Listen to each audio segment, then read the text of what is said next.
with the Intellion. She's playing quickly. I feel like she thinks she's got it. See what can happen on this turn And the for draw for turn. You've been patient. You've been waiting all this time, but you ready. You've been putting in that grind, so let's go. Champions are hard to find, but you know the goal when you're ready to shine. Have they heard of you? Then they know. You got your sights set on that road. If it's on the battle, then let's go. Cause you'll never stop. Show them what you got. Riding through another turn, and the Paladin is gonna join it. Very impressive showing and a really good understanding of how these teams work. Show 'em what you got. Yeah, they already know. You got your sights set on victory road. Show 'em what you got. Yeah, they already know. You got your sights set on victory road. Mindfield wants to go for a sweep of his own. Scrafty has already knocked out 2 Pokemon. He said this match was too hot. I need to cool things off here with an ice beam. A Bastion, it rumbles onto the field, and the smackdowns are adding up.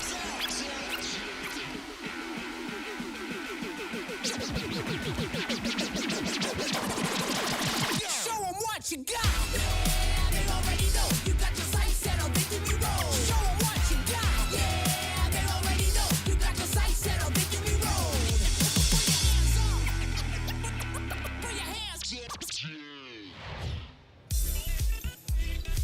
Hello once again, Pokemon fans. We're live here in the beautiful city of Charlotte, North Carolina for the 2024 Charlotte Regional Championships, the biggest regional to date. My name is Juancho Saldana, and I'm joined here by the one, the only Jeremy Jalen and Kyle Sablehouse, or Saballin. Again, biggest regional to date. Biggest day 2 to day 2 as well. Just makes sense. How are we feeling today, guys? Excited for more Pokemon. We had a bunch of games day 1, and I'm looking forward to crowning a champion today. This is the sweatiest day 2 already that I've seen thus far. You're talking about the biggest day 2 that we've ever had. All the players that made it in at 19 points aren't comfortable right now. They have to work and get a 6-0 record to guarantee that top 8 berth. It's a lot of pressure. I can't imagine. I mean, thinking about it, you mentioned it, I think we mentioned earlier, 36 points to try and guarantee top 8. And again, that's after you've just played a day 1 with 2,200 people, and suddenly you're here in day 2 and seeing all these, like, these are the best of the best. Like, some of the big names have shown up here in Charlotte, North Carolina. And, but yeah, you know, I'd just be excited. I'd be stoked to play, like, a lot of Pokemon. There's a lot of interesting decks out there. I've walked the field a couple of times, and there are a couple of Pokemon, you know, I didn't quite expect to see, like, that many of. Namely, maybe a certain Roaring Moon, you know? Yeah, a lot of Roaring Moon in the field. Ross Coffin is still undefeated, I think. I don't know about this round, but a couple of ties, but that's it. Maybe it's the tournament that Roaring Moon can make a top 8 and kind of finish things off. Yeah, who would have predicted Roaring Moon, huh? No, there's one at the top tables right now, I believe up against Xander Perot, so that's going to be a very exciting game to be watched along, see which of those players will potentially be at, what, upwards of 33, 34 points already at this point in the tournament. It's unreal. No, that's true. I would want to talk about that real quick. Xander Pro is having an absolutely amazing run. We saw his game yesterday, just the master class of Mew VMAX, and again, it's one of Mew VMAX's last tournament, so I'm glad to see it played, but even gladder to see it played by one of the best players out there. But you know what, ladies and gentlemen, this isn't the only tournament for the season. Jeremy, why don't you tell us about the rest of the Pokemon journeys, the rest of the regionals we still have in store? All right, well, we're here in Charlotte this weekend, but in 2 weeks, we got Knoxville.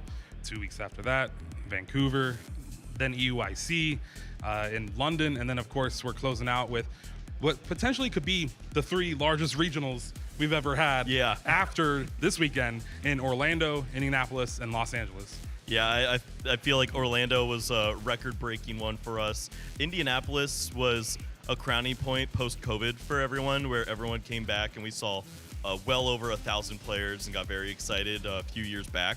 I could only imagine that being another groundbreaking moment for us too.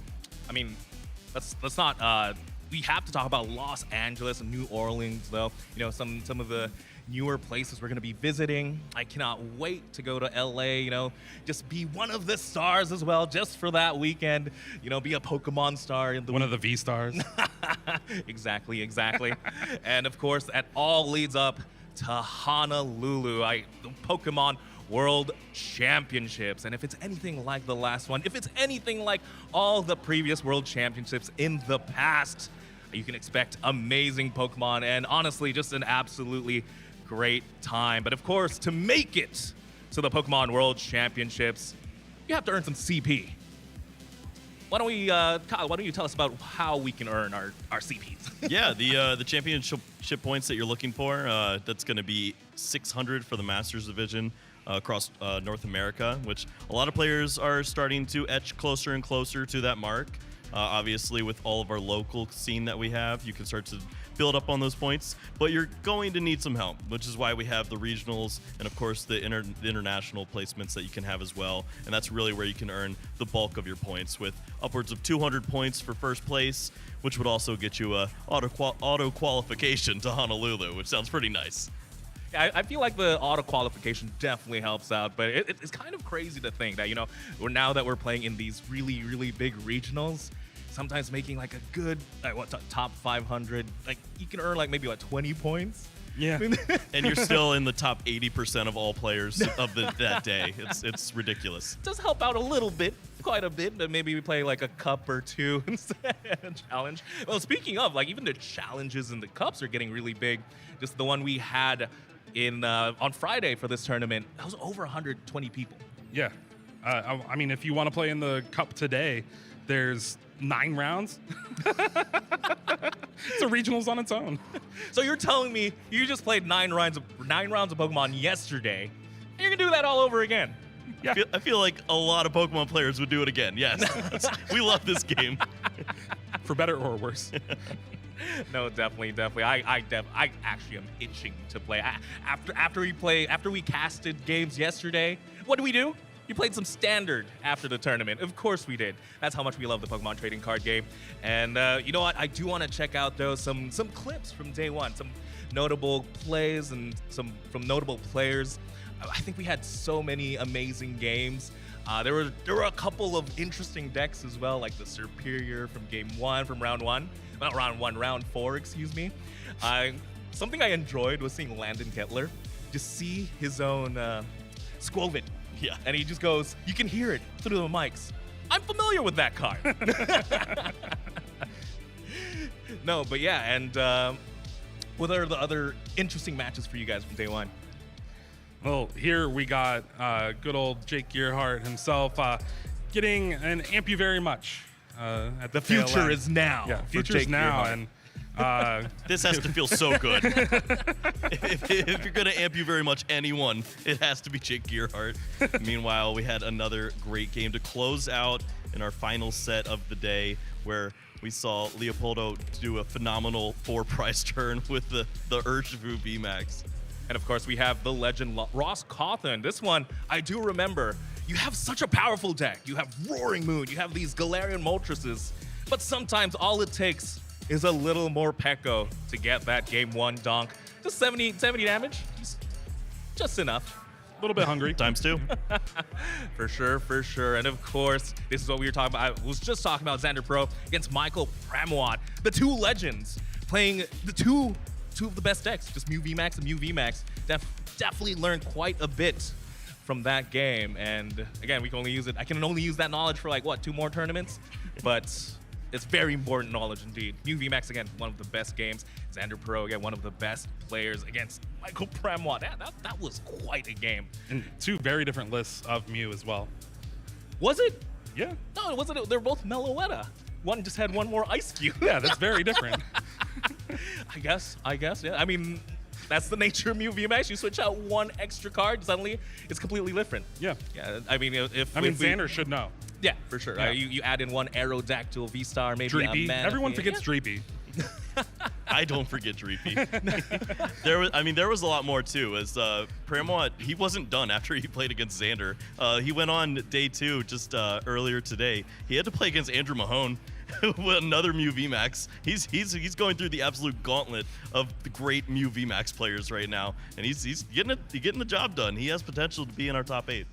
No, that's for sure. And it just goes to show the power of the decks and the power of the players playing the decks, because I feel like we're in such a dark, heavy meta, right? You know, Charizard, EX, the Roaring Moons. You'd think that'd be a bad matchup. I think the Charizard definitely, but you know, after talking to Xander yesterday, how confident he was against the Roaring Moons, you can trade quite easily, especially when you have Meloetta. So sometimes being dark doesn't even matter. Yeah, he also did call his shot of going 9-0. Oh, he so did. That was yes. pretty sweet. Just you have to have that confidence. You know, when you're a top player like that, you just have to own it. I'm gonna go 9-0, and sure enough, it did come true. And again, day 2, he's doing well. I'm not sure if he called winning the entire tournament though. Yeah, you know? someone else called dibs on that. Oh, tough. Yeah, that's unfortunate. That was a pretty difficult 9-0 to lock in too, because he had to go against Kreckler, who also has a 9-0 under their belt this year. So another 8-0 performance there from Alex Kreckler. That's pretty phenomenal too.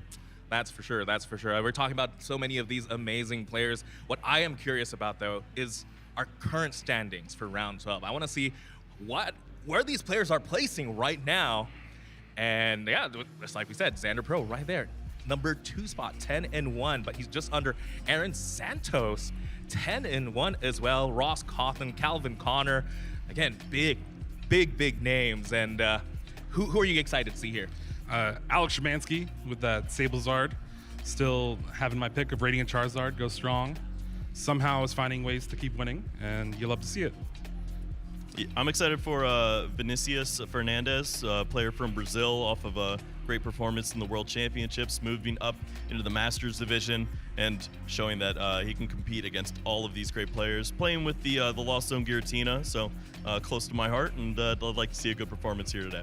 That's true. That's right. I see Isaiah Bradner as well, also with the Lost Zone Giratina, also close to my heart. Not all just two of the same caster picks. I think it just goes to show the power of that specific deck. And again, I'm still just so impressed by Isaiah. I mentioned this in the past where we had the nice exhibition match last weekend. This was just a nice community thing, and he did get to show the power of that deck in a best of 9. I just want to bring that up. It was absolutely amazing. Made me a Giratina believer for sure. I built a deck literally right after. Before that, I was thinking, you know what? I was more on Chip's side. I was thinking Giratina always beats itself, but sometimes it finds a way for sure. And again, so many amazing players here. Honestly, something I would love to see is, again, the Ross Cawthon again with the Roaring Moon. That one really surprised me that it's doing so well in this big tournament.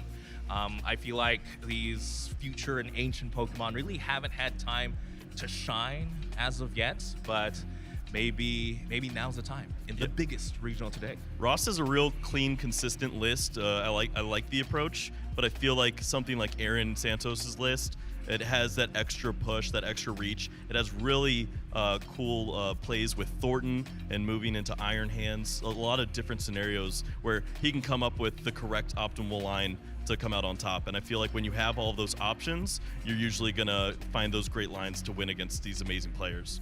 Yeah.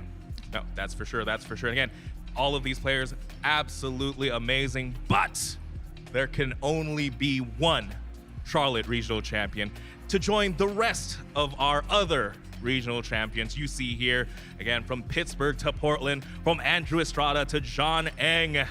Just absolutely amazing players. And again, I mentioned this yesterday, just a good mix, again, of young talent, the old guard, maybe Azul GG twice. No, that's Alexander Flatos you're seeing there. Yeah, he lost his mustache. What happened? No, but again, amazing players. I remember watching just JW Krewall get his win. And just, J Trips. Yeah, that's true. Yep. That's true. Just making me believe again that, you know, even as a Pokedad, your dreams can still come true. Yeah, I mean, speaking of Azul, he is top-8'd the last 3 or 4 regionals that we've had, and is on an insane run and is in position to actually run the table in top 8 today as well. I believe he's undefeated today so far. Wow, okay. I actually haven't checked up on Azul, but I just remember him like tweeting about being 0-1-2. I think I'm ready to drop. Never mind. I'm gonna go top 8. Yeah, he ran the gauntlet, and he didn't even seem excited about it. He was looking forward to the drop, and instead, he's won every single game since. I mean, just a testament how good Azul GG is. I mean, you mentioned it earlier when the worst you can do is make fun of him for being top 16. Yeah, he's probably one of our best players we've ever seen. That's for sure. That's for sure. But again, I cannot wait to see who actually makes it here into our top 8. Can you imagine that? Again, I just have to emphasize it. Top 8 out of the biggest regional today. Almost 2,200 players. Who? I'd love to play. I wish it was me. I wish I was playing. Can I drop my mic real quick, just hop out? No? You'll definitely make a name for yourself here at the Pokemon Regional Championships. And I've said this time and time again, dreams do come true when you play the Pokemon trading card game. But again, guys, something I do love, one of my favorite things about the event itself, the regionals, is hearing from the people at home, using the hashtag #PlayPokemon. Use it to share photos through our Twitter, and of course, make sure you follow us on YouTube, Facebook, and Instagram. Again, share those photos. We love featuring them. Maybe Jeremy make a couple more memes. Yeah, I'm pretty funny. Yeah. Good job. You want me to? We need the pet pics. Where's Frank Powell? We need Frank Powell. We're waiting for those. I was so disappointed yesterday. I just did not. I was waiting for the cats, the dogs, and all that jazz. I'd love to see how many interesting pets the Pokemon players would have. You'd think, right? Pokemon fans would have just the most interesting pets And names. Oh, that's for sure. I wonder how many EVs there are, how many Jolteons. No, for sure. But again, don't forget to share your photos, how you enjoy playing or watching in this tournament. If you're in this tournament, if you're playing in day 2, share the photos as well. If you're watching in the crowd, let us know how you enjoy the regional championships, or even how you don't enjoy, how we can improve. Let us know as well. With that, something I do want to emphasize as well, don't forget to follow us on the Twitch and YouTube, but a little bit more importantly, Twitch, because we do have that integration. Something that is absolutely amazing now, where you have the power to vote in one of our first matches, our last matches, first match in top 8. And I don't think you can vote in the finals because there's not much of a choice there. But you can still try. Yeah, good luck. Just vote one for who you want to see in the Pokemon finals. But yeah, I think that's absolutely amazing that you have the power to choose what you want to see. And they've been choosing quite well. Yeah, don't abuse it. No, that's for sure. That's for sure. And with that, I think we should be ready to get this tournament going. We're going to go ahead and throw it to the casters. Hello, everyone, and welcome to the casting desk. My name is Adam Skarzig-Watson, joined by Chip Ritchie. We're just about to, move into that community vote that was so hyped up. We're waiting for that next round to be paired so that we can figure out which choices we can offer to our beautiful community at home. Yeah, absolutely. Looking forward to it. So many great names competing in this field. So many new names as well. Always something I love to see is the up-and-comers competing with the old guard, something Wancho was talking about there just a moment ago. But tons of just the cream of the crop, the top-level players. Really excited to see what we'll have in store today at this regional championships. Absolutely. As these tournaments get bigger and bigger, the best and the brightest are always going to rise to the top. And for those of you at home who are just joining us in our competitive Pokemon journey, we have a recap of the format for today's tournament. So let's take a look at that to bring everyone up to speed. This 2024 Regional Championships event will be showcasing exciting Pokemon TCG matches all weekend. Trainers from around the globe are here to compete for over $125,000 in cash prizes, travel awards, and championship points to qualify for Worlds 2024 in Honolulu, Hawaii. This tournament is a 2-day event, starting our trainers off in Swiss rounds. All Swiss and Top Cut matches are best of 3. The trainers earning 19 or more match points or placing in the top 32 will advance forward to Sunday, Day 2. Day 2, trainers will continue playing Swiss rounds until Top Cut is determined. The competition then shifts to a single elimination bracket where trainers battle until a single champion is crowned. Who will take home the title of Regional Champion this weekend? Who will secure the points to qualify for Worlds 2024 in Honolulu? Stay tuned this weekend and watch all the action live. If you want to learn more about upcoming Play Pokemon events, visit pokemon.com/play.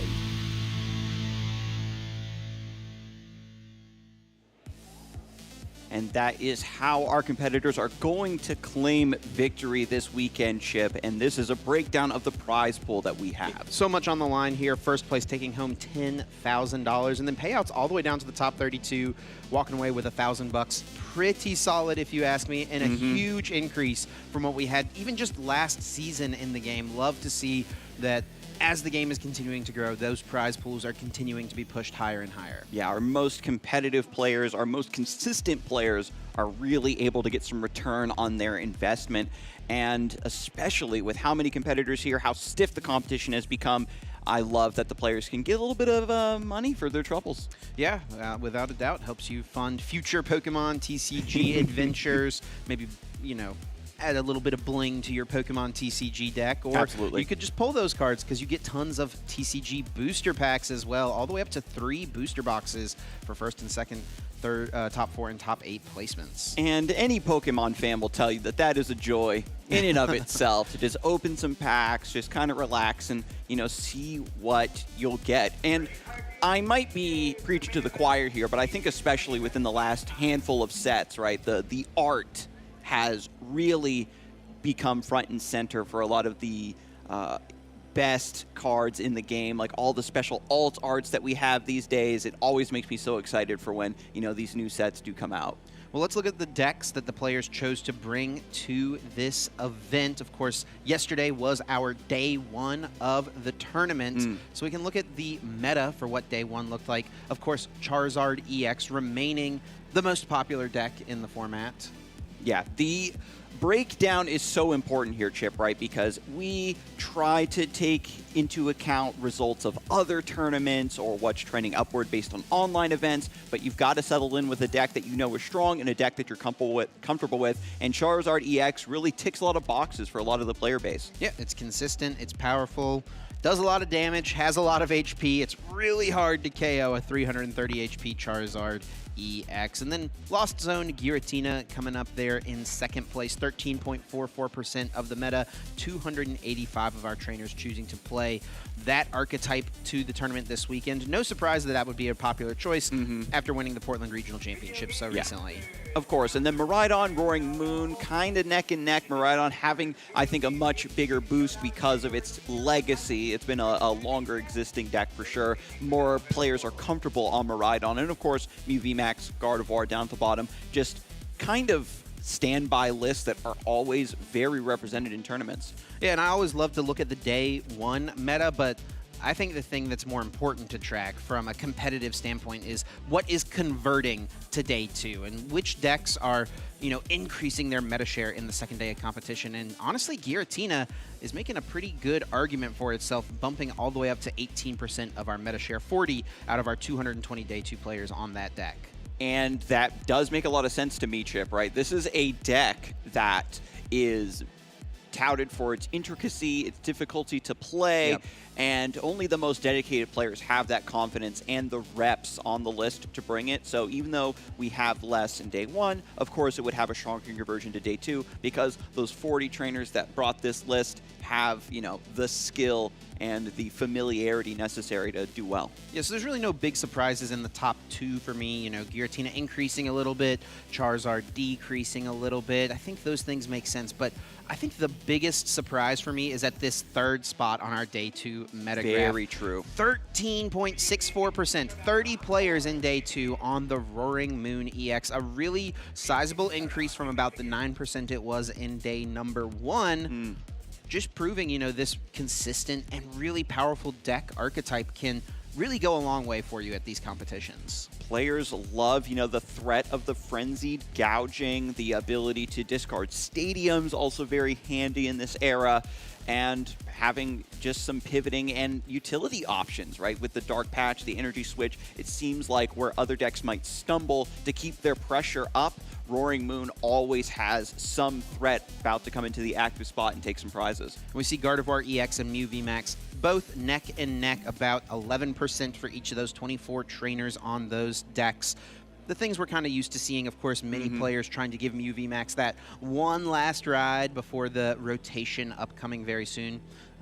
You know, we'll have the Liverpool Regional Championships next weekend over in the UK. We'll have Knoxville Regional Championships in Tennessee in just a couple of weekends. So really only a few more shots to play this archetype before the E-Block rotates out. Yeah, when you look at a Mew player, you know it's just a Gardevoir player that's taking a break and is playing the Mew, and sometimes even vice versa. Miraidon, though, one of my picks, you know, to be a breakout deck for this particular event.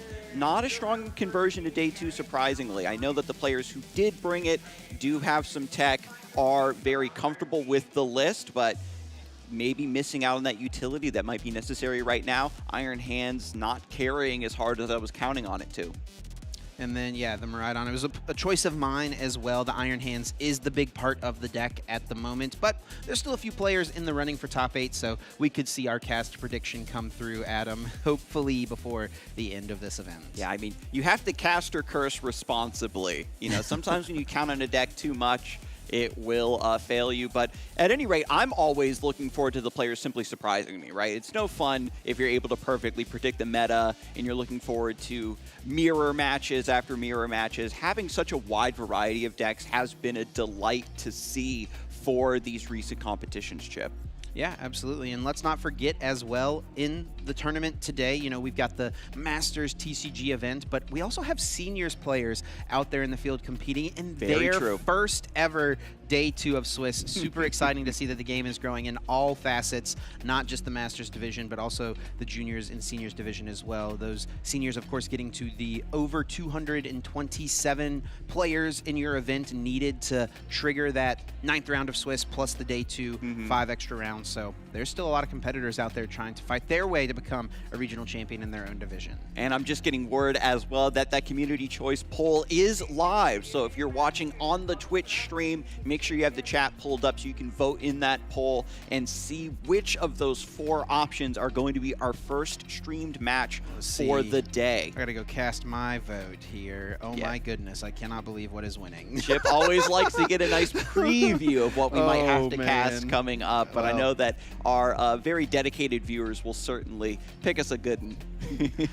I wouldn't hold your breath on that one, but we'll see what happens here shortly. Swiss Round 13 coming up very soon. You know, 220 players competing in day 2. That's 110 Pokemon TCG games happening out in the field. We only get to feature one of them every single round, but there's tons of exciting things happening out on the field. Can't wait to follow along and see what's going to happen here in this event. Yeah, this tournament has been a great showcase of how much time and dedication our player base has, our community has, and it's been running smoothly. You know, you think that having the biggest regional of all time, we say it every single regional, every single one gets bigger and bigger. And even if it's not a record breaker, it certainly was bigger than last season's in the same location. And the fact that these events continue to run smoothly is just a testament to the dedication of our, you know, our tournament staff and our judge staff, making sure that everything is going smoothly, you know, all of the ducks are in a row, and it's also, you know, part of the magic of the regionals to make sure that the players are enjoying themselves, where you know that as soon as the round is paired, you can go right to your table, find your opponent, have, you know, a couple minutes sometimes to sit, have a little chit chat before you get down to brass tacks and start slinging those energy cards and taking prizes. Yeah, without a doubt. You know, we talked about this a little bit yesterday, but right now, this weekend is the largest regional championship of all time, over 2,100 competitors. The largest regional championship last season was the Orlando Regional Championships, and that tournament had around 1,500 masters. So wow, we are really massively continuing to grow, and I cannot wait to see what's going to happen in Orlando this year. Does that event have a shot to, you know, break this record that Charlotte has set this weekend? We'll just have to see. I think it's definitely a very, very likely chance, Chip. The players are so welcoming to new players as well, right? Our current competitive base and the resources are there for anyone who might be on the fence or is just starting out to very quickly improve and find that confidence they need to take the plunge and, go to a regional. And it's just a great experience. Even if you aren't making day 2, we have great side events to play in, and it's great to just, have that sense of community and the nice conversations with the other folks that are here to enjoy our collective hobby. Yeah, there's tons of other things happening as well. The Pokemon Go, the VGC. I think VGC also is having their largest regional championship of all time this weekend. So nice. Yeah, it's just a great time to be a Pokemon fan, to be honest. Come join us. If you're just watching, if you're tuning into the stream now, hanging out in Twitch chat, hey, what's this Pokemon regional about? This is what you have to look forward to. Just a great welcoming community that continues to grow. It's a perfect time to jump in and, throw your hat in the ring. Pokemon.com/play/compete. Get that information and, prepare for the next stage of competition. You don't really have to jump into the deep end as well of a regional championships. There's tons of local events, so be sure to check out what's happening in your area. There's an event locator on the Pokemon website at Pokemon.com, so be sure to check that out. Find some local league challenges, some league cups, get your feet wet, test out the game. I'm sure there's a great welcoming community wherever you are located. Pre-releases are usually a great way to get started as well. I know tons of people play their first Pokemon event at a pre-release with those build and battle kits, which are always so much fun. So yeah, be sure to check it out, get involved, and we'd love to see you at a future regionals. And the thing I know that our audience would also like to see is our next match. It looks like that poll was finished up while we were chewing the fat, Chip. We've got Cal Connor versus Vinicius Fernandez. Yeah, very excited for this one. Cal has just been on an absolute tear these last few tournaments, so that's been really fun to watch. He had a kind of a journey to get to this event. If you were following along on Twitter, you might have seen just the ridiculous set of circumstances he found himself in. Got to the tournament at 6:30 a.m. Saturday morning, came straight to the venue, and then just casually went 8-0-1. Absolutely unbelievable to have, and when you're traveling, it takes so much out of you, and to have that stress of, am I going to make it to the tournament in time, and to show up at the venue, to get settled, and to play so clean after all that went down is, I can't compliment, Cal enough as a competitor to be able to operate on that additional level when you might be running on empty. Well, while we're waiting for this next round to come up, we did get a chance recently to catch up with our Pokemon VG champion this weekend, Kevin Hahn. Let's hear what he has to say about his victory. I am out here on the floor with our VGC Junior Champion at the Charlotte Regional Championships, Kevin Hahn. Congratulations on your win and your medal. How are you feeling? I'm feeling pretty happy to have won. I won Charlotte last year, so I'm the reigning champion. So you won Charlotte last year, but you won quite a few events. What are a couple of the other ones that you've won? Last year, I won Knoxville and Fort Wayne, and this year I've won Pittsburgh in this tournament. And then what team did you decide to bring to this event? I decided to bring the team that won on the last tournament, Portland. I brought Chempao Dragonite, Raging Bolt, Fluttermane, Ogerpon Wellspring, and Entei. And how did the competition shake out for you? Because you told me it was a little stressful. Yeah. So I won the first 2 rounds, but then I lost round 3, which put a lot of pressure on me for rounds 4 and 5. So I was under a bit of pressure there. And you've won so many regional championships at this point. What is the most important thing before going to an event to be able to win the whole thing? I would say making sure that your team is consistent and you know how to play it correctly. It's a great answer for all those aspiring champions out there. And last but not least, do you have any shout outs to anyone who's helped you? I have to give some shout outs to my friends Owen and Leland, and a shout out to my coaches, Kylan Van Severin, Justin Tang, and Justin Karras, and Chris Hahn, my brother. Congratulations once again. Best of luck at your next event. Hello, everyone, and welcome back to the desk. This was our choices for the community vote, and those have been tallied.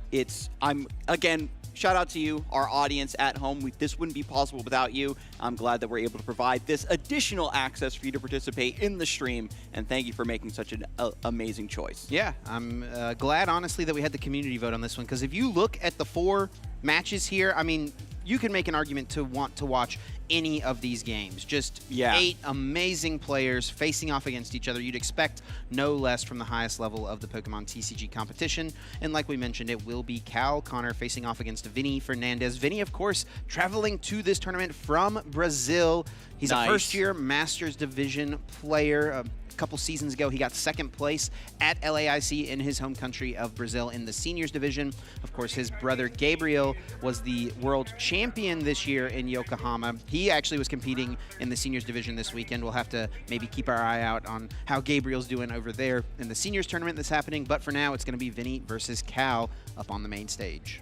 And these players right now are just getting prepared, you know, to get up on the big stage, get all settled in to begin that match. And it is going to be a nice. I don't even know what I'm trying to say, Chip. It's going to be a great match regardless. Yeah, for but sure. What I mean to say is to have, you know, this up and comer, a player that even Kyle Sablehouse was really excited to see play Giratina V-Star, a deck known for its intricacy. You know, and Calvin Connor, who showed up, was playing clean yesterday, now is fully rested. Who knows what he can pull off when he actually has a chance to decompress. He had a full night of sleep last night. Exactly. So we'll see what happens here in this one. Vinny, of course, you know, I mentioned he's a first-year master, but he is by no means a newcomer to the Pokemon TCG. Honestly, you could almost consider Vinny a veteran. I mean, I remember years and years ago seeing his name in various streamers, Twitch chats. You know, he's been a viewer, a consumer of content of the game for a very long time, someone who has placed very well in many, many online tournaments the last couple of seasons, you know, proving, you know, he doesn't get to the chance to play maybe quite as much. You know, in Brazil, there's fewer regional championships than there are in North America, but he and his brother made the trip up for this event, and he's really showing his stuff here coming into this round at a 9-0-3 record. That is 30 match points. Cal Connor, of course, a 10-1-1 record, 31 match points. And again, players we're thinking are needing to get to 36 match points to guarantee, or at least have a good shot. It's probably not even a total safe guarantee, honestly, with how many people are in day 2. Yeah, that's absolutely wild. 36 points. 36 is definitely the goal. And yeah, Vinny at a 30-point record right now, needing to win 2 of these last 3 Swiss rounds in order to get into top cut. Same for Cal. Yeah, exactly. And coming from Brazil, that's an incredibly, you know, passionate community and regionship. You know, they in any sport, in any competition, I think Brazil is always at the heart of things, hyping up all of their competitors, all members of their community. Going to LAIC, I think, was just the hypest TCG crowd that you can find down there. Truly the best fans come from Latin America, like without a doubt. Watching that seniors finals this year live in person at LAIC, we had a Brazilian player up against a Chilean player. There was people in the crowd chanting for one side or the other. It's just the true like camaraderie of the, you know, the region of the areas that these players were coming from, and it was really just truly exciting to be there in that environment. Right, and again, it's not all hype. That's the important thing as well. Like, they've got the skill to back it up, and Vinny is going to give us a show, because this is versus Cal Connor's Snorlax deck. Yeah. And this is a list that has crept up, you know, kind of got its start in Europe, across the pond as an invasive species, and has been kind of frustrating a lot of players in the bracket. And it matters to respect the list. There's so many decks, right, that you have to account for. Do I want to tech against Mew VMAX, or am I trying to beat Charizard, or do I need to make sure I have tech cards versus Snorlax? And with the meta so wide open, it's such a big event, maybe Snorlax gets to find that niche to sneak in and not be countered the way it should be. Yeah, we'll see. I mean, it's been a big question for multiple events, right? how do players choose to respect Snorlax? Is it in their deck building choice, right? Do you add a tech card? That Minior is something that's been a popular choice for players at certain times, especially early on in Snorlax's life cycle. Or do you just choose to play a deck that naturally has a good matchup against it? Because there are several of those, right?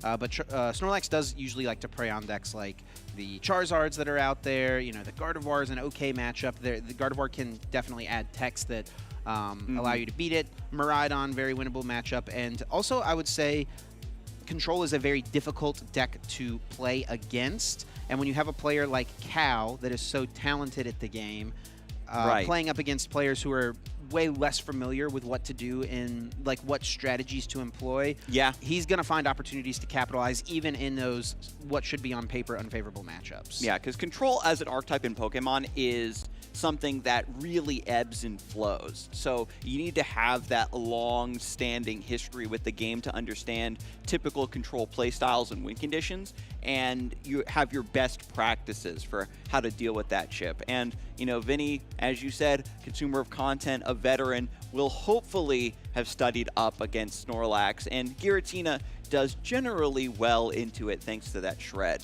Yeah, I think Vinny is definitely going to know what to do in this matchup. I fully expect to see a well-played game from both of these players, and it is going to be Vinny playing that Giratina V-Star that you alluded to. Now, on paper, Giratina does have a pretty good matchup into Snorlax, but I really don't think it is quite as good as many people in the community give it credit for, right? A lot of people seem to think it's just an auto win for Giratina, and that's not necessarily the case. It is a very good matchup for Giratina, but I think it's more like a 70-30, maybe 65-35. 70-30 is probably more fair, but a lot of people I think immediately write it off as, oh, it's 90-10, Giratina's just going to win every single time. It's really not that case. Right, I mean, it's still a card game, and we need to make like a highlight reel of completely one-sided matchups flip-flopping. Exactly. And anything can happen. Players can make one misstep. That's how Snorlax stall can get you, right? You can be in a winning position. If you make one misstep, it's a deck that can just come back and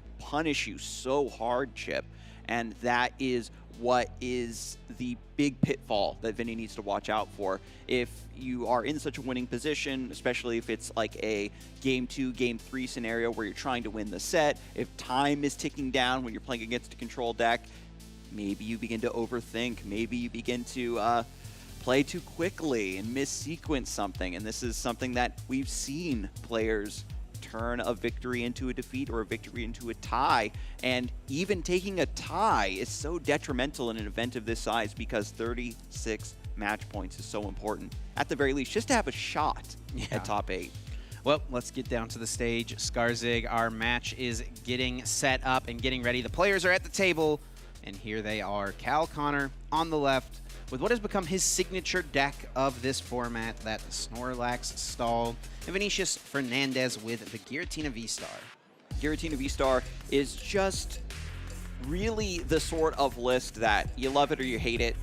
It has risen in popularity just because it seems to be so well favored against various decks in the metagame, and if you were an early adopter and put in the time and the reps on the list to really study it, it's going to pay off big, and we'll have to see if that continues to be the case, Chip, or if Snorlax has now adapted to its somewhat unfavorable matchup, if Calvin Connor can present a new spin on this matchup. Yeah, and Cal's kind of been committed to his just straight Snorlax deck. You know, we've seen some players recently popularizing the Pidgeot EX build so that you can use that quick search once per turn. Just go get any one card out of your deck, but it does require a lot of deck space to commit to that. You got to play Pidgey, Rare Candy, Ultra Ball, Pidgeot EX. It requires a lot more space than just the straightforward, you know, we see Cal's list here, 8 Pokemon. The 4 Snorlax, the Rotom, the Pidgeot V, Spiritomb, and Mimikyu being included in his list. No room for any fluff.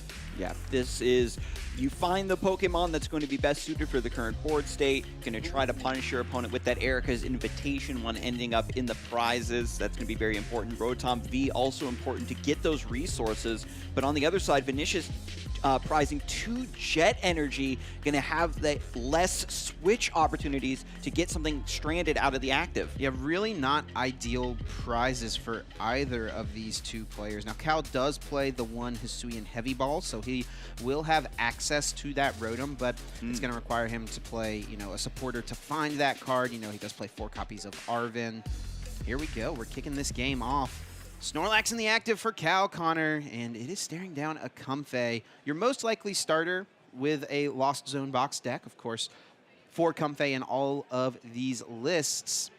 And Vinny right away playing a Battle VIP Pass and doing what the best players do, check their prize cards, and it's even more important in a matchup like this. Yeah, the Comfey is really important, especially with double VIP Pass, to start stacking up the Lost Zone. We know that Abyss Seeking is something this deck really likes to do, but because of Snorlax's block ability, using the, you know, the style of Jet Energy or Attach Retreat is going to be off the table, forces you to really strike a balance between, do I want to use my item cards now to fill up my Lost Zone, or do I need to save them to get my key attackers into the active spot when the time is right? Yeah, so the big cards in this matchup are going to be Vinny's switch cards. He does play 4 switch carts. There's no regular switch. There's no escape rope that I'm seeing at the moment. Right. And then he does have 4 copies of Jet Energy as well, which we did see 2 being in the prizes. That is certainly a big deal. He's going to want to make sure that he has full access to those cards, or at least knows what he has available. And right away, we're seeing Giratina V hit the bench. I've talked about this before with players, you know, when trying to help, you know, people kind of learn what to do against a stall deck whenever you're playing against a control deck. And it's an archetype that is trying to win in an unconventional way, right? You're not taking your normal 6 prize cards to win the game. That's the most common win condition in the Pokemon TCG. It's trying to do something a little bit different, trying to force you to deck out, run out of cards. So Snorlax, a deck that's trying to win in an unconventional way, that means that you need to adjust your game plan going in, and you probably need to play in an unconventional way yourself. Yeah, very true. And when you have to flex into this unfamiliar territory, it comes down to how well you prepped and how familiar you are with the concept in general, right, Chip? And we know that these Lost Zone decks are known for their ability to dig through the deck very quickly, looking for key resources to convert with Mirage Gates and start picking up prizes. But we'll see if Vinny might play something a bit slower, right, as this idea. Comfey being stuck in the active due to block, if he's like waiting and waiting, just going for 1 flower selecting a turn, biding his time until the Mirage Gate's naturally stacked up, and then saving the switch card for the right moment. Pretty interesting to see Vinny throw that Path to the Peak out immediately. It can be really strong to slow Cal down, but Cal does have the counter stadium in the Temple of Sinnoh immediately, and that is another key card in this matchup. Cal is actually playing 4 copies of Temple of Sinnoh in his deck this weekend, and I have to imagine it is mostly for this matchup, trying to shut down the Jet Energies that Vinny has on his side of the field, make it so that it's more difficult to get a Pokemon into the active spot. So that's why I'm a little surprised, honestly, to see Vinny throw the Path to the Peak out like that, because countering this Temple of Sinnoh is so vital.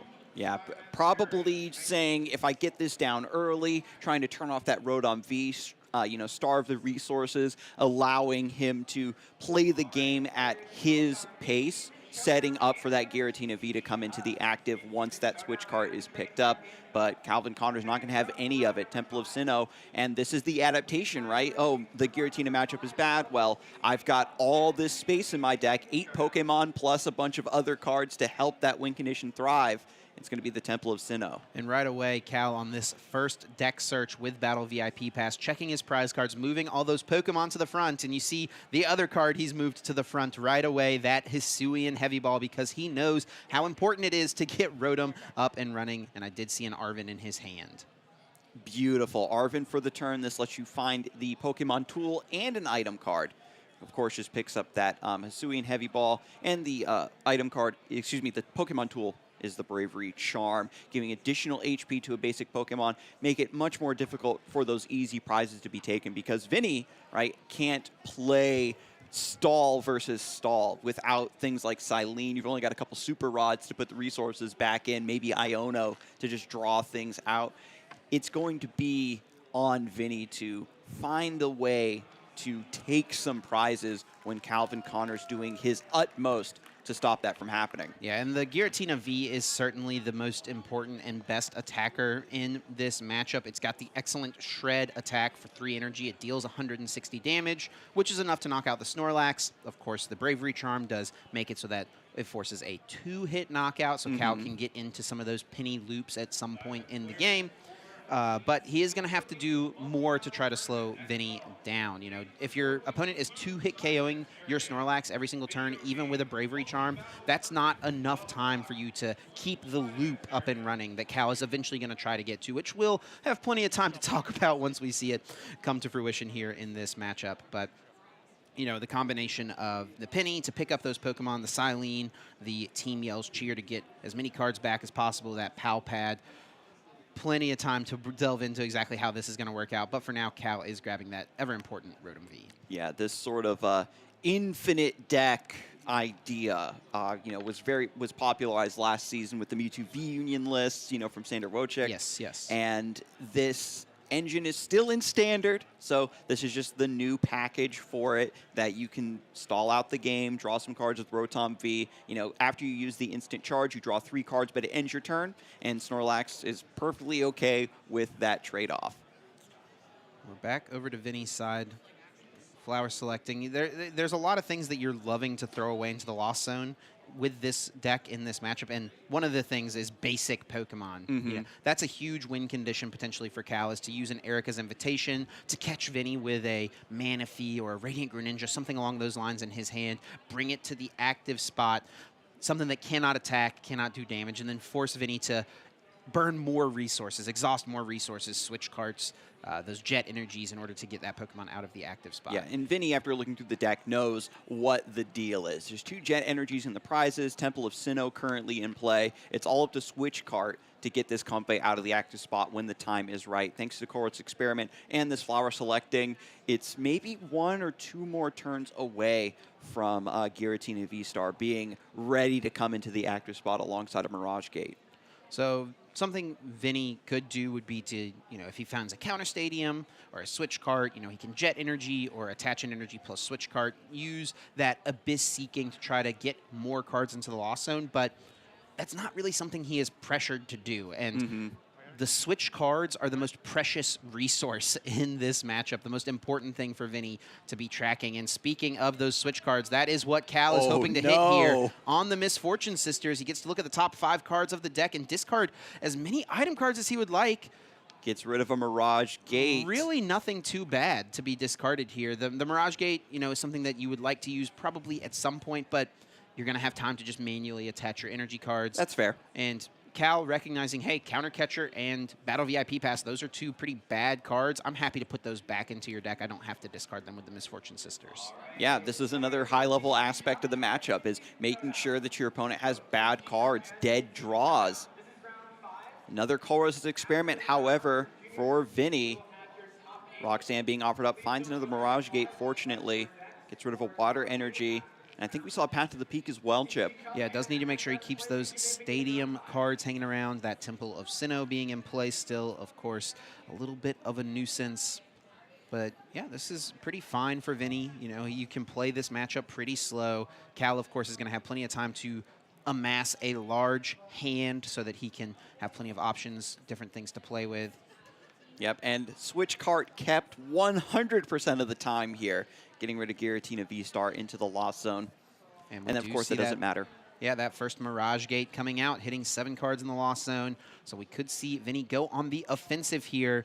And this is what I was talking about. As opposed to, you know, using his jet energy, go for the Abyss Seeking, he'd rather play this a little bit slower. And now this turn he can use a jet energy or a switch cart in order to get an attack off, right? You don't want to be using one of those precious switch cards for a turn that you're not putting damage into play. Right. Even though the Temple of Sinnoh has taken the jet energy off the table, the fact that Vinny was able to start this Comfey in the active has given him this additional drip feed of resources that has ended up in this situation with the double Giratina V set up. Now with Path to the Peak to get rid of the Temple of Sinnoh, there's the jet energy attached for turn, bringing Giratina V into the active and set up to begin shredding.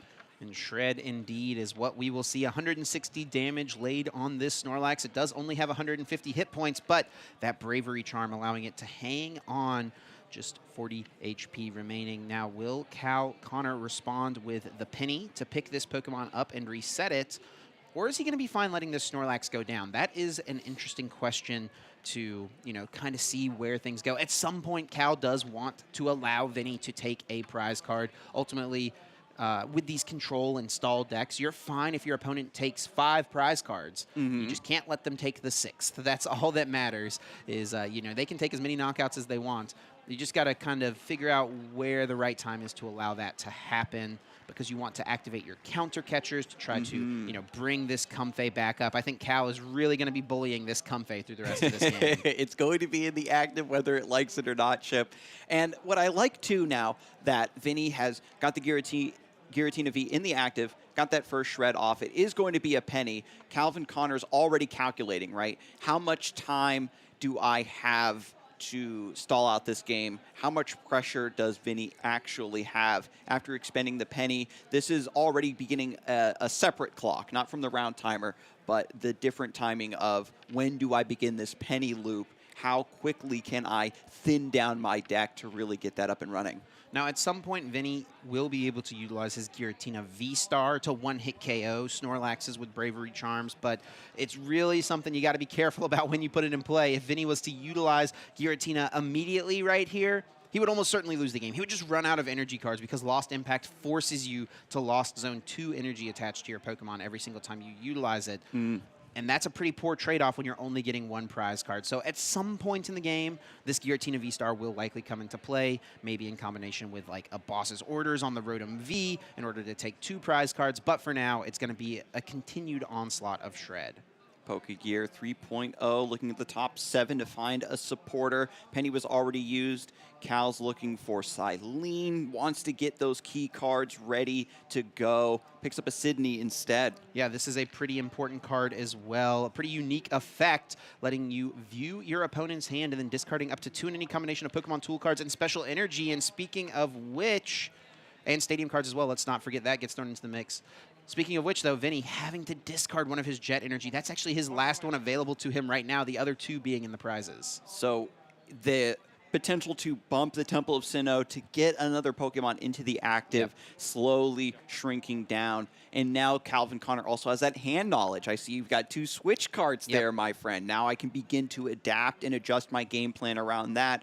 If there is potentially an Iono to shuffle those back into the deck, just to deny those switch cards, make them additional prey for Misfortune's sisters, then Vinny ends up in a weird situation of something stranded in the active and no way to move it, and that's the deck out scenario that Cal wants. Exactly what Cal is hoping for. He's going to end this turn, as he usually does, with the Rotom V, drawing 3 additional cards. Vinny, not being disrupted last turn, is going to just continue to attack. And we're going to get to a point in this game where it's going to be pretty straightforward what Vinny's doing every single turn. Draw and attack. Now, Cal did gain the hand knowledge from Vinny, saw that basic Radiant Greninja in his hand and is going to combo that with the Erica's Invitation on the following turn. This was his ideal opportunity to bring that Pokemon down and bring it into the active spot. Especially after getting rid of that Jet Energy with the Sydney, having the Temple of Sinnoh sticking in play for so long. After seeing the hand, is confident this is the right time to send out that invitation, and Radiant Greninja is now in the active spot. There is 3 Water Energy in this deck, Chip, but that Radiant Greninja is not going to be doing anything anytime soon.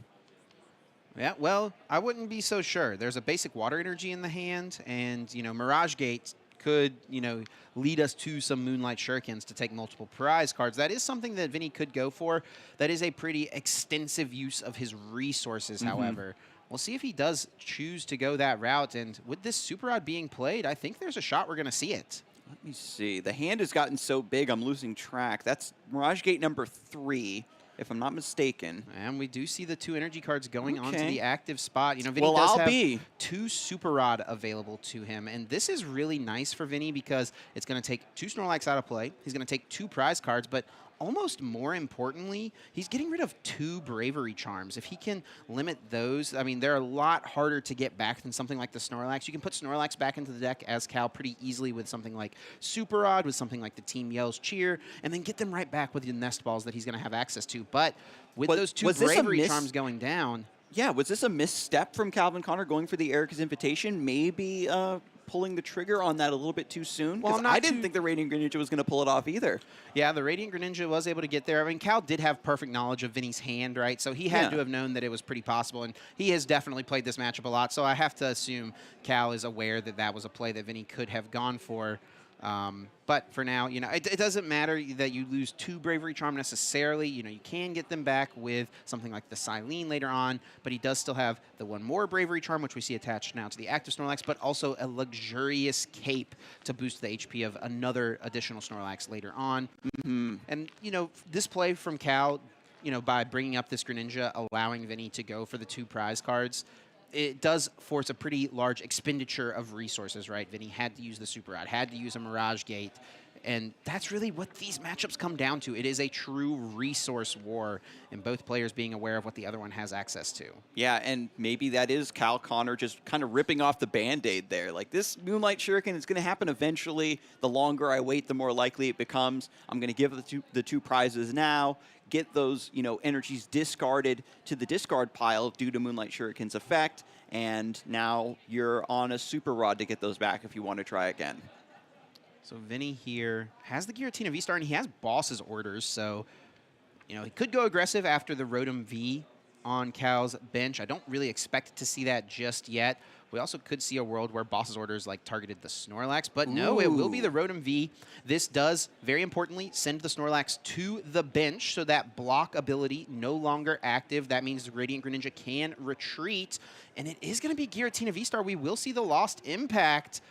Very impressive, Chip. I guess after the Moonlight Shuriken, Vinny is, you know, smelling the blood in the water, is going to go aggressive here to capitalize on this momentum. Yeah. Goes for that Lost Impact to take 2 more prizes. But you said it first, Chip. It only matters if Cal Connor doesn't allow him to take those final prizes. Yeah. After weathering this brutal onslaught with Counter Catcher to bring Radiant Greninja back into the active, no energy attached to it. Can this Snorlax with Bravery Charm hold on for the rest of the game? Palpad finds Misfortune Sisters and Arven to head back into the deck. Misfortune Sisters trying to find those switch cards to counter those. Arven going to try to find an additional luxurious cape, as you mentioned, potentially to bolster the HP of this final Snorlax. Yeah, I think what Cal needs to do here is buy time. So we're probably going to see him go for an Iono, try to slow Vinny down, you know, comboing the Iono with the Counter Catcher, bringing the Greninja into the active spot. This Iono is going to leave Vinny with just 2 cards, so it's going to give Cal some time to reestablish, build his hand back up, and find more things to work with, because the game is, you know, pretty much set on the board for Vinicius at this point. He needs to Lost Impact 1 more time, and then Star Requiem, use that V-Star power 1 more time. That's 2 more prize cards. That wins the game for Vinny. So Cal needs to buy the time, get to a point where he can reestablish, and that's exactly what has happened. Vinny can only draw a card and pass. And earlier, we kind of saw this same idea, Chip, but Comfey was in the active. Having that extra flower selecting was so important, not only to see an additional card every turn, but to get rid of your dead draws. Silene now coming through double heads. Very nice. That's going to allow Cal to choose 2 cards from his discard pile, placing them on top of the deck in whichever order. So he's going to guaranteed be able to draw them. Temple of Sinnoh and Sydney being levied right away, deciding which route he wants to go, though. And this is what the eventual loop is going to come down to. This is how Cal prevents himself from decking out. Now, he does have a Pidgeot V. That's a pretty easy way to ensure that you don't deck out as well. But the combination of Silene plus Palpad plus Team Yell's Cheer, you know, the Team Yell's Cheer puts back the Silene. The Silene can get you back any cards. And then if that all fails, you can use Palpad to put back both Silene and the Team Yell's Cheer at the same time. Gotcha. So once that loop is up and running, you just take the card that your opponent hates most, and you keep playing it over and over again. And it's all down to, again, these switch cards. Temple of Sinnoh's just been hanging out in play. Vinny running very low on energy right now after using that Lost Impact to KO the Rotom V. Sent 2 energy to the Lost Zone. Is now up to 9. Just needs to find 1 more Comfey into the active spot, right, to get that Star Requiem as the final threat. Now, Vinny does play 2 Boss's Orders. We have seen 1 hit the discard pile already. Now, Cal has put Rotom V in play yet again. That does leave an opening for Vinny to close out the game, but it's very, very unlikely at this point that Vinny would have all the pieces necessary. Boss's Orders plus an energy card or a he needs one more card in the Lost Zone as well. He's up to 9 at this point, and we're going to see the Sydney. Cal's going to get that hand knowledge. There's the boss. There is the stadium as well, and the stadium is going to be discarded from the effect of Sydney. And now that Cal Connor looks at the hand, sees the boss's orders, after putting down the Rotom V, wanting to see, I don't think this is likely, I need the Rotom V because I still need to thin down this deck so much.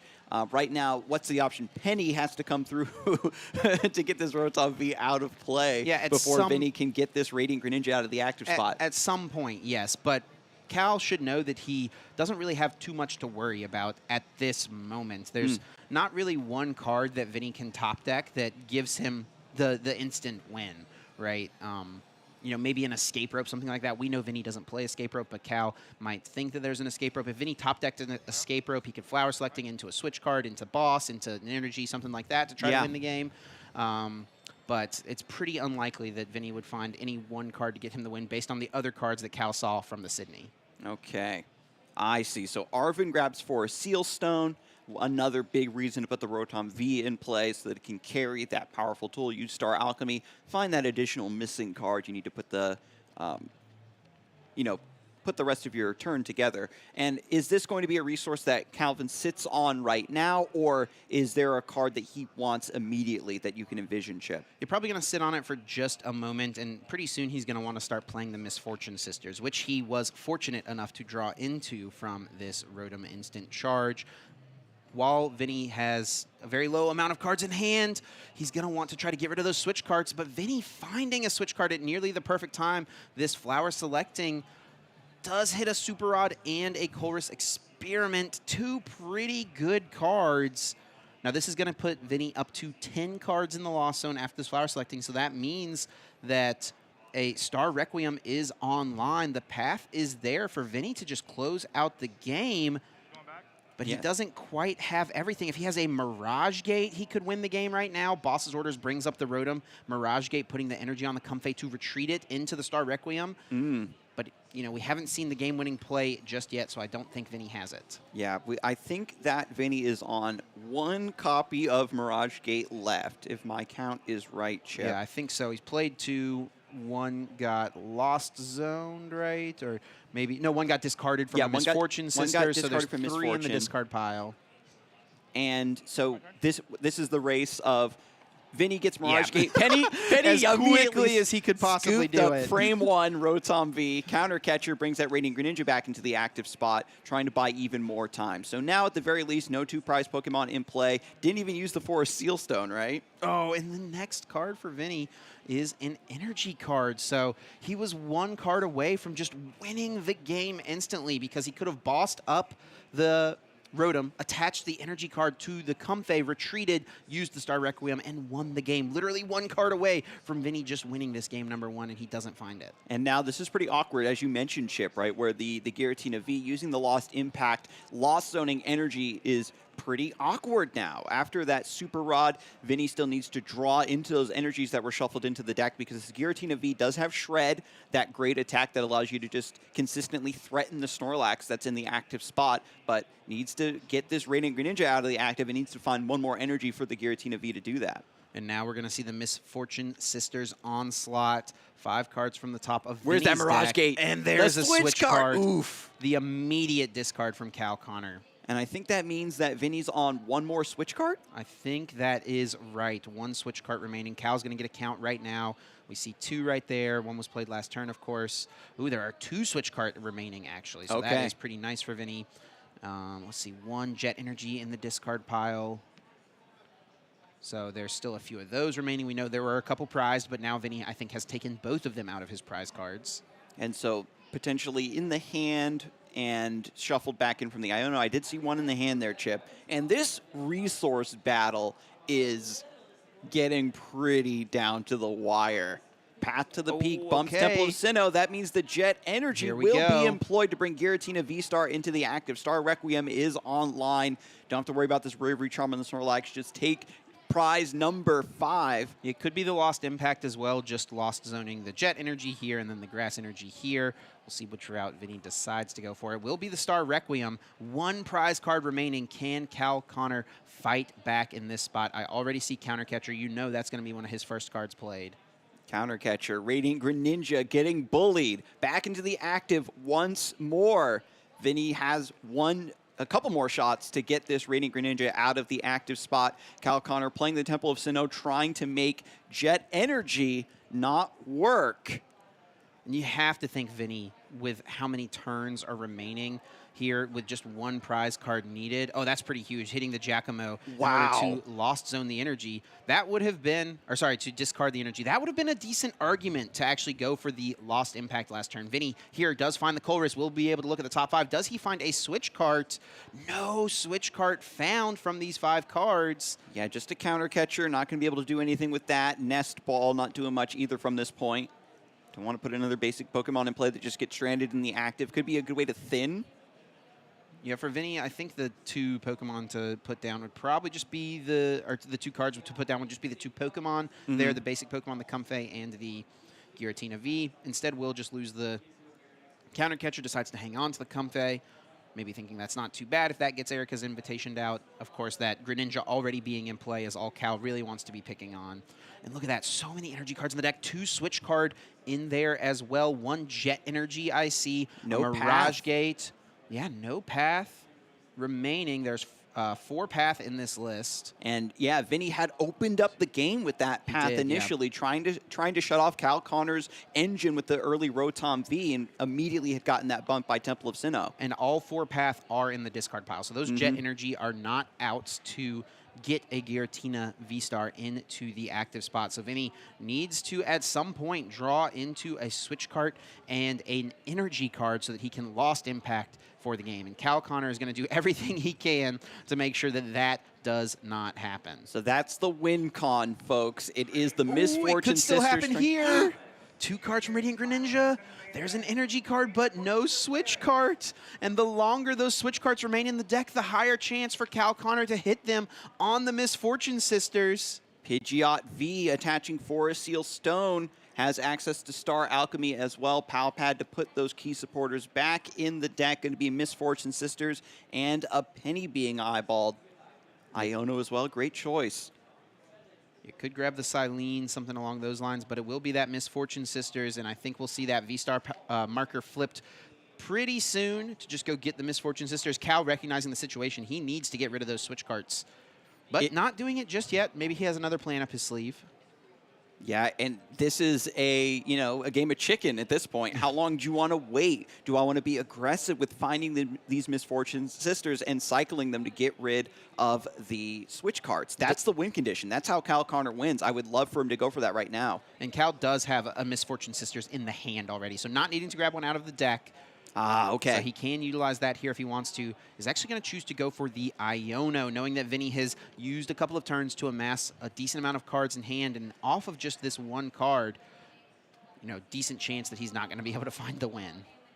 And with the 1 card, especially, Comfey's not in the active, so no flower selecting. Right. With the odds of that 1 card being an energy to even activate Radiant Greninja, very low. I think Vinny's already used up all of the Chorus's experiments as well. Yeah, I think there's 1 in the prize cards still. I think that might be what his last prize is. And so Cal does use that V-Star power, grabbing a Pokemon out, immediately uses the Vanishing Wings of the Pidgeot V to place it back into the deck. Doesn't want to give Vinny the boss's orders, attach, retreat, win condition potentially. Boss's orders plus Mirage Gate, I suppose. Yeah, so Calvin Connor, not only do you need to play your own deck in this matchup, you need to know your opponent's deck inside and out as you're forcing them to play through their whole list. Misfortune Sisters, this big. is huge. 5 cards from the top. How many switch cards? No switch cards. Oh. 0 switch cards. Where are the switch cards, Skarzig? They are hiding. I can't believe this. They're shuffled in there somewhere. And after the Misfortune Sisters, the deck is shuffled 1 more time. Vinny gets another couple turns to potentially draw into the switch card to bring this Giratina V-Star into the active spot. Still needs 1 energy to be found. Yep. It's a to 2-card use that combo lost here impact to win the game. Draw for turn on Vinny's side. Just a pass once again. Cal probably going to slam Misfortune Sisters 1 more time. Let's spin that wheel. Can we find some switch cards? I'm holding my breath right now. No switch cards again! Cal can't believe it. Vinny is hanging on by a thread, and all those energies that were at the top of the deck get shuffled back in. So I think Vinny did hit a switch card in his hand currently, so he's waiting for a game-winning draw. That deck is pretty thin. That was 3 energy off the top of that from the Misfortune Sisters, now shuffled into the deck. And Cal really having to take a moment and rethink this position, try to figure out what to do. All he can afford is a pass. Vinny, the same on his end. The pressure of every single draw for Cal Connor that the opponent might have. Arvin looking through the deck now. Is there any item or tool that's important from here? Poke Gear, yeah, right? Poke Gear just to find supporters here moving forward. Cal does eventually need to try to get his loop going, you know, use that Team Yells cheer in order to put back maybe some of these Misfortune Sisters, get that Silene back, Silene to get back a eventual Pal Pad as well. You know, he wants to have unlimited access to these resources, but you have to favor Vinny here in this position. He's really just waiting for the one card draw. And Cal Connor, right, if he whiffs on Misfortune Sisters, can maybe go for Iono. Oh, does Vinny have it? He picks his hand up. He's thinking, no, just a pass once again. Oh, and Calvin drew into the Misfortune Sisters but didn't play it. Yeah, holding off. I think he's assuming there's a decent shot that Vinny actually just has a switch card in the hand. You know, that's something he's got to be thinking about. He's only seen 2 switching cards of some sort. They're both in the discard pile. So he's assuming that Vinny has those cards in hand. Maybe Cal here waiting to draw into an Iono, but he actually has Iono in the hand. Here we go, switch card into the Comfey. Let's see it, 2 cards. There's the energy card. Does he have the other switch card? I think he must. Wow, there it is. The double switch card, the energy found, and Vinny able to take the final prize. Yeah, I wonder if Cal should have made the read that Vinny had the switch cards in his hand, because he played 2 Misfortune Sisters, didn't see a single one. He maybe needed to assume that Vinny just had them in hand and maybe should have gone with the Iono. The problem with going for Iono from that position is Cal is that he's just going to have to try to reestablish his board. He's going to be relying on one single draw every single turn. Exactly, without the Rotom V to fill up those resources, and the loop just was not properly established, right, Chip? Vinny had this key moment of finding the Moonlight Shuriken, immediately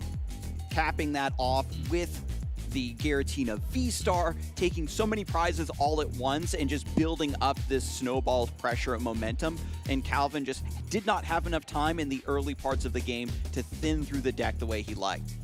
Yeah, what an incredible game. I mean, you can see that this matchup, while Vinny did come out on top, it is nowhere near as one-sided as I think many people would give it credit for. Just imagine if Cal, off either of those 2 Misfortune Sisters, had been more fortunate, had discarded those switch cards. I mean, Vinny would have been stuck in the active with the Greninja and no real plays to get out of that situation. And now in this long best of 3, 17 minutes back on the clock in game number 2, Calvin Connor's got his back against the wall. Starting Pidgeot V in the active spot and Rotom V once more in the prizes. Yeah, that's pretty tough. Once again, a Jet Energy on Vinny's side. Boss's Orders, honestly, the bigger card to see in the prize cards here. We saw that Vinny needed both Boss's Orders to really give him, you know, he had the 2 Boss's Orders as potential win cons. Maybe thinking about it, you have the turn 1 path to the peak. Once again, trying to shut down Cal's setup. Cal right away, drawing that Hisuian Heavy Ball. That will be fortunate, and also countering the Stadium immediately. Yeah, this is exactly what we saw in game number 1, right? The Temple of Sinnoh coming through, Rotom V found. Now more draw can be had thanks to Instant Charge, Snorlax, and of course, the Bravery Charm needs to be found. But this is already, even though Calvin has a very similar turn 1 to what he had in game 1, Vinny's starting with Giratina V in the active spot. There's going to be less ability to fill the Lost Zone with no Comfey. It's just going to be Abyss Seeking for now. This is honestly an even better start for Vinny, right? Using that Abyss Seeking right away, it gets you more cards in the Lost Zone than one Comfey does every single turn, Very right? true. Because if you just start the Comfey, you're obviously not going to bench multiple. You're just going to get 1 card in the Lost Zone every single turn. But if you start the Giratina V, you can freely go for that Abyss Seeking turn after turn. And this is the worst, you know, probably situation for Cal, to be honest, to see this be Vinny's 1 starter. Yeah, and Vinny could just keep this 1 Giratina V as the only Pokemon in play. You don't have to worry about Snorlax attacking into you. Calvin Connor already, you know, spiraling, looking at the clock, trying to evaluate the situation. How quickly can I play this? How quickly can I thin my hand down? my deck down. Rotom V on the bench will hopefully contribute large amounts to that, but it's looking pretty rough. Yeah, and you do bring up the clock, Skarzig, which is an excellent point because that is a huge part about playing Snorlax in tournament play. You know, we're playing Swiss best of 3, so that means in order to, you know, win a set, you've got to win 2 games. And Snorlax, we saw from that first game, it took 35 minutes. We've got 15 minutes left on the clock.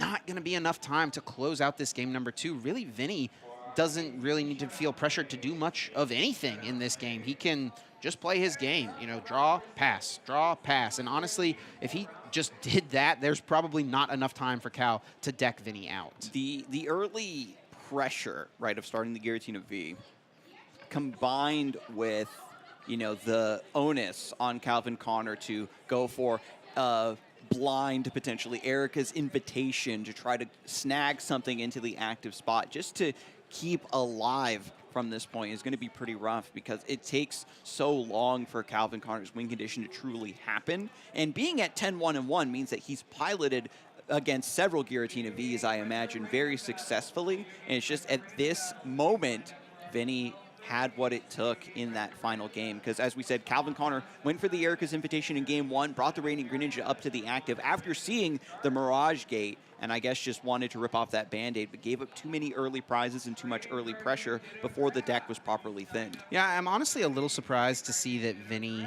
put down a second Giratina. He did that in game number 1 as well, which I was also a little surprised by. I didn't really say anything about it because I wanted to see what his game plan was, but yeah, the 2 Giratina V is interesting. It does just give your opponent another counter catcher target, potentially. You know, they can counter catcher around where your energy are being placed. Yeah, and now you have to play, you know, splitsies by distributing the energy so that you have 2 attackers rather than just selfishly attaching everything to 1. Yeah, and I guess the thinking is that Vinny doesn't really care if Cal counter catchers up a Giratina V. You know, worst case scenario, you can just go attach Abyss Seeking, right, and continue to draw through the deck. And ooh, a pretty big Avery here, getting rid of 1 Snorlax at least. It looks like it will be 2 discarded. Vinny drawing 3 cards. Yeah, Calvin Connor did pick up that Erica's invitation, and this is going to come down to, you know, potentially a read of, okay, do you have those basic Pokemon? Abyss Seeking going to come through. And you can see Cal Connor's just immediately drawing card, thinking about his turn before this big Abyss Seeking fully resolves because the time pressure is now on him. Here's the Erica's invitation. Right, this could be is big. he rewarded? They're seeing this hand, and there is one Pokemon in there. The Cramorant. And that is not the best Pokemon to hit, but it is better to be in the active than a Giratina V. Now, Cramorant can just freely use that spit and instantly attack every single turn. Its Lost Provisions being activated that powerful ability thanks to there being 4 cards in the Lost Zone. So Cramorant, honestly, not too bad in this matchup. It is definitely less powerful, though, than Giratina V. Vinny going for the Pokegear now, looking for Chorus's Experiment, maybe that other boss's orders, trying to set up some big plays, especially with Rotom V and Pidgeot V in play. Gives them huge opportunities to take multiple prizes. And we'll find that Chorus is going to continue to try to fuel the Lost Zone. Gets to the point where we can see some Mirage Gates coming down. Star Requiem can become a threat as well. And it is interesting because do you really want to burn a Switch Cart or a Jet Energy in order to, you know, get the Cramorant out of the active whenever it's something that is able to attack every single turn? It might be more worthwhile to hang on to those cards until your opponent is, you know, bringing something like a Greninja or a Comfey to the active. Yeah, I think that that's the key, just to rely on the Cramorant. Time is on your side. You got the win in game 1. I think the Cramorant could certainly just start swinging. The problem here, too, of course, is Pidgeot V's Vanishing Wings. You can drop some damage on it and then have that nullified. Yeah, it does have to be on the bench, however, so that is something to think about. And Vinny is actually going to burn an energy card here, Attach Retreat. That's not too bad. He does still have a Super Rod. Now, one did get discarded from the early Misfortune Sisters, but does still have one remaining. Switch Cart and Mirage Gate both offered up from the Abyss Seeking, and the Mirage Gate is sent to the Lost Zone. We've got 2 gates in the Lost Zone. Trying to keep track here. A lot of Switch Carts in the hand. The hand is absolutely massive for Vinny. Cal Connor just drawing cards with Rotom V, diligently sticking to his game plan, trying to find the right moment to strand something important in the active spot. Temple of Sinnoh has been hanging out this whole time. Yeah, uses that Vanishing Wings to throw the Pidgeot back in there. Boss's Orders, you know, why wait for your opponent to take a prize card when Boss's Orders can just actively and aggressively gust a Pokemon into the active spot? Mm-hmm. Forest Seal Stone still an option for Cal Connor. Vinny picking up the third Mirage Gate. Now with 8 cards in the Lost Zone, can turn on these Giratina Vs so they become true threats. But at least for now, Cramorant can still put down some pressure and some damage on the Snorlax in the active. Yeah, is it time to go with the Shred? That would take a knockout here because there is no Bravery Charm on this active Snorlax, whereas Spit Innocently would just be hitting for 110, so could be worth it to go on the aggressive here if it means you're taking a prize card. And I think that is has what the we're gonna Pass see. to the Peak to bump the Temple of Sinnoh so that the Jet Energy attachment brings this Giratina V into the active spot. This saves you a switch card, which is great. And there's the Shred to take 1 prize versus that Snorlax. Calvin Connor promotes the second one. 2 were sent to the discard pile thanks to that early Avery. It's going to be Super Rod here, bringing those Snorlaxes back into the deck. Yeah, all 3 going back. Of course, 2 discarded from the early Avery. Does need to have a replacement Snorlax if he anticipates this active one going down.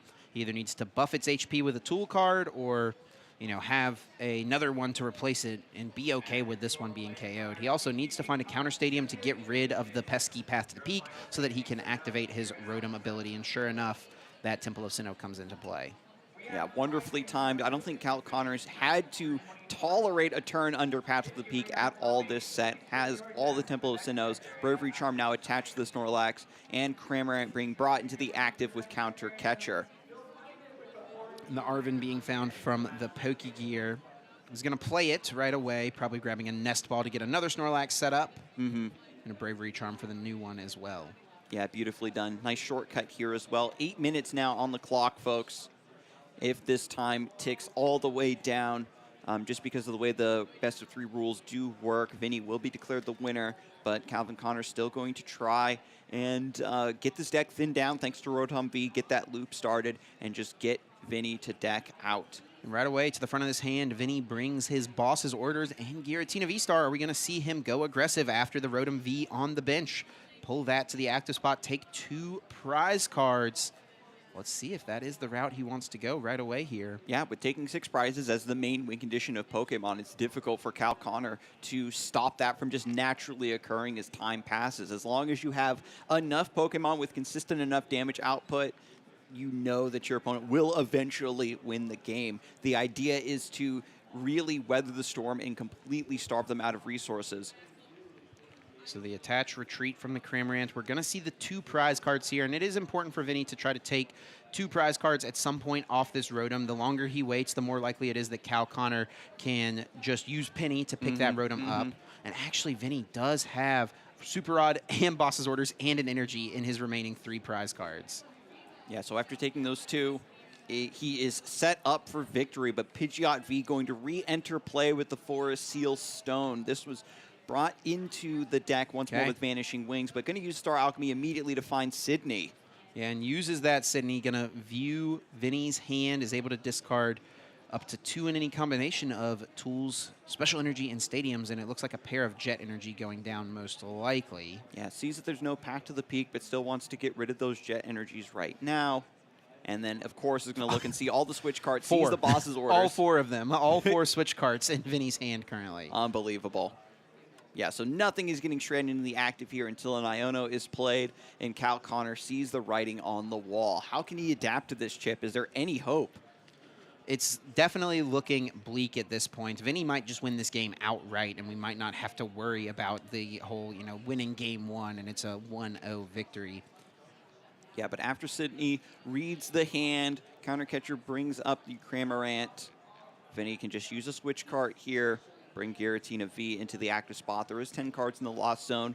Star Requiem might be the option. There needs to be 1 more energy attachment somewhere to make Lost Impact online for the final prize, potentially. Yeah, with 3 prizes remaining, Vinny has to make sure he levels his resources really wisely here. You know, Star Requiem for 1 and then Lost Impact twice. And I think he has exactly enough resources to make that exact play happen. For now, though, he'll try to sneak in a KO with this Cramorant where he can, and this does force Cal's hand a bit. It forces him to play Penny more than likely, and means that he's not going to be able to play something else. But instead, it will be the Arven instead. Yeah, maybe that means that there's an incoming switch cart in Cal's hand currently. Could be the case. Yeah, just thinning out the Forest Seal Stone, picks up a Nest Ball, needs to find another basic Pokemon. And we'll play the Nest Ball right away, just getting another Snorlax to replace this one if it were to go down. And so there's 3 Pokemon in play, 3 prizes remaining for Vinny. This is, he sees the objectives all laid out before him with 3 Bravery Charms. These are pretty respectable, but that's just, you know, Cramorant hits twice, hits twice, hits twice. Is that going to be enough time? Vinny's going to draw for turn. Does have an energy card. Can load up one more attachment to this Giratina V-Star. And once again, we'll just spit innocently onto the Snorlax. Cal has a Penny in hand. Already bringing up a counter catcher. And he's going to bring up this Giratina V. Yeah, and this is what I was kind of meaning. Chip. Yeah. Now, this is going to be, I think, fine for Vinny. We know he has a million switch carts in his hand. And that's exactly what we're going to see here. But Cal is forcing him to expend those resources. Ooh, and opts for the Giratina V-Star. Now with the additional energies in play, goes for Lost Impact. It's going to be 1 prize card drawn here. Does hit the energy. And really 2 out of 3 prize cards there for Vinny were pretty good. The boss, not super useful now at this point, I would say. But either Super Rod or the basic energy is pretty good. Cal, right away, uses that boss. Passes back over to Vinny. Yeah, just right now expending resources. It looks like Cal Connor is envisioning, I'm going to go down to you having 1 prize card remaining, go for the Iono to 1 strategy. Yeah, and that's exactly what we're going to have to see, but I think Vinny is in a decent shot to just close this one out here. Cal having to go for a counter catcher plus a Iono play almost definitely does hit the Iono from this Pokegear 3.0. That is very fortunate. Vinny with a massive hand. We know that all the switch cards are in hand. And especially after drawing that energy from the prize cards, that's going to be shuffled down to the bottom of the deck. Yeah, and after playing Sydney as well, Cal is totally aware of what Vinny has access to in this hand. So Iono to 1 is going to be the play, and it's going to be the waiting game here. I think Cal probably knows the situation, knows that he's unlikely to win this game regardless of time. You know, Vinny may just win the game naturally, but that's a pretty good draw, honestly, finding that Temple of Sinnoh. That does limit Vinny's outs to just close out the game. Colress's experiment, huge find. Oh my goodness, 5 cards. Calvin was really hoping to have more time than this to build up a hand, to build up the resources, but a Colress off the top really negates the Iono, and plenty of energy is to be had. Yeah, and we do know that all those switch carts are on the bottom of the deck, so Vinny is not going to find them. So actually even just choosing to go for the pass, not even worried about Abyss Seeking. 5 cards from the top from Misfortune Sisters. Mirage Kate being discarded, but no switch cart. And honestly, this is pretty solid for Vinny because it shuffles the deck. Now those switch carts are going to be live potential draws for the game winner. That's all Vinny needs here to close this out. Let's see if he can get it. 1 card to draw. Is it a switch cart? Yes, it is! Right off the top, bringing the Giratina V-Star into the active, and that is 2-0 versus Snorlax Stall. Wow, what a game, what a set. Super well played from Vinny Fernandez, traveling to this event all the way from Brazil, and he took down, you know, the Snorlax poster child, you know, the guy who has just been dominating tournaments with this deck. Now, Cal is far from eliminated from Top Cut at this point. That is just his 2nd loss of the tournament now. So he's sitting at a 10-2-1 record. So he's got 2 rounds remaining to try to get 2 wins. But Vinny, on the other side of the table, has 2 rounds remaining to try to just get 1 single win to lock up a top 8 spot. Right. And Chip, that's a favored matchup. We saw Vinny have to fight tooth and nail to find those wins. Calvin Connor navigated this matchup perfectly. Incredibly beautiful timing on the Temples of Sinnoh, but it just wasn't enough. The Rotom Vs were such a liability in the early parts of the game. Vinny going for these aggressive lines with the boss's orders to get early prizes and just keep that pressure up and running. Yeah, really incredible play here. The game one was really the close one. I think Vinny did kind of run away with things in game number two, regardless of how much time was going to be left. I think Vinny, as we did see, he does eventually win there. That was going to be a tough one for Cal to win. Cal's best chance to get a win here was to win that game number one, and he does come up just short. Maybe a little bit unfortunate with the Misfortune Sisters not finding those switch cards. Yeah, that is so true in game number one. That was huge, yeah. And then, of course, Vinny, after getting Iono to 1, pulls the Chorus's experiment. Calvin making it desperately look easy. using the Misfortune, trying to get rid of those switch cards, and then immediately one off the top. He was certainly destined to win this one, apparently. Yeah, absolutely incredible play. Vinny just really well mapping out his prize cards, and that's something that's really important just in Pokemon in general, but especially in those control and stall matchups. You've got to map out your 6 prizes and know exactly where each of those are coming. And I think it's a great showcase of how the game can be played in a completely novel way, right? These players are going into a matchup that is so singular. Like, you can't just say, oh, well, you have to play a completely different line. Your resource evaluation becomes entirely different. What attacks you're using is completely thrown out of balance thanks to the presence of this Snorlax deck in the metagame, and just adds a new spin to the game that we know and love. Yeah, Vinny is making a pretty good argument for the Giratina deck. At this point, he's got a 10-0-3 record, 33 match points. Like I said, just one more win in these last 2 rounds will get him a top 8 spot, and I have to imagine that'll make the trip from Brazil worth it for this tournament, right? Yeah, if you can make a trip like this and do well, after traveling such a long distance, that it's going to bolster your confidence so much, even potentially winning a regional and just qualifying for Worlds. Yep, right away. And then suddenly you're like, yes, I traveled, I went, and I was so confident in this very complex deck that a lot of players were doubting and didn't think was very good, but I was the one that was able to pilot it to victory. Yep. It's got to feel great, Chip. Yeah, without a doubt. It was great to watch Vinny play that out. I'd like to see him as well play in the future against something, more traditional, right? See him execute kind of his normal game plan, because he does have some very interesting cards in his list this weekend. I mean, he's not playing the Manaphy. That's something that's been kind of popular in the Giratina builds.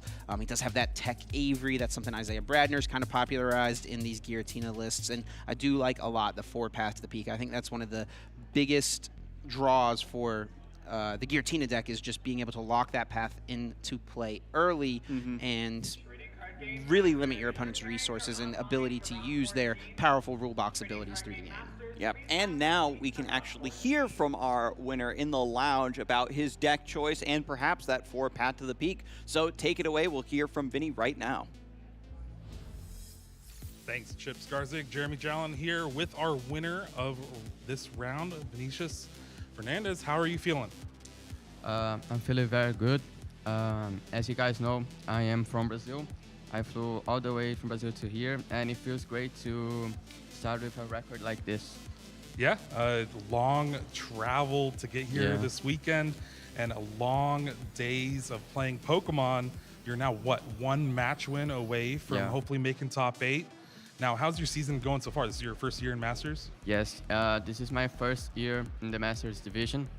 And I started the season playing only 1 regional, because South America doesn't have too many regionals. That's one of the reasons why I came here. It's because to play regionals.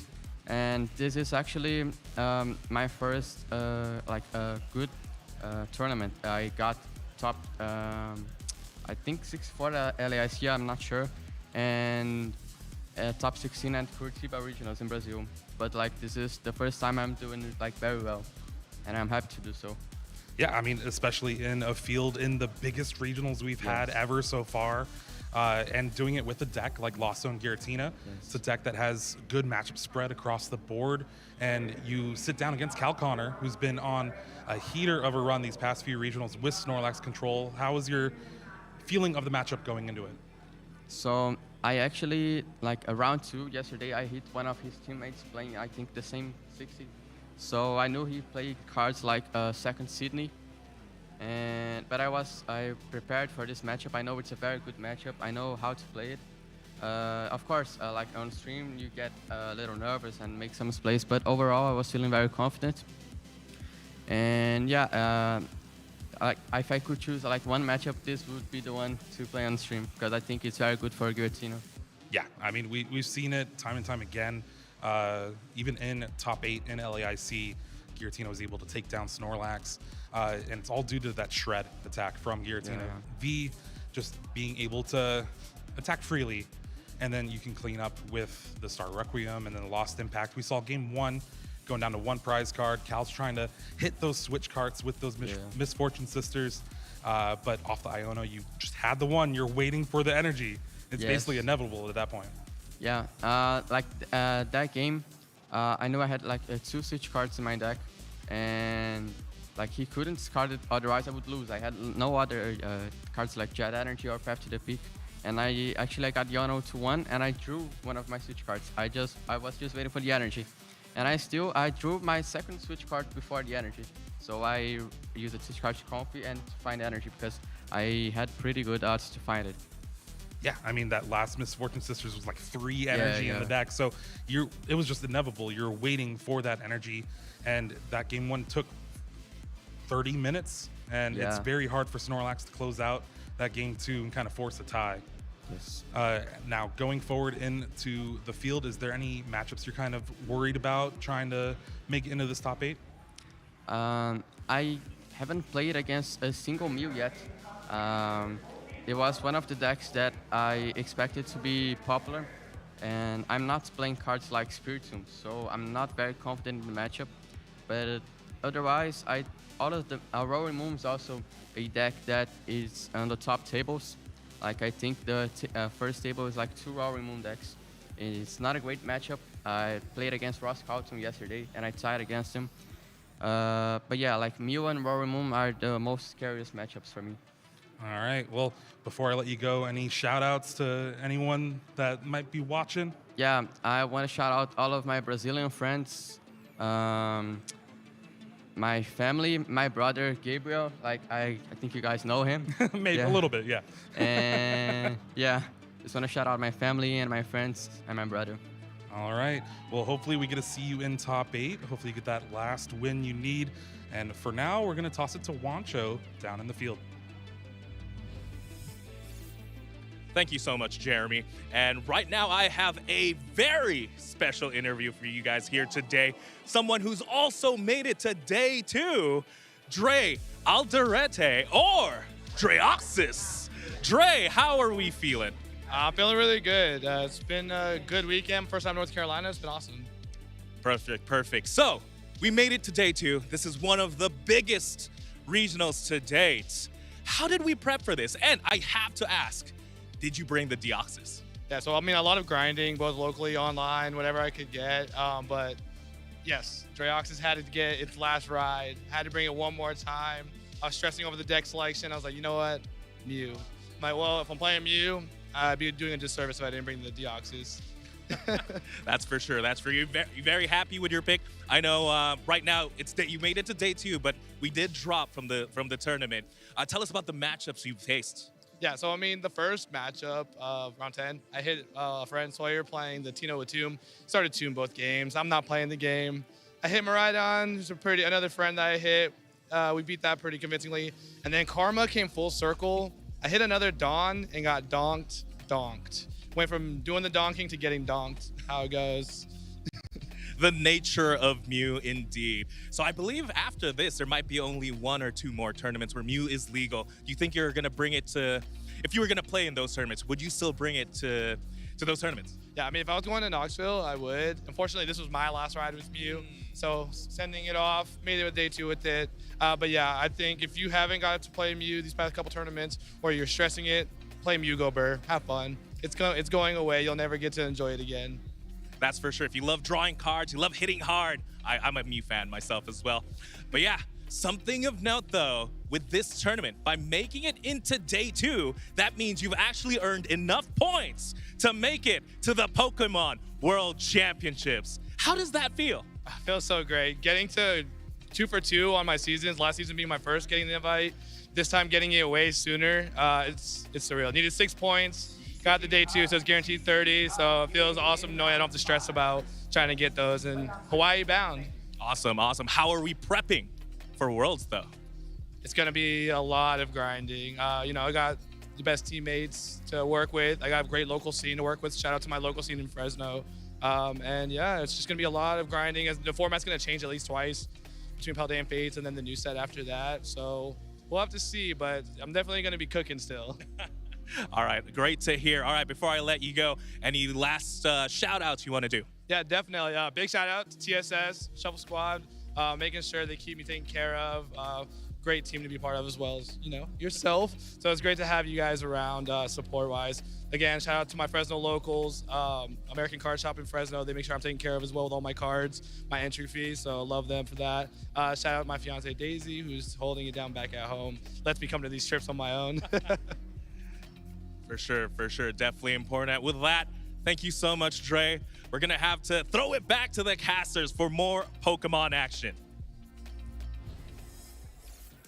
Hello, everyone, and welcome back. That was so awesome hearing from Dre and Wancho out in the field here in Charlotte, and we can also hear now from some of the rest of our viewers at home and someone else also out in the field too with some tweets. We've been talking about it all weekend so far, that we'd love to hear from our audience at home, and we do have some of those tweets prepped for you. And I love hearing, once again, not just from Dre, but from the rest of the community. This one comes from Arturo Campos with some Latios fan art. This is nice. Hashtag play Pokemon. I'm more of a Latios fan myself, but I can appreciate the Latios artwork here. Yeah, very beautiful. Love to see the many talented artists in our Pokemon community. Yourself included, my friend. Oh, thank you so much. I mean, the Pokemon illustration contest is still going. You've got another week to submit your entry, so maybe Arturo Campos has something cooked up for us as well, Chip.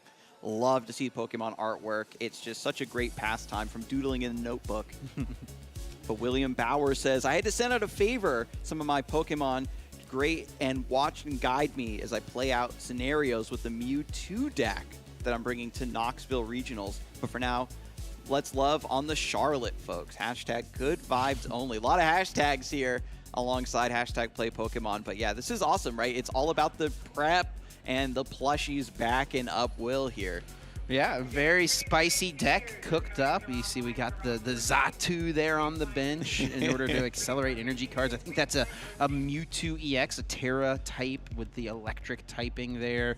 Beautiful Mew full art there in his active spot. Yeah, that's some spice we'll have to keep our eyes on when Knoxville comes up in a couple weeks. I mean, the Mew players are going to be in shambles after that deck rotates, so they have to find the next new Mew. The new Mew deck to rotate to. Yeah, so. Mew VMAX getting all the attention, but let's not forget Mew Celebrations, another great card that's rotating as well. Mm-hmm.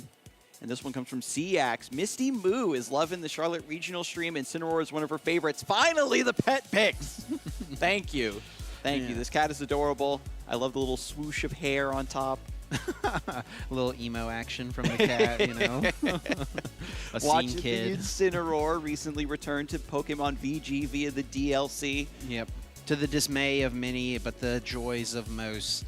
Yeah, I think Incineroar is their most popular Pokemon in VGC, so something you're used to seeing on basically every single Pokemon team for the last few years. Yeah, and again, once more, we need more pet picks. Thank you for opening the floodgates on this, CX. Yeah, great to hear from you guys. We'd love for you to continue to interact with us on our various social platforms. Use that hashtag #PlayPokemon. We want to know what you're doing this weekend, how you're enjoying the Pokemon stream, or if you're here at the event, what you're doing, what you're enjoying, some side events, whether it be the main event, whatever it is. And be sure to follow our channels here as well. If you're watching on YouTube, Twitch, wherever you're viewing this stream, be sure to follow so that you can stay up to date and never miss a single one of our regional broadcasts. Yeah, very well said, Chip. Hopefully our audience will continue to interact and stick around as well. We're going to go to a short break, and when we return, get the next Swiss round ready to go.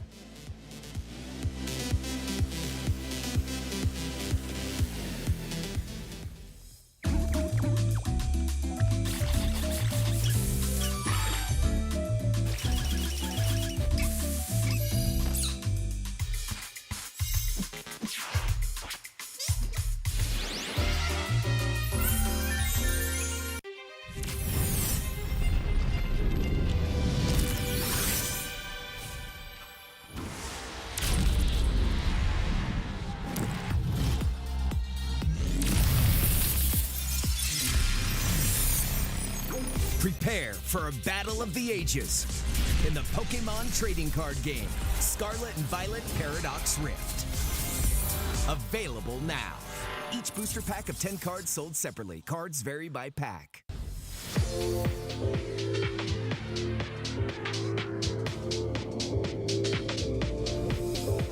Before a big match, I just like to think of it as the same game that I've been practicing with. You know, it's really just the same as my practice games. And I like to remember that we're just here to have fun. So I like to go into every set just wanting to have fun and play it like I'm practicing. I think nerves are definitely inevitable because I've been to a few of these things and I'm still nervous, but I actually call my mom and I talk to her for a minute and then I listen to music when I'm in the hall around everybody, so it doesn't get as overwhelming and as loud. So yeah, something I do to calm my nerves before a match, I like to flip through my binder and just check out my cards and like really just try to not think about the match.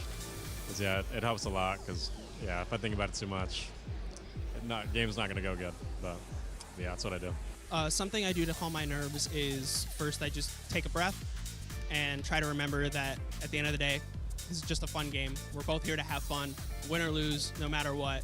I think spending time alone as well as like being able to like take time for yourself and focus on a match especially is really important.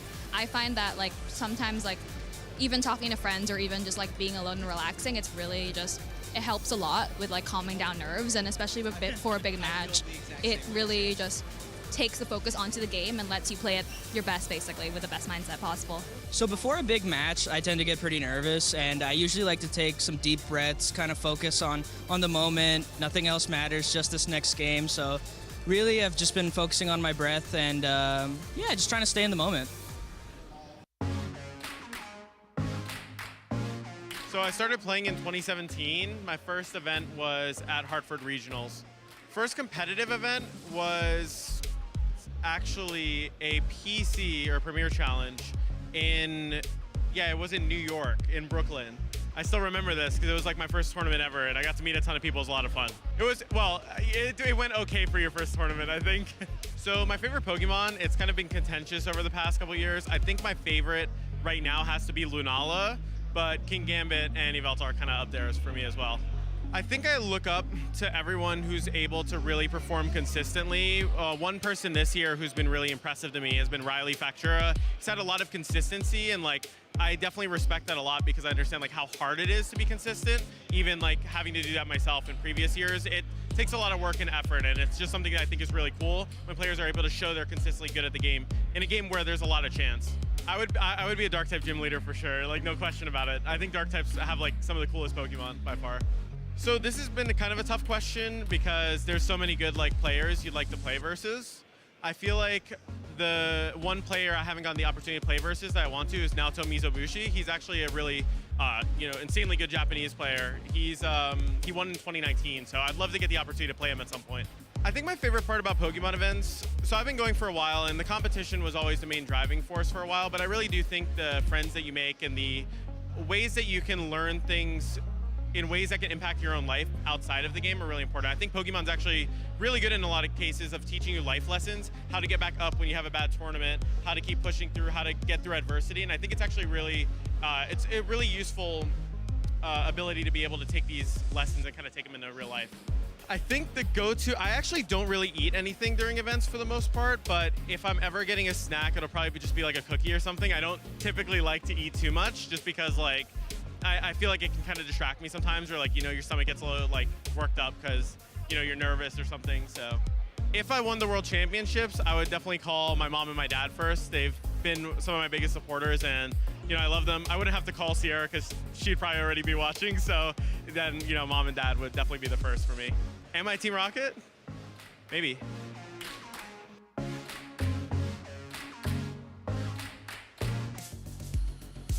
Welcome back to the beautiful city of Charlotte, North Carolina, home of this weekend's Pokemon Regional Championships.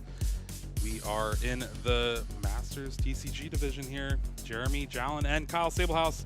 We are Saballin, and we are in the middle of day 2, trying to figure out who of our players are going to make top 8, and we have a lot of players just one win away. Yeah, things are moving and grooving. We got 2 more rounds remaining before we'll see who makes the top 8 here, and it's a lot of championship points that these people are playing for. It's a lot of points in general that you need, upwards of 36 if you want to make it into the top 8, and that gets exhausting. You're talking about 12 match wins out of 15. It's all these rounds are going to matter considerably. Yeah, it has been crazy just to see the amount of people still in the building for day 2, because usually kind of like thin out the herd a little bit. People are gonna go home after not making it, or maybe playing a cup or something like that. But the day 2 here is bigger than a lot of the regionals that we've won in the past. Yeah, it's a huge field that we still see out here, and a lot of players still playing for what? Pride, of course. If you can make it into that top 32, you're still looking at a good chunk of change. Top 16 looks pretty great too, and a lot of championship points that are really going to be fueling a lot of these players' drive to eventually make it to Honolulu. So a lot to still be playing for, but we have some players that are trying to go all the way here with some very important rounds lined up. These next 2 rounds will be win and in situations for all of our players, so very excited to see which of our players will start to make it into the top 8 and maybe see that path to victory. Yeah, the path to the peak victory. As long as it's not with a Judge or Iono, sure. If it's in Giratina, then it's fine. There we go. Yeah. That's the acceptable way to use it. Yes. Well, I believe our stage is ready for this round of Pokemon TCG. Let's go ahead and take it down and meet our players. All right, Aaron Santos on the left with Roaring Moon EX up against Isaiah Bradner with Giratina V-Star.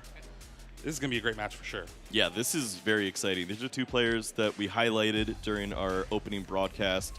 I was really interested in Aaron's list. It has a lot of intricacies. It's not that specific, that consistency list that we see out of other players like Ross Coffin. It's got that Roaring Moon with a bunch of tech inclusions that might be a little worrisome for Isaiah. I feel like he might be aware at this point in time, because a lot of players are scared of facing Aaron right now. Yeah, Aaron's first time on stream, but he's trying to make the most of it here. Trying to chase that hometown Worlds invite, trying to play in that Honolulu area. Cool. And has been putting on a show so far with that Roaring Moon EX. Just took a loss to Ross Coffin last round in that mirror. And maybe the tech inclusions kind of slowed him down a little bit, but this is a good matchup against Giratina. Yeah, it lines up very well on the other side against Isaiah Bradner as he takes a nice sip there. He's been playing this Lost Zone Giratina for a while now. Really fell in love with it around the time of the World Championships, and he certainly got the best of Jake Gearhart on the other side of that exhibition, and he likes to make it well known.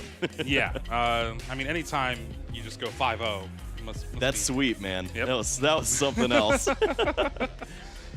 He's trying to do just that here in day 2.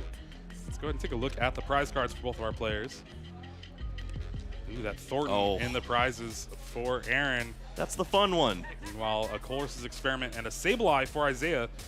I believe that is the only Sableye in Isaiah's deck. Yeah, that seems to be the typical inclusion now. A lot of players eyeing up double Cramorant and the single Sableye, but Isaiah has had to make some cuts in order to add some of those fringe inclusions. Not too bad, though, for the rest of the cards there. It's going to be interesting to see who's actually going first. It does look like Aaron is going to start things off here.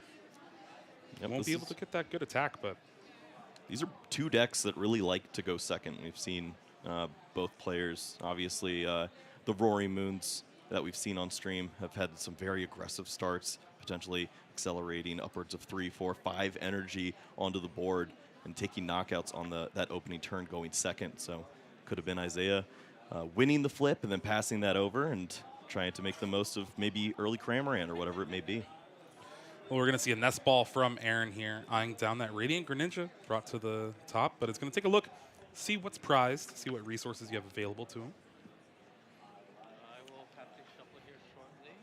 Yeah, this is a a deck where you could see a lot of different attackers. We see the Radiant Greninja, and so often you don't expect this Pokemon attacking this matchup, but there are water energies. There's 3 water energies that we'll have to pay attention to.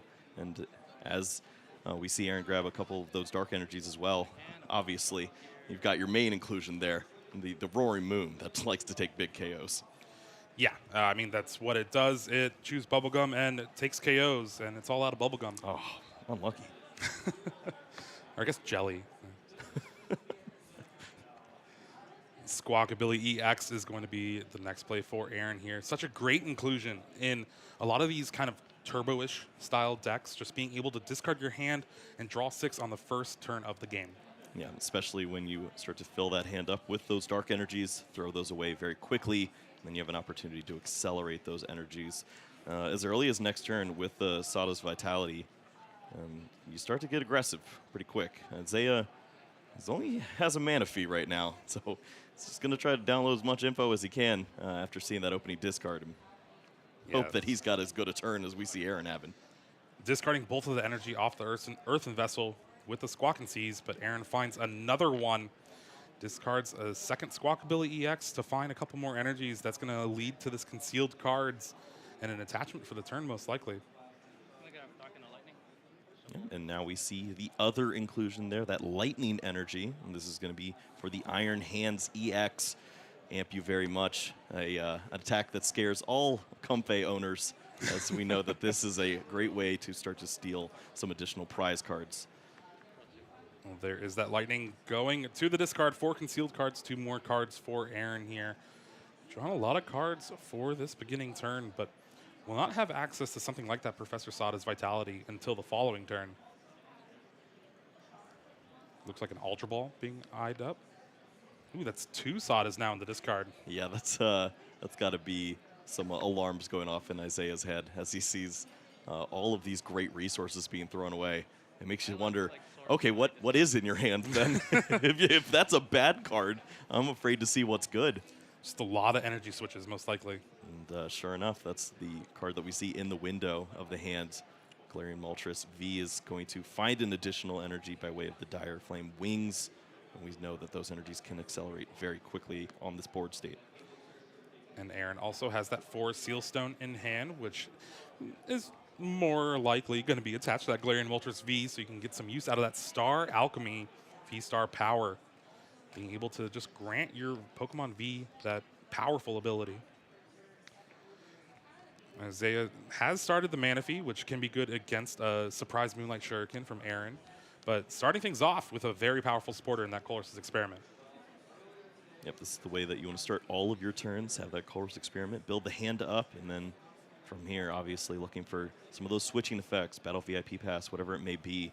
We've seen Pat to the Peak occasionally as a pretty important card in matchups like these, just trying to shut off some of those additional abilities that grant Aaron some additional energies, and maybe you could slow down maybe that Radiant Greninja as well on the other side.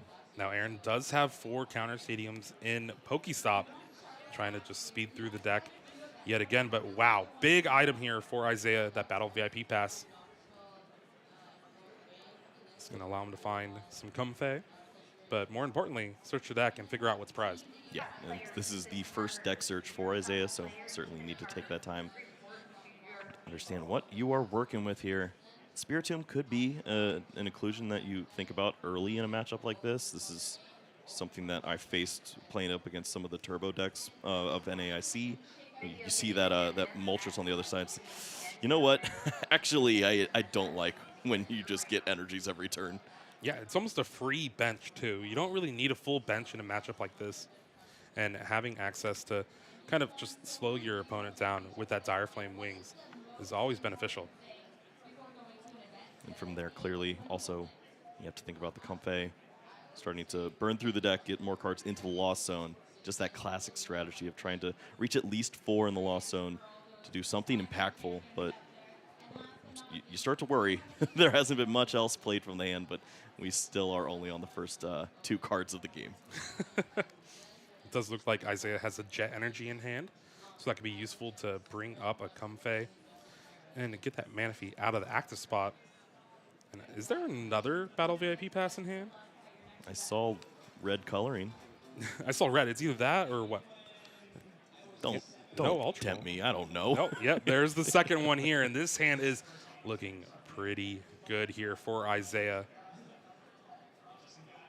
Yeah, obviously, there's some decisions that you need to make here where you look at the Come phase and the Giratina V. You want to establish that Giratina V, so obviously you can evolve it into the V Star, start to apply some pressure to these higher hit point Pokemon, and maybe remove them by way of lost impact. But there's also a bit of a game here where you have to start to consider, do you want to get that Spiritomb established, start to shut down your opponent, or do you want to work in a Cramorant and try to damage these Pokemon, maybe avoid some of that frenzied gouging, which could be an issue later on. And there we see that Spiritomb with its Fettered in Misfortune ability. This will shut off that Galarian Moltres V for as long as it's in play. Now, it's really the only target that you're going to be shutting off, but it's going to put in a lot of work here in this matchup, hopefully, for Isaiah. Does find that second Comfey as well, so I think we're going to see a Jet Energy and a couple Flower Selectings to try to build up that Lost Zone in preparation for a turn 2 Mirage Gate. I mean, if you're going to play 3 cards, I think the answer is Battle VIP, Colress Experiment. Not the ideal starter in the active, but that's what they invented switches and Jet Energies for. That's why they did it? And because they're fun. Oh, yeah. Flower Selecting gets rid of the water. Don't need that with the Radiant Greninja in the Lost Zone. And then we're going to see retreat to the second Comfey here. The blatant disrespect towards Rain Splash, you know? I know. How dare you, Jeremy? 4 cards in the Lost Zone now after this Flower Selecting. I believe there was a switch in the hand. We've already seen the energy attachment, so no Abyss Seeking into big knockouts on the other side. And the question now is there a way to find a Cramorant? It does not look like that's going to be the case. Pass of the turn. Still not bad, though, 4 in the Lost Zone, but only 1 Giratina V on the bench. So if Aaron does find the 1 copy of Boss's Orders in his deck, could be able to maybe pull off a big attack, but needs a lot of energy to do that. So we're going to start with Asada here. That's the third one. Only attaching 1 energy, though. We see only that 1 ancient Pokemon in play. Pokestop is found. So we could see Aaron continue to burn through the deck. We've seen resources flying left and right on his side of the board, but rightfully so. This is just how you have to play this deck to start to find some helpful cards. Ultra Ball, maybe that will start to open this up a little bit. Yeah, I mean, Ultra Ball, you can discard that Battle VIP pass you also found with it, so really it's almost free, you know? I mean, we lost Iron Hands. Oh, double Battle VIP pass. Who cares about losing Iron Hands when we got Thornton in the deck? In the prize cards, yeah. Well, I think that's a card that Aaron certainly looks for in the opening deck search. But there are some other inclusions. We see that Mew potentially being eyed up, and I think Isaiah thinks about that rightfully so. As you know what, I don't want to be tempted with this Radiant Greninja, and I don't want my opponent to pull this active and genome hack it at all. Yeah, Mew EX is one of those cards where ever since it came out, people were like, oh, Giratina's done for. Lost impact with genome hacking. Can't beat that, right? Right. All right. And this certainly is a matchup where you can be intimidated by this. You can be surprised by the Mew by way of Thornton. You can start to attach additional energies to it now where it's not currently a threat. But anytime that you see that Giratina V-Star, you know that the Mew could easily knock it out the very next turn. Yeah, usually we only see intimidation in the VGC. Boo. Who has it? Like the Gyarados or the Incineroar? There you go, yeah. Hisuian Arcanine. There's the energy switch to get that dark energy off that Galarian Moltres V. Still 1 energy away from being able to attack this turn, but there is that Pal Pad, putting back that 1 Boss's Orders that was in the discard already, along with Asada's. It's nice to know where those resources are, and thankfully playing some helpful item cards like that in an engine that throws away resources left and right, those Pokestops. It makes you think about the Kyogre builds of old, just burning all these resources and trying to get to this specific endgame strategy. This one, it builds along the way. Well, Aaron's still trying to build a little bit further. Restart a couple cards off the top. No energy here. Supporter already used for the turn. We're going to have to force Seal Stone to just even attack, it seems like. Yeah, I mean, what was a great hand to start, and we saw all of the building that with additional resources, the Pokestop and everything. It's definitely slowed down a bit. Now, you can't get 2 energy. Yeah, that's what, Earthen Vessel coming? Yeah. That's what I was like pointing. I was like, It's like yeah, I knew that's a shortcut. A little too short. All right, thank you. All right, Earthen Vessel found off that Star Alchemy. Discards Ultra Ball to get 2 Dark Energy. This will open up concealed cards as well as that attack for the turn. And important to note, Aaron's going to take a knockout on this Manaphy, which will open up a Moonlight Shuriken play for maybe the future, but we'll have to see. And, ooh, Boss's Orders found off the top. I like this from Aaron, Art fanning already out those different basic energies to keep track and identify that maybe you can pull those out at the right time and maybe work in one of those interesting attackers that we know of. Really debating hard here, but we do see that 3rd energy on Roaring Moon. But just a retreat to Radiant Greninja here. And Aaron's going to take it slow. Very passive. But you can understand where this play is coming from. If this Pokemon were to be knocked out, if you lose the Roaring Moon in this spot, it does not look like you're going to have another attacker ready to roll. And that is the power of the Spiritomb, shutting off the energy acceleration by way of the discard to the Galarian Moltres, which usually starts to share those energies with the energy switches. Well, Isaiah has, again, another Colossus experiment to start things off. It's going to mean 6 in the Lost Zone and a couple more resources to the hand. Does get rid of a Roxanne, though. My favorite flex. There is 2 in the list. Yep. You could throw one away, say there is no late game, and that Jet Energy means that 7 cards will be in the Lost Zone.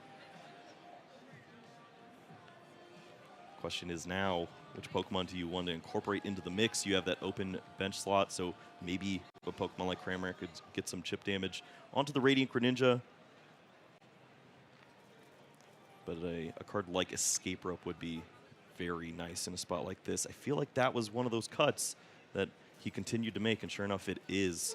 Yeah, just 3 switch in the deck. 3 switch, 2 switch card.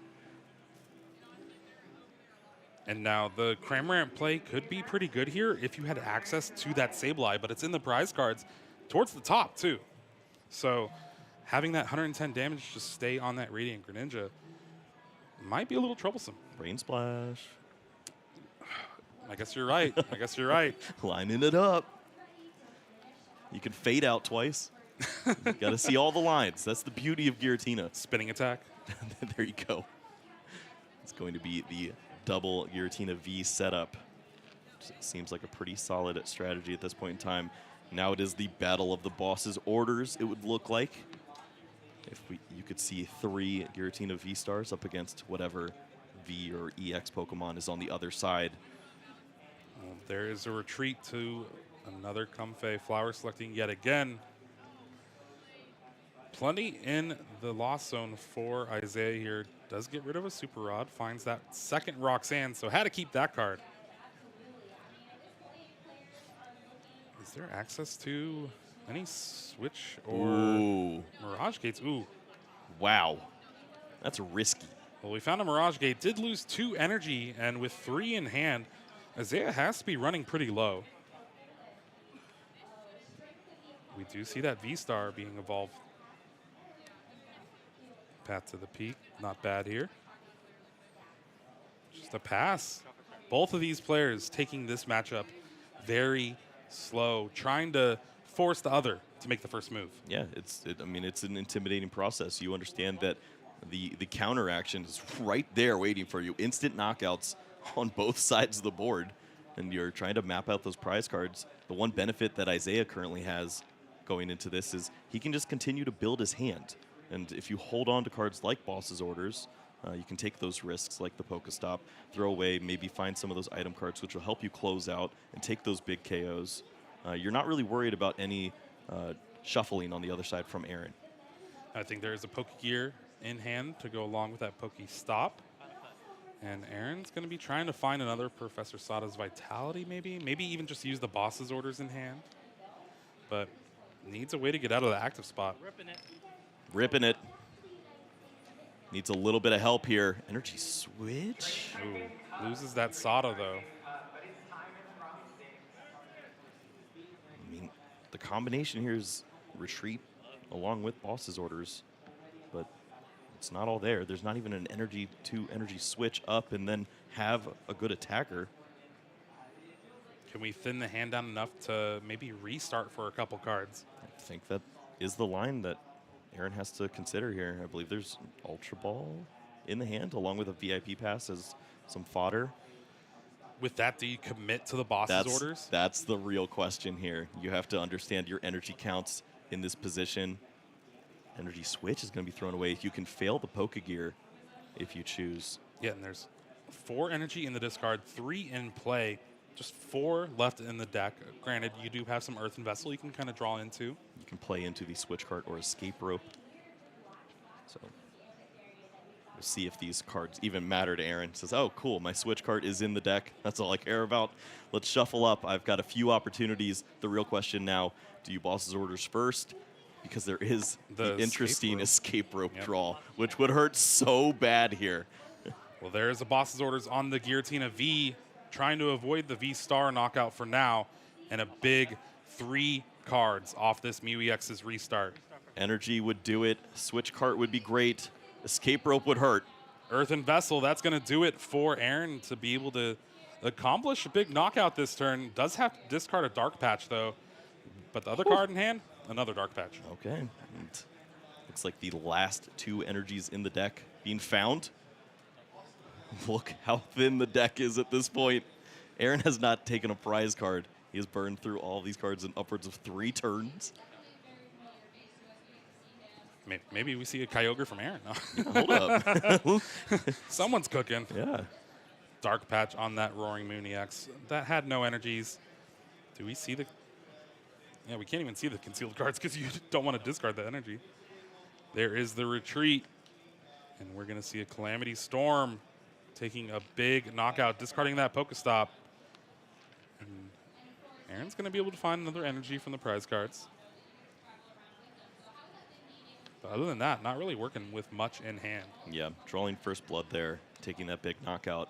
Obviously, Isaiah will have the answer with that Giratina V-Star, but it's very important that he's able to also bench another Giratina V this turn, hold on to that Roxanne for the following turn, and start to disrupt what Aaron is going to be working with, as Aaron has one mission next turn, to accelerate as many energies as possible onto this board, and maybe set up another Roaring Moon and get some energies onto that Mew, perhaps.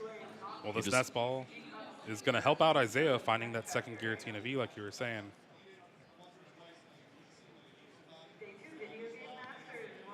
We do know there's the Mirage Gate in hand already, but with quite a few energy in hand. Does look like Isaiah has enough resources, though. Oh, they're all psychic energy. That is ugly. Think we might settle for a Star Requiem? Well, it goes back to looking at that Pokestop that we saw earlier. Oh, yeah. Lost the grass energy, but found the Mirage Gate, so win some, lose some. So far, both of these players have been winning a lot of some. At least 10.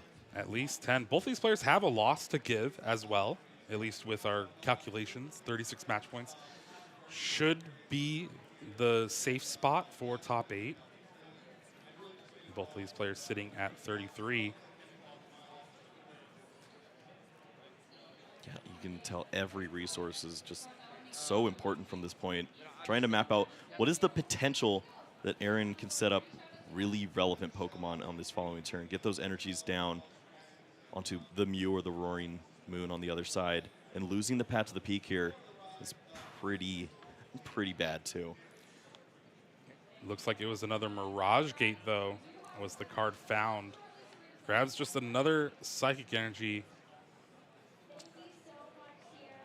Yeah, you want to have a Path to the Peak when you use the Roxanne. It would also be nice to just play an additional one this turn so that you could shut down maybe some additional cards found from Restart or the Radiant Greninja draw, whatever it may be. You just try to shut off all these abilities.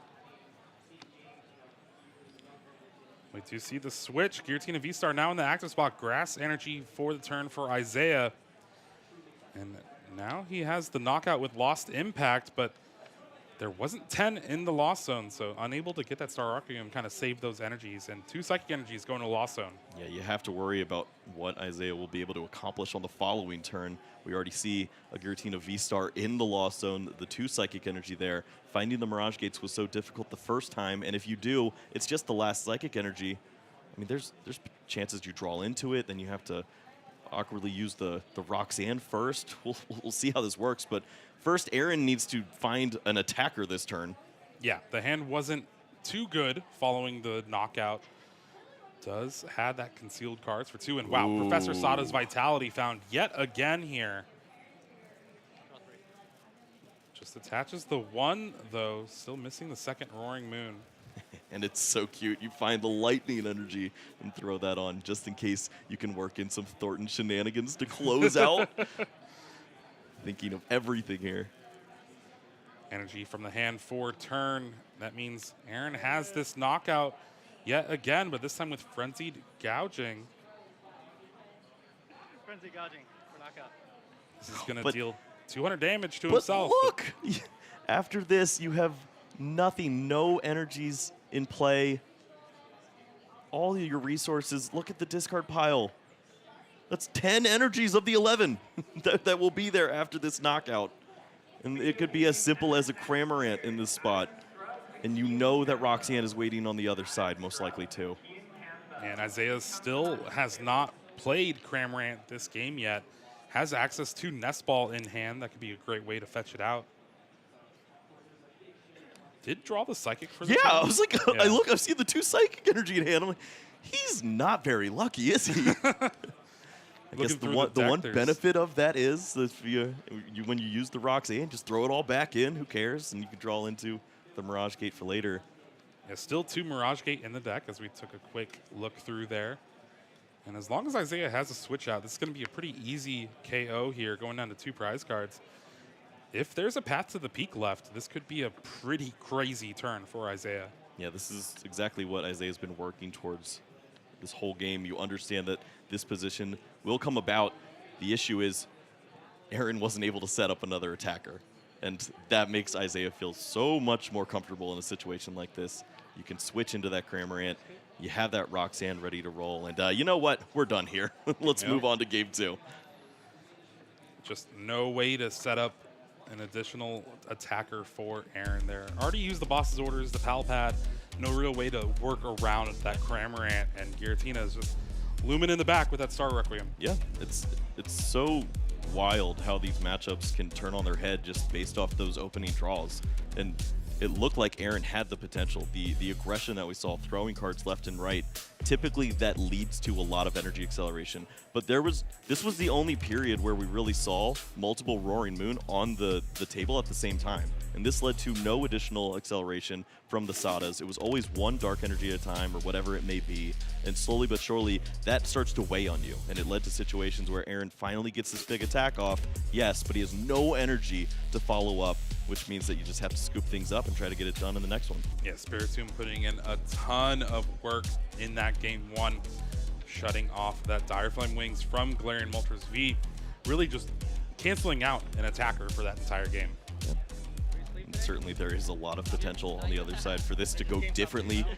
Aaron has the potential to have the big pop-off turn, throw down plenty of energies, maybe work in the Iron Hands at an early stage of the game, and the pressure could be all on Isaiah to find the right answers. But when you have double Battle VIP Pass, Colress Experiment, all the Giratina lined up ready to go, it looks pretty fun to be a Giratina player.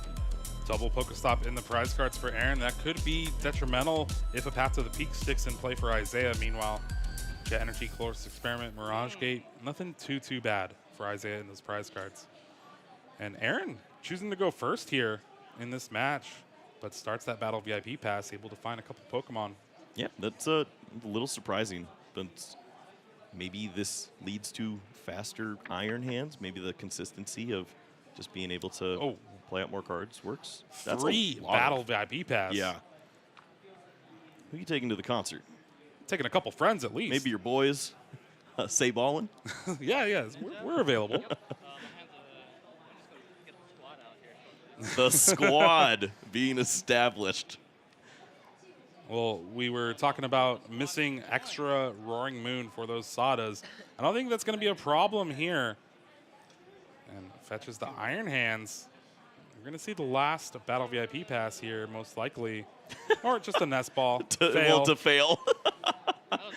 Now, do you grab the Mew for restart or just another Roaring Moon? I think it's a Roaring Moon here. Yeah, I'm a little more interested in the Roaring Moon. I feel like we've seen that be more of an issue than trying to draw one or two cards. Well, it looks like Aaron's trying to debate between those two Pokemon here. Yeah, I almost start to question the Galarian Moltres pull. Obviously, yes, it forces your opponent to find the Spiritomb, but it's basically a useless card after that is established. But maybe that's the difference between Isaiah finding 2 Giratina, and that could be a boss's orders big KO later on. Yeah, we saw that actually in game 1. There was one specific turn where if Aaron had that boss's orders, he could get a KO. Just unfortunately, he had to dig through a lot of the deck turn 1 here. Does start with the concealed cards before the Squawk and Seize. Definitely interesting on how the proper sequencing for this deck is. A lot of different options. Yep. See water energy in hand, also the energy switch that can be played first. If you don't want to play the water per turn, you could use the Ultra Ball and then thin out, throw away a useless Pokemon or something you're not looking forward to, and then use Squawk and Seize. But we're always seeing that Sada thrown away. Poor Sada. Yeah, I always run into, when I was playing Miraidon, just Path to the Peak in hand and Squawk ability. And I have to Squawk and Seize this Path to the Peak away, but I'm playing against a deck that Path to the Peak is very good against. Yeah, and you have to sequence it appropriately. Throw the Path to the Peak in the air, Squawk and Seize, and then it lands on the table. You're right. To shut off the abilities. And that's why you're better than me, Kyle. Yep. Thank you very much.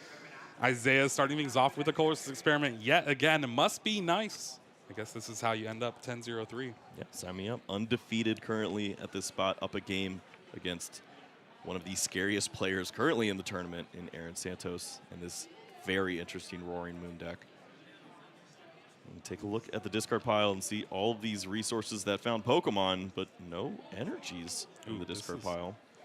An awkward 5 cards for Isaiah here. Switch, Energy, Cramorant, and I believe a Mirage Gate? I don't feel bad for him. He's absolutely cooking on the other side. We see the Battle VIP pass once more in hand. Looks like the Radiant Greninja's there too.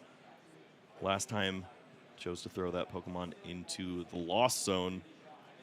Maybe there are considerations this time to continue to accelerate and draw more. And you may be wondering why Isaiah isn't slamming down that Battle VIP pass right away, but that's because with a deck like this, you want to try to find as many basic Pokemon as possible in the beginning stages. So if you thin out some of the basic Pokemon, you're just worsening your odds. Yep. Any time that you draw into another Comfey, maybe even that Spiritomb, whatever it may be, that's just one less card that you have to find off the Battle VIP pass. You can add those additional Pokemon to your bench, and then you can build that perfect 5 that you're looking for. Aaron was able to do so with their board pretty easily, but I guess that's just how things work when you have triple VIP. Isaiah's first deck search here is going to take a quick look, see what's prized, what resources you have available. That Sableye is in the deck now. Spiritomb is also there. And Isaiah does have access to a Jet Energy in hand. Okay, I was going to say, there's one very important Pokemon we haven't seen just yet. The Manaphy. We need Manaphy this time around. Look at Aaron's board. You see that Radiant Greninja juiced up. And that would be very bad to lose that Pokemon, especially when you want to consider playing down a Spiritomb in a spot like this. There's just a lot of low hit point Pokemon that could be easily knocked out and turn the tide of this game. Giratina V is one of the cards here, but do we see that very important Manaphy? If we see Manaphy, that means no second Comfey, which means no Spit Innocently. Do you Jet Abyss Seeking? Oh, that's so rough. I guess that leaves just one knockout in play for Moonlight Shuriken and double Giratina V. Maybe we are going to see it. I like this a lot. This is a strategy where you see your opponent go for the Moonlight Shuriken. It's like, okay, cool. I will give you no additional 90 hit point or less Pokemon to attack into. You can leave some useless damage on the board. And this tends to work out pretty well. And yes, a lot of Giratina players are made fun of for Abyss Seeking over and over again until they eventually lose. But sometimes it is optimal. Well, there is that Jet Energy Giratina V brought to the active spot. Isaiah has played a few cards this turn, but just opts for that Abyss Seeking. Going to go up to 5 in the Lost Zone. Build your own Colress. That means a pretty likely 7 in the Lost Zone next turn with just another Colress Experiment. Giratina V-Star. 1 in the hand, 1 in the Abyss Seeking. That means it's going to be tossed away, and that is 3 switching effects into the Lost Zone on the opening turn. Ruh-roh. Oh, that's just a pass of the turn for Aaron here. Well. That is Dude, energies are so important. Last time he had 9 in the discard pile in turn 3 to 4. And here he has 0, which leads to the clunkiness we've talked about throughout this tournament. You need to draw all these cards in the right order. It's just not happening. And there's switching effect number 4 right now for Isaiah. And there goes another Jet Energy into the Lost Zone. There's another Comfey in hand, along with that Cramorant. Do you just play the Cramorant at this point and just start attacking? You just rip the Colress and I mean, that would work start too. going to town. Ooh. A lot of energies in that those would have 7 been cards. a great Mirage Gate. I don't know if Mirage Gate would be as good if you had to look at the top 7 and take energies from there. Yeah, maybe that's how we balance it. Maybe. So no Colress's Experiment just yet for Isaiah. Might have to do a little more digging. Maybe get another Comfey in play just so you can Flower Selecting. But again, that means 2 Pokemon that could be easily knocked out. And there's the last switch from Isaiah. No more getting out of the active spot unless it's a Jet Energy. And I think that was Cramor. No, Cramorant's already in the hand. Yeah, Cram's in hand. Manaphy? Manaphy? Yeah. Blue guy? I mean, there's 3 blue Pokemon in the list, and one's in play, one's in hand. Yeah, there we go. Manaphy. Pretty big pickup if Aaron's able to find something like an Earthen Vessel next turn. Yeah, that is the one card that Aaron is truly missing at this point. It would activate everything from here on out. Well, here we see that Mirage Gate. Going to be able to charge up this Giratina V, but Isaiah still needs a way to retreat. I think we might see a second Mirage Gate just so you can retreat the Comfey.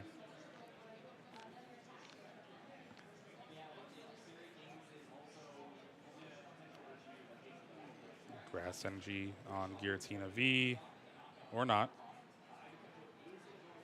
Psychic Energy and a Water on the active. Yep. Likely meaning Grass Energy in hand for the attachment for the turn. Thinking of every energy, as obviously this was an issue in game number 1 with all the Psychic Energies remaining. We do see the second Mirage Gate. Couple energy on the bench. Giratina V, spread out the extra resources you have available to you. Hopefully you get a couple attacks off if Aaron does have something. I mean, there's a possibility Aaron just brings up Greninja and retreats just to get an energy in the discard so you can Sada. Yeah, and those are all things that Isaiah is considering, and I think you still feel comfortable in a spot like this. It's pretty likely that your Giratina will stick around at this point, but even if it doesn't, you have the secondary one to follow. This is a strong board presence from Isaiah here. 2 Giratina V-Stars essentially powered up.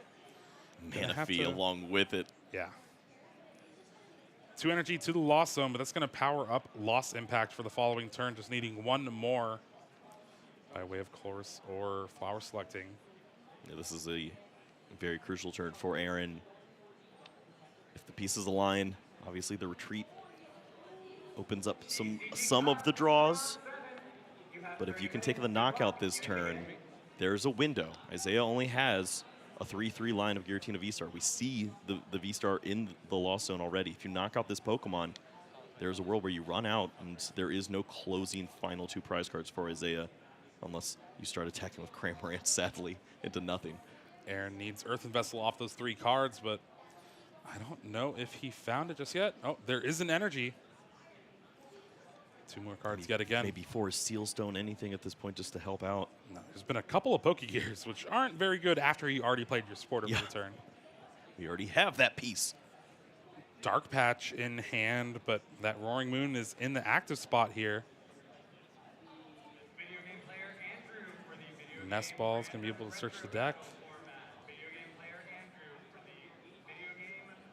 Just a fail, though.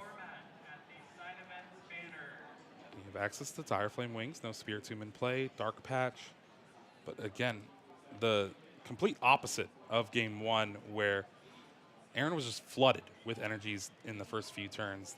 This is definitely not that game. Yep. I think we're just going to see a pass. It's so unfortunate. Yeah, you pass with this Pokemon in the active. Now there is the benefit that you know your opponent is struggling with the switching effects. You've already seen all 5 switch cards played. But we see Mirage Gate was the draw. Must be nice. Must be nice. There is still quite a few resources available to Isaiah, especially with this Super Rod here. I'm going to shuffle back in a Psychic and a Water Energy.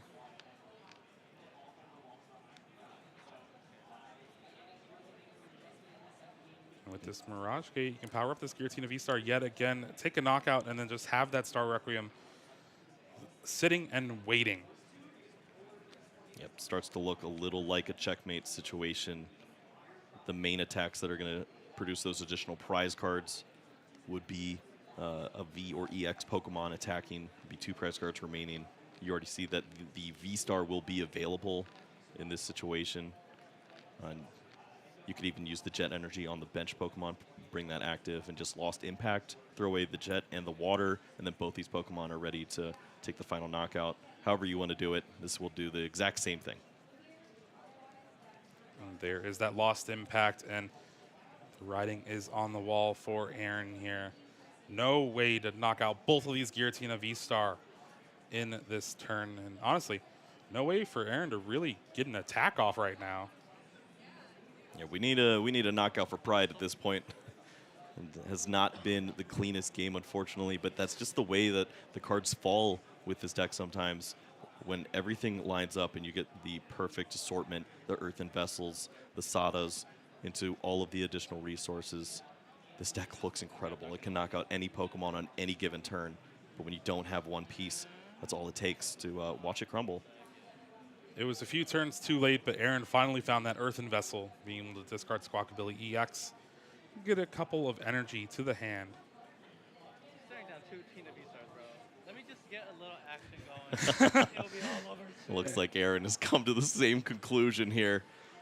Just gotta make something happen, right? Yeah, show off for the stream a little bit, you know? Okay. Well, the floor is yours, Aaron. Roaring Moon, EX to the bench. Couple of Dark Patch in hand. Dire Flame Wings available, concealed cards available.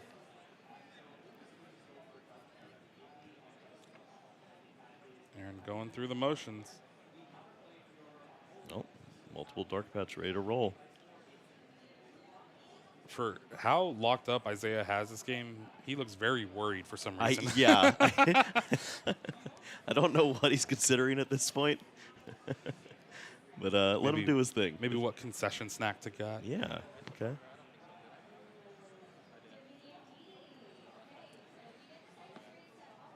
Dark Patch number 1. Potentially 2. I think it was 2. Speaking of the concessions, I heard the cinnamon rolls are going crazy. Yeah, I heard that as well. Okay. We're going to have to check out some, you know? All right. Well, let it be known. There will be cinnamon rolls. Pokestop for the stadium for Aaron here.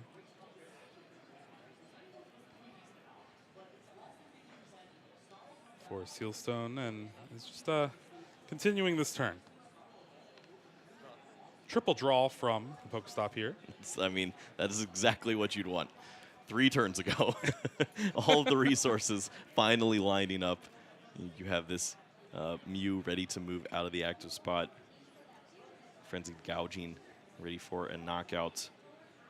The only issue is Isaiah doesn't have to take 12 prize cards to win a game, only 6. That would be rough.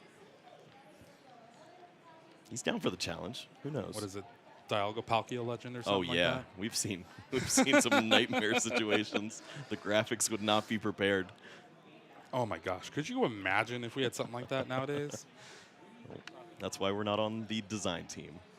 For those of you at home, it was a Pokemon that just added a couple more prize cards to your opponent. You can do that attack multiple times. But 16 prize cards at one point. Yeah, Xurkitree was enough for me. I'm okay. I'm okay with this. Just 6 prize cards. That's what Aaron has on his side of the board. In a game state that is upwards. It's basically unwinnable from here. But obviously, you're playing for pride at this point. Your deck has been fantastic, winning 11 matches so far. You know what it's capable of. Got to at least get yourself a little bit of content, showing some knockouts. Hey, more time taken off means less time we have to just talk. Cinnamon rolls. Yeah, more time for cinnamon rolls. Earthen Vessel's gonna thin the deck yet again. Maybe he's going for the deck out. You know, that'd also be a fun way to close out the game here, too. Energy for the turn on that Radiant Greninja. Do we see the Moonlight Shuriken for the 0 damage, 0 damage? Oh, this is how you close out, Aaron. Oh, Thinking yeah. of everything here. This is the line. Here you go. Where's he going to target? Oh, Giratina. Oh. Boss's orders in hand for Isaiah. Brings up any of the 2 prize Pokemon on the bench. And just like that, Isaiah Bradner, 11-0-3, locking up top 8 here in Charlotte. Undefeated to this point and showing off the power of Giratina V-Star once more. You know this means so much to him, too. He's been watching his friends have a lot of success along the way. Obviously, Xander Perot and John Ang having some tremendous seasons. Xander has the 9-0 here this weekend. John Ang winning in Portland. And he's been waiting for his turn. It was his turn for like 3 years, though. Yeah. So I guess it's time that he came back into the light. Let's go ahead and take a look back at this match that we had. Game 1, pretty slow start for both of these players, trying to force the other to make the first move, and Aaron did just that, taking the knockout on that Giratina V, but Isaiah responds right back with a lost impact, forcing Aaron to find another attacker. He does, though, with this Roaring Moon EX, but no other attacker other than that. Frenzied Gouging is going to be able to take the knockout, but Isaiah responds right back with Cramorant, spit innocently, and that forces the concession from Aaron. Yep, you can see it on Aaron's face the whole way through, just smiling through the pain as he understands that this is not exactly how my deck wants to operate, and the cards are not falling in place, and this led to a disastrous situation here. A complete pass of the turn with the Roaring Moon active, instant knockout there because of the Mirage Gate, and sure enough, another one was ready to go. Quick 4 prize cards for Isaiah, and from there it's virtually checkmate.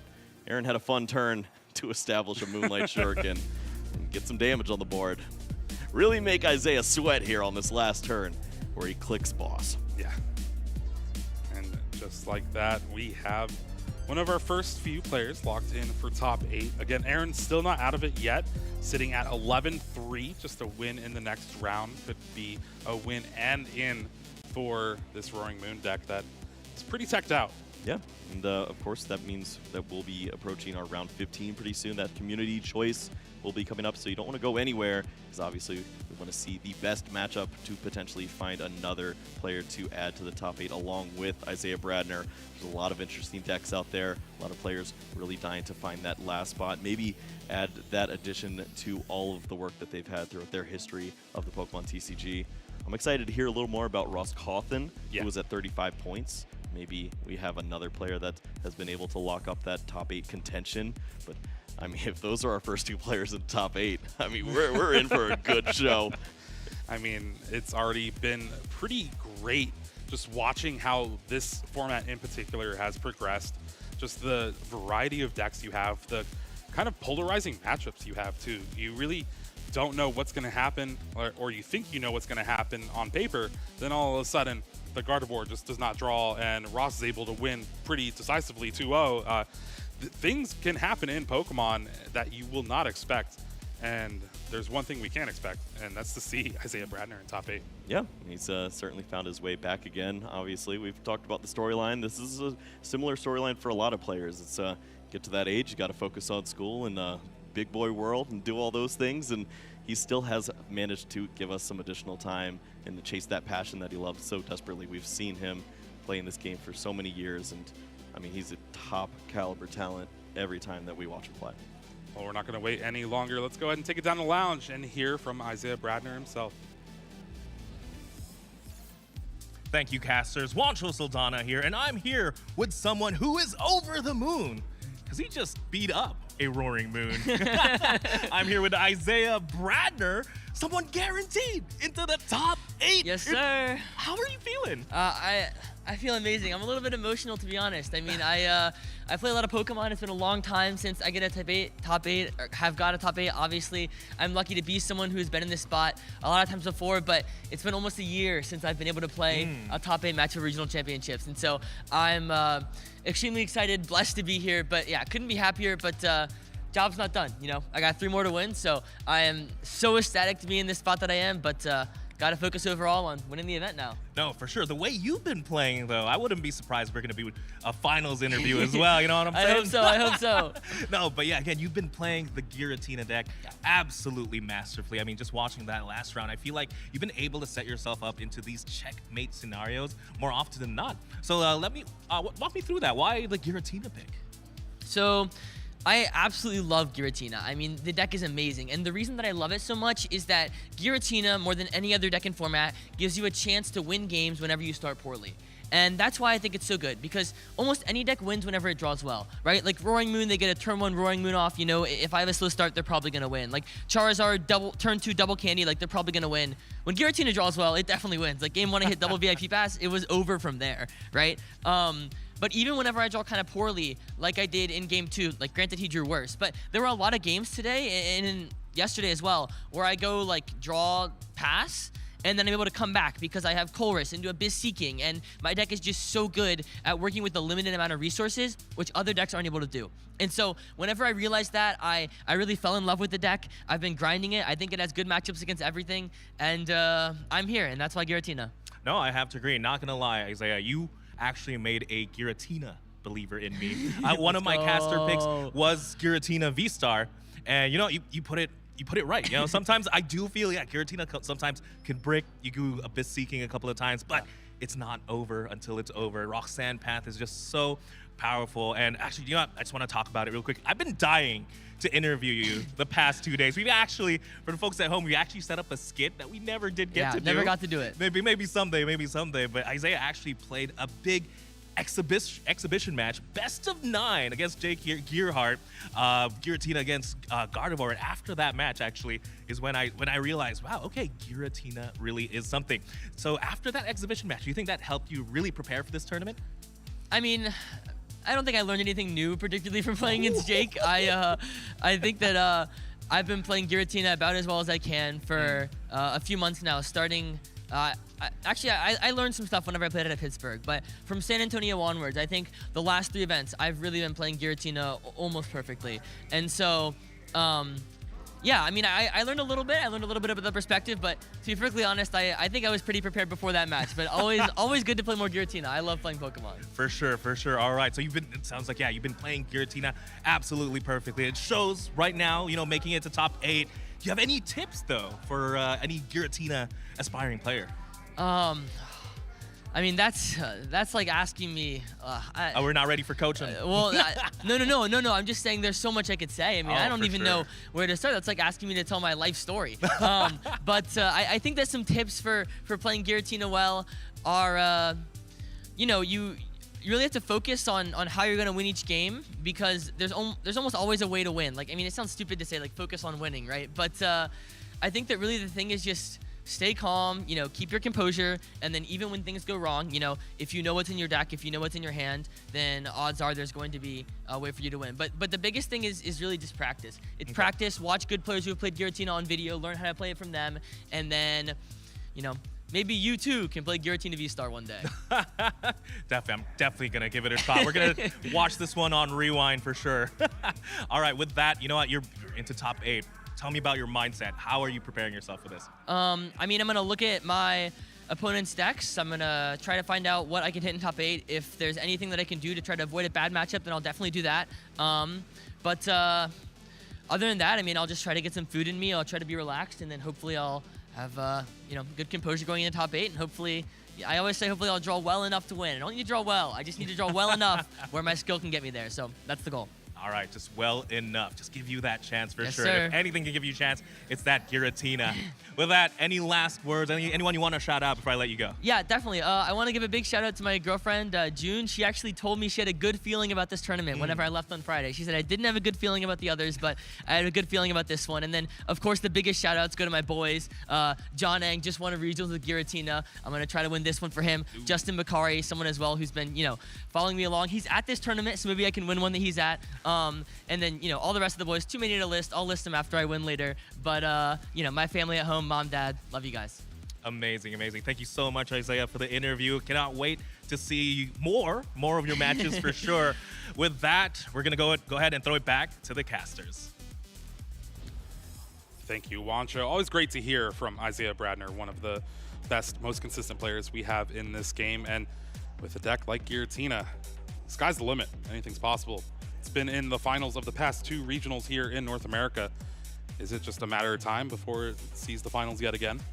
I certainly expect to see it once more. It's one of those decks that it has the ability to do anything, which, I mean, he's been talking about that night and day. It's silly to say, but like, you're in every game. There's no matchup where you're just absolutely terrified. You have the potential to do all this, which is something I preached to him for over a week before NAIC, and he didn't care. And then he comes up to me at Worlds. It's like, I'm playing the deck. I'm like, yeah, finally you figured it out. It's actually just awesome, and it's so fun to play too. But it's also great that it's found a meta that makes a lot of sense here. Yeah, well, let's take a look at the meta going forward with the regionals that we have left in the season. We're here this weekend in Charlotte, but Knoxville coming up just a couple weeks away, and we have Liverpool next week in the EU, Vancouver, then finishing things off with London at UIC. Rotation, new format. How do you feel about that? Well, good riddance to Mew. I'm tired of it. I'm sick of everyone talking about darkness Pokemon and worrying about if this will stick around. It's been long enough. 3 years is plenty of time, and I'm excited to see a smaller card pool. I feel like that leads to some really interesting decisions as far as that early stages of the deck building.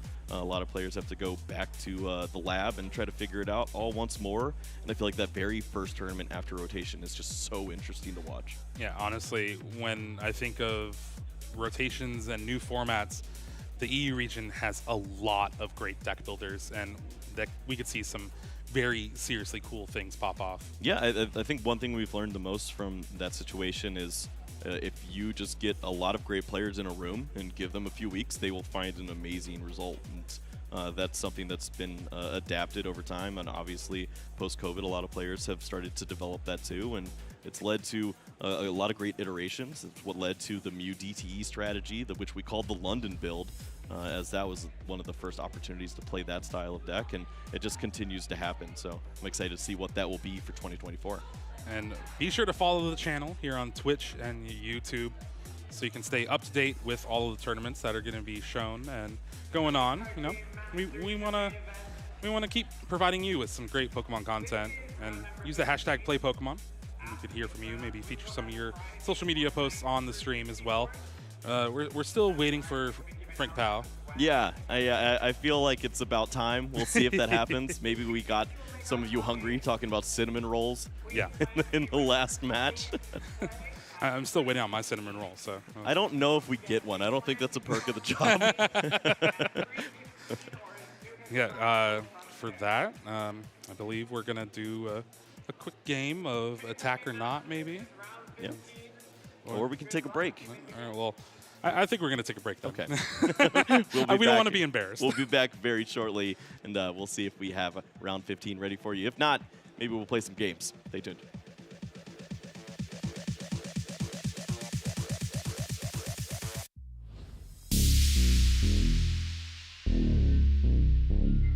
Norwegian Pokemon trainer Tord Reklev has amassed over $120,000 from tournaments, earning a reputation as potentially the best. But his journey started humbly in Oslo.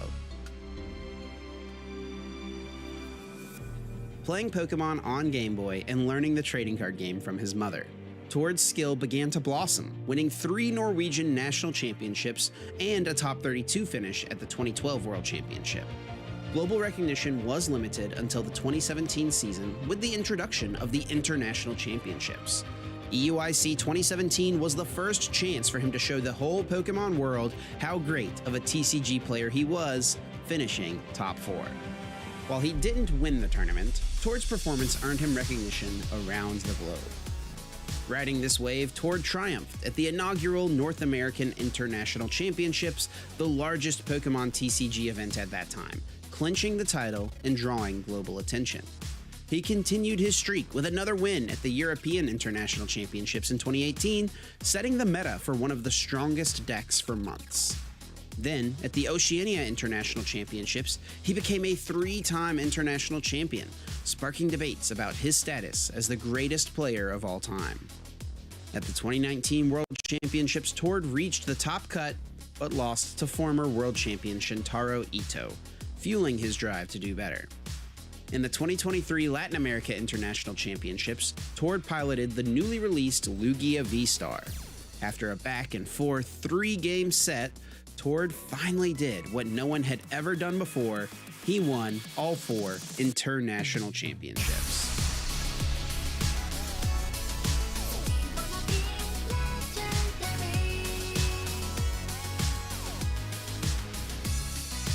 Yet the World Championship title has eluded him. In 2023, Tord's Gardevoir EX deck took him all the way to the finals, but Vance Kelly's Mew VMAX deck outplayed him in the closing game, denying him the title, despite his remarkable consistency and a record that outshines any active player. The debate of who is the greatest TCG player ever to play continues alongside Tord's quest for a world champion title.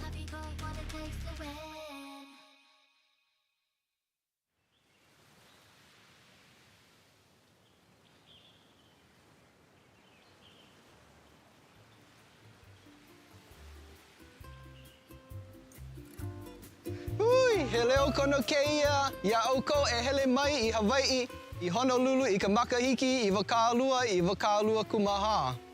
We want to invite you to Honolulu, Hawaii in 2024. We look forward to seeing you here. Ahui ho aku no.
Welcome back to the beautiful city of Charlotte, North Carolina. Here, the home of the Pokemon Regional Championships. And it has been such a great tournament so far. The biggest regional championships we've had in a while, the biggest day 2 we've had. And it is just getting started. We're almost to our top 8. I'm Jeremy Jallin here with Kyle Sablehouse. And welcome to the Jowl House. And I'm trying something different, There we go. Lock them in. Lock them in. It is time for our final round. We have 2 great competitors ready to roll, and they will be trying to attempt to get to, what, 37 match points it would be? We got some news. I mean, we took a look at the pairings and some of the intentional draws that have already happened. We have 4 players potentially already locked in, at least 2 guaranteed. But if there are no natural ties within the first 5 or 6 tables, whatever it may be, 2 36-point players might bubble. Yeah. That's dangerous. Crazy. Like, just to put in perspective, if you win 12 games, you might not make it into the top 8. Yep. Like, just impossible to think about. Yep, obviously. Don't need to worry about that for Alex Szymanski and Isaiah Bradner. That intentional draw locks both of those players into the top cut. Looks like Ross, along with another player, Giratina V-Star player, also taking that intentional draw. Must be pretty confident in their status with the 36 points, and maybe some early victories, but we'll see how it all plays out, as we certainly do have our winning in ready to roll soon. Yep, round 15. We are ready for this winning in. Let's go ahead and take it down to the stage, meet our players. Julio Santos de Leon on the left. Roaring Moon EX. This has been a deck that has been at the top of the tables for throughout this day 2 event, up against Caleb Rogerson with that Charizard EX, Pidgeot EX. Is it still good enough to stay in contention for one of the best decks in the format? Yeah, it is certainly something we've been asking ourselves time and time again, as obviously the percentages of the Charizard have been so impressive in day 1s, but not so much in the day 2s. Over on the other side for Julio, looking for that back-to-back top 8 in Charlotte, as they've done this before just last year, and going to be doing that with the Roaring Moon EX. We've seen what this player's had on a great run with his list, and also on the other side, Caleb with the Senior International Championship back in 2022 of EUIC. Just been building on that performance, seeing a lot of great performances in day 2, now as a master. And doing it with a deck that has been proven to be pretty good and also sits atop the metagame share, at least in day 1. Day 2 kind of gets squeaked by Giratina a little bit. Let's take our first look at the prize cards, as we see a little hint there with some water energies included. Yeah, Rotom V though, and the prizes for Caleb. That's one of the big Pokemon that you try to just start with turn 1 to get that instant charge going. Grab a little extra cards for your hand. Often that can be an issue on these early turns. Also just another great Pokemon for that for Sealstone. This is a list featuring only 6 of those fire energies as well, so gotta take note of that as well. Yeah, very reminiscent of the list that Azul was playing back in Portland. And Caleb's going to start things off, going first. Not really where you want to be with this Charizard EX deck, but has that Battle VIP pass. I would write in all capitals, Rotom! Where did you go, buddy? That is certainly a card that you look for initially on the Battle VIP pass search, and it's a little unfortunate to find out, but this is always something I love to watch with the younger players who have recently aged up. This is something they've been practicing time and time again, that opening deck search, and he's just fanning through cards, downloading so much information as he goes. Listen, the younger you are, the faster your brain processes things. Exactly, yeah. we're old. Double Charmander seems to be the grab here for Battle VIP Pass. Well, at least one of them. Maybe that Mew is going to join the bench here. Mew is such a powerful basic Pokemon in this Charizard EX deck, able to find those item cards you need, like Battle VIP Pass, Ultra Ball, and Rare Candy, just to name a few.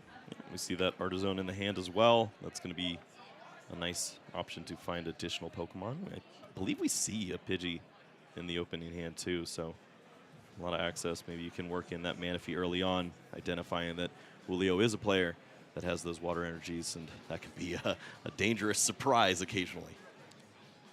Yeah, we still haven't seen something as impactful as the Moonlight Shuriken for a couple of prizes, but now with that Manaphy in play, you kind of just have to get rid of that idea in your mind and just go full Roaring Moon here. Well, I've been following Julio a little bit as Julio played against my brother in one of the earlier rounds when it was basically you need to win every single round from this point forward in order to play. Looks like Julio has been able to do that, so on an absolute run here in the day 2, and looks like this start is just going to be even hotter as you have the opening Ultra Ball double darkness discard. Squawkabilly ready to roll. Again, now Julio just searching the deck, seeing what he has available to him and what's prized. Having access to that Squawkabilly EX is so important for a deck like this Roaring Moon. These are some great arts. Oh, yeah. Going with all the full art cards. There's the alternate art, Luminion V. And this is a card that we haven't seen too much lately with its Luminous Sign. Being able to search your deck for a supporter, put it in your hand, was very popular during the Lugia era, even 2 copies in most of the decks. Now it's kind of seen as a liability a little bit. Yep, and obviously you have plenty of those liabilities as we've seen Squawkabilly, the Mew. At that point, who cares? Just have all the liabilities. Your opponent's still going to be likely taking those knockouts left and right. Double Roaring Moon ready to roll. And we can get one additional card, too. This is quite the start here. Professor Sada's Vitality gets the full 2 energy and draws 3 cards for Julio. Double cross switcher? What is going on here? This is a card we haven't really seen too much of lately yet again, but very good in this deck. There's an energy switch too! This double is cross switcher ridiculous! Pidgey. He's got the double cross switcher, and then he gets to throw away the hand with Squawkabilly. Can you write it up any better than this for Roaring Moon? Not my script. 6 brand new cards. There's even the Canceling Cologne in the list to actually pull off some shenanigans with Moonlight Shuriken. Wow, what an opening start. Can only imagine what the Pokestop looks like.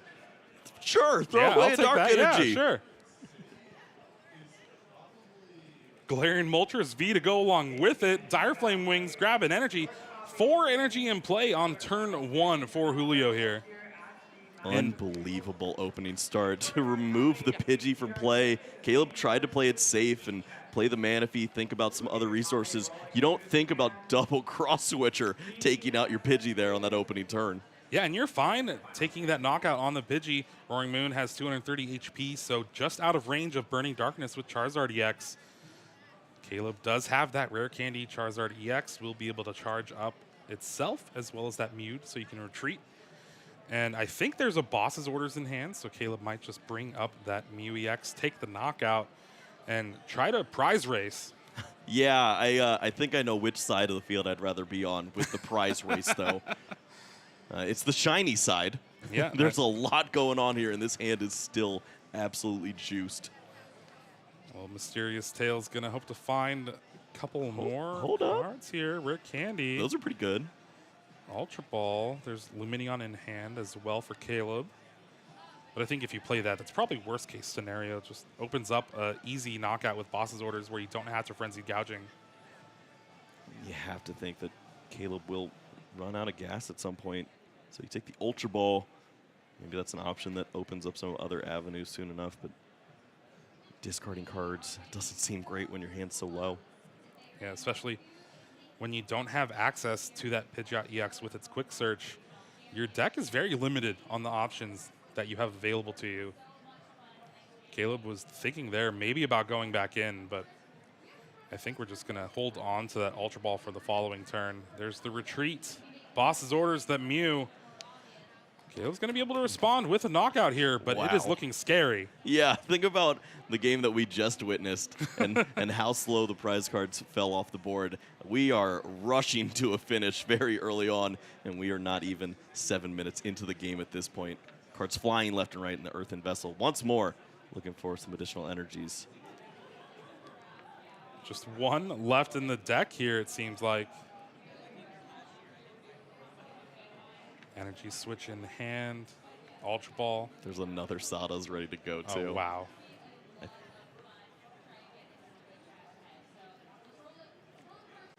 Oh, there is the Ultra Ball, discards the Water Energy and that second copy of Energy Switch. And that puts the second energy in the discard for this Professor Sada's Vitality. And finally, Radiant Greninja is found. Yeah, this is Julio thinking about some longevity in this situation. You just lost Restart, which is typically a way to continue to refresh that hand up. In this situation, you have energy right now as a way to maybe add some additional cards into the hand, so why not work that in, along with the Sada's Vitality, which will draw some additional cards here too. Also important to note, the Charmander on Caleb's bench is not the attacking one here. Usually you find these Charizard EX players taking a knockout on a Roaring Moon EX that used Frenzied Gouging the following turn with just a simple attack of 30. But right now it doesn't have that available to him. Water Energy on the Greninja, the Water Energy on the active. A little surprising to see the energy to the Radiant Greninja as opposed to the Roaring Moon on the bench. It could just be a Dark Energy away from knockout on a return Charizard EX, which seems to be the worst case scenario from the other side. Caleb promotes the Charmander here. Has Ultra Ball, Rare Candy, can go ahead and get another Charizard available. He's thinking about this Lumineon V. And we'll go ahead and use it. Use that Luminous sign. Maybe we're going to see an Iono here. That's certainly where I'd lean at this point, and you just have to assume that your opponent has an opportunity to accelerate onto that Roaring Moon. Not seeing the energy on that Pokemon is a little bit of an avenue to potentially see some light and maybe stick the Charizard in the active for more than one turn. But this is looking like a tough debate. Arvin seems to be the supporter of choice, no? I mean, Arvin leads into Charmander, which leads into another opportunity to maybe have a third Charizard, but you can also just use the Radiant Charizard that you have in your hand there. I feel like you get a lot of resources there, but it looks like the Super Rod is really important in this spot, as we see only 2 Fire Energies in the deck, which would mean there's no additional energy for the Radiant to close out. This is the problem of only playing 6 Fire Energy in the list. You're very tight on the resources you have available, and especially if you prize any, that's really just the big detriment. Yeah, it's a big danger. We see the 3 energies there with the 1 in the prize cards. It's going to lead to having to play these cards slightly out of order, but it ends up being okay. There is the Forest Seal Stone still, which could lead to finding Iono or Boss's Orders, whatever it may be, to help potentially find 2 remaining prize cards. And this is still fairly dangerous. Well, there is that Super Rod, a couple energies, 3 energies total.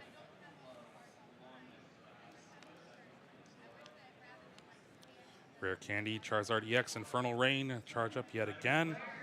But are you going to have to retreat here or just charge up that Radiant Charizard? 3 prizes for Julio. You still have a little bit of wiggle room. Yeah, this is a great spot. Imagine telling Caleb, hey, you're going to lose your Pidgey on the opening turn.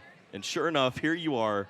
You've managed to make 2 Charizard EX and a Radiant Charizard, all under the most pressure we've seen a player under the entirety of the tournament. Now all it's going to take is energy switch, Boss's Orders, cross switcher. Julio definitely has the resources available to pull off at least a knockout this turn. Finds Iono off the top. But now he's running the risk of actually just losing the following turn to this Charizard EX.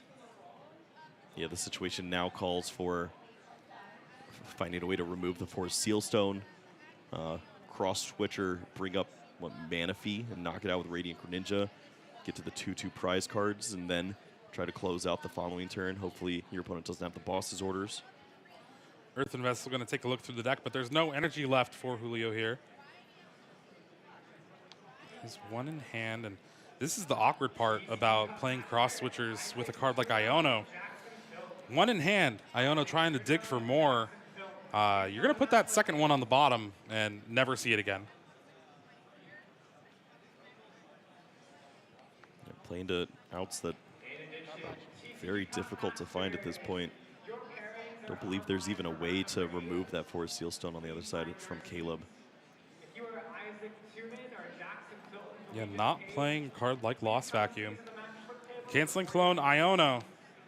Leo's going to find 3. Caleb's going to find 2. Oh. Double Battle VIP Pass Earthen Vessel. That's not going to do anything here. And there's not even an attack for Julio. And yep, who's ready for another game? Yeah. All right. Well, such a crazy start from Julio there, but this is the power of Charizard EX and Caleb Robinson taking game 1 here in pretty exciting fashion. Yeah, that was certainly fireworks from the very get-go. Both these players showing us exactly why these decks are in contention to make the top 8 here. I can't help but wonder. It didn't seem like Caleb was going to find a way, but both players really focused on that Lumineon V, which is a card we don't get to talk about so often. It led to an early turn 1 knockout here for Julio, knocking out that Pidgey with the ridiculous double cross switcher, which this turns into a Charizard knockout just to stay in the prize race. Seems so bad from here, such a low hand size, but Caleb was able to continue to mount some resources. After this knockout, you just hope that enough is there, and sure enough, the hand has Ultra Ball, Rare Candy, Lumineon with a Forest Sealstone, and you get to lock in that final energy on the Radiant Charizard to equate to a checkmate.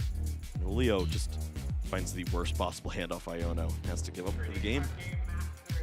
Yeah, this is just unfortunately how things went for our Roaring Moon player here, but hoping for better, which honestly can't get much better with those early first few turns. I hope Caleb doesn't draw into those boss's orders. Turn 1 does not get any better. I guess turn 2 and 3, but yeah, we'll see. Double Arven. Double Arven, double Fire Energy, and a 101 Pidgeot line. Caleb could be strapped for resources here in this game too. Double Dark Patch. He can work with that. I think Caleb's going to be a lot more sad. Oh, I'd be sad Definitely too. a lot more sad. Yep. That's not great. Julio starts with the Roaring Moon in the active spot, Galarian Moltres V with the Forest Sealstone on the bench. So already going to have a pretty good turn 1 to pair along with that Battle VIP Pass. Eyeing down Radiant Greninja and potentially something like that Squawk ability EX to get that Squawk and Seize going. Yep. Potential for fireworks once more. That Forest Sealstone on the Moltres.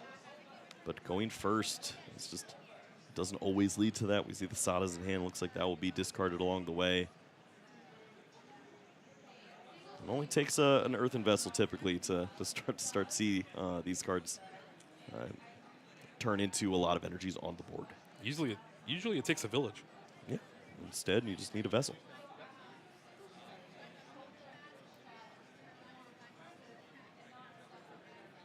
Looks like they're having some discussion with the judge here. Okay. I think it might be a warning for what looks like insufficient shuffling. Maybe. I didn't get to take a look, but we've also seen occasionally players will shuffle, then re-look at the deck, and then shuffle again. Didn't know if it was a case of that or... We've seen all sorts of things, but thankfully this is not anywhere close to prize penalties situations. Now, if those warnings keep stacking up, that's when it gets a little bit worrisome. Oh. Concealed cards finds Professor Sada and a Dark Energy, but now with 2 in hand, is it worth it to Squawk and Seize here? Yep, this is a list with the POW pad. Has the Cross Switcher in hand as well. Yeah, I mean, huge resources to lose there. Turns off one of your Cross Switchers completely at this point. Opportunities to draw into Asadas for the following turn diminished drastically, but you want to take that risk at this point. The opportunity to draw 6 additional cards, you take it. And the 6 cards Julio drew are pretty beneficial. A couple energies. Ultra Ball found that Earthen Vessel from the Trekking Shoes and has Mew EX in hand, so you can basically thin out the hand as much as possible if you want. And maybe restart here, but we'll have to see what he decides to do here. Already 2 energy on the active Roaring Moon. It's going to threaten an attack for a knockout next turn. Yep, and you have to think how difficult it will be for Caleb to move this Pokemon in the active spot. 2 fire energies already in the prize cards. That means you have 4 energies total to work with. You'll likely have to have the energy in hand, as we saw that retreating was not an option in the opening game. And speaking of options, Caleb has the Arven to start things off. Going second, has 2 in the prize cards, but just naturally has it. You know, it's like Luminion did its job. Yeah. Except it's absolutely not pulling its weight this time around. Yeah, Luminion having that powerful ability in Luminous Sign, only available when you play it from your hand to your bench. So it's one of the worst starters you can have in this deck. And one thing I do love to see players do is just take notes. Anytime you can ease your brain a little bit for the future, you always want to save that brain power. Yep, gives you an opportunity to use some of that extra time that clearly both these players will have in a matchup like this. Prize cards fly left and right. You've got opportunity. You just want to make sure that you know exactly what those prize cards are so that when you are drawing into them, you can play 2 outs like that, where Caleb is drawing 2 additional prize cards and doesn't have the answers to maybe have a Rare Candy Charizard, Radiant Zard, everything ready to go. He knows that those prize cards are there waiting for him. Maybe you draw into an Arven, which you can count on later. I think we're going to see a pretty full bench from Caleb here. Eyeing down Charmander, Rotom has that 4 Sealstone in hand to fetch another Battle VIP pass to grab Manaphy, Pidgey. Now eyeing down that Mew. And it does look like Manaphy and Mew is going to be the cards of choice for Caleb here. 4 Sealstone, Star Alchemy. Again, such a powerful tool card in the format. Being able to search your deck for any card turns any of your Pokemon V into a half Arceus. Okay, yeah, I was worried now if there was a decision that had to be made, but Artisan is thankfully a bailout button to at least get the Pidgey into play. You see 1 cross switcher already down, so it's less likely that this Pokemon will be targeted once more, because that leads to so many easier decisions when you can pull any card out of your deck. And one big thing, too, if Julio does take the knockout on this active Luminion V, that's going to turn on Burning Darkness to take 1-hit knockouts on any Pokemon Julio promotes. Yep, it's you're asking for a war at that point. If you take that knockout, you have to be prepared to have follow-up. You need additional energies on board.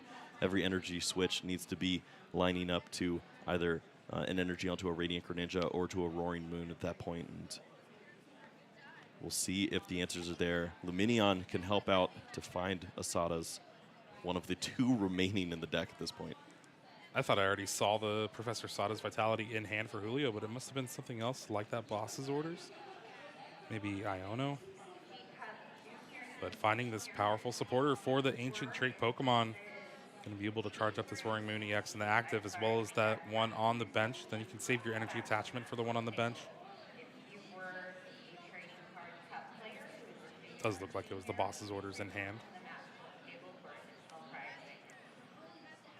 Not only does Professor Sada's Excel energy to your ancient Pokemon, you get to draw 3 cards too. Sign me up. It works out so well here. Julio trying to build up a hand at this point. Find some resources to maybe have a game plan after this knockout.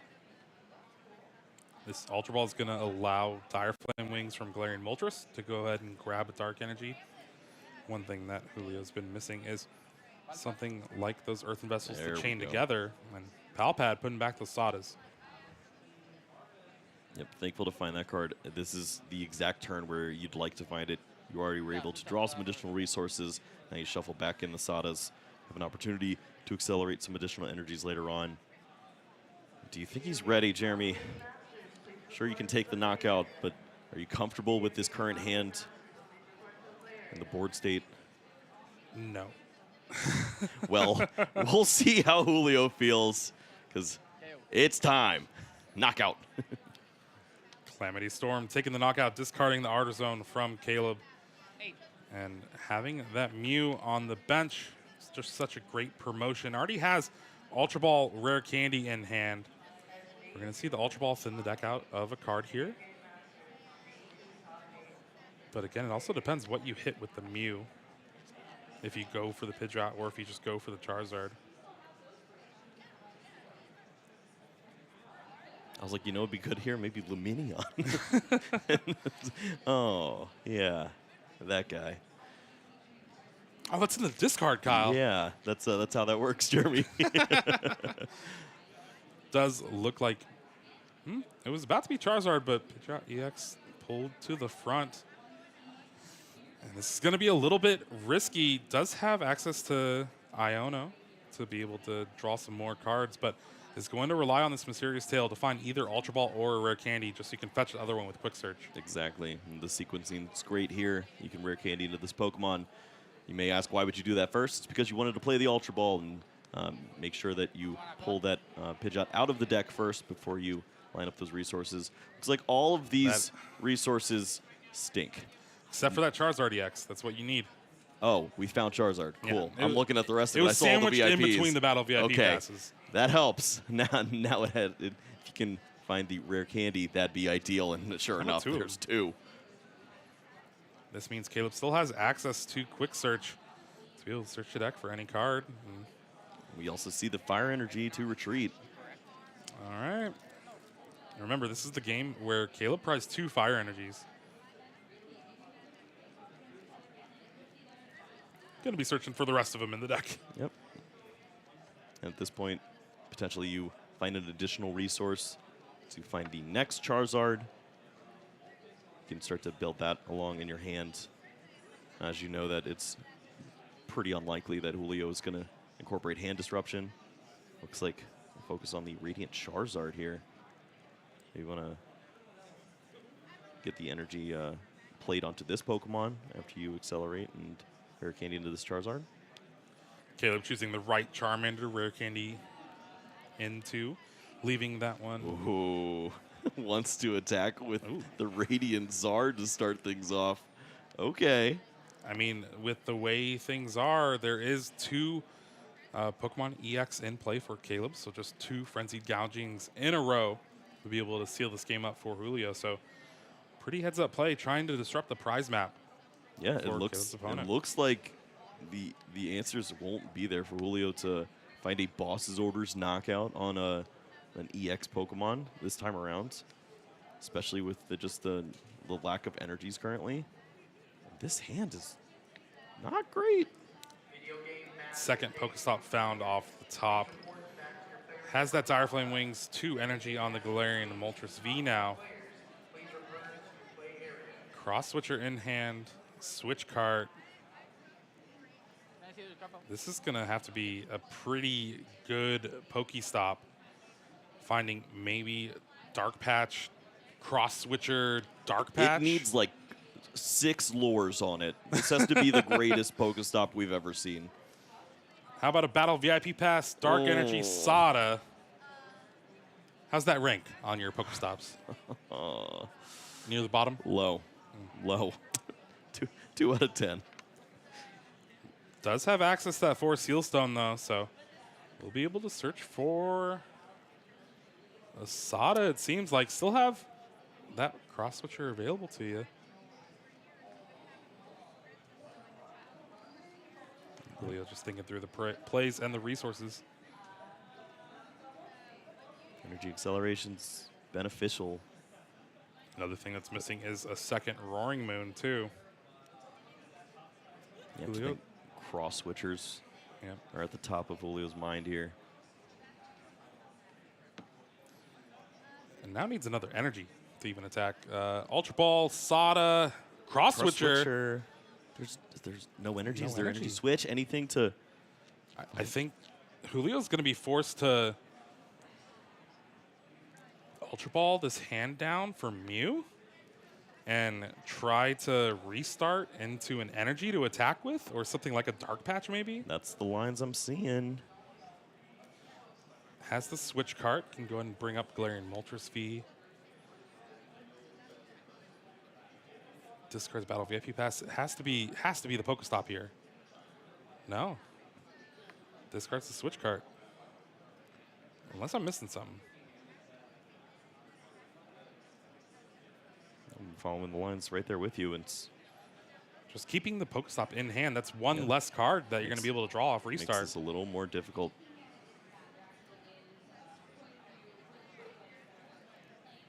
Especially because you're already switching with the cross switcher. Switch card, bringing that Roaring Moon to the bench opens up a lot more plays. And even in the perfect situation, you're able to knock out the Charizard on the bench with the cross switchers. What's your follow-up to another Radiant Charizard just knockout? And it doesn't seem great, but the hand is starting to... Oh, there is an energy switch. Okay. Okay, that makes a lot more sense. Yeah, I was confused for a second, but all the gold just runs together. Pokestop now, and the additional card found off of the Mew. Yes, you take the damage. That's completely fine in this spot. You've taken the prize cards to at least stay in the game. The problem now is you're likely attacking active Pokemon from this point on. We've seen 3 cross switchers gone. Boss's orders would have to be in the mix, and we don't see any energy except for the one on the Galarian Moltres now. It's looking like even though Caleb is down in prize cards, the route to victory is easy. Lost Vacuum gets rid of the Pokestop here, has the knockout with that Radiant Charizard. Is that Iono in the in active hand? spot. Yeah, Iono in hand, going to put Julio down to 2 cards here, and this is not where you want to be when you're a Roaring Moon. Nope. Choice Belt, Professor's Research found among Jirachi and Switch. Nothing too bad here. I guess losing the Pidgeot means Caleb is going to be down in energies, but I think found one off the prize cards. And that was the big question at that point. If you can find that 5th energy attached to that Charizard. EX on the bench. If anything were to happen to the Radiant Charizard, of course, this Pokemon can't attack next turn if it's stuck in the active spot. So it looks like there is still an additional turn remaining for Julio. It would be great if Julio has an energy for turn and Iono. Try to force Caleb to have it and just attack with that Galarian Moltres. The Iono. The Iono. Oh, there's double energy cross switcher or there's energy switch. Double energy switch, but it's to Luminion at this point. Looking for the water energy. Oh, that would be pretty cool. You could use Aqua Return, take the knockout, run away, promote a single... Earthen Vessel. Oh, this is actually lining up. Is Iono in hand for Julio? I haven't seen it yet. I want to see the water juice first. Okay, now I can get excited. There's some plays here. Aqua Return. Free retreat on the Mew. Promotion of the Radiant Greninja. If there was hand disruption to go with this, he gets a high 5. No way! The one of supporter in Julio's deck, and he has it at the perfect time to try and tie up this match here in the winning in for top 8. Jeremy, don't ask me how he closes out the game, but that was awesome. Yeah, you love to see cool plays like this. Aqua Return brings up Radiant Greninja. Caleb needs an energy just to attack, and energy and boss's orders to take the game this turn. 3 fire energies to the discard pile. Not satisfied with the hand. It's the Mew promotion to potentially find a beneficial item card. Really debating about it too. 3 cards in hand now. Boss's orders, rare candy, and I think a blank card basically. That Pokestop is in the lost zone. There's not an opportunity for Caleb to find additional resources. Super Rod here is big. Super Rod. I mean, you think about Super Rod finding Luminion. If there was an Ultra Ball, you could then find some additional resources. Yeah, if only you can grab the Ultra Ball and Super Rod. And like 3 other cards so that you don't have to discard your hand away with the Ultra Ball. There's just 1 fire energy left in Caleb's deck. I think you have to grab this, but because you can grab the Ultra Ball, evolve into a Charizard, but you only search for 1 energy. Yep. You're missing the switch. Caleb's like, can I go to 7 energies real quick?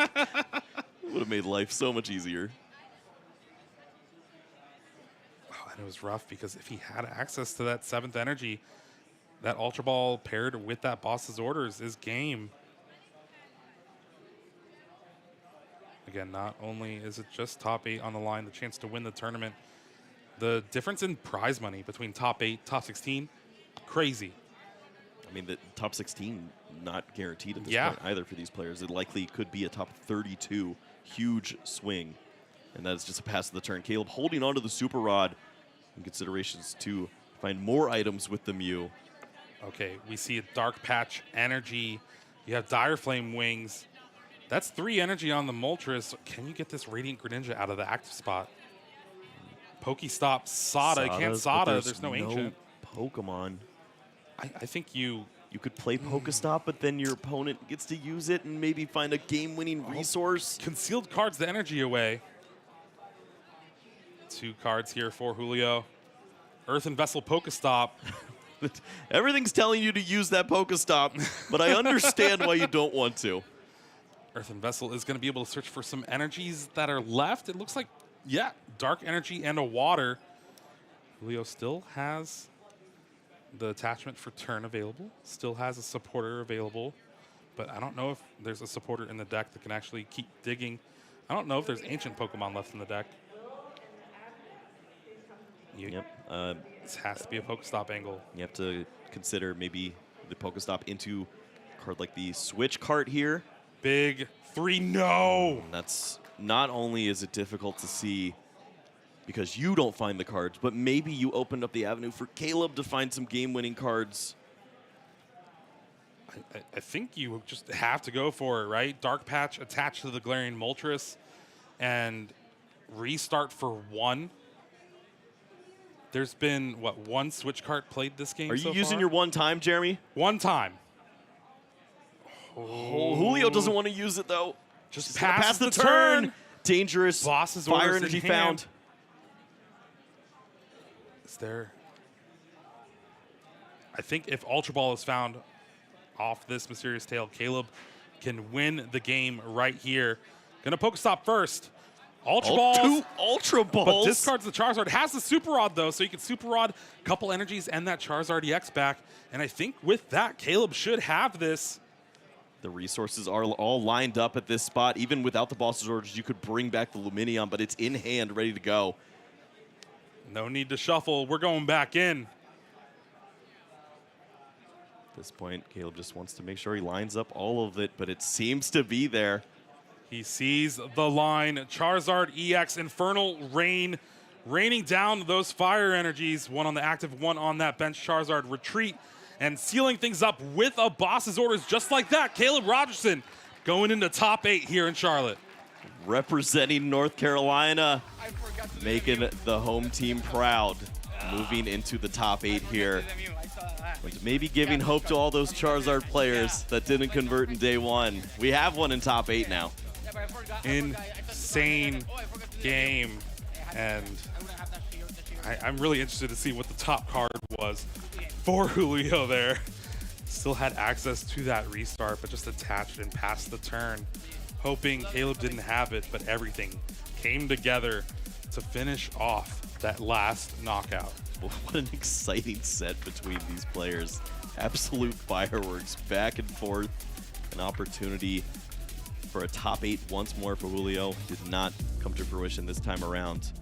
But it certainly looked like it in this opening game, Jeremy. Oh yeah, this opening game was something else. Caleb having a pretty great start, but Julio having even a better start. Taking a knockout. Just the thing was, the prize mapping was not there. Caleb able to go 2 prize knockout to seal up this first game. Julio not having access to a secondary attacker after the second Roaring Moon went down. And Caleb really cobbling it together without that Pidgeot, without multiple Charizard, and using that Radiant Charizard. My pick of the weekend, by the way, to help close things out. Yeah, good for you, buddy. Nice call there. I mean, what a game we had. Just a back and forth. Julio finding some incredible lines to make this into a great set. Game 2, we saw a lot of energies flying around left and right once more. It was this early knockout on the Luminion that really started to see that glimmer in Caleb's eye as got very aggressive, was able to incorporate the Radiant Charizard, but that was just about every energy that was in the deck at this point. A ridiculous turn here to see another Roaring Moon knockout onto the Pidgeot, and Caleb found this opportunity once more. Yeah, you can take a simple knockout and you've set up that Charizard. It looks like you have the resources to close out, but the Iono double energy switch Lumineon shenanigans keeping things alive on Julio's side. Even without a win, that is definitely a highlight for sure. And here's that game-winning Pokestop, finding the Ultra Ball needed to grab that Charizard EX with that Super Rod, and Boss's orders to seal up that game and a top 8 berth here for the hometown hero. Did you see the last second of the clip where Julio takes a look at the top card and then slaps himself in the head? Oh, no, yeah. I did not see that. We're going to have to talk to him later and see, but if that's Switch card, then this is crazy. I got confirmation it was Switch card. That's unreal. That's unreal.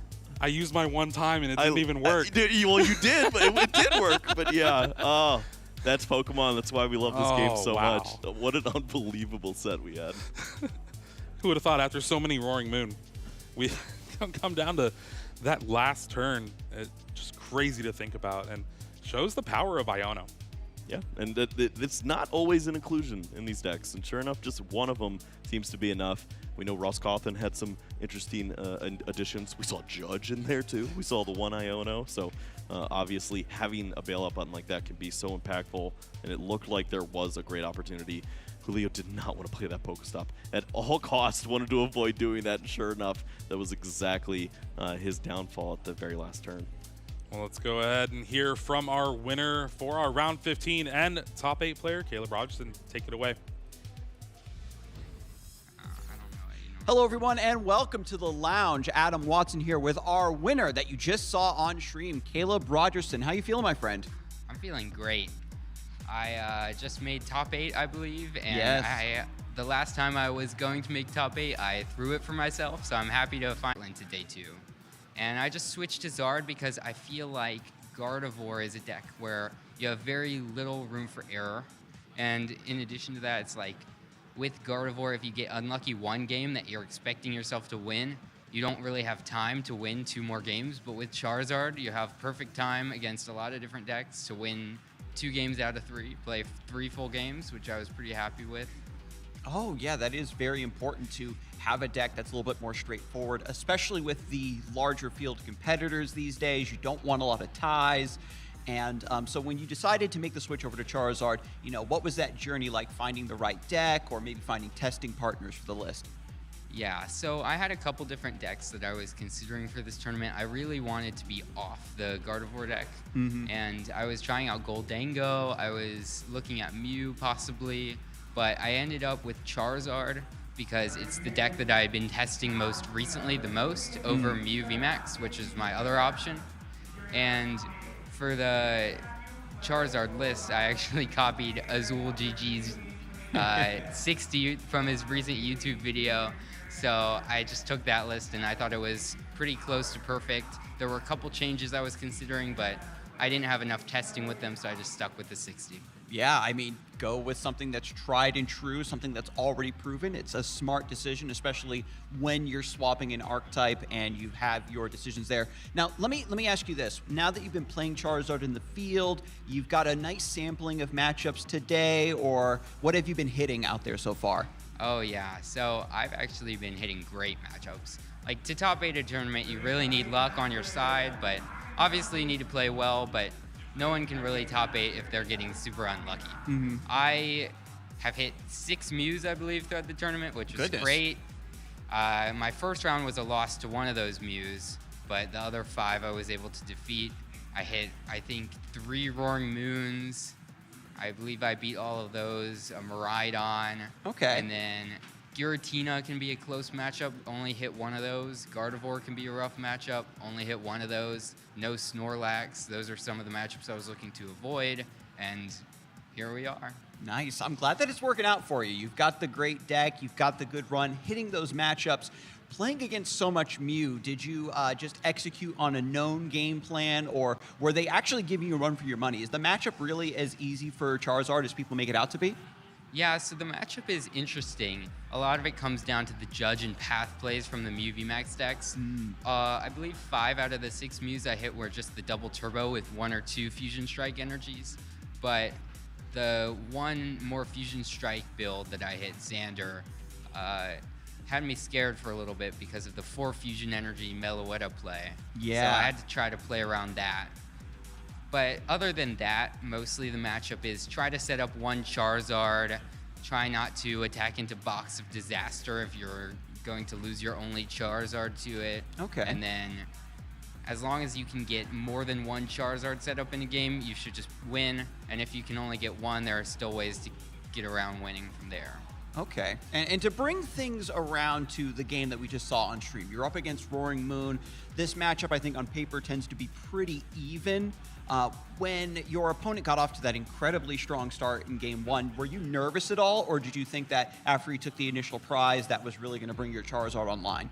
Yeah, so game 1, I was not expecting the cross switchers in his deck. So when he pulled out the cross switchers to bring up my only Pidgey, that was kind of scary for me. I was maybe hoping to get Pidgey out online and go for like a counter catcher play. Okay. But instead I was looking at my hand and I was like, oh, well, maybe I need to, I don't remember, I think I might have had Mew down that I could use and try to get the last piece of my rare candy combo and then Boss's Orders up Mew EX so I could take the first 2 prizes. Okay. Because in that matchup I want to go 2-2-2. And if I can do that after he only takes 1 prize, I should be in a winning position. Yeah, that is fair, right? He has to extend to take down the Pidgey. And if you have to choose, right, there's Pidgey, Charmander in play. Which one do you want your opponent to take down? Which would you rather keep? I'd rather keep the Pidgey because I had 2 Charmanders. If I had 1 Charmander, then losing that would be the end. But thankfully I had 2, and then I top decked a Charizard EX, which basically I think that guaranteed me the boss play, which was perfect. I was looking to hit something off Mew, and then I didn't need to anymore. Wow, that sounds like everything is really going your way, Caleb. Like having really great matchups, a lot of strong draws and outcomes for your games. And now that you're heading into top 8, what is the plan now? Are you just going to try to relax? Is there some additional last-minute preparation that you want to do? Because of how volatile the tournament is, I don't really know what decks are in top 8 because there were some decks that were at the top tables that could have just lost a couple of matches and then they're not in top 8 anymore. I believe there might be a couple of Giratinas up there. Okay.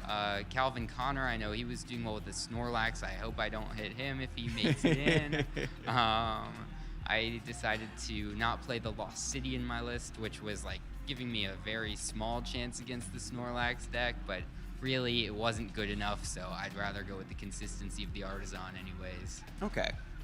And it's great too, you know, that you just have an open mind, just going to take the matchups as they come, and, you know, hopefully that good luck can just extend a little bit more into your top 8 run here in Charlotte. And before I let you go, Caleb, is there any final thoughts or shout outs you want to give to the folks at home? Oh yeah, so I've been testing a lot for this tournament actually. The last couple tournaments I wasn't testing too much for, and I wanted to see some more results, so I was trying to play a bunch more games before the tournament. I tested with a lot of people, shout out to them, shout out to Edwin, shout out to David for getting me the choice belt art to put in my deck to match the Azul 60 from the YouTube video. Nice. Shout out to the seniors who played the same deck as me, and good luck to them if they made top 8. Yeah, very well said. Thank you for, you know, repping the Charizard. This was a deck that a lot of people believed in, and you're keeping their hopes alive for top 8.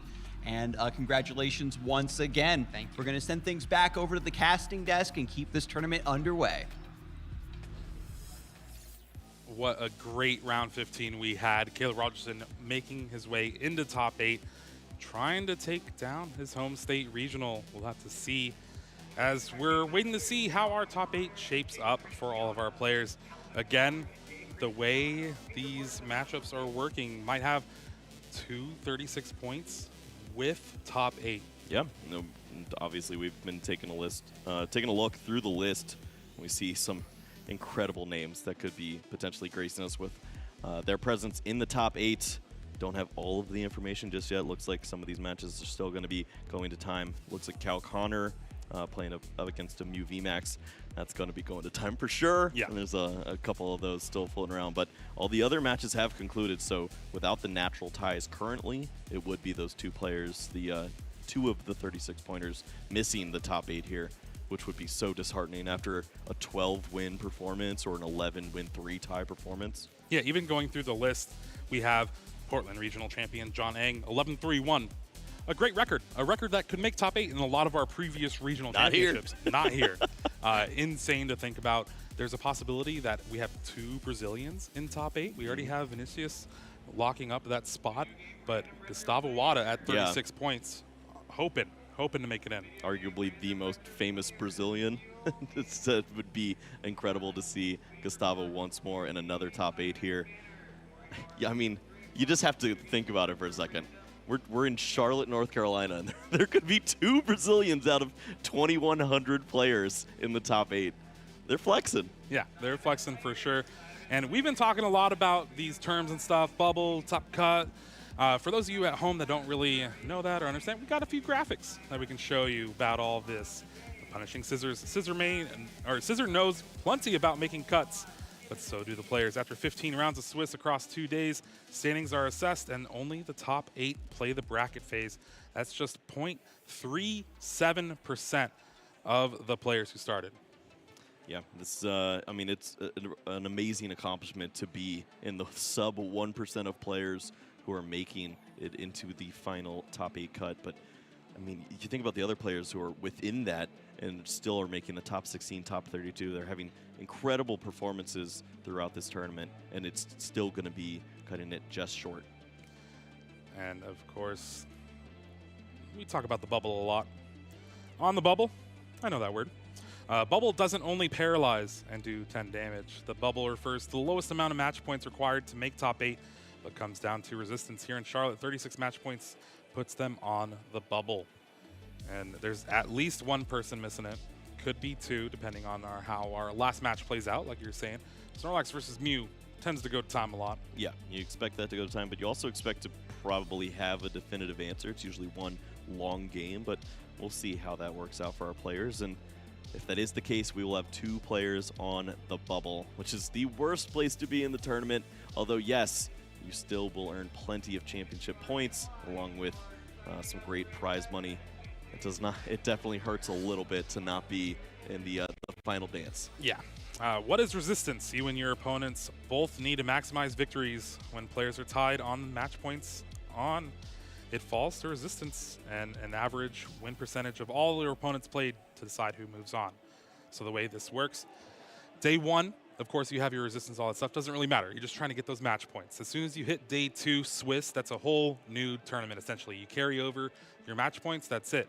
So players that are sitting at the top of the standings that started out 9-0, 8-1, they're going to be playing against other players that are starting out with that same record. The more you win, the better your opponents do, the better you have a chance of making top cut. Yep. So if you see that you look at all of your history in the tournament and you've played against a lot of players that are in the top 8, top 16, top 32, it's likely you have a pretty good resistance. Your opponents went on to win some games, and that can lead to you avoiding that bubble that a lot of players are desperately looking to stay away from. All right, Kyle. Well, you know what time it is? It's game time. Oh. Okay. I like games. Is it attack or not? We'll have to see if we can redeem ourselves from Who's That Pokedex, which is not an attack for Durant. I know Dawes did this one.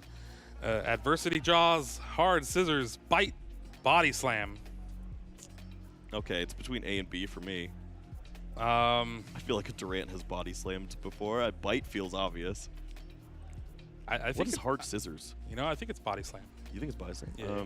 I don't know what Adversity Jaws is. Durant's tiny. Like, okay. That's not a big body slam. What if, you know, let him do his thing. How'd that go again? Yeah, no, I'm good. Okay. There's a clip for that now. I'm going to go with Adversity Jaws. I've never heard that language before. All right, A for Kyle, D for me. It's Okay, body slam. fair. All right. Dude, it would be cool though. He could. An ant? Yeah. Yeah. Well, there's some small Pokemon out there. And they probably don't learn body slam It's either. not. I'm not saying it does a lot of damage. I'm just saying. It seems like a pretty easy attack to learn. You could teach a 2-year-old how to body slam. It's not going to be effective. All right. Which is not an attack for Snorlax? Thudding Press, Speed Wing, Heavy Impact, Collapse. I don't think Snorlax has wings. Yeah. Speedwing would be all right. Awkward. I don't like that it's thudding press. Isn't it thumping press? I feel like that was, but whatever. We'll just go with the obvious wing. Okay, Yeah. thanks guys. We needed a win. Yeah, see, if it's TCG, we got this, you know? If it's Okay. Pokemon that haven't been introduced in cards yet, we don't. Yeah. Which is not an attack for Inteleon. Subspace Swell. That's that one. Yeah. What? Yeah. A. I'm going with A. Yeah. I've played enough Origin Form Palkia. Yep. You start to know that. We know about the Palkia for I picked sure. it for this weekend, Yeah. unfortunately. What a moron. Which is not an attack for Palkia. Whoa, Prize hold up. count, Yeah. Hydro Break, Waterfall, Ultimate Ray. Is Ultimate Ray like a Dialga Palkia thing? I feel like they would share that together. Oh, yeah, maybe. Are we including ADP? I don't even remember what that was called. I'm glad I don't remember. Now, I did mention Dialga Palkia Legend. Yeah, Maybe that's did it prize count. was the attack called prize count? Mm. Hydro Break and Waterfall seem pretty likely. Yeah. I'm between A and D. I think I'm going to go with Ultimate Ray. I'll go with Ultimate Ray too. All right, spin the wheel. Come on, prize count. Oh. Whoops. All right, yeah. You got us. Yep. One for the home team. Which is not an attack for Entei. Make It Rain, Brave Burn GX, Fire Fang, Heat Tackle. Does Entei know how to make it rain? I would like to see it try. All right, Make It Rain. Make A. it rain, please. Yeah. Let's go, Lil We're still Wayne. waiting. Which is not an attack for Rapid Strike Urshifu. G-Max Rapid Flow, 100 Furious Blows, Sonic Legs, and Claw Slash. I really want to see what Sonic Legs would be. Sonic Legs, please? Yeah, C. Okay, we're just bad at this. What is Sonic Legs? Really fast legs, apparently. I need to. I want to Gotta know go what fast. the attack does. Gotta go fast. Okay. Well, I'm gonna need to see that card later. I don't believe you. Do we have any more? Looks like no. All right, we're free. Redemption. Redemption. We got a couple. Yeah, we got a couple. That's all it takes. we needed some wins around here. So do a lot of these players. That's true. Yep. We'll see if we have any, over 12 of them. any more results potentially lining up. I mean, it's so awkward for the players that are waiting at that 36-point mark, waiting for time to be called, waiting for the final ones to close out. What are you doing to Oh, us? we're going to the Pokedex now too. Okay. All right. The larger its petals, the more toxic pollen it contains. Its big head is heavy and hard to hold up. Bile plume. I don't know. Sunflora. It's big head. Yeah, Sunflora has a big head. Okay. Bile bloom. It's Yeah, I got one. Woo! All right. Also, quick note before we get to any other things. Cal Connor did naturally tie. Ooh. That's huge. That's knocking both of the bubble's Cal gone. and Jay out of top 8 contention. And bubble's not gone. There's still going to be one player missing. Are you sure? Yeah. Okay. 1, 2, 3, 4. I'm gonna count. 5, 6, 7, 8, 9. Yep, you're right. Yep. Uh-oh. For that person. Yeah. We'll see. Again, we are still waiting on confirmation for top 8, but this has been such a great Swiss rounds we've had this weekend. This Pokemon is roughly 100 million years ago. Its terrifyingly tough face is harder than steel. Bastiodon. Ooh. One time? Yeah. We know some of these Pokemon. This is going great. I have tried to make the TCG card work for that before, so that's how that's stuck around. Although it's rough-mannered and egotistical, Oh, it's me. it finds beating down unworthy opponents boring. It gets motivated for stronger opponents. This is definitely Kyle. This is Squawkabilly. Motivate. No, definitely not. That's the only motivation I can think of. No, this is absolutely if I had a Pokedex entry. This is perfect. Kyle EX. Yeah, this is Kyle or Squawkabilly.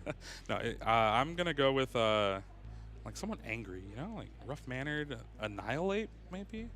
Brand new Pokemon to Pokemon Go this weekend.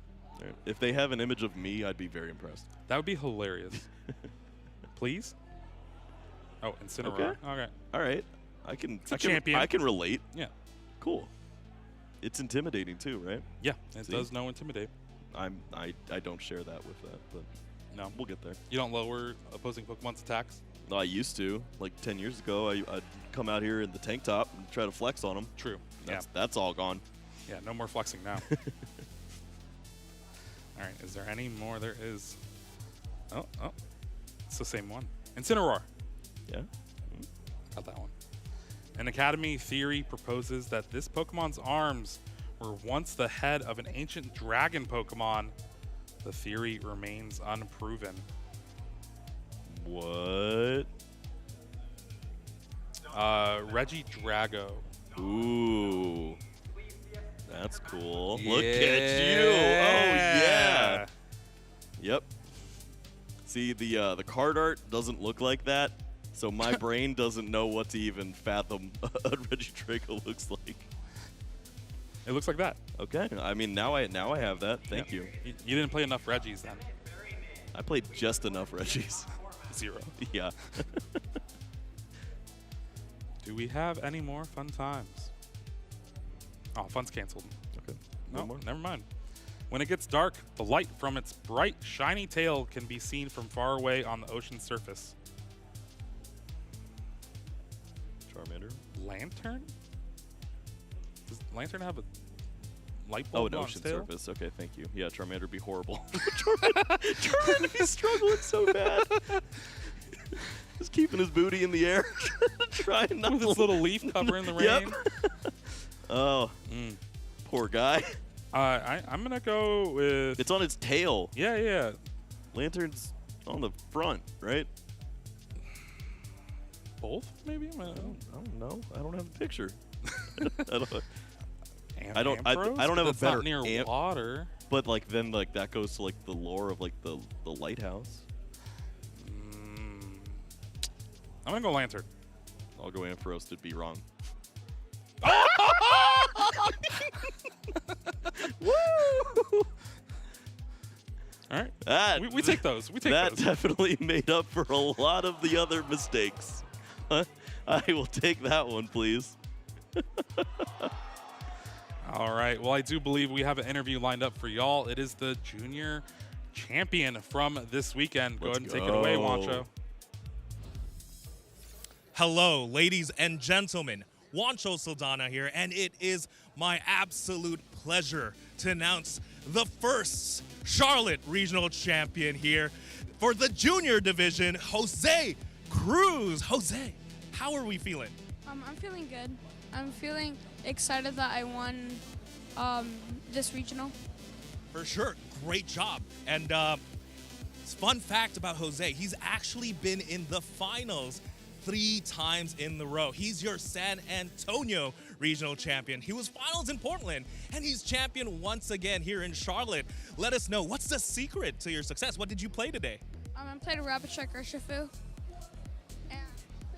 And I played it because I was expecting a lot of Charizard and a lot of Giratina V-Star with Lost Box. For sure. And did you face a lot of Giratina and Charizards today? Yes. A lot for sure, and you were definitely prepared for those matchups. Can you tell me about how you practiced for all these events? It seems to be working. 3 back-to-back finals after all. We practice on Tuesdays, Wednesdays, and Thursdays at our locals, and on Fridays we play by ourselves. We just play each other, me and my dad. Great to hear. I'm sure all that definitely helped out for sure.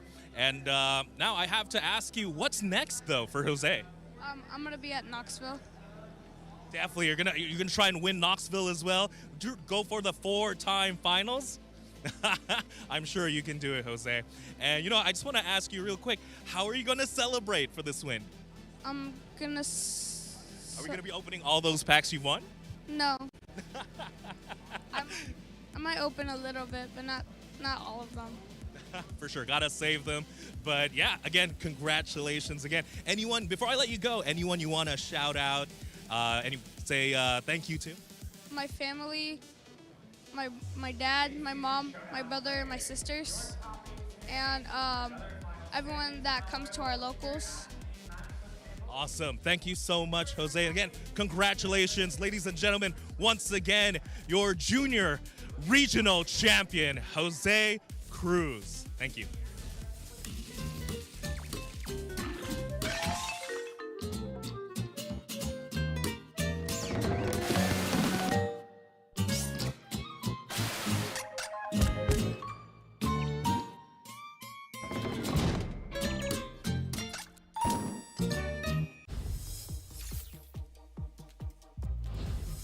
I started playing Pokemon probably when I was like 3 or 4 years old. I loved collecting the trading cards as a kid, got into the Game Boy games a little bit later, and got hooked on the video game championships in 2010, so I've been playing pretty long. I remember reading an official Pokemon magazine that was recounting some of the results of the 2009 Video Game World Championships, seeing some of these Pokemon on top like Empoleon and Abomasnow. It really got me curious about, what went into the doubles format and why it was different from maybe the singles that I'd been playing before. My favorite Pokemon is Drifloon from Sinnoh. I think Drifloon's just the cutest Pokemon. When I first saw it, I loved its simplistic but really cute design. I love its evolution. I just loved it since I first saw it. Look up to in the community, Aaron Traylor is somebody that I have an awful lot of respect for. A number of different regional titles, somebody who's really helped me try and understand maybe some of the things to approach in the game, some of the stuff kind of outside of just playing the game that you need to do to become a better player, like mental, for instance. I'd love to fight the current world champion, Zine again. We had a chance to play at the 2022 World Championships, and I think we've both improved so much since then. Now that he's the reigning world champion, that's somebody that I'd love to fight. I think I might have to go with Umbreon. I really love the ring design as a kid. I grew up when Gold and Silver and the Pokemon in them were still kind of hot and new, and Umbreon and Espeon just have such timeless designs. For the people I get to hang out with, I have friends all over the country and people that I might not get to see otherwise.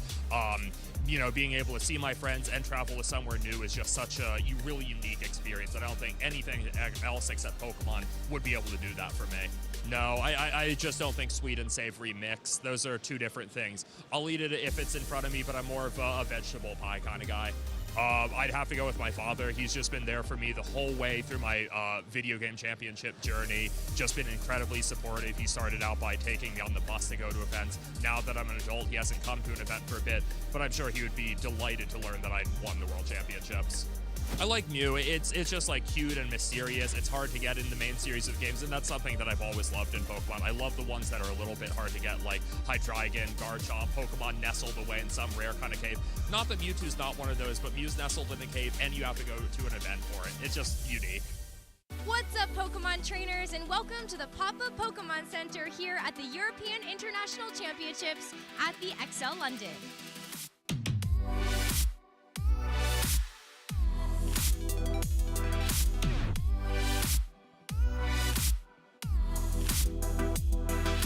Hey, Amandine, how's it going? I'm just in a living room today. Yeah, check out all these amazing plushies. Which one's your favorite? Probably the sleeping Flareon is just here.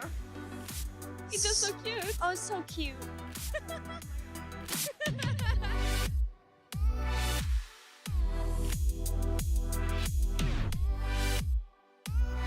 No way. All the Jumbo plush? You've got to be kidding me. We've got the Psyduck, the Slowpoke. Okay, that's my favorite. The Piplup and the Lucario. What more is there to want here? Oh. Oh, hey, Rosemary. Didn't see you there. How you doing? I'm good. How are you, Spraggles? I'm doing amazing. I'm just enjoying Arcanine's beautiful hair and its volume. You definitely know. One day, I'll get there. Oh, hey, Boo, how's it going? Going pretty well. I'm looking at all these beautiful play mats. They are pretty amazing. Yep, all these super exclusive, just for EUIC international play mats. I love that. The play mats are really cool. There's notebooks. There's kind of a lot here.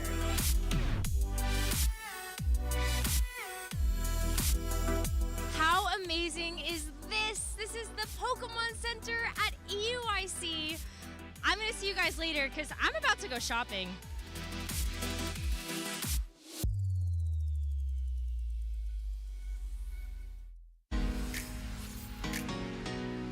Competitive Pokemon Go I got into back in 2021. Yes, that's when a lot of grassroots tournaments were happening, and I got invited by some local Discords to join. The biggest memory that sticks out to me since I started competing in competitive Pokemon Go would actually probably be in the San Antonio Regional that happened back in December of last year. I made top 16 for the first time, and that was a huge milestone because I've been really trying to improve my game, and that was like a nice little milestone for me to really feel like it paid off. My favorite Pokemon that's easy, that is Mawile, the Steel Fairy type. I think it's a really, really cool design, and it's just an awesome typing. I think one that just comes to mind immediately is Defai, one of the casters in Pokemon Go PvP. I think she's an incredible battler herself. She has incredible insight into the game, as well as just a good attitude, and she's an awesome person to be around, so that's someone I look up to. I would love to battle Lyle Jeffs because he beats me every time, and I would love to finally beat him. I think my favorite evolution is Sylveon, just because I am very partial to fairy types, and obviously that is the fairy type evolution, and it's just really cute. There are many amazing Pokemon regions. I think Kalos is one that I really like, just because that's when the fairy type was introduced to the game, and there's just a lot of really cute Pokemon like the Dene from Kalos, the Pikachu clone from that generation. Absolutely not. Illegal. No. Pineapple is not supposed to be hot and mushy. It's supposed to be like crisp and cold. It would have to be my sister or my brother, who are both in Sweden. So yes, I would call my siblings. Hello, Pokemon trainers. I'm Adam Watson, and I'm ready to break down the 2024 Portland Regional Championship. Charizard EX had just taken a big win in San Antonio, putting a target on its back for this event. After a wild day of competition, Giratina and Charizard were the top converting decks for Day 2. And as we headed into the finals, Sam Huff would match against John Eng, both on Giratina V-Star. As a deck known for its complexity and comeback potential, this was no doubt going to be an incredible mirror match. In Game 1, John took an aggressive 3-prize lead, but was punished by Roxanne. As John reeled, Sam turned up the heat with Sableye and Star Requiem to take Game 1. In the second game, it was Sam who would take the lead with a devastating Mirage Gate and Boss's Orders play to remove John's only threat. But John continued to fight back with Sableye and Roxanne to get the win in an amazing comeback victory. For the final game, as John kicked things off, he got the bad news that 2 of his Giratina V and Cramorant were prized. But after Sam found no other basic Pokemon, he pulled off the miracle of a Turn 2 Mirage Gate with Giratina V-Star for Lost Impact and the win. There's still more Pokemon events to come, so make sure you visit Pokemon.com/compete to follow along and get in on the action. Hey there, Pokemon trainers. Welcome to Pokemon Championships History, a series where we showcase important matches throughout the history of competitive Pokemon. For this episode, we're going to take a look back at the 2015 U.S. National Championships in Indianapolis, Indiana.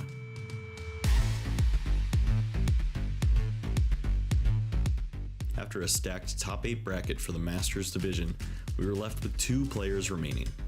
The first finalist was Jason Klasinski, the 3-time world champion with a resume, well, the casters said it best.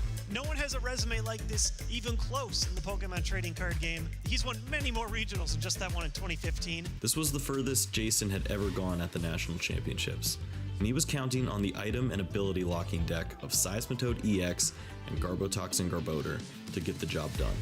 His opponent, Enrique Avila. Enrique was considered an up-and-comer in the scene and would have to take down Jason, the final boss, to claim the title. The resumes showed a clear favorite, but Enrique had sleeved up the secret deck of Wisconsin.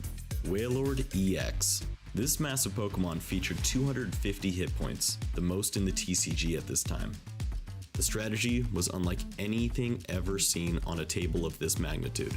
Deck out your opponent with a wall of tenacious Pokemon without ever announcing an attack. How prepared do you feel going up against a deck that is so new?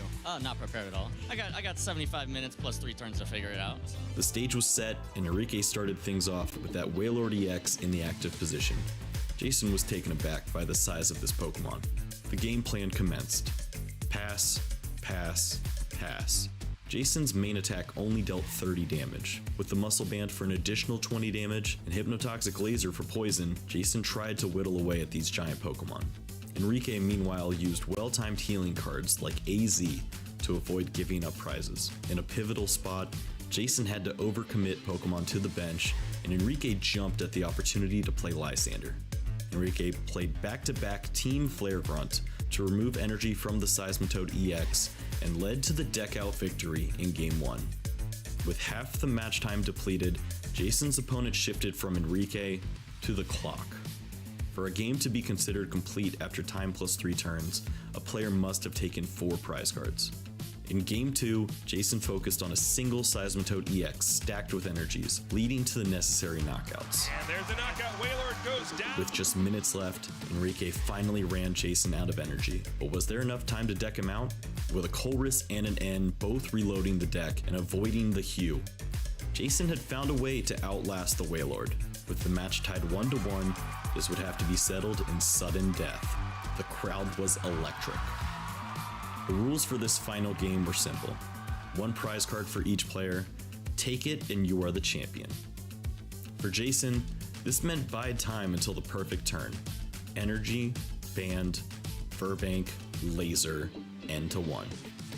With the inevitable staring him down, Enrique played the honorable AZ to clear his only Pokemon from play, and Jason Klaczynski was crowned the 2015 US National Champion.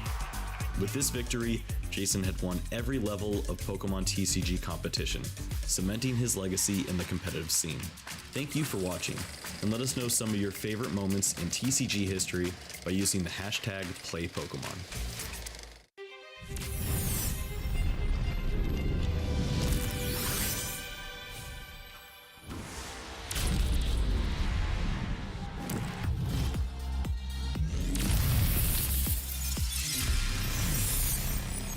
Prepare for a battle of the ages in the Pokemon trading card game, Scarlet and Violet Paradox Rift.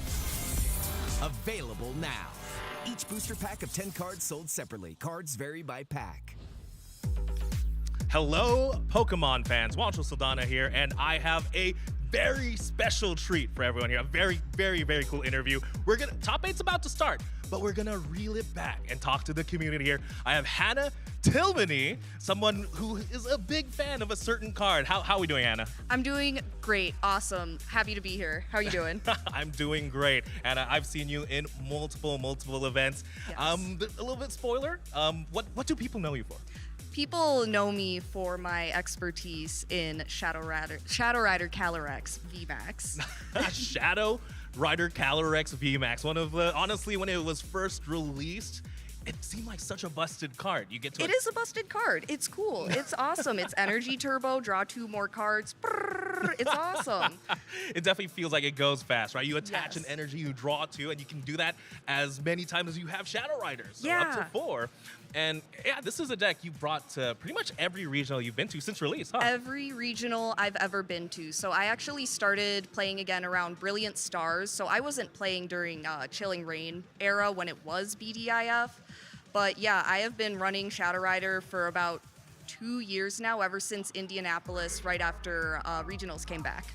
Wow, and not only to regionals though, you've been bringing it to pretty much locals as well, right? Locals, Cups, it's the only deck I have built. It's the only deck I have cards for. My TCGO account is just Shadow Rider 1, 2, 3, 4. I mean, it's all just Shadow Rider decks, and I'm up to a whopping 92 championship points with Shadow Rider Calyrex. You probably have the most points with Shadow Rider Calyrex. I am the undisputed #1 Shadow Rider gamer, and if anyone wants to challenge that, they're more than welcome. Ooh, ladies and gentlemen, my mistake here. We have the best Shadow Rider Calyrex player here on stream. But yeah, trust me, whenever I see you on the list, I'm hoping Shadow Rider Calyrex, maybe we can finally get it on stream. I noticed you showed the alt art there, so I did. Mission accomplished. I did. We got Shadow Rider on stream in 2024. Mission accomplished. Thanks, Wancho. For sure. And now I have to ask, the tough questions. Shadow Rider Calyrex, rotation just around the corner. How do you feel about that? When Shadow Rider rotates, Horse Girl Hannah also rotates out of Pokemon. There's no other deck you'd play besides No, Shadow I'm totally Rider. kidding. So after Shadow Rider rotates, I'll start playing on meta, and then all of this stress testing will pay off, and you will see me at the top tables in Day 2. I promise. All right, I'll take your word on that. And let's bring it back to Shadow Rider. You played it a lot, 92 decks. Tell us some fun techs you've played with, you've used with the Shadow Rider deck. So one of my longest running techs, I guess, kind of techs I run in Shadow Rider is Cheryl. Cheryl is a comfort card of mine. I love that card. People never expect it, especially into Rapid Strike. They think they're gonna, set up the sweep to take the 6 prizes and use Cheryl, and it's devastating. Same thing for, Kyogre decks with Lost Box, stuff like that. My most recent tech, though, is Lunarock, the Lunatone and Solrock that have the ability where essentially if they're both in play, stadiums don't affect your Pokemon. So I can do a one-sided path to the peak. And I'm always giving my opponents a heads up, like, this is gonna look like it's not allowed, but if you've read these cards, I can do my abilities, but you can't, just me. I'll have to check those guys. No, I've seen them. So you're playing Shadow Rider Calyrex with Path to the Peak. It looks weird, but it works. That's something I wish we got on stream for sure. Yeah. If I would have hit Giratina's the first 3 rounds, I would have been there, but I didn't see a single Tina all day yesterday. So you're actually prepared for the Giratina V-Star matchup. I think that's one of the more popular decks right now in Charlotte. I'm sure there's a couple in top 8. So I thought it was going to be my weekend, my last ride with the horses, and it was going to be Giratina weekend, but it just didn't pan out that way. Tell me you didn't run into a lot of Charizards. So my 9th round was the only Charizard I hit, and I was a little upset, but at that point I was like, I'm so tired. I'm glad I could just lose this real quick. It's fine. I can beat Charizard, but it just wasn't in the cards for me yesterday. I honestly can't see how Shadow Rider can beat Charizard, but if anyone can, I know it's you. Maybe we'll test it in the future. I'm sure, just because a card rotates out, a very popular thing a lot of Pokemon players do is we play retro. So now Shadow Rider Calyrex is going to be a retro card. Maybe I'll start playing retro once Shadow Rider rotates. Or expanded, something like that. Yeah, it's good and expanded with the Mimikyu and stuff like that. Absolutely broken. Yeah. For sure. All right, well, Hannah, I'm so glad we got this interview down. Show our love for Shadow Rider Calyrex. It's one of my favorite cards as well. At peak Shadow Rider Calyrex, I was on that deck. And that's why we're buddies. That's why we're buddies. 100%. Yeah. I mean, you get to draw and energy accelerate. And it's a horse. We love horses. It's a horse. No. But yeah, thank you so much for the interview. Anyone you want to shout out before I let you go? First of all, I want to give a shout out to absolutely everyone who told me Shadow Rider's never going to get me points, especially Tate Whitesell. Thanks for always telling me to try and play a different deck. Shout out to Girl Power TCG. I love you guys. You've always been super supportive of me, and to all of my locals, my friends back home, David, everybody. I love you guys. Thank you for always trying to help me perfect the Shadow Rider list. Amazing. All right, well, thank you so much, Hannah. And with that was Shadow Rider's one last ride. Yes, one last ride for the rotation. Thanks, Wancho. For sure. All right, with that, we're going to throw it back to the casters because top 8 is going to be starting shortly. Don't go anywhere. Hello, everyone. Adam Skarzig Watson here, joined by Chip Ritchie on the desk. Top 8 is imminent. The community poll apparently has already happened. Community choice for the next match for the first part of the bracket. Very exciting. I'm glad that once again our dedicated viewers can help us find the best match possible for everyone's entertainment and enjoyment. Yeah, certainly looking forward to this one. Our top 8 cut is pretty stacked, by the way. Tons of well-known players in top cut, not only from North America, but also from Brazil. Vinny Fernandez and Gustavo Wada both making it in, traveling up from Brazil to compete in this tournament.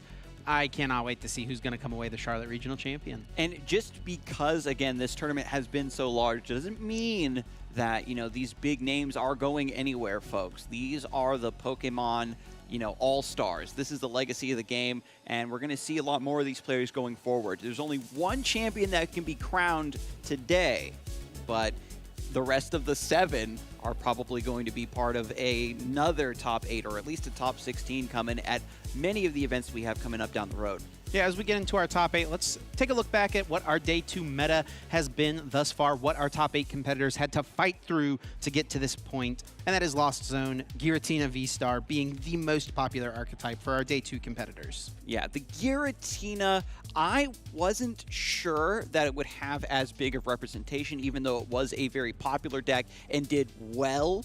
It was just that I didn't know if players would convert to it as much, and that seemed to be the case in Day 1, but when it came through all the trials and tribulations of the Swiss rounds, the most dedicated Giratina players end up in this position.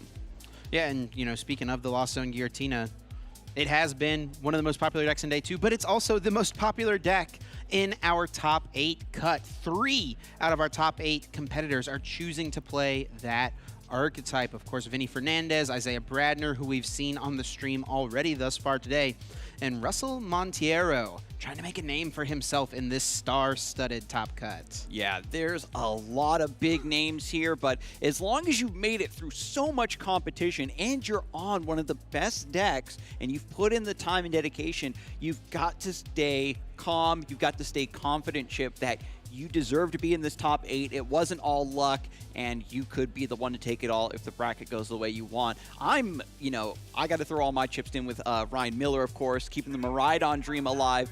But Alex Szymanski kind of coming out of left field with the Sablezard box. Yeah, that Lost Zone toolbox, of course, featuring Radiant Charizard.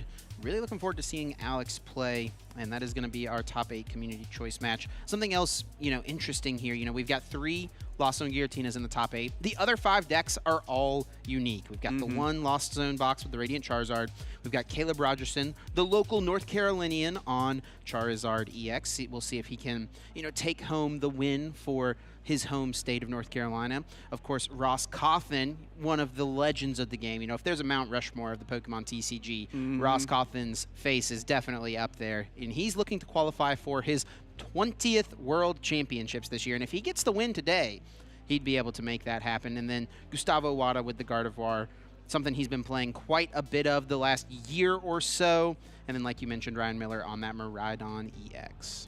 I was trying to find room to make the joke, Chip, but I guess while we have a few minutes before the players get down to the business, is that we've got the Mount Rushmore of Pokemon, and then you build an observatory on top of Mount Rushmore, Okay. and then Ross Cawthon's name is like on a plaque in the observatory on top of the mountain. His face doesn't get up on the mountain, you don't think? Well, I don't know. Do doctors and PhD astrophysicists like to have their faces and statues built, or do they want a nice fancy plaque on a nice telescope? Yes, we'll that's another debate for another time, the Mount Rushmore of the Pokemon TCG. But let's look at this top 8 bracket and try to determine who we feel is set up for success. Of course, Alex Szymanski versus Ryan Miller. That's the number 1 seed versus the number 8 seed. It's going to be that Sablezard versus the Miraidon. So Szymanski will definitely have his work cut out for him a little bit. That Iron Hands EX can be pretty pesky to deal with. Caleb Rogerson on his Charizard EX deck is going to be facing off against Ross with that Roaring Moon. We definitely would give the Charizard a slight edge in that matchup, but we have seen Ross overcome unfavorable matchups. He beat a Gardevoir on the stream yesterday, I believe. And then Caleb Rogerson did just take down Julio with the Roaring Moon in Swiss Round 15 to win into top 8. So he feels pretty solid about the matchup. Yeah, and then when it comes to Isaiah Bradner versus Gustavo Wada, this is Giratina V-Star versus Gardevoir, and these are 2 incredibly dedicated players. They're poster children almost for their deck archetypes, and it's going to be very intricate. Which one do you think is most favored, though, Chip? Because it seems pretty even to me. Yeah, both decks want to fall behind and then come back. Yeah, and that was the point of discussion, right, for Isaiah's show match this past week against Jake Gearhart. How favored is one deck over the other in that matchup? I would probably lean towards the Gardevoir player being slightly favored, but it does depend on, of course, the deck lists. I don't know the exact details of each of their lists at this point. But yeah, I mean, that's two of the best players really in the game. Isaiah, one of the best players in North America, and Gustavo Wada, I mean, two-time international champion. He's a world champion from the juniors division way back in 2012. You know, these are two players who have just been top-level competitors and been playing ever since they were kids. Really cool to see them facing off. Not the one we're going to be watching, unfortunately. We're going to be seeing Alex Szymanski versus Ryan Miller. But yeah, we'll be definitely keeping our eye on who comes out on top there. And then our final match here, we do have the Russell playing up against Vinny. It's going to be a Giratina mirror match. And that's really anyone's game right there. Absolutely. But as we've been kind of chewing the fat, Chip, the players have gotten prepared. We're going to head down to the table and get the first match of top 8 underway. And when we consider, you know, Alex Szymanski jumping in here with the Lost Zone box, a deck that a lot of players kind of wrote off, oh, the matchups are too weird, like you aren't really favored into anything. And I feel like that's where Alex Szymanski kind of shines. He loves to counter the meta, have a deck with a lot of options, and he's just going to trust that he can outplay. Yeah, we'll see how it works out for Alex Szymanski. Of course, a player with plenty of accolades, a top 16 finish at this year's World Championships. Last season did win the European International Championships, and that was his first big cornerstone victory at one of these premier events, or regional championships or international championships. He had a top 8 at LAIC back in 2018, and he is no stranger to success at regionals. He's had countless top 8s, it feels like, and you see there 4-time regional finalist. And it is going to be this weekend, the Comfey, Sableye, and Radiant Charizard trying to carry him forward in this bracket. Yeah, and looking across the table, you know, Alex Szymanski, tons of accolades, and now getting set up, Ryan Miller with the Miraidon, Charlotte Regional Top 8 2024. This is kind of the makings of his string of victories, perhaps. This is a great place to begin. Biggest tournament of all time. Went ahead and made top 8 with Miraidon, the deck that you and I thought would just be carried by its raw consistency and, you know, a slight edge in a handful of matchups thanks to Iron Hands itself. Yeah, and that Iron Hands is going to have to throw some hands in this top 8 match if Ryan wants to move on in this bracket. That is definitely going to be the key card we'll be keeping our eyes on and see if Ryan can get that rolling quickly or not in this top 8 match. I'm excited, Skarzig. Can't wait to see what's going to happen here. It definitely feels like a little bit of a David versus Goliath type moment. Absolutely. Of course, Alex, extremely established, extremely well-known and respected by his peers as being a great player. Ryan Miller, a newcomer, a face that I'm not familiar with and many at home are not as well. Can't wait to see what's going to happen here. Who's going to come out on top? A lot of, you know, storied names have been having such powerful records, great win streaks coming from day 1 into day 2. I think that's really been the talk and the word on the street, right, for Charlotte, is that this is where all of the big names are really going to come to fruition in such a large tournament. But every top 8, it seems like there is one unknown factor, one new player that has managed to make a decent meta read, has been kind of waiting in the wings for their opportunity to shine. And for Charlotte, that is certainly Ryan Miller. Prize cards look pretty even to me, Chip. Nothing really jumped out. A couple Comfey in the prizes for Alex Szymanski. Certainly less than ideal. He is playing the Hisuian Heavy Ball, so that can be a card that can activate one more of those Pokemon. And here we go. We're off to the races. Top 8 underway. Battle VIP pass, beautiful to get that excellent start. Of course, one Comfey will be grabbed. Radiant Charizard is the Radiant Pokemon of choice, folks. Remember, you can only have one, so there's no Greninja in this build. A little bit less access to those resources, but thankfully, 2 Comfey will be grabbed. And Alex Szymanski, much more reliant on Sableye as well. Very old school Lost Zone style of deck, and needs to get that Lost Zone filled up quickly. Meanwhile, Ryan Miller, starting with Mew EX in the active spot, can also help get some additional resources. Right away, Alex trying to get into these Comfeys, wants to utilize as many flower selectings as possible. And one of the big stories for the Lost Box decks is just how many tough decisions are they going to be forced to make? How many really important cards are you going to have to come to terms with lost zoning earlier than you would have liked?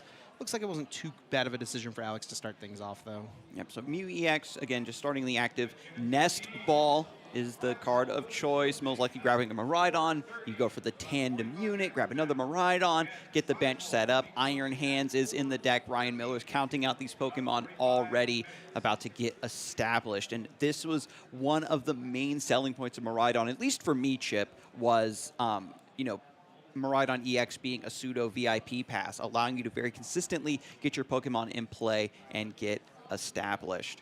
Yeah, Ryan is playing kind of a pseudo hybrid build of this Miraidon deck. It looks like, you know, we've seen people lean into the research with other supporter cards like Iono and Boss's Orders, and then we've seen the other version of the deck be popularized more recently, thanks to Nick Robinson's top 8 at San Antonio, I believe it was, with the Peony build, you know, discarding your hand, finding your specific trainer cards, and using that Mew EX to give you that consistent draw power. But Ryan's actually playing a bit of a hybrid build. Like I mentioned, he's got multiple research in his list and multiple peony in his list. So wow. a lot of the hand turbo discarding is going to happen here. Yeah, this was kind of the new vogue, right, Chip, is having the turbo Miraidon because of the peony, just discarding your hand, getting those electric generators, getting established. One Mareep now on the bench, and Luminion V to find a supporter. Ryan Miller going second, and peony is available. Looks like that's going to be the option. There's still, the bench is now perfectly full. The rest of this hand is going to get discarded. Raichu V and a Beach Court going to the discard pile. And I think the thing Ryan is hoping for here is the opportunity to set up the turn 1 Iron Hands EX. Go immediately for that amp you very much. Take 2 prizes before your opponent has really got much of a setup going. And we know that that's what he's doing with the double generator grabbed immediately from Peony. This monstrous lead could be so good. As long as the electric generators hit, there's 1 lightning energy so far off of the first generator. Going to shuffle up and try again. Squawkabilly EX is still available as well with that Squawk and Seize to get some fresh cards. A few more shots at the electric generator. Yeah, it has the Mew EX as well. 2 really powerful basic Pokemon to utilize those abilities to see so many cards. You can see why this deck is so enticing for so many players. You get to draw tons of Pokemon cards and, you know, hopefully hit really hard really quick. And if you can get some free wins like this, double it really hit here. helps. Oh, no energy Nothing. found. Wow. Oh. Yeah, I think Alex Szymanski there, I think he's breathing a sigh of relief. That would have been a big momentum swing. Now, Ryan still could pull off the turn 1 Ampu very much. Is going to need a little bit more help to do it. He does play 1 copy of Double Turbo Energy, so he can find that in combination with yet 1 final electric generator. Yeah, so it's just going to be restart first to get 3 cards. Much easier to empty your hand. You're throwing away less resources when you go for the Squawk and Seize choice spell. No, Pokemon Catcher, and it is a Tails. Yeah, just get that out of the hand. Pokemon Catcher is interesting. I don't think you would want to KO anything besides the Comfey. Maybe just playing it just for funsies, who knows. I don't think there's much reason to KO the Cramorants. And let's see what the draw is for this turn. Oh, there's all the energy cards. There they are, Chip. XP share is also nice to get set up. One of the new ideas for Miraidon builds in order to keep that pressure alive, to keep your lightning energies going. You're less reliant on Flaffy that way. Now, Ryan does have a town store in the hand. He does have 1 copy of Forest Sealstone in his deck, so he could utilize the town store to search out the Forest Sealstone, put that Sealstone onto something like the Luminion V, and try to get 1 more card rolling, but is going to hold off for now. Right back over to Alex Szymanski. Yeah, and even though Ryan Miller doesn't get the, you know, the high roll of the turn 1 Ampy very much, Alex Szymanski playing a standard Lost Zone deck is still going to be pretty slow, with the Radiant Charizard being the late game option. You know that as long as you're more measured in the where you're taking your prizes, should be pretty strong. Boss's Orders brings up Mareep, however. Artizone now finding the Sableye out of the deck. I think he's double just checking his prizes. Yeah, This is double checking here for the prizes. Finally, a proper deck search. Yeah. Grabs a second Cramorant. Does grab the second Cramorant here. Only 2 cards in the Lost Zone, however, and with the Boss's Orders being the supporter played for turn, that means there's no Colress Experiment. It looks like it's going to be another slow turn here for Alex Szymanski. And if Alex is forced to kind of take another one of these slower turns, this is another opportunity for Ryan Miller to get that amp you very much. Mareep, and this is the one that just has 1 retreat cost as well, Chip, so it's pretty easy to get this out of the active. Town Store, bumping the Artisan. Now the opportunity to find the Forest Seal Stone is alive, and we can keep going from here. Yeah, let's look through that deck, see if the Forest Seal Stone is there. It actually might be in the prize cards. Oh, that escaped my notice, Chip. Just going to be an XP share grab. This gives a lot of information to Alex Szymanski as well. Yeah, grabbing that EXP share. Worst case scenario here, even if Ryan is not able to pull off the Ampu very much, you know, he can go for the 160 damage attack there, the first attack on the Iron Hands, but if he hits 1 energy here on the generator, we could see that amp you very much. No energy again! What a whiff. So much lightning energy in the hand, 2 in the prizes, and they're just not lining up with the generators. Even Alex Szymanski shaking his head up there. Can't believe that. You got to feel so bad for your opponent. You know, he might have experimented a little bit with Miraidon prepping for this tournament and knows the pain.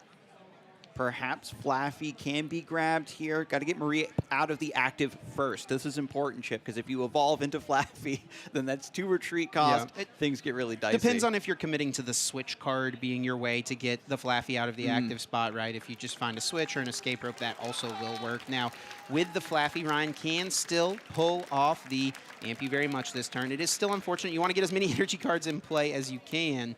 But yeah, looking with the restart of the Mew, hoping for a switch, and does not find it. The lightning energies are on top whenever the restart happens, whenever the Squawk and Seize happens, but not for the electric generator. Ryan Miller has this ticking time bomb of the Iron Hands EX, but nothing to capitalize on just yet. Yeah, just the pass of the turn. Back over to Alex, going to take this opportunity to use Ryan's Stadium using that Town Store, grabbing out that Technical Machine Devolution. Not going to be good in this matchup, but wisely thinning the deck.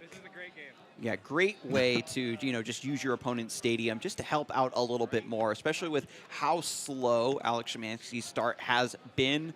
Making sure the flower selectings are hitting some key cards is more important. Double turbo energy being offered up alongside I'm not quite seeing it, Chip. It looks like it is a beach court, the way that Alex would have liked to be able to move this Comfey from the active position. I guess they kind of do one and the same at this point.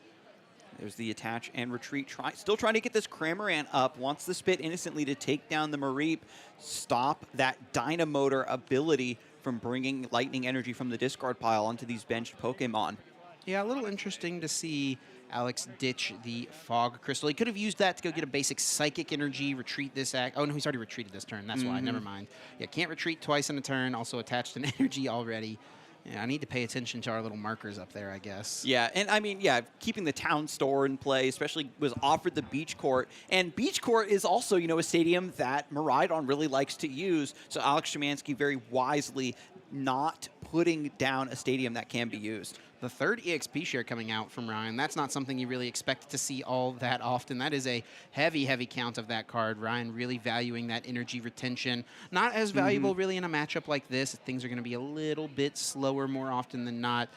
This is quite the scuffed game as well, I would say. You know, these players, neither of them really are having their game plan go according to plan. And Ryan, still unable to find a switch, is going to have to settle for the retreat and just a 1 prize knockout with the Iron Hands EX. Right.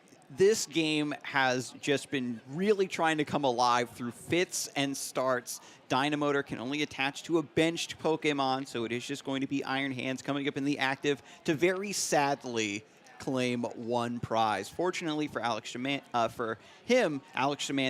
is not running, you know, the Dragonite V and all these other things that Lost Zone used to run, so the Iron Hands EX is quite safe. Yeah, and this actually is going to be pretty decent for Ryan Miller. He's basically going to guarantee with this arm press that he can get 3 prize cards from this Iron Hands EX. Alex Szymanski's best way to respond to the Iron Hands is with his Radiant Charizard, which he has to utilize cards like the Raihan, and the one single copy of Mirage Gate that he plays, the double turbo energy that he plays. You know, he needs to utilize these cards to get enough energy onto the Radiant Charizard because its Excited Heart ability gets more powerful as the game goes on. And this is the only thing in his deck that can really one-hit KO an Iron Hands EX, and I don't think he's going to be able to get the necessary energies on it in order to pull off the attack this turn. I really do like the idea, Chip, right? Having the double turbo energy, having the Raihan, just to meet that hefty colorless energy cost. And so the Radiant Charizard is attacking a little bit sooner than your opponent might expect or before they really understand what's going on. You never love to see that. Raihan for a Colress. That is the play Alex Szymanski has to go for. You, of course, can only play one supporter card a turn, so anytime you're doing something more defensive like this, go for the Colress. That means you're not planning to have much happen for you on this turn. And this is pretty scary, right? If you're Alex Szymanski, you're kind of putting one of your late game win cons on the bench in that Radiant Charizard, and it's a liability. If this gets knocked out early, then you have to search it back out of the discard pile, get it reestablished, attach a bunch of energies to it. Just going to be a nice spin innocently onto the Iron Hands EX, dealing a little bit of damage there. But now, with one more lightning energy, Ampy very much can come through. Yeah, and there's plenty of energy in the hand. And Ryan does have a bit of a choice here. There is both Boss's Orders and Peony in his hand currently. So if he wants to chase down the draw power of the Comfey, potentially, you know, Alex Szymanski with only 5 cards in his Lost Zone currently could have a harder time getting to the 10 if that Comfey goes down. Right, and after the Colress was grabbed off of Raihan, you know that that is going to be the supporter that Alex Szymanski wants to go for, and you're anticipating another kind of I need resources, just establishing play from Alex. Going to be Boss's Orders again, chasing down that Radiant Charizard. Doesn't want to deal with it. Yeah, you did call this one out, Skarzig. It's probably just going to have to be the Arm Press then, because Ampy very much only deals 120 damage. Arm Press dealing that 160 to one-hit KO the Charizard. And this is honestly solid, maybe guaranteeing a 4-prize game from this Iron Hands. I don't know if Alex is going to have an easy time responding to this with that Charizard being knocked out. Like you said, he's going to have to find a way to get it back. And the idea here with the Lost Zone deck, right? You're playing just all single prize Pokemon. You are trying to guarantee that the game goes a certain length. You know, you have a much easier time figuring out how many turns you have to get your game plan online. How many reps of Lost Mine am I able to come out with? And with the Iron Hands EX really accelerating the timeline that Lost Zone wants to operate on, things get very much out of Alex Szymanski's wheelhouse and comfort zone. Yeah, we'll see how he navigates this. Counter Catcher being found is a strong card. Technical Machine Devolution just thinning that out, really. Thinning his hand out more than likely. Lost Vacuum, just trying to find ways to get cards into the Lost Zone. Finally looks like it's done thanks to that Colress experiment, grabbed off the Raihan. Nice. And the Lost Vacuum is getting rid of the Technical Machine, which, as you already pointed out, Chip, isn't very useful in this matchup. So just send it to the Lost Zone and set up for Sableye. Yeah, and if he can get a Psychic Energy onto the Sableye, get that into the active spot, we'll be able to see that be the perfect math to KO this Iron Hands EX. Beautifully done. The Super Rod puts those energies back in and into Mirage Gate. Now, if I'm not mistaken, Chip, did he not put the Radiant Charizard back in? Yeah, and I don't think he did because he has Clara in his hand currently. And making a bit of a read on Ryan's deck here, assuming that he does not play any hand disruption, which is pretty common from these Peony builds of the Miraidon deck. Right. So Alex Szymanski really utilizing his meta knowledge at this point to make a good call. Yeah, to keep this supporter in place. That's that what way makes he Clara so guarantees his strong. way to get the Charizard next turn. Yeah, you can get the Charizard and this Fire Energy back, maybe even get the Sableye and the Psychic Energy back. Keep these threats going. And the beautiful endgame checkmate for these Lost Zone decks, right, is to have the Sableye with the energy attached, set up and ready to go, and then Charizard also ready to go. So you always have something to attack with to bring this game back. 2 prizes now for Alex Szymanski to even things up. No Ampy very much to accelerate this timeline. Yeah, this is kind of an interesting spot for Ryan Miller. He did get to retain 1 energy thanks to that EXP share onto that Miraidon, and then attach return plus the Dynamotor. That can power up a Photon Blaster. Oh, another one. Iron Hands This EX would be pretty times good. Yep. 2. This would be really strong if Ryan can pull off the Amp You Very Much right now. Forest Seal Stone now being attached to the Inteleon V, and I think you had mentioned it earlier, Chip. He's out of electric generators from this point. I think he has 1 generator left. We do know that double turbo is something that is in his deck list. And I do see the double turbo in the deck. So it's going to be Peony first. Grab the electric generator after discarding the hand. Surely this one hits some energy cards, right, Skarzig? The deck is so thin now, Chip. Surely this must be the way. Just mathematically. Going to grab a switch card. Yes, and that's the nice Chikorita art. I like it. I do like the decision to go ahead and flip that V-Star marker, thin the deck of the 1 card. He's going all in on Iron Hands EX as his attacker this turn, giving himself the best chance to hit an energy card off this electric generator. I think if the Ampy very much doesn't hit, then Miraidon loses its edge for this matchup. And he does hit 2 energy off the first 3. Doesn't even bother looking at the other 2. Finds the 2 energy and shuffles back in. The switch is also going to the hand. Now double turbo grabbed from the Forest Seal Stone, attached to the Iron Hands EX, and now Amp You Very Much can take 2 prizes and put Ryan Miller back on the trajectory to take game 1. Not before using this restart on the Mew. Looking at a couple more cards here, and Dynamotor still can get 1 additional energy card into play. Now, things are going to get a little tricky here because Alex should have the lineup to respond to this knockout. So Ryan, while he's jumping pretty far ahead here, going down to just 2 prize cards remaining, Alex Szymanski can respond with a single prizer, that Radiant Charizard, 1-hit KOing the Iron Hands potentially. And then from there, I don't think Ryan is going to have the way to set up a 3rd Iron Hands EX. In fact, he has no way to do that in his deck list. Not a single Super Rod available. Wow. So the map from Alex Szymanski does pay off. Thankfully, Ryan Miller kind of got off to a really rocky start. Ooh, but this could be a little worrisome because Alex Szymanski is forced to play the escape rope.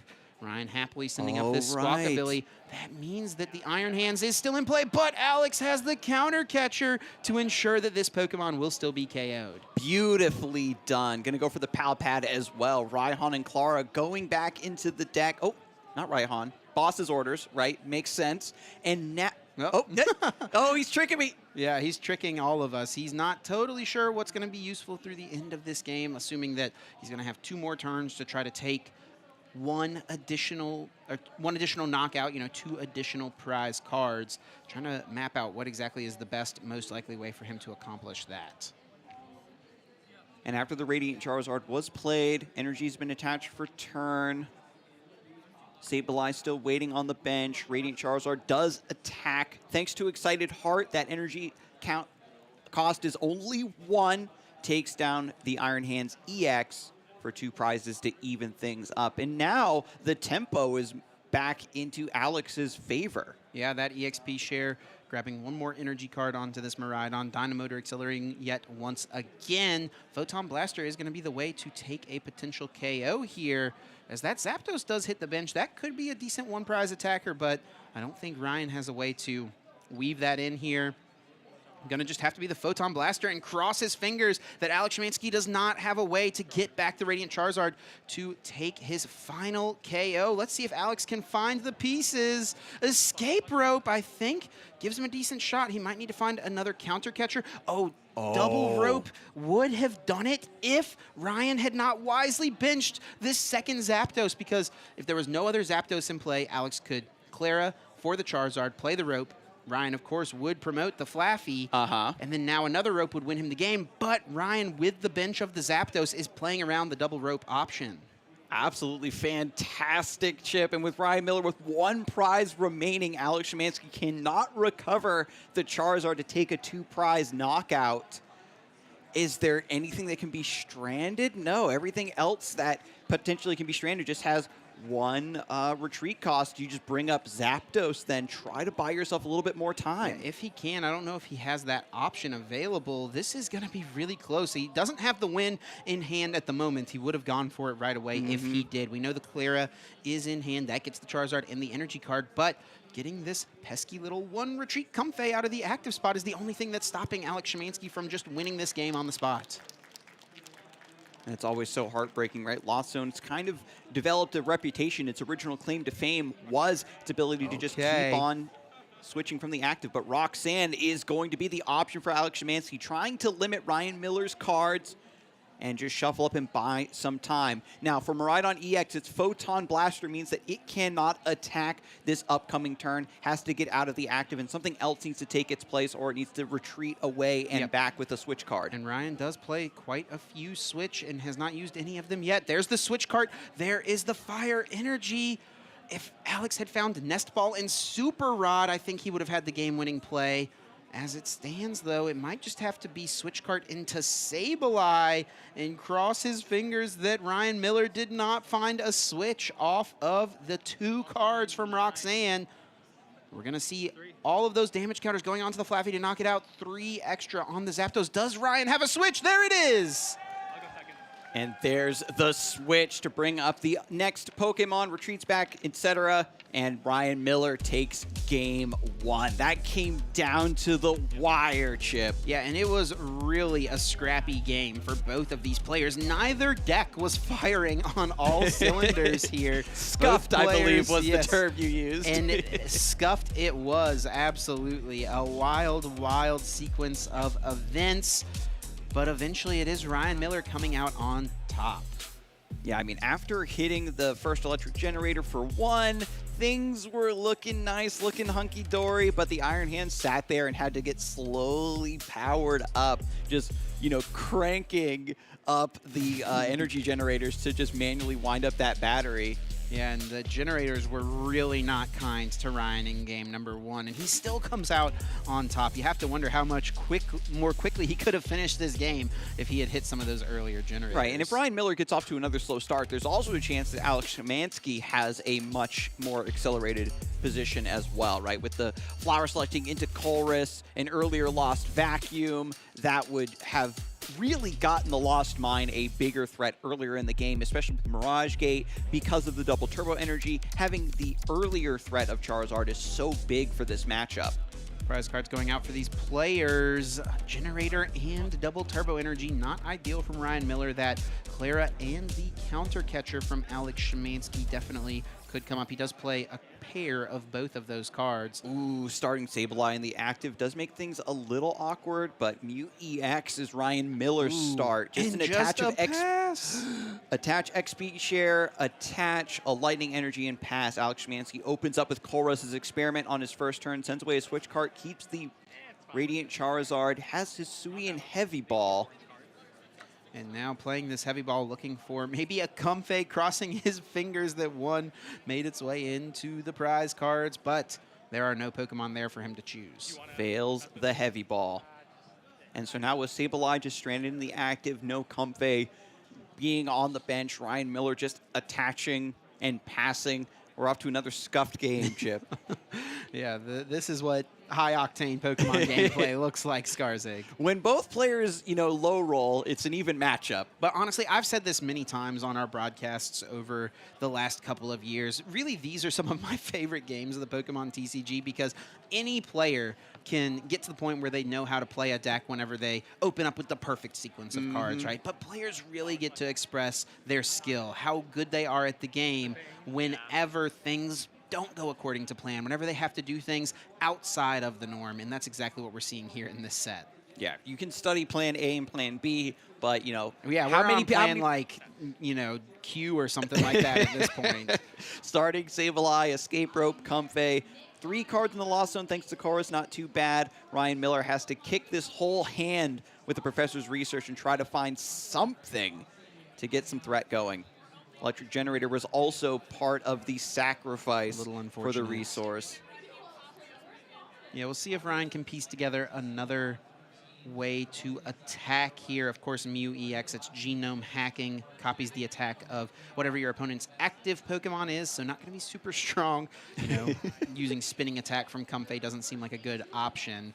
It does feel unlikely that Iron Hands EX would ever be powered up at this point. Of course, Ryan's early game draw power is going to be limited because he did not get to use Squawkabilly. That is a huge part of this Miraidon deck, is using Squawkabilly EX on the first turn of the game, and that is just something he did not get to do. Yeah, having the turbo part of this Miraidon deck is kind of out of the window, and now it's a much more standard idea. Miraidon EX found from the nest ball, tandem unit picking up Iron Hands EX, Raichu V being grabbed. Ryan Miller wants his V Pokemon in play to be a carrier for Forest Seal Stone. Town Store now being activated as a stadium to find the Seal Stone. We're going to attach that right now. Yeah, and Ryan actually is not even playing a Raikou V, something that we're used to seeing from these Miraidon lists. This Raichu is his only Pokemon V, so it has to be the recipient if he wants to use Forest Seal Stone. Sorry, he does also play Drapion V and Lumineon V, but it's his only attacking Pokemon V, I should say. Yeah, that's and Drapion was discarded to the opening Professor's Research. Lumineon V is in the prizes. So normally Raichu V likes to be, you know, the Radiant Charizard of Miraidon, that late game attacker that kind of comes down to take a big final knockout or get those big numbers when you need them. But right now it's like, no, you hold the Forest Seal Stone. That's your job for right now, Raichu. Yeah. Able to search the deck here from this Ultra Ball, trying to find another Pokemon. It will be another Mew EX, trying to get a little bit more card draw from the restart, making up for the fact that Squawkabilly was not an option for this game. And yeah, like you mentioned, let's not forget that Forest Seal Stone is in the hand. It is possible for there to be an Ampu very much this turn. Improbable, but yeah, possible. And it's going to start with this electric generator. Can he find a few energy cards? He does. Oh, is that a double? Yes, Chip. And now with the potential, after the shuffle, Forest Seal Stone to grab the electric generator. Yeah, he has to attach an energy for turn as well. He's got 2 restarts to utilize to draw some extra cards. Pretty decent shot here for Ryan Miller to pull this off. Let's see it. He needs 1 more generator and to hit at least 1 energy most likely from it. See, Peony and other Iron Hands, I believe. And he actually did not find an energy card or a generator. He would have liked to have found either of those. I think he may be going all in on the Forest Seal Stone to hit another generator. He needs another double hit if he wants to pull off the Ampu very much. Now, worst case scenario, just going for the arm press, hitting for 160. That would be an acceptable outcome. The Charizard with the energy on it on the bench is a little bit of cause for concern, to be honest. But yeah, not super likely Alex would be able to find the pieces to respond. Yeah, because if you take 1 prize, that's 1 less energy cost that it needs to attack, and then the threat of double turbo energy. See it. Hits an energy card, but it is just 1. So think we're going to have to end with the arm press here. Ryan doesn't have a way to thin this hand down currently to use his last restart, so he doesn't have a way to dig for another energy card. Yeah, just going to retreat the Mew EX. Does have free retreat. And then arm press for 1 prize. Kramer now being promoted into the active. There's 3 cards in the Lost Zone as of right now, but Koros' experiment will make sure that Lost Provisions is live. Battle VIP passes being sent to the Lost Zone. Very easy choice. Easiest decision for a Lost Box player to make. You see a mid or late game Battle VIP pass, you throw it in the Lost Zone. 2 Comfeys now entering the bench, trying to get to 10 in the Lost Zone. Sableye already waiting in the wings for that beautiful Lost Mine attack to come through. Town Store being utilized now, it looks like, searching the deck for any Pokemon tool card. Of course, all Alex plays are those Technical Machine Devolution. Not useful in this matchup, but it is a part of what makes this deck so strong in the given metagame. Yeah, just running that in order to, you know, beat down on Gardevoirs or Charizards. Yeah. Just a great tech option. And it's gotten Alex Szymanski this far. And it's just a matter of him kind of making miracles happen. And that Technical Machine Devolution as well should go to Alex Szymanski's hand. So we'll try to get word up there that that happens. Oh, yeah, with the Town Store. Yeah. Just he's thinning it out, but he thinned it a little bit too hard there, Chip. And after this shuffle, right, he was going back in with the Fog Crystal. And now the important thing, too, is that if you just attach the Technical Machine Devolution, yep, there we go. Yeah, then it would go to the discard pile anyway, but we just got to make sure that it stays in the hand for now. Looks like an attach for the turn on Charizard, trying to manually power that Pokemon up. Not normally the game plan from Alex. Not really even sure where this energy should go, throwing his hands up in confusion. Yeah, and this is kind of what happened last time, right? Where the Charizard was starting to get powered up, and Ryan Miller immediately hunted it down before it was too late. Then Alex Szymanski was reliant on Clara to keep that up. We'll see what Ryan goes with here. It's more than likely going to be an attempt at a Amp You Very Much. If I had to guess, just jump pretty far ahead here. And then Peony or Research could be the supporter for turn, leaning towards the Peony at the moment, discarding the whole hand, searching for 2 trainer cards. Probably going to grab a Switch, I would assume, get that Raichu out of the active, and then one of these Mew into that active position. And then maybe something like Ultra Ball, it looks like, to thin that hand down for the follow-up restarts. The ultimate power of having 2 Mew EX in play is being shown right now. Yeah, exactly. Being able to repeatedly thin your hand down. I love going for the Peony over the Research, too. You don't want to draw too many cards because you want those lightning energy to stay in the deck. XP Share, Switch, Ultra Ball, all grabbed now. Now, Ryan does still need to draw a lightning energy, right? There are only 3 energy cards on this Iron Hands EX at the moment. Does need 4 for the Amp You Very Much. But he's given himself a pretty good shot here. Going to draw at least 5 cards with the genome hacking, or sorry, the restart from these Mew EX.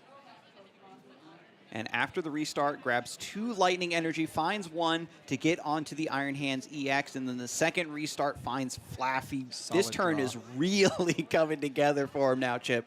Iron Hands is established, ready to go. The battery is fully charged, and Mew EX has free retreat.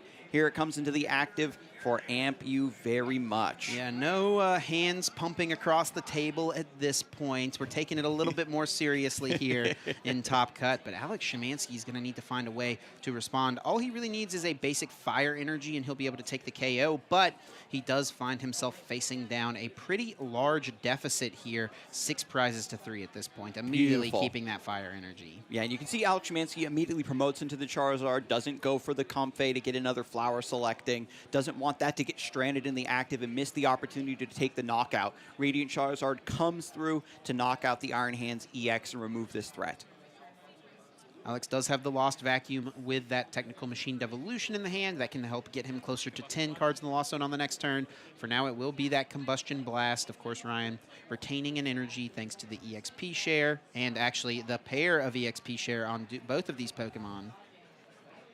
And with Mew EX being promoted to the active, Ryan Miller once again has this beautiful pivot, see where the cards are going, what's the draw for turn, get the Dynamotor set up, and once more, Zapdos coming alongside the Flaffy. So you have a way to play around that double escape rope, keep a single prizer in the active, deny the prize trade that Alex Szymanski is looking for. Yeah, I think Ryan discarded his second Iron Hand, so that's why we didn't see that come down. Electric Generator will get an energy card onto the Zapdos. That's something that would be really strong for Ryan if he could utilize it, try to get that 1 prize Pokemon in there. It messes up Alex's prize map. If you just attack with 3 2-prize Pokemon, it's a pretty easy path for Alex to take all of his prizes. So the Zapdos could be a solid option at some point. Of course, Charizard having 160 HP means Zapdos can't be utilized realistically right now. But we actually might see the Mew get in there with the genome hacking. Ooh, very cheeky. Genome hacking is this additional utility and threat potential a lot of these decks have, but rarely does it come up, Chip. But this is going to be the play. Mew EX, and this was set up from turn 1. Got the EXP share and a lightning energy attached to it. Ryan Miller was like, oh yeah, Radiant Charizard. Mew also can use Combustion Blast. There we go. And the damage reduction from Double Turbo Energy is no big deal. Still more than enough to take out the 160 HP Radiant Charizard. Alex Szymanski promotes Comfey, Flower Selecting Sense, Manaphy to the Lost Zone, rather. And now he has to evaluate resources. From this point, I think the prize trade is still in his favor. Got to go for the 2/2/2. Is Clara in the hand? Yes, it is, Chip. That can grab back this Radiant Charizard. That sets up a pretty easy response KO, assuming Alex has a way to get this Comfey out of the active spot and puts him on path to close out the game, either with 1 more Radiant Charizard or even something like a Sableye to take out this Raichu that was hit earlier on in the game with the Cramorant. And that's what he wants to do. Beautiful Battle VIP pass and the Devolution going to the Lost Zone thanks to Lost Vacuum. 10 cards now in the Lost Zone. Will Alex Szymanski just go for the Sableye here to take the prizes from the Raichu or the Radiant Charizard? Zapdos comes into the active because of the escape rope. It's going to be Radiant Charizard promoted. Yeah, and that tells me that the counter catcher is waiting in the hand, determining which is the best Pokemon to target down. Looks like it will be the Mew EX. And taking this Pokemon out is going to put Alex in an okay position. Ryan, with 2 prizes remaining, has no way to close out the game on the next turn. Yep. Clara and Chorus's experiment shuffled back into the deck with Palpad, and now with Alex Szymanski, 10 cards in the Lost Zone, and Sableye ready to go on the bench. Ryan Miller might be in that dreaded Lost Zone checkmate box. Yeah, this is where Ryan is just going to have to cross his fingers. He does not play any hand disruption, so he can't Iono Alex or Roxanne Alex to put him at a low hand size. Ryan doesn't play any way to remove this Raichu from play. There's nothing like a Professor Turo scenario or even a collapsed stadium, which is more common in these Miraidon lists. So he's just crossing his fingers that Alex does not have an energy card for this Sableye and that he gets access to 2 turns. Because if Ryan has 2 turns, he will ultimately be able to close this game out. And this is the beauty of, this classical Lost Zone, is by playing single prize attackers, you can manipulate the prize trade in your favor against these decks that run a lot of 2 prize Pokemon. And Miraidon runs tons of Pokemon V and Pokemon EX that have very low HP. Ryan Tails here, on the Pokemon catcher. Yeah, trying to do what he can. If he could have gotten heads on the catcher, he can maybe use the Zapdos as the attacker this turn and hope that Alex does not have a boss's orders, or, it just doesn't really matter. The catcher does play around the Charizard being the win condition from Alex, but all he is going to need is a Psychic Energy. Restart, drawing a few more cards, has another Pokemon catcher. Doing Gonna what try he to go can. for it here, off the table. Roll it one more time. Tails. Another Tails, yep. Bad luck with the catchers, middling luck with the electric generators. Just uses Dynamotor to set up the Zapdos. It's important to remember that Combustion Blast cannot be used 2 turns in a row. That is This true. Radiant Charizard does have to be switched out of the active, so even if Ryan Miller does miss the KO on the Radiant Charizard, could still be pretty awkward for Alex Szymanski to get this out of the active to actually go for the Lost Mine. Yeah, I'm not even sure that that's something that Ryan could utilize, the fact that Charizard can't attack in multiple turns, because it's not like he's setting anything up. Now, if he was to pass for a turn, maybe the Charizard gets stranded and he can power up something like the Iron Hands EX. That could lead to him being able to close the game out, but we know both Iron Hands are in the discard pile. Yeah, it was really unfortunate where the Iron Hands was in the hand because of that Peony, where Ryan Miller needed to extend for those electric generators to set up the first one. So after the escape rope, Alex will just promote the Cramorant, and quickly promoting now that Sableye has the Psychic Energy in hand to Lost Mine Raichu V. We're going to Game 3 here in our top 8. This matchup has proven to be incredibly even, Chip. We thought that the Iron Hands EX would just really swing things in Miraidon's favor, but in practice, it becomes very difficult to get that energy attached to that Pokemon. Even if you only hit with one Ampy very much, Alex Szymanski's deck is tailor-made to go for a 2-2-2 prize map and make up that deficit. Yeah, we've seen the quick Iron Hands EX, but it's not been the quick Ampu very much. It did allow Ryan Miller to jump out to an early lead, but to me, the big turn in this game is when Ryan Miller had to discard his second Iron Hands EX. That did not give him the option to utilize that card in future turns. He had a great hand to be able to do that. We see there on the right side, double Turbo Energy and Electric Generator, but sadly, the Iron Hands was already in the discard pile. And as players have kind of felt out their opponents, gotten eyes on the matchup, who knows if Ryan Miller played against any just standard Lost Zone box, that just weren't Giratina over the course of, these 2 days. And the adjustments are already happening back and forth for both of these players. Ryan Miller, I think here in game number 3, is going to begin to heavily prioritize getting double Iron Hands EX onto the bench. The Sableye, the game winner there for Alex Szymanski. I feel like it's been a while since we've seen a Lost Mine on our stream. Really not a popular choice as often as it used to be. You see it as a one-of tech in the Giratina decks, but players really not leaning into that. And oh, look at these prize cards for both of our players, honestly. Ryan Miller with 3 Lightning Energy and that 1 copy of Mareep in the prizes. That's not ideal. Over on Alex Szymanski's side, prizing a counter catcher. Doesn't love that. But we've got game 3 underway. Alex Szymanski starting with Kramer and the active, and a battle VIP pass to open things up. 2 Comfey are the selection off of that. And now he's just taking stock of what the rest of the Pokemon, rest of the cards that are in the deck, what the prizes are looking like. Ryan Miller, fortunately, starting off with the Squawkabilly EX. He's going to see a lot of resources on the opening turn, so I'm bracing myself for a pretty explosive start on his side. Yeah, Ryan Miller choosing to go second here in this game 3. Of course, after losing a game in a best-of-3 set, you get to choose for the next if you want to go first or second. Ryan really valuing the potential aggression of an early attack. We'll see if it pays off. Escape Rope, Comfey, Flower selecting. He finds a switch card to bring up another Comfey. 2 cards in the Lost Zone. This is a much faster start than we've seen from Alex Szymanski in the previous games. Fire Energy being offered up and Raihan. 2 strong cards, but Raihan has to go to the Lost Zone. Fire Energy is the card that goes to the discard pile. Attach, retreat, 3rd Comfey in the active spot. Flower selecting number 3, picks up a Coral's Experiment. Good. Beautiful turn 1. Yeah, this is the turn that we have been hoping to see from Alex Szymanski. And right away, Ryan Miller opening up with a VIP pass, starting the Squawkabilly. He has a Peony in the hand. We are off to the races here in game 3 of top 8. We've had 2 scuffed games in a row for both of our players. It looks like things are finally firing on all cylinders. The Octane has arrived, Chip. It was delayed. You know, there was a little bit of a traffic jam, but now finally the electric generators are going to be coming out of the deck thanks to Peony, Miraidon, coming through with the Battle VIP pass with Tandem Unit, Mew EX picked up, Iron Hands EX in the deck. You're going to grab both of them? Yeah, Ryan's going to get the unfortunate news here that his Mareep is prized. That would probably be his normal second choice here off of the Tandem Unit, but getting the Raichu V down is pretty solid. You could always Peony for that Forest Sealstone and go from there. Yeah, Squawkabilly EX still has not been utilized. Ultra Ball thins the hand down a little bit more, gets rid of the Drapion, card you don't need for this matchup at all, which is great. And Boss's Orders is the 2nd card sent for the Ultra Ball. As we're gearing up here in our streamed top 8 match, of course, the other 3 top 8 matches are being played out in the field, and we do have an update we can share. Vinicius Fernandez has gotten the 2-0 victory over Russell in the top 8. So Vinny moving on to the top 4 with his Lost Zone Giratina deck.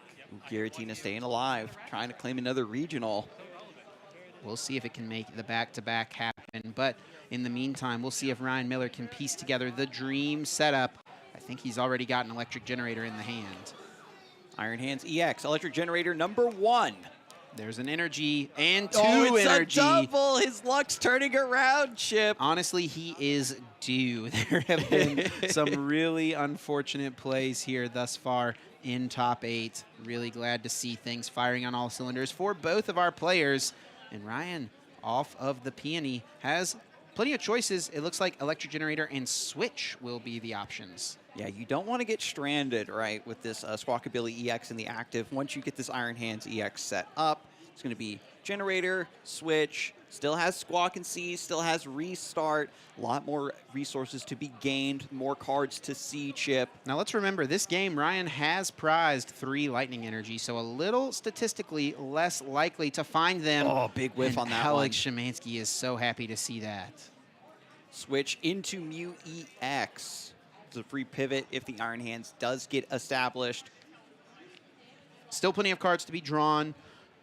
Another electric generator, or maybe that double turbo energy are ways Ryan could activate his attacker here. Forest Sealstone, of course, can find that double turbo energy. 3 cards from the restart to begin. I think that Forest Sealstone was found right away. Forest Sealstone on the Raichu V. Star Alchemy, allowing Ryan Miller to search his deck for any card. Going to go for the Squawk and Seize first. 6 cards being put into the hand. More lightning energies being drawn, but I think it's okay. Yeah, you don't mind it too much if you have the guaranteed turn 2 amp you very much. And Alex did go aggressive, got the 3 cards in the Lost Zone on turn 1, but it is still going to be a tall order to respond to the big Iron Hands EX in the 2nd turn of the game. This is the key card. This is the Pokemon that's supposed to give Ryan Miller the edge in this matchup, and it's finally all coming together for the hometown hero.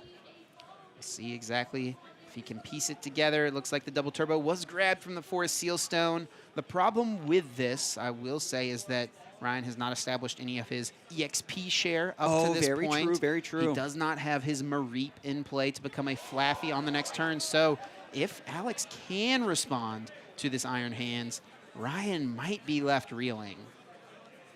Ampu very much takes 2 prizes, a lot of lightning, and the Mareep still remain in the prizes. Alex Szymanski needs to fire back. Flower selecting, opening up the turn, Colress Experiment. And a boss's orders. Ooh, 2 strong options. Colress going to go to the Lost Zone. Boss's orders is so important for finding that prize map in the late game. Alex Szymanski already thinking so far ahead into the future. Plays the Colress that's already in hand, 5 cards from the top. Looking for his 1 copy of Mirage Gate, potentially. Could also try to find that double turbo energy. He does need a bit here to get the response. And I'm not seeing it in this hand, Skarzig. He can dig a little bit deeper. He's got 1 more flower selecting.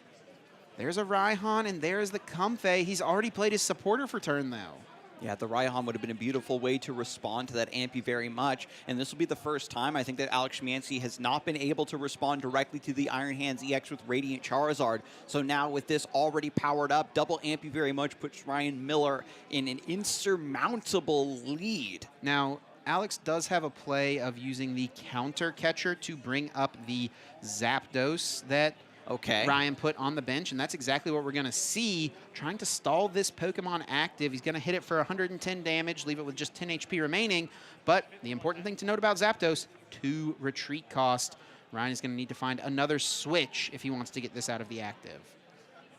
Gonna go for Ultra Ball first, thin the hand down, needs to keep these lightning energies in the hand because there is no Dynamotor. Gets rid of just 1 of them, plus a Nest Ball. Looking through the deck now to evaluate how many switch cards do I have. Thins out a Miraidon EX. Yeah, I think we're probably going to see a research here from Ryan. That is the only supporter I noticed in his hand. Peony, of course, could guarantee the switch, but now Ryan is going to have to cross his fingers to find it here off of a potential research. Town Store can thin 1 more card out of the deck, and this could be just game winning if Ryan can find a switch here. EXP share grabbed off the Town Store, attached to the Miraidon EX, just setting up finally for some of this energy to stay in play, keep his attacking pressure up. There's 1 escape rope in the deck to switch. Yeah, the escape rope is interesting because if Ryan was to play the escape rope, Alex could just send up the Radiant Charizard EX. It's got 160 HP, and you would say the arm press, well, that does 160 damage, but not with the double turbo energy attached. It's actually only dealing 140. And that is a very important piece of this. Finds the escape rope, has to get the Zapdos out of the active regardless, and Alex Szymanski wisely promotes the Radiant Charizard because of that damage reduction. Electric Generator now finds 1 and 2 lightning energy. But Ryan did already attach for turn. He put the energy on this Zapdos, so he's not going to be able to power up the Miraidon to attack here. It looks like it will have to be the Raichu. And while Raichu is very, very powerful, it is mostly used to KO high HP Pokemon V-Star and V-Max in the format. Using it to take just 1 prize can be very costly, as Dynamic Spark requires you to discard tons of lightning energy from play. XP share being attached to Zapdos. And yeah, it's a very heavy sacrifice. I think that's been the theme of Ryan Miller's gameplay so far, is having to make these tough sacrifices of resources just to get the job done. It's 60 damage per lightning energy, and it's 3 of them to take down Radiant Charizard to get 1 prize. 3 lightning energy remaining in Ryan Miller's prizes. He did find that Mareep, which could be okay, but with the hit on the Zapdos, benching the Mareep is something Ryan may have to think twice about, as that would allow for Alex to have a 2-prize turn with Sableye, KOing 2 Pokemon 1-prizers. And this 8th card going to the Lost Zone. Just with 1 Lost Vacuum, Alex Szymanski can very easily get to that 10 cards and get Lost Mine up and running. Mirage Gate now also in the hand. The key card I'm seeing that isn't there for right now is Clara or Super Rod to get that Radiant Charizard back.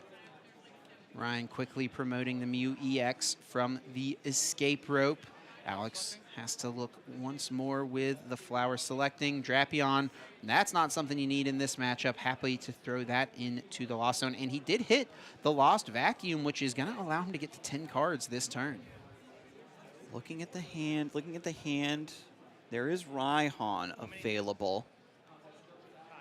But Checking Ryan how Miller many has three prizes left. He's opened up to Roxanne here.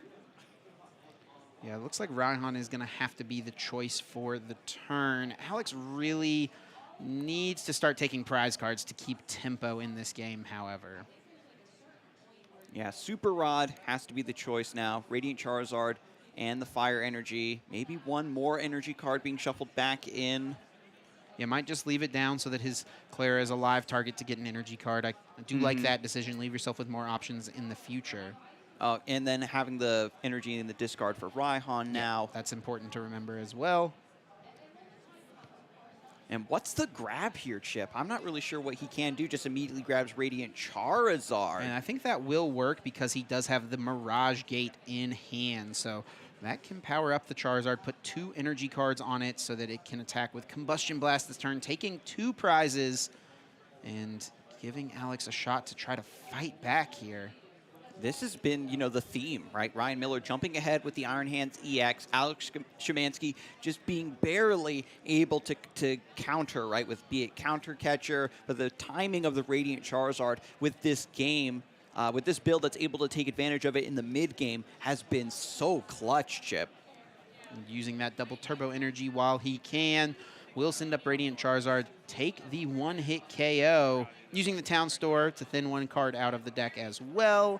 Might as well use that at this opportunity. Almost forgot about that stage, but Alex Szymanski is a better player than me. Of course, he would not forget to thin 1 card. Thinning is winning, and so it's taken 2 prizes with the Combustion Blast. Thinking about using the Lost Vacuum here, but doesn't really need to. We'll just use Combustion Blast, taking 2 prizes. Let's see if Ryan Miller has a response, and he immediately promoting the Iron Hands. That tells me a boss's orders might be incoming. There's the attach for turn. There's still a double turbo energy on this Iron Hands. Very important to note, Chip. So the arm press and the Ampy very much are doing lessened damage. You just want the extra prizes, though. Yeah, the extra prizes here are the big thing, because if Ryan just takes 2 prizes on something this turn, he only needs to knock out 1 thing on the next. And that's going to be pretty easy for him to do with the Miraidon on the bench that's got the EXP share on it. Also with the Raichu that's already got an energy card on it. You know, he'll be able to retain energy cards thanks to the 2 EXP share that are on his Pokemon on the bench. And then all he'll need is 1 single attachment on this Raichu to Dynamic Spark and KO whatever Alex Szymanski has in the active spot. Really setting himself up nicely here to close this game out. Yeah, in game number 3, it's Ryan Miller who's establishing this checkmate scenario, and it's thanks to the beautiful utilization of the Iron Hands EX, double turbo energy being used by both players, and you can see the acceleration of key attacks. Trying to maintain tempo has been the name of the game. I think Ryan is debating on what this last discard should be. Funny to see a Wow. electric generator be discarded, but there's really not too many energy cards left in the deck. Ryan wants to shore himself up against a potential Roxanne by getting the Mew EX onto the bench. That is going to be potential draw power if Alex does hit him with that Roxanne. I would like to see Ryan put that 3rd EXP share in play. That's a little bit of insurance against the pair of Lost Vacuum that Alex has in his list. Boss's orders brings up Comfey. And the EXP share attached to Squawkabilly EX. Beautifully done. Restart to draw a couple more cards, up to 3. Tons of lightning energy ending up in the hands, and Iron Hands EX number 2 still waiting. Ampy very much taking 2 more prizes. Ryan Miller 1 attack away from advancing to top 4. Alex Szymanski re-promotes the Radiant Charizard EX. Yeah, this is going to be tough for Alex Szymanski to overcome. If there's a way to make it happen, though, Alex Szymanski is going to sniff it out. I think his play has probably got to be some combination of Roxanne plus counter catcher on this Zapdos and then Sableye, spreading damage for multiple turns onto Ryan's benched Pokemon. It almost paid off for him in game number 2. So Zapdos being shredded in the active could be the way. Lost Vacuum gets rid of Manaphy, gets rid of the EXP share, diffusing that threat, that time bomb of the Miraidon EX. Does get to 10 cards in the Lost Zone. Something Alex also may be thinking of is boss's orders to KO the Raichu V. And that is exactly what we will see, hoping that Ryan Miller does not have another boss's orders or an escape rope to close out the game, or a good way to power up one of his Pokemon. And that's exactly why Alex Szymanski, when using Lost Vacuum, got rid of the Lost Vacuum that was on this Miraidon EX. That's the best potential attacker. And after the Pal Pad shuffles these supporters back in, Alex Szymanski is in a nail-biting situation, Chip. This has really come down to the wire. Game 3, Alex Szymanski fighting back valiantly with this Radiant Charizard. And when you know the game is so even, all you can do is set up as best you can, hope that your opponent doesn't have the card that they need to win. It's going to come down to this. Ryan Miller with one prize card to take. Does he find a boss's orders or a escape rope? If his escape rope is in the deck, this Peony could close things out for him. But did he play the escape rope earlier on in the game? It is in the discard pile. Oh, no. Again, there is only one escape rope in Ryan Miller's deck, folks. There's 2 switches. If he can find a boss, he can win the game. But I don't even know if he can thin his hand down. It's all lightning low energy. enough to use Restart to dig. He's going to attach this energy for turn to the Miraidon, use the Peony. Alex Szymanski getting a little excited here, knows he's got himself a shot. Oh, is it going to come down to the Pokemon catchers? He's got 2 Pokemon catcher in his deck right now, Skarzik. That's 2 50-50s to win the game and move on to top 4. It all comes down to this, 2 coin flips. He hasn't hit heads on this yet, Chip. Needs just 1 heads to win the game. It's off the table. Can he do it? Evens or heads, tails or odds, and it's a tails on the first one. Pokemon flip to come. It's a heads. Ryan Miller finds the game-winning play to move on to top 4, defeating Alex Szymanski. What a neck-and-neck game. Alex Szymanski's been doing the impossible, making such a crazy run with this deck that everybody wrote off. Meanwhile, Miraidon staying alive in this biggest regional of all time. Iron Hands doing its heavy lifting that it needs to do, advancing to top 4. Congratulations, Ryan Miller. Yeah, absolutely incredible. Congrats as well to Alex Szymanski. He's had an amazing tournament run. He was the first seed coming into top cut here, 38 match points at the largest regional championships ever. He should hold his head high about this accomplishment, but he's a fierce competitor. You know, he wants as many victories as he can amass. But today it was Ryan Miller standing in his way. Yeah, Alex Szymanski, of course, a player of his caliber, would make this unfavored matchup come down to such a close Game 3 scenario. But Ryan Miller stuck to his guns, made use of the Iron Hands EX, very smartly utilizing the Flaffy and the Zapdos, trying to outplay the double escape rope, and every single game got at least 1 or 2 attacks with the Iron Hands. Yeah, really scrappy set overall for these first 2 games, and it really felt like the decks finally got rolling in Game 3 for our players. Alex had a decent shot to close out game number 1, but Ryan had the switch card waiting to switch into the Mew EX and then utilize that Miraidon EX one more time. And it could, in Game 3, could have gone either way for sure, where Alex Szymanski was just trying to kind of stall with the Zapdos. Ryan Miller had to make some very hard choices, you know, discarding the Iron Hands EX, having to give up a lot of lightning energy, especially in Game 3 with 3 lightning energy in the prizes.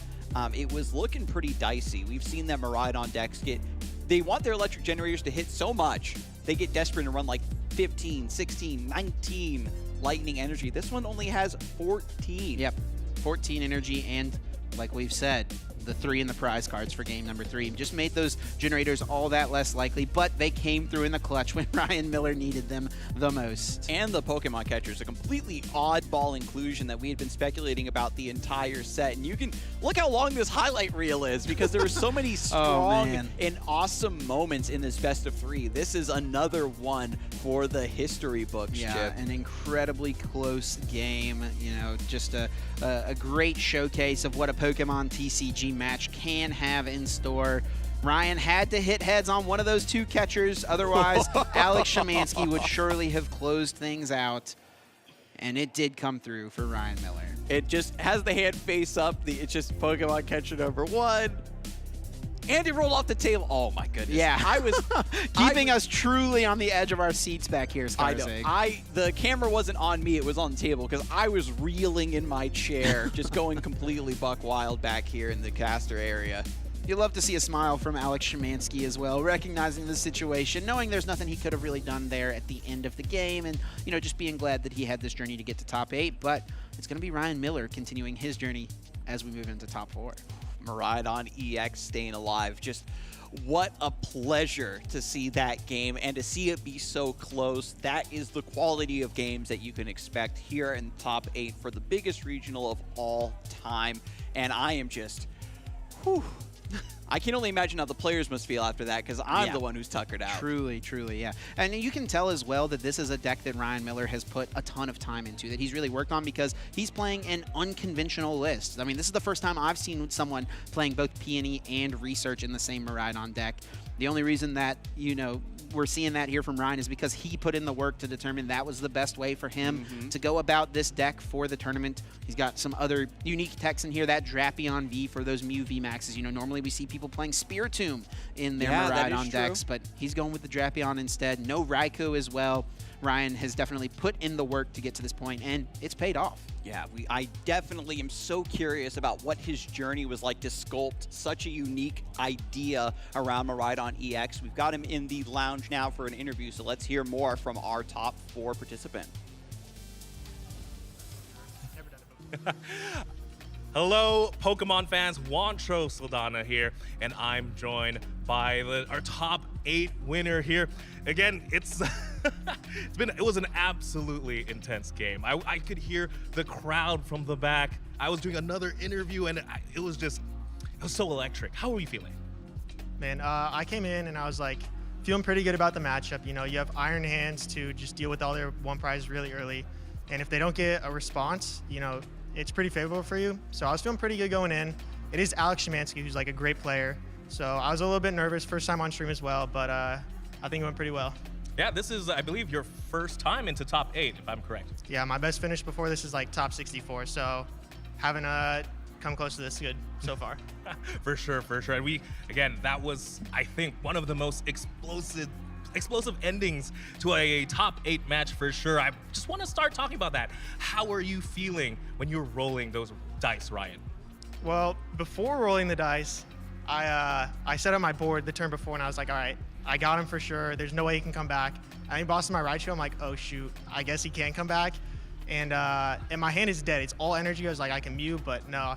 So, and then I top deck Peony. I'm like, oh my God, I'm gonna have to flip coins to decide, but you get 2 flips, so it's 75% chance you get it. And I think it was a really exciting way to end the match. Well, the first one was tails. I mean, your heart must have dropped, and then just all the pressure into that one single dice. And the minute it landed in heads, just the entire room erupted. I was walking back, and I was just, what's happening? Oh my gosh! And no, I'm sorry. I'm the one who's just ecstatic about that moment. But you must be feeling great going into top 4 now, right? Oh yeah. I mean, I know I'm a decent player, and this is just really showing what I'm capable of. No, for sure. I mean, making top 4 in the biggest regional to date. You're top 4 out of 2,130, almost 2,200 players, to be honest. And tell me about how you prepped for this tournament. So I'm not really one to practice with my decks and stuff. I come to the event not knowing what I'm gonna play, and I don't lock my deck in until 1 a.m. the night before. So I was talking with my friend Mikey, and I was showing him my Miraidon, and he's showing me his, and we kind of bounced some ideas off each other, and I came to the conclusion that Peony Miraidon is the way to go. So yeah, I just sent it. Yeah, let's talk about that real quick. Peony Miraidon. This is the more explosive version of the deck, but again, there's other versions of this deck. Why this specific version? Yeah, so the path build is theoretically better against Charizard and stuff like that. But when I was testing that build also, and you just give your opponents really bad hands, but you also give yourself bad hands. and the deck is kind of just built around being fast and like using Iron Hands turn 1. So that deck almost never gets Iron Hands turn 1. So I was like, I want Iron Hands turn 1, so I'm gonna play this version. Yeah, definitely. We saw how much pressure Iron Hands did put. One last question for you, so we can make sure you rest up before top 4. What's your mindset at now that you're here? My mindset is mostly don't play against Zard, because that matchup is really terrible, and it's technically possible, but I would prefer not to play it. So I'm just gonna take what comes to me, you know? For sure, for sure. All right, thank you so much for the interview. I want to make sure you get your rest going to top 4. Again, ladies and gentlemen, Ryan Miller, top 4 right now of the Charlotte Regional Championships, potentially champion. We'll have to see. We can't wait to see. Can I make some shout outs? Yeah, let's go. All right. Shout out Casey, my boy. Shout out Dom. Shout out Jake, because I said I would give him one, even though he probably didn't deserve it. And then shout out, there's a guy I met at a sandwich shop who was like playing Alolan Raticate, and he's like, shout me out if you do good. So shout out you, Alolan Raticate player. Yeah, shout out Aaron, who unluckily missed last round, but that's all. Yeah. All right. I don't think I've ever seen someone shout out a random sandwich guy, but shout out to you, Alolan He got Raticate two player. wins, 2 wins. Yeah, let's go. All right, with that, we're going to throw it back to the casters. A lot more Pokemon action. All right. Welcome back, everybody. And did you know, Chip, that lone Alolan Raticate player, his name was Albert Einstein. I don't know about that one. But anyway, we are trying to decide who the next pair of players is going to be for our top 4 match. We still have a lot of games in the bracket that are going on currently, but we do have some small updates that we can take a look at right now for what matches are ongoing and what matches have concluded. So we'll look at that graphic here in just a sec. Yeah, let's take a look at that updated bracket. We did mention during that game that Vinny Fernandez did become the winner of his top 8 match, able to take down Russell in the 2-0 victory there. Caleb Rogerson emerges victorious over Ross Coffin. Charizard defeating that Roaring Moon deck. That will be Caleb playing the Charizard up against Ryan. No, the one thing no. Ryan said he did not want to play against. So, yeah, Caleb Rogerson, you know, I'm sure he'll give a good show, and we'll see what happens in that one. But we're going to be jumping to the other side of the bracket for our top 4 match, which is going to be Vinny Fernandez versus the winner of Isaiah Bradner versus Gustavo Wada. And we've gotten word, actually, that out there on the floor, Isaiah and Gustavo are in Game 3 currently, 1-1 games apiece. They are in time. 4-4 prizes, Bradner currently being turn number 1. Wow. And in this matchup, you know, this was the exhibition, right? Giratina V-Star versus Gardevoir. Where does the matchup lie? How do you adapt the deck, right? Because Isaiah would have had the chance to get a lot of knowledge and research into that specific matchup, maybe adapting his deck build accordingly in anticipation for this tournament. And we can see that it's still a very close matchup besides. Yeah, without a doubt. It's going to come down to the wire. Of course, in top 8, we have to have a winner. There are no ties. So after the +3 turns, it's whichever player has more prize cards taken in the game or is ahead on the prize card race, that is the player who is going to be named victorious in top 8 if they are unable to finish in a natural way. It's so harrowing to think about because Giratina and Gardevoir are both decks that want to fall behind and then come back. And it just comes down to who has the ball in their court to take that prize before the time goes over, before the turn count goes over. And it could just be anybody's ball game, right, Chip? Yeah, it really is going to come down to the wire. We got word Isaiah was turn number 1 of time, so I would have to give him the slight edge, more than likely being turn number 1. That means he'll be turn 3. He will have control over the last turn of time, so whatever he needs to do to maneuver himself into a favorable position. You know, these are both players that are years and years of experience having years and years of experience under their belt. So they're going to know how to operate in these +3 turns of Top Cut. It's more unique. It's something players don't really come across all that often, but they're going to be familiar with how to adjust their play based on what the new win condition is. And it's not taking all of your prize cards, it's being ahead after turn 3. Exactly. And when it comes to Giratina V-Star, your coup de grace is always the Star Requiem. So it's all about getting a suitable Pokemon into the active spot. Here we go. We got some shaky cam footage. Yeah, let's not do, I'm not sure if they can hear us out there, but we're at least getting a look in at the match that is underway. It looks like Let's state the obvious here. Cramorant in the active, Curlia in the active for Gustavo. Yeah, and it looks like it is Gustavo's turn here on turn number 2 of time. Isaiah, I think, with 4 prizes remaining. Not sure. There might be 3 prizes remaining. Not sure if he took one last turn. A big hit of an energy there on a Shining Arcana. Oh, this is tough. Isaiah Bradner, you can see he's in his standard thinking stance that he likes to do in these high-pressure situations, Chip. Yeah, this is going to really come down to the wire. We see the 4 prize cards there remaining on the right side for Gustavo. So remember, this is turn 2, folks. Isaiah was turn 1 of time. Drawing through most of his deck. Isaiah, yes, confirmed having 3 prizes left now at this point. And to have such a big match take place, not on the big stage, but at the table, this is where the bulk of competition happens, Chip. And so these players are maybe in a little bit more of a comfortable spot. Loading tons of energy onto this Gardevoir is Gustavo Wada. That poor Kramer. There's a boss's orders. Ooh. That's going to put Gustavo ahead at this point in turn 2 of time. He'll go down to just 2 prize cards remaining. And this was the most worrisome scenario of Isaiah needing Giratina V-Star, hoping to use that Star Requiem. That is Isaiah's only Giratina V-Star in play. And look at all that energy attached, Chip. This is a big hit. So Isaiah here needs to take 2 prize cards to win the game. We'll see if he can piece the cards together to make it happen. Handshaking cards being drawn. That's something.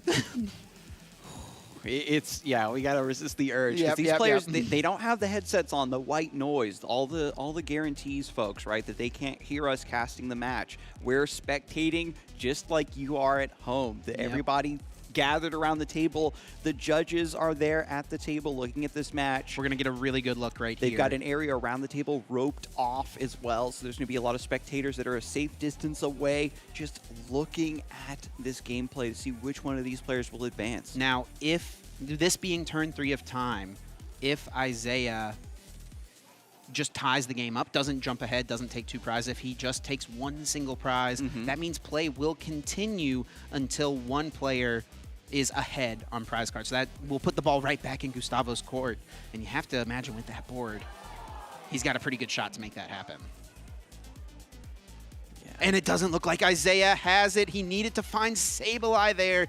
Could have taken the game, but Gustavo had the Zacian in play. Even if Isaiah takes a knockout on that Gardevoir right there, Gustavo just totally loads up the Zacian, KOs whatever Isaiah has in the active, and it will be Gustavo Wada moving on to top 4. A pair of Brazilians coming up to the Charlotte Regional Championships, and they're going to be playing off against each other. What? And just to get a window into that tense moment elsewhere in the tournament, I'm really glad we kind of have that roving camera. Yes. Super cool to capture that moment and to see Gustavo Wada advance into the next stage of the bracket. That means he's going to be going up against Giratina V-Star again. Yes, thanks so much to production for making that happen. I mean, absolutely incredible. Love that we got to see right there at the end a super tense, down to the wire moment. And now we know what our top 4 bracket is going to look like. We've got Ryan Miller up against Caleb Rogerson. That's the Miraidon versus Charizard. We talked about that a little bit. Definitely have to give a little bit of edge to the Charizard, to the hometown kid. Caleb Rogerson. We'll see if he can represent North Carolina to make that happen. And then Gustavo Wada and Vinny Fernandez. We have a guaranteed Brazilian making it to our final match. Unbelievable. I mean, just absolutely vindicated. It's, as we said earlier in the broadcast, Chip, Brazil is just a dedicated community, a great place to be and celebrate Pokemon and play. And then at the top of the bracket, we've got 2 young up-and-comers that really, really want to put their name and cement that, legacy, especially at the largest regionals we've had to date. Yeah, without a doubt. It would mean so much to any of these players. Of course, now getting to the semifinals, they've locked up at least $5,000 of cash prizing, tons of championship points, 130, I believe, for getting here to the top 4. And then once you get to the finals, you've locked up at least $7,000, 160 championship points. But it's all about that champion title. One player to make it happen, trying to come away with $10,000, 200 championship points, and of course, a guaranteed automatic invite to the World Championships. There's so much on the line from this point, right? And you have to think that, players like Vinny and Gustavo coming all the way up, to take down these tournaments, these storied players that are used to this environment, they are perhaps going to have a little bit more focus and a little bit more mental endurance to really carry them through at this very stressful part of the bracket. And, you know, some of the players like Caleb Rogerson or Ryan Miller, who are just, you know, coming up into their own, so to speak. You know, are they going to remain hungry, or are they going to be satisfied with their result and maybe start to check out a little bit, start thinking about how they're going to spend their prize money? You got to keep your eyes on the prize, the bigger prize. Yeah, without a doubt. Always got to be looking ahead. We've got the internationals, we've got the world championships. Of course, you got to keep in mind the tournament we're at, you know, focus on the event at hand, the game in front of you. You don't want to lose sight of what's immediately something you need to deal with, right? But yeah, I'm super excited, Skarzik. So many great stories here. Ryan Miller, a pretty unknown player moving up into top 4. Can he become the regional champion at the largest regionals of all time? Will it be Caleb Rogerson defending his home state? He's another up-and-comer player, you know, someone who's had solid success. He's in the top 16 of North America right now. He's coming off a top 16 finish at LAIC. He won EUIC when he was a seniors division player. You know, can he get his first big win as a Masters player, or is it going to be Gustavo Wada, you know, making a great argument for why he is one of the best players in the game. You know, he's pretty much widely respected as the best player out of Brazil, you know, top 3 without a doubt. You know, can he come up here to America and take the win to North America? Or will it be Vinny Fernandez, the first-year master as well, his brother being a world champion, Vinny getting second place at LAIC just a couple of seasons ago as a senior, his first year as a Masters Division player. Would he be the one to come up and win this regional? So many great stories. I can't wait to see what's going to happen. And just so that the players have a chance to rest, recalibrate, and prepare for this next round, we're going to go to a quick break, folks. And when we get back, Gustavo Wada and Vinny Fernandez is going to be next up on the stream, so don't go anywhere.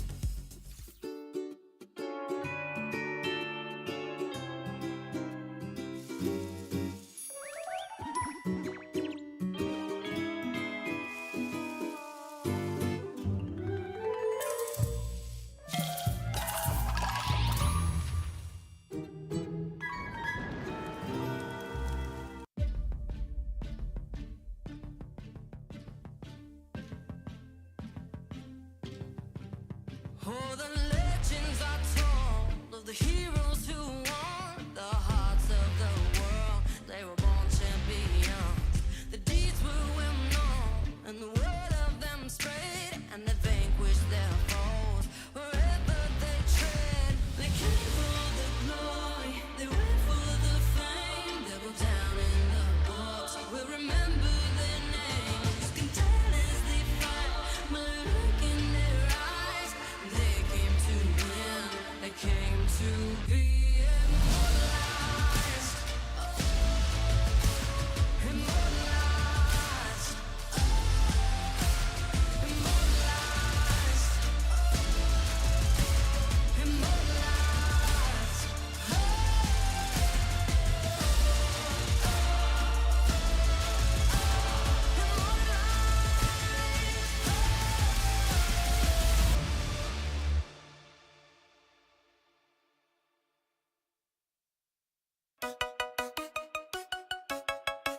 I started liking Pokemon a really long time ago, but competitive cards I started in about 2013. My starter Pokemon would be Totodile, the water type, which is I like, and also he's a crocodile, which there's a lot of in Australia. I do. I would say it's just variance, which means like when you're practicing and something goes not how you thought it would, you can kind of chalk it up as that shouldn't happen. And then if it happens maybe 5 times, maybe it wasn't just variance. I look up to Azul GG. He has been at the top of his game for a really long time, and he makes a whole lot of really good YouTube videos that help people learn. My gym type would be Psychic. I like the whole, mental kind of games, and I like Psychic Pokemon. My favorite Pokemon, Milotic. Milotic for sure. It's very similar to my favorite actual fish, which is an oarfish. It's really long and thin, and it just looks really nice. My favorite card of all time is Mewtwo and Mew Tag Team. I played it in a deck at the World Championships in 2019, which I won, and so I'm kind of biased for it. Gives you a lot of options. You used to be able to copy other Pokemon's attacks. Dessert. My favorite dessert is creme brulee. My favorite part about Pokemon events is the competition. It's like you're nervous all the way up to the point that the first round starts, and then it just goes away. You're just concentrated, you're in the zone, and you get to play Pokemon. My main event snack is protein bars. Am I Team Rocket? Yes.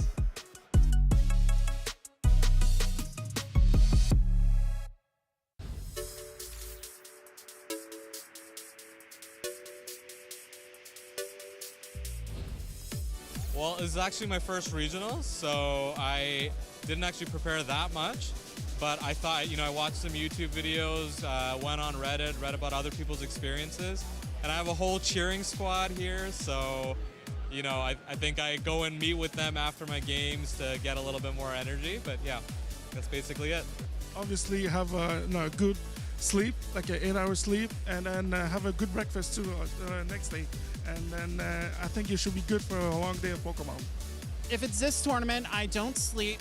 I toss and turn on a bed all night and just keep thinking, like, is my team ready to go? Have I done everything possible to be ready? And I just come in here and play free and play to what I think I can do. And as long as I do that, I have no regrets and I can go home at the end of the day happy. Yeah, I think it's really important to make sure that you've got energy to compete throughout the day. That means eating a healthy breakfast. That means getting close to 8 hours of sleep and just being in a good headspace for the tournament. Don't be afraid to give yourself breaks between rounds to do things like listen to music or enjoy fresh air outside the venue. I think it's really just about making sure that your body and mind are ready for a long day of tough competition.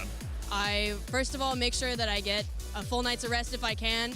Although I know sometimes we end up staying up late to test and make sure our decks are fine. Trying to eat some breakfast ahead of time and really mentally reset, make sure you're ready for a long day and taking one game at a time. Hello everyone and welcome back to the Charlotte Regional Championship, the largest regional we've had to date, and we are about to head into top 4. This is such an exciting moment, and my name is Adam Watson, joined here on the desk by Chip Ritchie. And I got to take a deep breath and get prepared the same way our competitors are doing the same. Yeah, without a doubt. I mean, some incredibly stressful, incredibly close games, and the players really don't have an understatement. That much time to rest, right? We got to keep this tournament moving. We got to get this show on the road. And for those of you just joining us, this is our top 8 bracket. This is how things have shaken out so far. At the other side of the bracket, it's Ryan Miller versus Caleb Rogerson, Miraidon versus Charizard EX. We are going to be showcasing Gustavo Wada versus Vinny Fernandez. 2 players from Brazil, one on Gardevoir, the other on Giratina V-Star. Yeah, we actually had an opportunity to catch up with Vinny, see how he's feeling so far in this tournament. So let's see what Vinny's thinking heading into top 4. Hello, Pokemon fans. Juancho Saldana here, and I'm joined once again by Vinny Fernandez, this time making it all the way to top 4 in the Charlotte Regional Championships. Vinny, how are we feeling? I'm feeling amazing. I just won like a Tina Mirror match in 30 minutes, which is definitely not expected. But yeah, I'm feeling amazing. It's just unreal, like get top 4. Actually getting top cut this is the first time I get top cut in a master event. Like this is also my first year as a master, so yeah, I'm feeling amazing. No, definitely. Again, Vinny just went through a mirror match, top 8. Giratina, walk us through what happened. You said Roxanne, and I had like one Tina V-Star in my deck, and I drew Chorus, and I then drew my Tina V-Star, so I won. And then game 2, I started behind, but then my Roxanne worked, and my opponent like drew absolutely nothing. So yeah, that's how it went. For sure. Again, the power of Roxanne, that one single card. You both have it. It's a mirror match, but you got to use it. You got the win. That's amazing to hear. Now that you're in top 4, though, and what are you afraid to face in this side of the bracket? So I am hitting the winner of Gustavo and Isaiah, which is, I think, Gardevoir against Lustina, which is another mirror.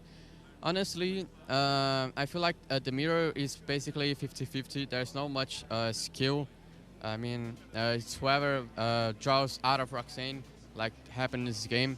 So I think I would rather hit Gustavo, even though like it's not a amazing matchup. It's just better than Mirror, and yeah, I would rather with Gustavo. For sure, for sure. So Gustavo, hopefully, but I think either way, you should be very well prepared. Again, maybe another mirror match. You just came off a win from one, right? And now that you're in top 4, making it away in the finals, what's your mindset at? What are you thinking of going into this top 4? So I'm thinking a lot of things. You know,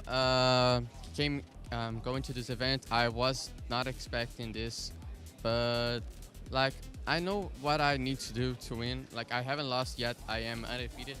So yeah, going to this top 4. I hope I don't break. Yeah, and just play some games of Pokemon. That's all right. Just play some Pokemon. Don't break. And wow, I didn't undefeated. That's very impressive. Again, this is the biggest regional to date. With that, I'm gonna let you get some rest before your match. Thank you so much. I'm pleased to announce the players are set up and ready to play. Top 4 is imminent, Chip. And on the player 1 side, we've got Vinny Fernandez. Yeah, Vinny got his wish, right? He said he would rather have played against Gustavo compared to Isaiah, and that's exactly what we're seeing come out here. He's coming off of a strong season as his last season as a senior, top 16 finish at the World Championships, a couple of regional championships under his belt, and he's had a solid first year as a master thus far. He got top 16 at Curitiba as a master, he got top 64 at LAIC, but those have really been his only 2 major tournaments. There's just not nearly as many regional championships taking place in Latin America. That's one of the reasons Vinny decided to come compete at this event, and he's proven himself already getting to top 4 with Giratina V-Star.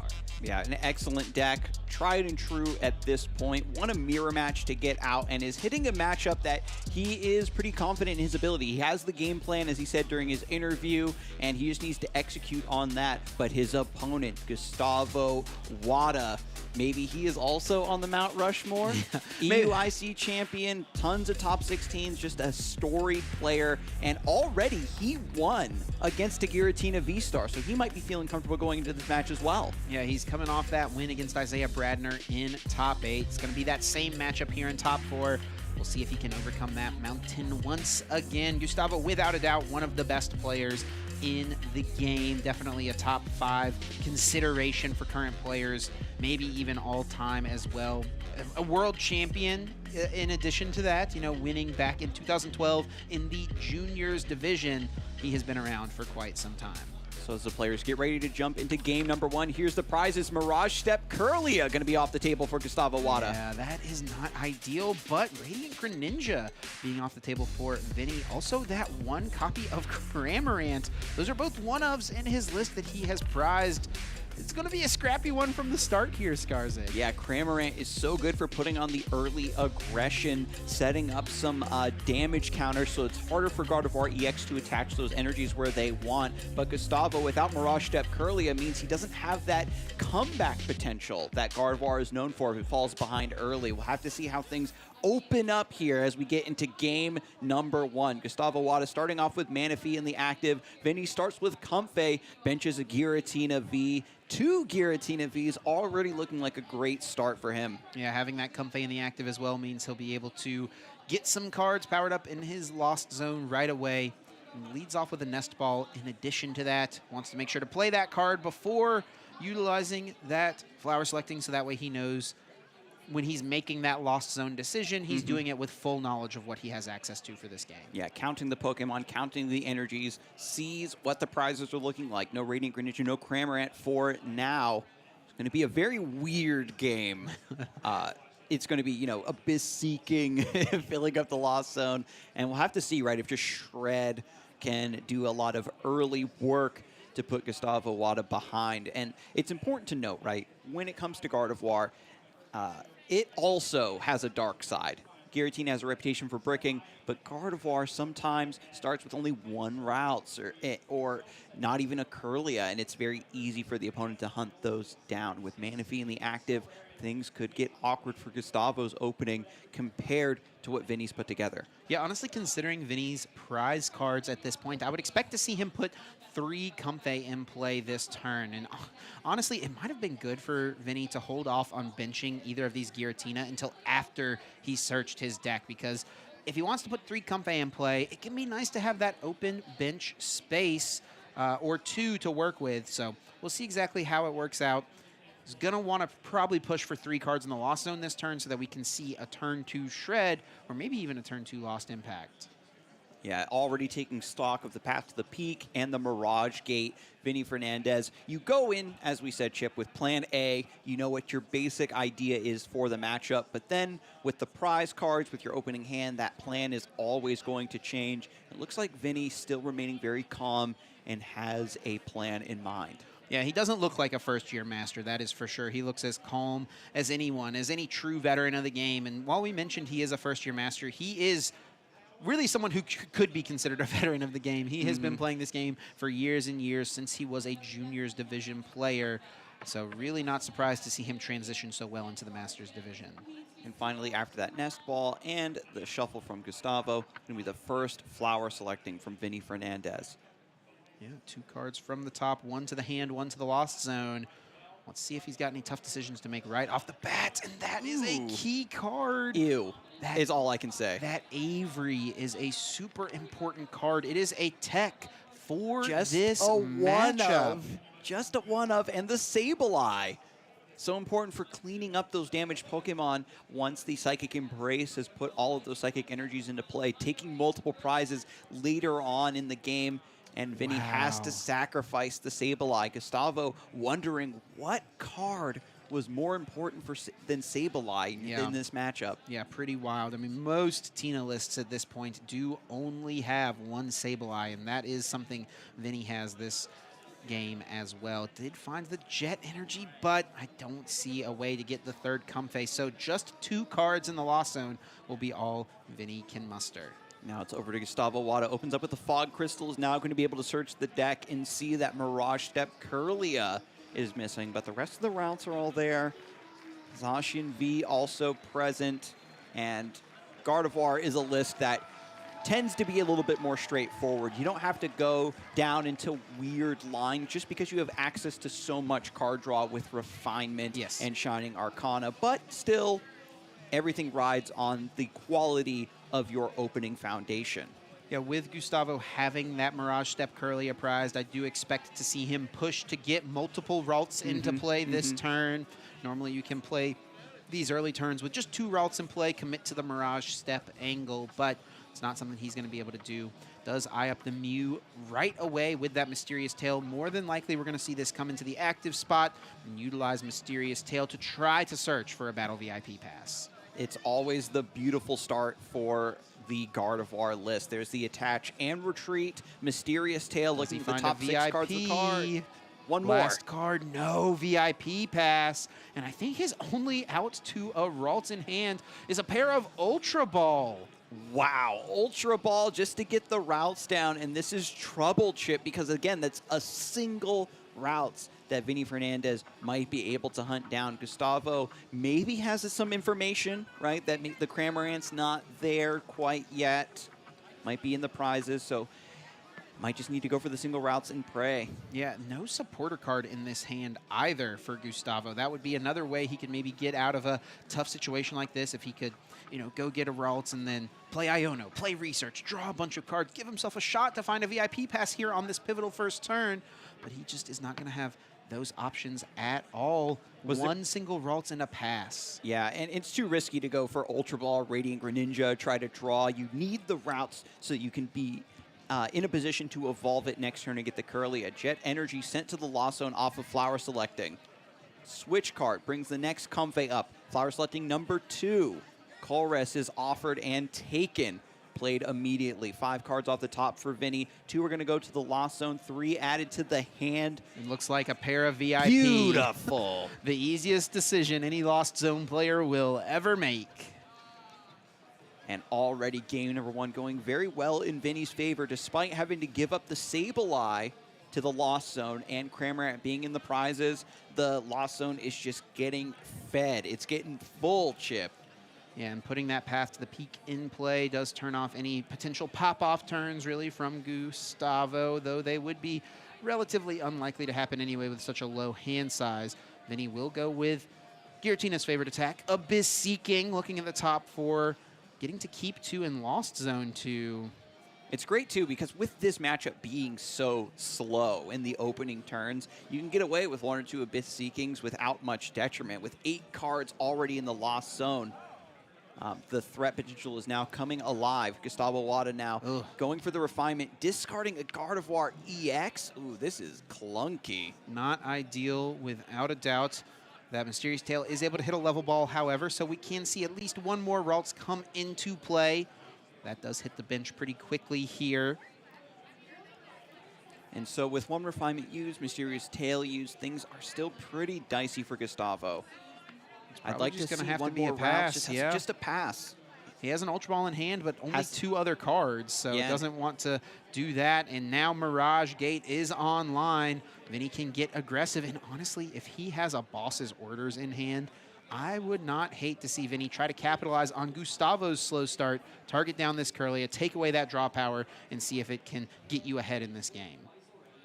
Beautiful Mirage Gate, just setting up the attachments here, getting a Grass Energy onto the bench Giratina V. When you're able to have this dual threat, you have 1 Pokemon in the active that's going to attack and take some prizes. You have the next attacker waiting in the wings to be promoted into the active. It's so good for you as a player to keep that pressure up. Vinny does play 2 copies of the Boss's Orders, and I do believe Pokegear is in hand from the Abyss Seeking. Let's see if he goes for it and tries to find it. No, just has Boss in the hand, targeting down this Kirlia and really crippling Gustavo's setup here. Doesn't have much of one to stand for, and all he has in hand is a pair of VIP Pass with the Ultra Ball. So awkward, so unfortunately and no time for hits Gustavo from Mysterious Wada. Tail. Has to go for Ultra Ball now. Refinement once again, and he's going to have to discard yet another Gardevoir from his hand. It's that Chilling Rain Gardevoir is the last card available. He's going to have to discard it with Refinement. If this does not find a supporter card, I think Gustavo might just be too far behind. We'll see. Yeah, and in this matchup, we know that it's going to take a long time to play out all 3 games. Scoops it up. Nothing from the second Refinement. Wow. What a game number 2. What could have been, or sorry, game number 1. What could have been absolutely disastrous for Vinny Fernandez with those prize cards turns out to be a pretty favorable situation. Gustavo just really not having the setup, and Vinny identifying that quickly, going for the Boss's Orders, knowing he was safe to go for that Abyss Seeking to get to the 7 cards in the Lost Zone, using the Mirage Gate. Just that whole turn sequence came together super nicely, and Vinny goes up 1-0 here in top 4. And it is important to note, Chip, right? Again, Giratina, and Vinny said during his interview before top 4, you know, I just hope that I don't brick, and Gardevoir can be a victim of that. No Battle VIP Pass to get the multiple routes in play. Really bad hits off of the Mew with Mysterious Tail. And if, you know, the other match that we just saw on stream for top 8 was a nail biter, this one is already looking to be pretty cut and done. Definitely looking pretty solid for Vinny, but we cannot count Gustavo Wada out. There's a reason he's a 2-time international champion, a former world champion as well. He knows what he's doing. He knows that he's got to just shake that off. He can't dwell on game number 1 and what happened. He has to focus on what he has control of, and that is game number 2 and hopefully a game number 3. He's had this stone cold stare this entire time, Chip. Absolutely unfazed by that first game, is already going over what needs to be executed in game 2 and game 3 to keep on advancing to the finals of this regional. Looks like Gustavo did have a mulligan, so already giving Vinny a bit of an advantage here. 1 additional card to start the game. And I did get a little bit of a sneak peek here. It does look like things are going to be much better for Gustavo here in game number 2. I already see a Battle VIP Pass. And so after losing game 1, if you're the Gardevoir player, do you want to go first or second, Chip? Yeah, I think you do want to go first. Oh, wow, look at this. A pair of grass energy and a pair of water energy in the prizes for Vinny Fernandez. That is, yet again, not ideal. But yeah, for Gustavo, I do think you want to go first. Try to establish your board, get a bunch of Ralts in play. Of course, if you let the Giratina player go second, there's a chance they can get off that turn 1 Cramorant attack and just take a prize right away. But you want your opponent to take prizes. You've mentioned it several times. It's important for this Gardevoir deck to play from behind, activate those reversal energies, those counter catchers. They are the most powerful cards in your deck. And if the, Giratina player gets carried away with their lead, with their momentum, their perceived, lead in the match, can just overextend into an Iono or something like that. And but with Vinny has a guaranteed attack with Cramorant already in the hand. Battle VIP Pass can bring down the Cramorant, and he's got Jet Energy and Colress, a pair of Comfey. That leads to 4 cards in the Lost Zone. He's going to take a turn 1 knockout. Right, and Gustavo Wada played the VIP Pass, got the second routes, the Radiant Greninja, attached an energy to this first route, just trying to threaten the Mirage step, of course, or just a way to retreat it into a Mew, whatever you got to do. And so now this Psychic Energy is going to go to the discard pile as the Cramorant comes out. But that's looking a little bit into the future, of course, Chip. Vinny Fernandez, of course, still needs to evaluate these flower selectings, still make some decisions leading up to that point. Yeah, really solid opening here for Vinny. Just about everything he could hope for. I like that he's playing this Battle VIP Pass before using any Colress, using any flower selecting, so he has knowledge of the energy cards that are prized, and this is a perfect example of why you want to do that, right? He only has 3 grass energy in his deck. 2 of them are prized. So now I feel like the basic grass energy honestly becomes one of the most important cards in Vinny Fernandez entire deck. If he sees that off of one of these flower selectings or Colress, he knows he has to keep it. Yep, Sableye going to the Lost Zone again, Chip. I need this basic grass energy. Yeah, what a trade-off, huh? And this is something as well. This is so interesting, right? Like the younger players tend to do this where they sort all the Pokemon to the front and just fan it out and just have a more visual spread of what's in the prizes versus not. It's one, because you're just going to shuffle your deck after that search regardless. So just taking the extra time. And we've got a great buffer here in top 4, 75 minutes. And especially with a very fast game number 1. Yeah, plenty of time here in game 2 and a potential game 3. Yeah, just making note of everything that's prized, counting his supporter cards, wants to see if that Avery is hanging around. We talked about that being a pretty important card for this matchup.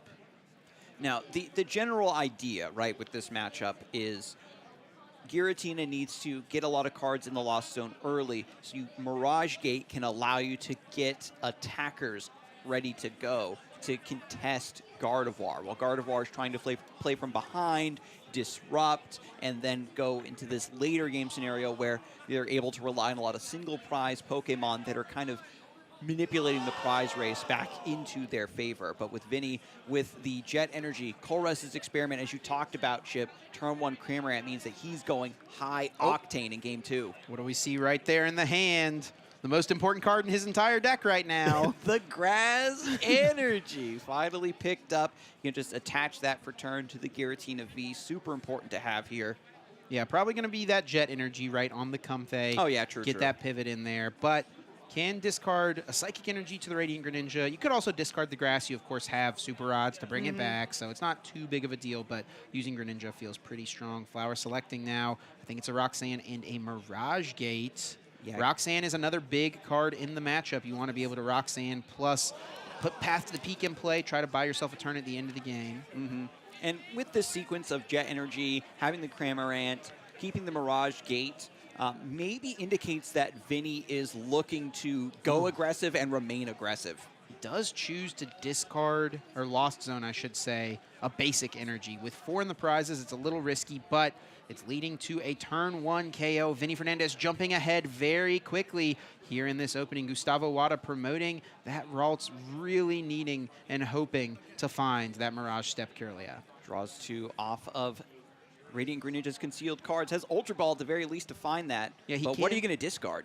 Yeah, he can guarantee it. And actually, if he has Super Rod, he does have Super Rod. He's got a pretty decent play. He can Ultra Ball to discard the 1 Refinement Kirlia that he drew into, unfortunately. So it's in the discard pile. He can't put it into play with Mirage Step, but using the Super Rod, he can put it back into the deck, so now he can get the full board set up. Ultra Ball finds Mirage Step Curlia. Fog Crystal finds the energy to attach to it. Super Rod puts the routes and the Curlia back in the deck so that Mirage Step can bring it into play. Beautifully done. Mew also hitting the bench.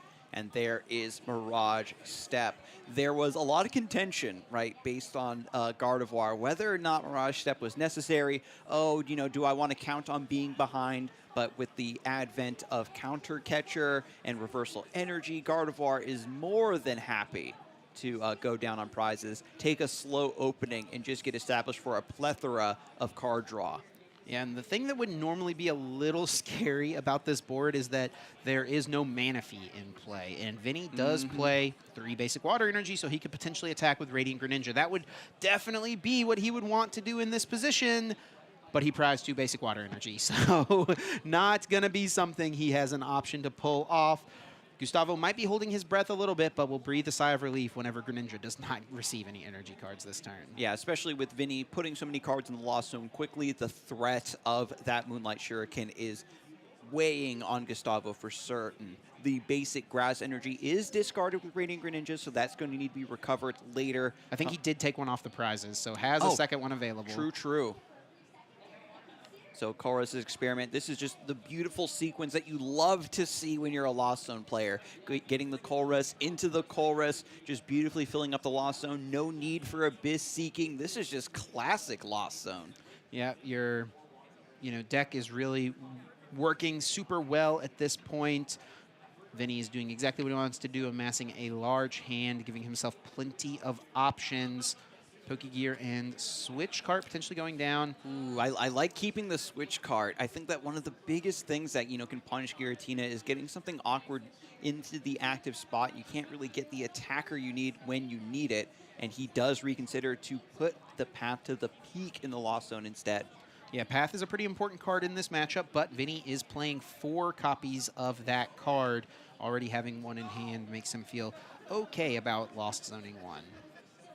And even though we've been complimenting Vinny's really, really strong start, being able to leapfrog, right, from Colress to Colress, Gustavo Wada did successfully pull off the Mirage Step Curlia, and, these can very easily become multiple Gardevoir next turn. He's looking to draw, 8 or more cards coming up. But after attaching the other basic grass energy to Giratina V, Vinny is continuously threatening the Shred and potentially the Star Requiem further on. Cramorant now once again returning to the active spot. Vinny just reconsidering the energy counts, doesn't go for the Mirage Gate yet, takes another grass energy off the prizes, and order is restored now to the energy balance on Fernandez's side. And we're going on to Gustavo's turn, using that Mew with Mysterious Tail right off the bat. Maybe just looking for a card to discard here with Refinement. I think he's got 3 pretty good ones in the hand. Ooh, decides to take Ultra Ball. Looking for a Gardevoir off of that, it looks like. But depends on, what he has to discard. Plenty of Refinement still to be had. Maybe looking for more fodder, some VIP passes that are easy discards for the Ultra Ball to then go into Gardevoir. So what's the choice here? Looks like a pair of Counter Catcher in the hand. Not really something he loves to discard, but it's what he has to do here. Okay, not too bad. We see another energy card, a Battle VIP pass. These are all easy choices to discard, and now things are starting to get rolling. Gustavo Wada able to find a Professor's Research. At worst, he can go for that this turn. We'll choose the Refinement first, though. And the deck is coming alive. Gardevoir being built in this modern era as a deck that, just plays very passively early. If you don't punish their start, or if they get the Mirage Step, then suddenly the deck just blossoms. And with all of this card draw coming through, Gustavo will have so many resources and ways to respond to Vinny Fernandez. Took 2 early prizes off of Cramorant, but Gustavo Wada sees the prize map already. With the Giratina V ×2 on the bench, the prize map is already being envisioned, and it's easy for Gardevoir and Gardevoir EX to hit those numbers later on. Yeah, I'm a little surprised we didn't see Vinny put Path to the Peak in play to end his turn. It forces Gustavo to find one more thing. He may be saving the Path to the Peak for later in the game to combine with, some future Roxanne's, something along those lines. But Gustavo is setting up pretty decently here and is going to go aggressive after this Giratina V with the energy card. there's a decent shot that he can pull this off. Has Reversal Energy active. He's got the 2 Gardevoirs in play. He still has Shining Arcana and Refinement to use. This turn is far from over. And how about that? Reversal Energy, one of the first cards revealed. Absolutely glorious Professor's researches. 7 fresh cards. Shining Arcana also being utilized here to draw 2 more. And the world is his oyster suddenly, Chip. You cannot count out Gustavo Wada. A famous quote by Chip Ritchie. I'll take it. I'll take it. Now, the question here is how many energy cards are in Gustavo's discard pile? Is there enough for him to reach for the knockout on this active? And it looks like the answer to that question is yes. Brain Wave from this Gardevoir dealing 60 damage plus 30 more for each Psychic Energy attached. And with that Reversal Energy and 3 more Psychic Energies, that'll be 240 damage, more than enough to KO Giratina V. Beautifully done. And with the Reversal Energy, too, you don't have to put as much damage on the Gardevoir, which is great. Taking 2 prizes on the Giratina, and now Vinny needs to respond. Cramorant can come out to get the knockout against this, but there's not a lot of energy in play, right, Chip? We got to find Mirage Gate, etc., to keep that threat alive. And this is where Gardevoir really shines, is when it's able to just knock out and hunt down your main aggressive Pokemon and kind of leaving you in shambles. And again, I just want to emphasize, like, Vinny could be in an excellent position here because he normally would have solid access to the Radiant Greninja because there's no Manaphy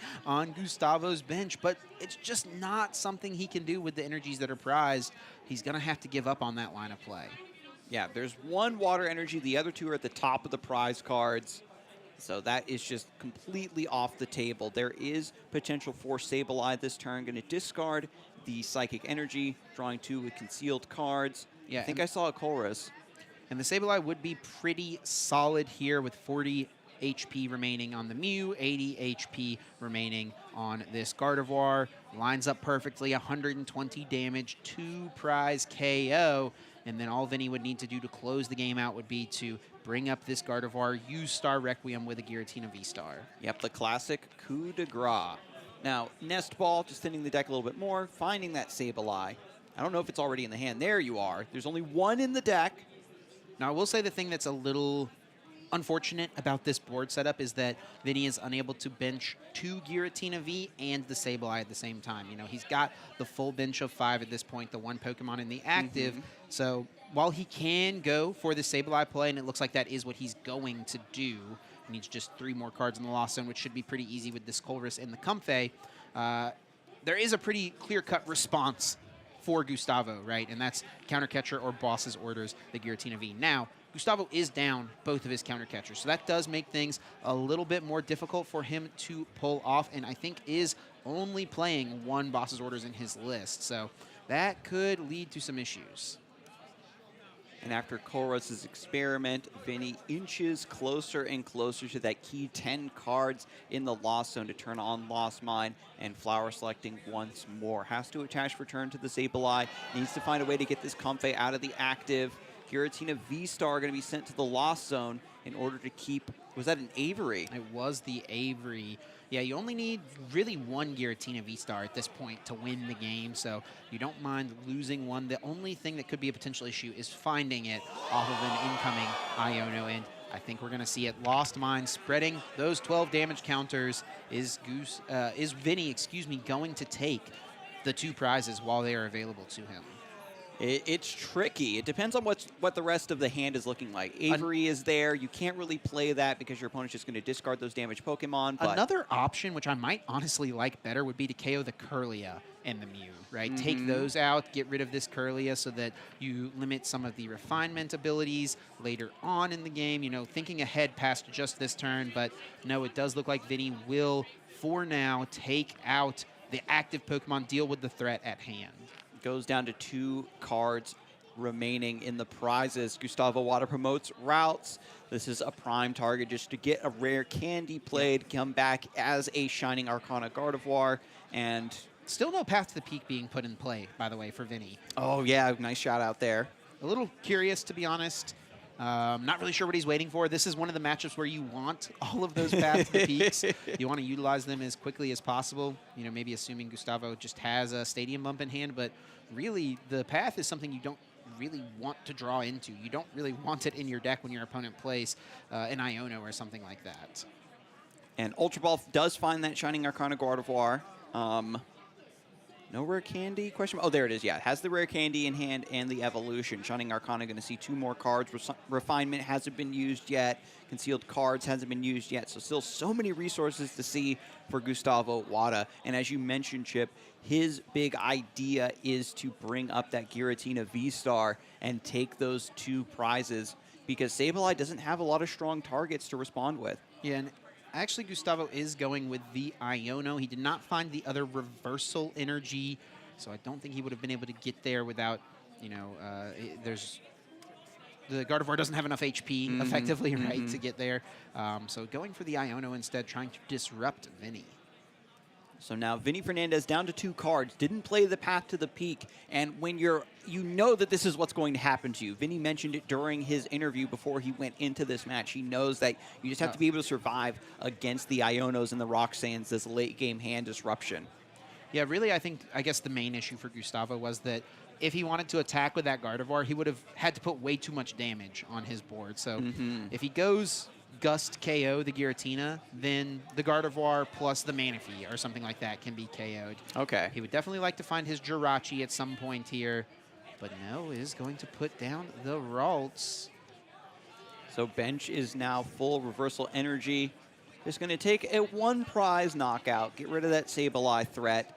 The Giratina V-Star has no energy attached to it. Vinny Fernandez has been limited to 2 cards, so Gustavo says it's pretty unlikely that this will be able to swing on me, and if Vinny has to pivot into a Cramorant, Gardevoir is still plenty healthy to survive a hit from that. It is technically possible for Vinny Fernandez to win the game this turn. He needs to boss his orders and use that Star Requiem V-Star power to take 2 prizes on this Gardevoir EX, and I did notice a boss's orders in his hand. Now, I don't think that there is any boss off of Iono, classic. I don't think there's any one card that he can get off the Comfey, excuse me, that we are expecting to see here in just a moment. I don't think there's any one card he can get that leads to him winning. It might have to be a basic energy found off the flower selecting and then a Radiant Greninja being utilized to try to find a Mirage Gate and a switch or something along those lines. Doesn't have to win the game this turn as well. It is something he'll, have his eye out for. He does have the potential to win the game here, but with Gustavo having 3 prize cards, he doesn't have to close it out. So just draw some cards, and this could be the consideration why there's no path to the peak. Vinny doesn't want to be locked out of using Radiant Greninja's concealed cards after getting his hand disrupted. But let's say you get offered path to the peak right now with this flower selection, you just take it and play it? Depends on what the other card is. Always depends on that other card, right? And it looks like Vinny putting himself in the blender here off this flower selecting. And I just got to say I appreciate that the players have the extra time pool to really consider these choices. Both decks very intricate. Giratina, its claim to fame is how complex it can get with every decision you need to make. It's a 2-card combo that could win Vinny the game. I don't think he got it. I think I saw that to the peak. A pair of them, it looks like. And now Vinny has another choice to make. Decides to play the path, limiting the Radiant Greninja on Gustavo's side, limiting that Gardevoir on Gustavo's side to stop the bleeding, so to speak. Just needs to bide enough time to get the pieces together to bring up the Gardevoir EX and hit it with the Star Requiem. Now, Gustavo does have plenty of ways to get rid of this path to the peak. He's got himself the Worker. He's got his counter stadiums. He's got 1 copy of Lost Vacuum in his list as well. It's going to be something he would like to find so he can utilize perhaps the Radiant Greninja and then, of course, the Psychic Embrace of his Gardevoir EX.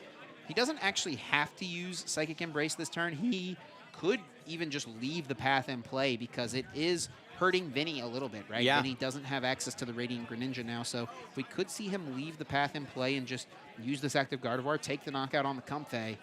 Plenty of options available to both players here. With Giratina V-Star having no energy attached to it, right? The ability to read whether it can attack you next turn is very much in Gustavo's favor. And you can just slowly take prizes and just come back from this position. Once your opponent loses that cadence of, I have an attacker in the active and an attacker prepped on the bench and ready to go, you suddenly open up this ginormous window of opportunity to just play the game at your own leisure. Gustavo was able to find another Iono off of the refinement, so we could see that disruption option come through. The problem is that while you are disrupting Vinny, you also kind of disrupt yourself. And Gustavo has tons of path bumps in his hand currently, so he may not want to risk not being able to find them in a future turn. Yeah, it looks like it's a pair of Stadium and the Lost Vacuum all in Gustavo's hand. Oh, that's terrible. I'm thinking, like, maybe you have the Iono and then you hopefully draw into something that can shuffle your deck back up, but it's still very unlikely. Gustavo Wada's deck still looks pretty thick, and with all those cards from the hand going back into the deck, still going to be a very difficult time drawing into those needed Stadium bumps. Yeah, taking a moment here to think through what exactly he needs to do. Gonna even count the deck at this point, perhaps doing a little bit of math, calculating the odds that he would draw a certain card that he may need. Yeah, you're in a sticky situation when both players are looking at the discard piles, counting the deck, trying to really evaluate resources. After the Lost Vacuum is played, gets rid of that path to the peak. Ooh. Gustavo actually going to kick the Jirachi. Yeah, it doesn't have the bench space for it and is assuming that he's going to go for game in the next 2 turns. So doesn't want to go for it. Uses that Radiant Greninja, drawing 2 more cards. Does find a Boss's Orders and is going to capitalize on this reversal energy that he has in play. Go for this knockout and really hope here that Vinny is unable to find a Sableye. And if Vinny can get his Sableye back, it could put him in a winning position. We see that Super Rod already on the top of Vinny's deck. He does play 2 copies of it. Only 1 Sableye. Can he find a way to close out the game here? So close. Gustavo taking out the threat of that Star Requiem. Gardevoir EX is safe for now. And now it's back over to Vinny Fernandez. Without Path to the Peak in play, does have access to flower selecting and potentially the concealed cards to see just a few more off of the top. Needs to find a way to recover the Sableye and get the energy attached to it and get the Comfey out of the active. Vinny could win the game this turn, and I think he drew Colress's Experiment, the best possible card I think he could have found. Looking at the top 5, no Super Rod. An energy card, however, can draw him more with this Radiant Greninja. He also finds the Giratina V and a Path to the Peak. It's not too bad to see at this point. Here we go, concealed cards. 2 big cards right now. Vinny Fernandez, what have you got? It's a Pokegear and an Avery. Running out of gas, running out of steam, throwing away another Tina V-Star. That means all 3 Tina V-Star are accounted for. 2 in the Lost Zone, 1 in the discard pile. Path to the Peak and Prey is the play, I think, here for Vinny Fernandez. Counter Catcher, try to slow things down. Checking Gustavo's energies in the discard pile. Is there a chance Gustavo does not have an energy available to move this Greninja? Will he have to find his own Super Rod this turn? Yeah, benches the Giratina V. Gustavo Wada's down to just 1 prize card remaining, so it doesn't matter. Just get this down. You have that additional pivot of the Star Requiem to threaten the whatever is in the active, right? To just take 1 prize or 2 prize here. Attaches for the turn to the Comfey, and there's the pass. Gustavo needing to find a way to move this Greninja. A basic Psychic Energy will do it and win him the game, of course. Gardevoir's Psychic Embrace only able to accelerate energy to Psychic-type Pokemon. Let's see, does Gustavo have a Super Rod or an energy? I don't see it yet. Refining, drawing. 2 cards. Is that last card in deck a Super Rod? It's the Psychic Energy! Gustavo has the retreat. moves into the Gardevoir, takes his final prize. We're going to game 3 in top 4. Absolutely outstanding. Had to go through the entire deck. Vinny Fernandez, and this is important to note, right? Had a great lead, but didn't want to fall into the trap of setting up Path to the Peak and stumbling into some hand disruption and then not having Reigning Greninja to bail himself out. Right at the 11th hour, was not able to find the Super Rod to recover Sableye and take that game. What a set this has been so far. I would expect nothing less from the best of Brazil. Both of these players representing their home country with pride.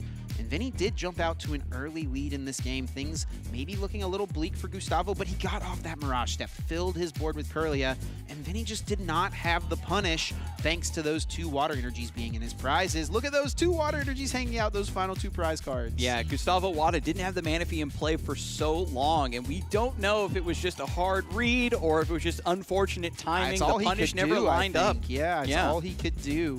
And Vinny was not aggressive with his Path to the Peaks early in this game. Now, Vinny is a very smart player. I have to assume he's got a solid reason as to why he wanted to hang on to those cards, but I do have to question it just a little bit. You want to try to slow this Gardevoir deck down, and he was in a dominant position. If one of those Paths to the Peaks on turn 2, turn 3 could have stuck in play for a little bit longer, perhaps we'd be talking about Vinny heading to the finals. And as we head into game 3, everything's reset. The decks are shuffled, 6 prizes, and this is the scariest time for both players, Chip, because Giratina V can get off to some pretty awkward starts, and as we saw in the first game, so can Gardevoir.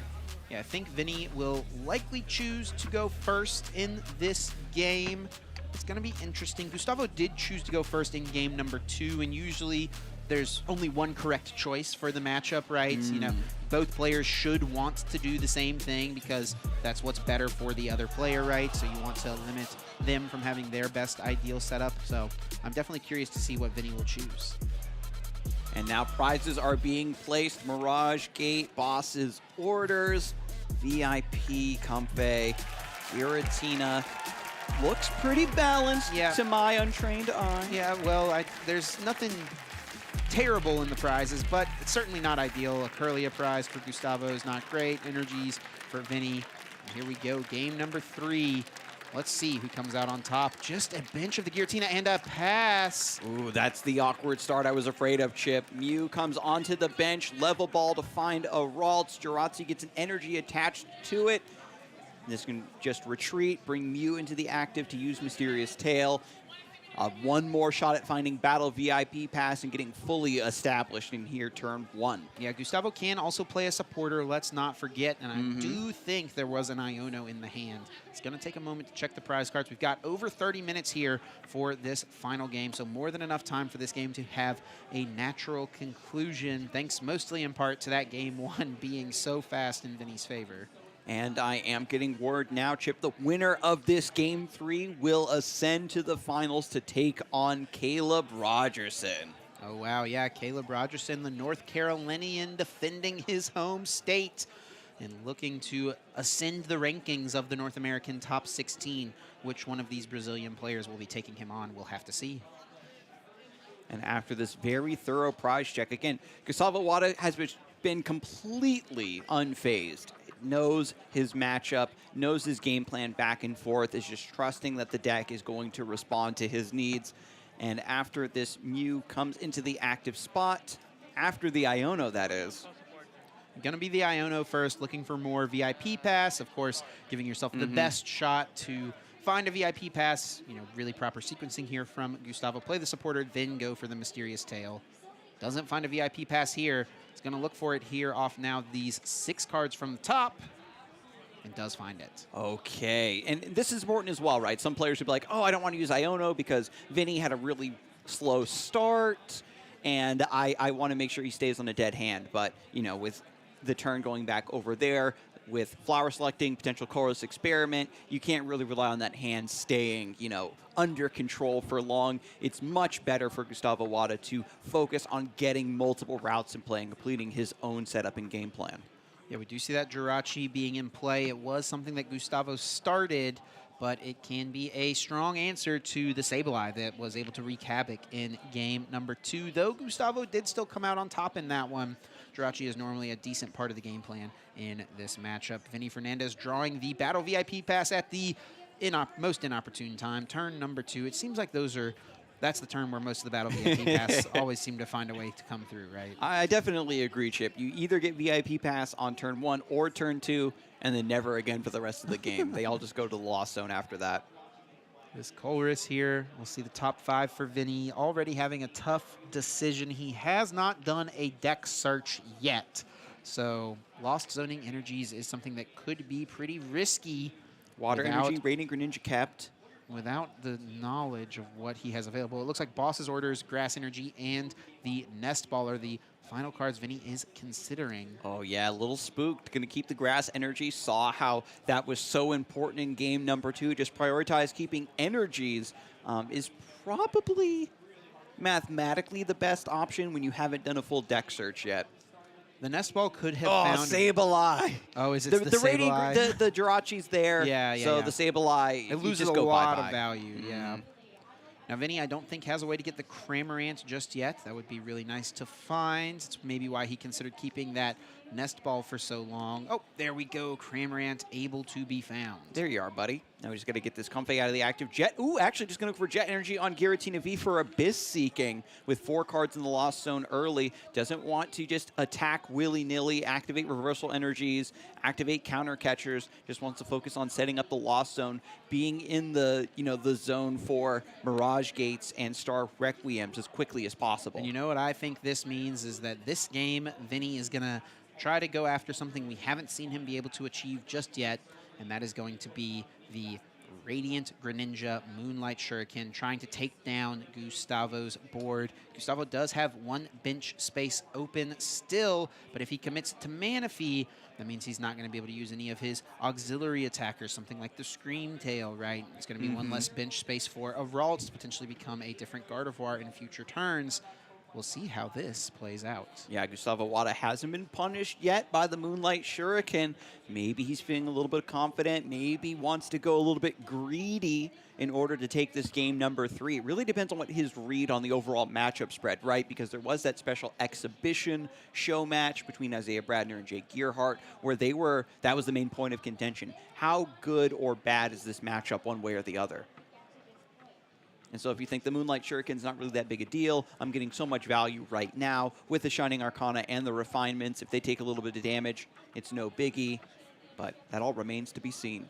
Yeah, it does indeed. Gustavo is now filling the board. He did keep that Ultra Ball from the Mysterious Tail, so he'll have options for tons of different Pokemon depending on what the situation demands, depending on what the rest of the cards drawn end up doing for him. Ultra Ball discarding a Battle VIP pass, 1 other card, looking perhaps for another Kirlia. I think there's 1 rare candy still in the hand. No, yes, no, yes. I think that might be the collapsed stadium there in the middle of the hand, not another rare candy. He does have that Professor Turo's Scenario. I actually think he's using the promo version that you receive for playing in this weekend's tournament, and this is not a very common play from a Gardevoir player. Professor Turo's Scenario to pick up a Kirlia just to reset and use Refinement once again. Wow, make your own scoop up net. I see that. I mean, you need the card draw, the resources at this point. I think this really just shows that Gustavo recognizes this is a very key turn, was trying to dig deep for the Manaphy and gets it. Does end up finding the Manaphy.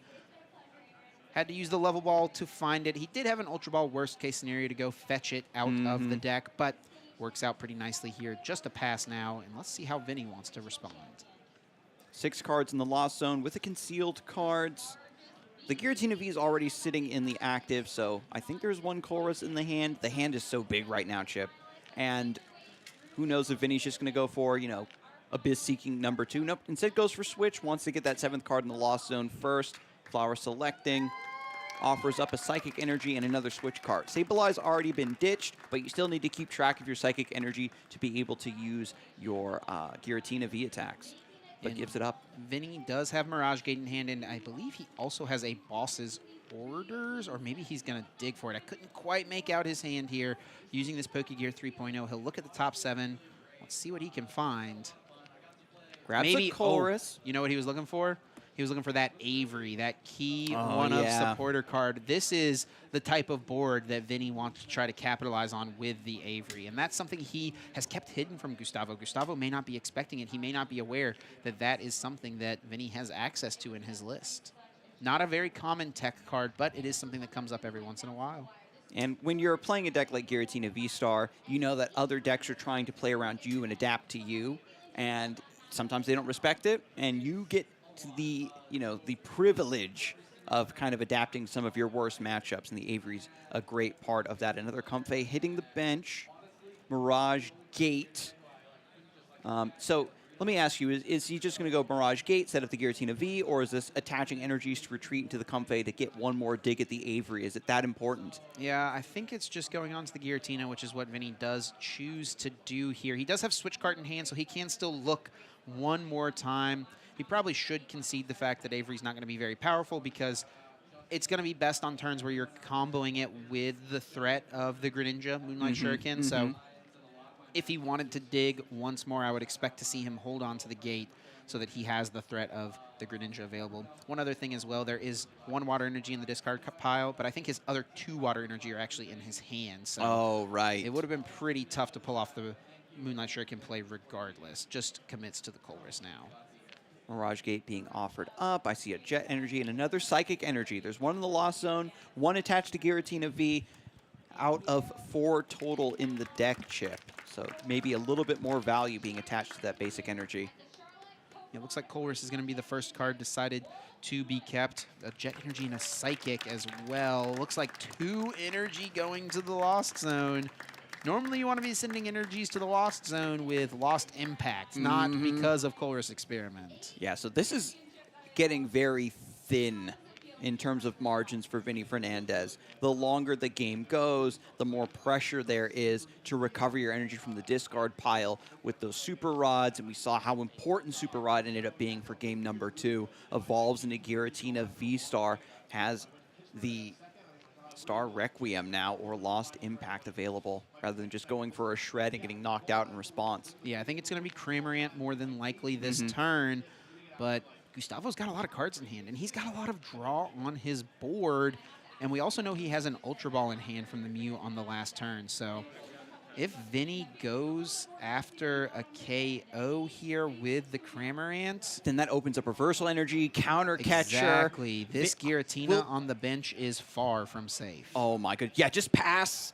Get your attackers established. And Vinny, this is his adaptation from game 1, and what he learned in game 2 is I need to have multiple attackers ready and waiting to go on the bench before I really start to go aggressive, because the strike back potential from Gardevoir is just so powerful.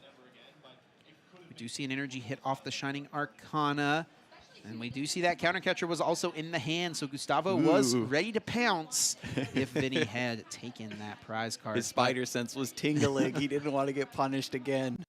Does find that Fog Crystal from the Mysterious Tail. I love these Espeon Psychic Energies, by the way. Yes, yes. Call back to the Heart Gold Soul Silver base set, which is the set that was really prevalent at the time that Gustavo actually won his World Championships. So he's definitely got a soft spot for these energies. Soft spot for this Refinement Curlia, certainly. What's the draw here? Counter Catcher, Zacian V's chilling. We got Gardevoir EX in the hand. So this is a great establishing turn for Gustavo, but when you're a deck that wants to play from behind, you don't want to overextend, damaging a lot of your bench with the Psychic Embrace, playing into, the Moonlight Shuriken now that that's been threatened. Maybe. Yeah, and honestly, for Gustavo, some alarm bells should probably be going off with the energy card that was put on the Radiant Greninja that precisely a potential Avery is incoming, something to certainly be thinking about. Evolves Ralts into Curlia, opens up another Refinement. And Gustavo Wada won game 2 by going through the entire deck. He is not afraid to just draw cards and find everything that he needs, even getting rid of a Gardevoir EX for now. Just a pass of the turn once again. Look at this high-level play from both of our players. A true game of cat and mouse, a game of chicken. Who wants to be the one to strike first? Yeah, both decks are known for their comeback potential, for their ability to fall behind and then take so many prizes all at once and dismantle their opponent's pressure and close out. And in game number 3, here we go. The Avery was found. I almost think it's Radiant Jirachi, but Jirachi goes down. Looks like Kirlia is also being eyeballed to be discarded here. Yeah, Gustavo knowing that giving up 2 prize cards to a Greninja is not going to be a winning strategy, but really that is still valuable trade-off from the Avery, right? Sending that Kirlia to the Lost Zone. I think that's something Vinny is happy to come away with here. Yeah, Gustavo keeping the Manaphy, which is nice. Going to use concealed cards to get rid of a Water Energy and draw 2 more cards. Yeah, if he could... The idea, right, of Avery, Path to the Peak, knock out a Pokemon, and you kind of leave your opponent in a really dire situation. And you'd like to cap this off, with Counter Catcher to be able to find that key Pokemon to knock out. But yeah, if only, right? Yeah, both players, again, they're in tied this on prizes. stalemate. Yeah, they not activating any of those extra gusting cards. And then Vinny as well, with his deck building decisions here, did not choose to include any escape rope. So he's got to go through this Mew if he wants to do something. And that's the thing as well. You can't just sit here and do nothing forever. I feel like the long game does favor Gardevoir pretty heavily, to be honest. It's just to be in a catch-22 like this. I think that Vinny Fernandez had a plan for the matchup, knew what he needed to do. And that was probably something that was developed in testing and, just playing and studying Gardevoir, but Gustavo Wada is a cut above. We see this so many times, Chip, where an expert on the deck can flip a bad matchup on its head sometimes. Looking through the deck, Vinny having a Super Rod remaining, a couple of energy cards as well. It's not too often you see a player's hand being this much larger than their deck at this point in the game. Yeah, and Vinny's been putting those energies to the side this whole time in anticipation of the Super Rod Mirage Gate combination. And here it comes through now. Sableye has been sent to the Lost Zone, and it's all up to Giratina and friends to help close this one out. Now that Vinny has another Giratina V established with some energies on it, this might be the turn where he finally wants to start going aggressive. Doesn't feel like there's going to be too big of a punish. Yeah, probably going to see the Cramorant come up, take a knockout on this Mew, and that'll lead Vinny to taking the first prize and activate all those powerful cards for Gustavo, and that's exactly why we're seeing the extra energies being prepped on this Giratina. A little bit of, safety-proofing himself from a potential Iono that he would expect. Capping things off with a Path to the Peak as well. Once I take this knockout, not only do you need to have the Gardevoir EX or a Super Rod to get that back in the deck and draw into it, you also need to bump the path in order to power up the Gardevoir. Do you have the Counter Catcher, Reversal Energy? The way that Vinny has mapped this turn is forcing Gustavo to have a lot of very specific cards in hand in order to appropriately respond to this play. That is a huge hit. The Psychic Energy from the Shining Arcana. Now Gustavo can get the knockout on a Giratina V just to take 2 prizes without even needing to put Gardevoir EX in play, thanks to Reversal Energy, and that is exactly what Gustavo is going for. Oh my goodness, that that's Shining disgusting. Arcana hit was huge. The free energy attachment, and it is spots like this where it really shines its brightest, Chip. Getting that extra attachment, that extra damage for free, not needing the Gardevoir EX, even has the Lost Vacuum to bump that Path to the Peak anyway. Yeah, the only other thing I think Gustavo would like to do here would be to just try to reestablish, right? Get some more Ralts into play, play a Super Rod, get some Level Ball, maybe the Artisan, something along those lines. But it is going to be the Collapse Stadium as the play for the turn, and Research will discard this hand. Really, I would imagine looking for Super Rod and a couple of Level Ball if he has them. Yeah, the Gardevoir EX in the discard pile once more. There is only 2 in the deck. Refinement. Another Refinement. Are we seeing it? Scream Tail. That's a good attacker next turn, potentially. Another thing as well is I think Gustavo did discard his other Gardevoir EX. Yeah, that was way earlier as well, Chip. So both are in the discard pile. He needs the Super Rod now to bring that Psychic Embrace back to the front. And there is a Super Rod in the prize card, so honestly, Gustavo Wada maybe playing with fire a little bit here. Painting himself into a corner potentially, certainly, Chip. And now it is Gustavo who is ahead on the prize trade, so Vinny Fernandez can use his powerful come from behind cards, those counter catchers, but since Gustavo did not have to put a Gardevoir in play, there's really nothing that I think Vinny wants to knock out more than this active Gardevoir. Deal with the main threat, but I have to say, Gustavo's board is really not looking that strong. So Vinny probably wants to try to take this knockout this turn, and then if Gustavo is able to respond, maybe with something like the Screamtail, able to take a knockout, it could set up for Vinny to activate Roxanne. Put Gustavo down to just 2 cards, and then at the same time, perhaps counter catcher something like a Kirlia or a Ralts that Gustavo is trying to prep to become a potential Kirlia. And Vinny could leave Gustavo with just 2 cards with a Path to the Peak in play and no consistent draw power. That punch and counter punch, so important for this matchup, certainly. And 4 cards left in the deck, by the way, for Vinny at this point. yeah, and you can see how both players are just scraping the bottom of the barrel, have to make use of every ounce of resources that their deck is capable of. And even though Vinny can go aggressive here, potentially put himself on a great trajectory with Gustavo Wada's awkward board state, with so few cards remaining in the deck, and only having right now Giratina V-Star and Cramorant as your attackers, even if Vinny takes this knockout, if Gustavo Wada is able to pull off another strong, crack back, it could be Vinny being the one that is out, hung out to dry. This is a pretty good turn for Vinny, but he does not find another Giratina V to put into play. So if Gustavo is able to go aggressive with, for example, a Zacian V, can get a 1-hit KO on this only Giratina, and that's a great card to find Artisan to immediately bump the path. I think the missing piece at this point, though, for Gustavo is the Super Rod. Has 1 refinement, doesn't use the Artisan yet to get anything out of the deck. I don't know if there is anything left in there. Super Rod?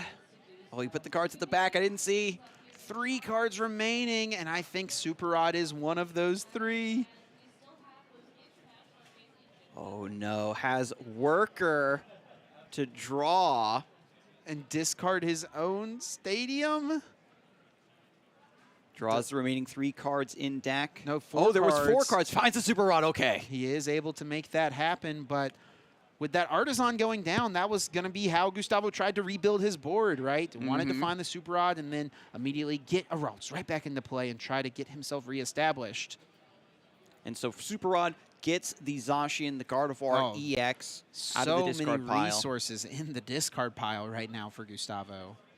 Yep, every resource in the discard pile. Then the Gardevoir EXs were discarded very early on, payment for refinements just to get established, try to build up a board, and it just came down where the timing was never right to recover these, and finally the second Super Rod is found because the other is in the prizes. Yep. And now it's awkward. Vinny has this Giratina V-Star in the active spot with the appropriate energies to threaten for Star Requiem. Gustavo Wada now needs to not only shuffle this Gardevoir EX back into the deck, but needs to find a way to get it out of the deck while still keeping enough remaining cards to not deck out over the next couple rounds.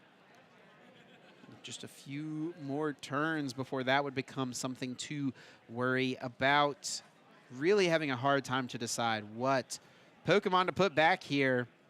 Got to make an action, got to make a decision. It looks like it will be 2 Gardevoir EX. I think there may be a Ralts in the hand. That's why he's going this route. Okay, there are Ultra Balls there. Probably a lot of easy discards here. Plenty of ways to get access to those Pokemon that he put down. Yep, just discards a rare candy, finds Gardevoir EX, and there's the evolution. Psychic Embrace finally taking center stage. Power up this Screamtail if he likes. Take a bench snipe. This is still very shaky, right, Chip? Because the Giratina V-Star is just sitting there menacingly saying, oh, finally there is the target for my Star Requiem hitting play. Yeah, but let's remember that Giratina V-Star is going down this turn. That is going to be the idea here of attacking with the Zacian. Giratina's going down.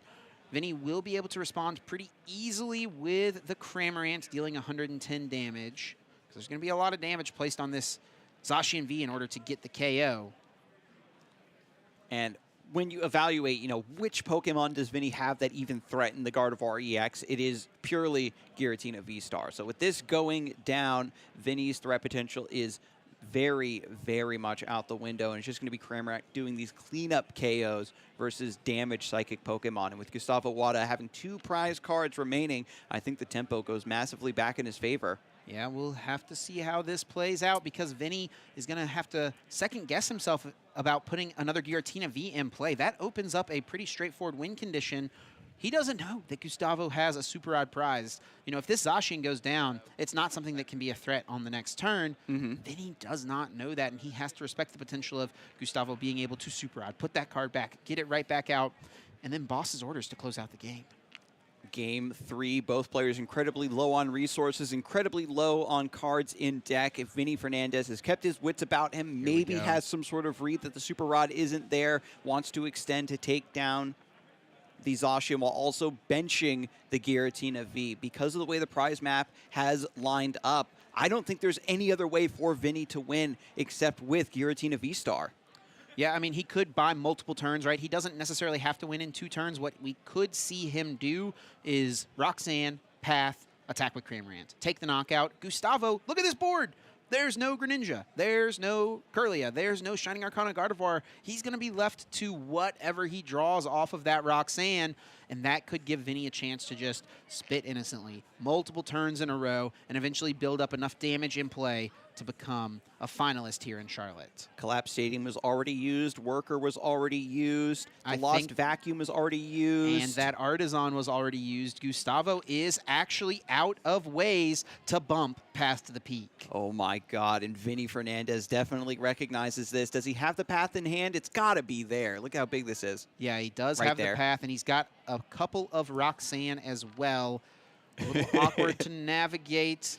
He is running low on resources. Really, this has become quite a fight for both players. And Vinny, using Flower Selecting, does find that last card in deck, immediately flipping it over to play the Super Odd to replenish the deck with several different energy cards. So now it's all energies in the deck, but this ain't Aqua Storm. Yeah, not an Aqua Storm angle at this point. Could be a Mirage Gate angle in order to load up that, that Giratina, threatening for the game-winning play on the next turn. Here comes the path. Here comes that Roxanne. All right. The question that has so many Pokemon players confused, scholars debating, is Roxanne real? Does Gustavo Wada have the plot armor? Can he draw out of this? You can't even bump the path. You just have to draw into something that can... I think this is looking tough, to be honest, Skarzig. I'm not sure what Gustavo could find off of 2 cards that get him out of this situation. But if there's someone who can identify the play, it's going to be Gustavo Wada for now, though. Vinny Fernandez sends up this Cramorant, takes the KO, down to 2 prizes, tying up the game. Very important, though. Boss's Orders is one of those last 2 prize cards. That would be how Vinny could close it out. So Gustavo may get a couple turns to piece together a way to win this game. Yeah, a nice boss stall, buy some turns, maybe even a deck out angle. It is something that could come up, but... this is what the problem is with Gardevoir when you don't have your draw power in play. You don't have Kirlias. You don't have access to Greninja. You don't have Gardevoir. Attach, you just pass. have to attach and pass. Vinny Fernandez absolutely in the driver's seat. I don't think he's going to have a boss's orders right now to close out the game. Just 2 cards remaining in the deck. Giratina V-Star, they're even on prizes. Countercatcher is off the table. Comfey being put onto the bench as well.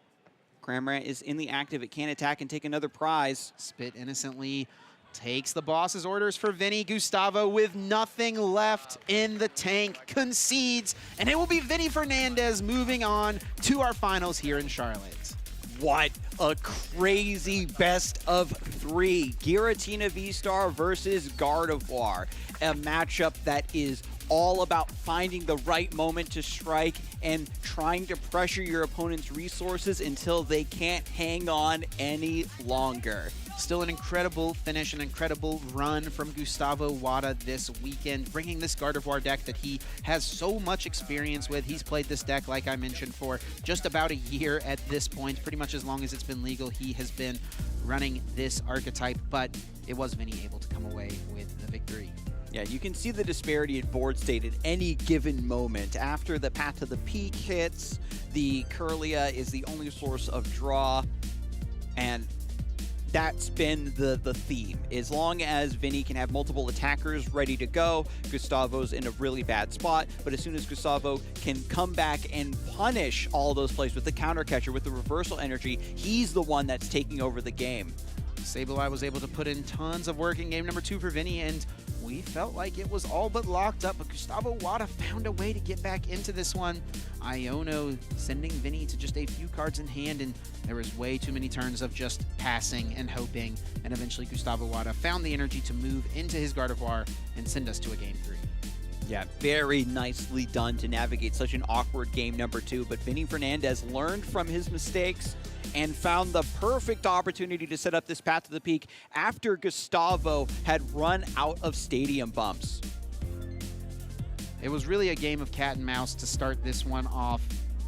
We do see Vinny using that Lost Impact to take the one prize. It's not something you ever really want to do, but it's what the situation demanded for, and Gustavo was still able to jump ahead, but his board was so weak, and that's what Vinny ultimately was able to capitalize on. Path to the Peak, Roxanne, and Gustavo just did not get out of it. Yeah, the Avery combination, so good to just come roaring from behind and leave this Gardevoir deck just in shambles, just scrambling to find some other attacker. And even with the attached return, Gustavo Wada knew that there was no way to get rid of this Path to the Peak, no way to quickly accelerate an attacker, and it was just going to be Cramorant and Giratina V-Star closing out that game 3.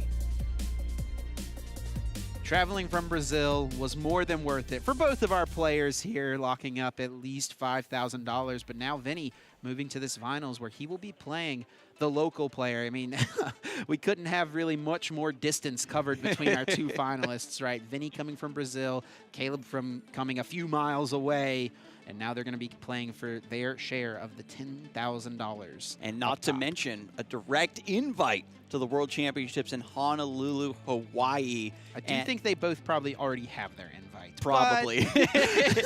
You know, a second invite never hurt anyone. Yeah, get you a big chunk of points now for taking first place, and then try to stay in that top 16 race, right? For that tier 1 invite, get that round 1 bye. That's going to be the next tier of competition. Sure, you won a regional, but are you down to grind for some additional championship points? Yeah, and also, yeah, hey, we can't forget 108 booster packs. That's 3 booster boxes locked up for each of these players.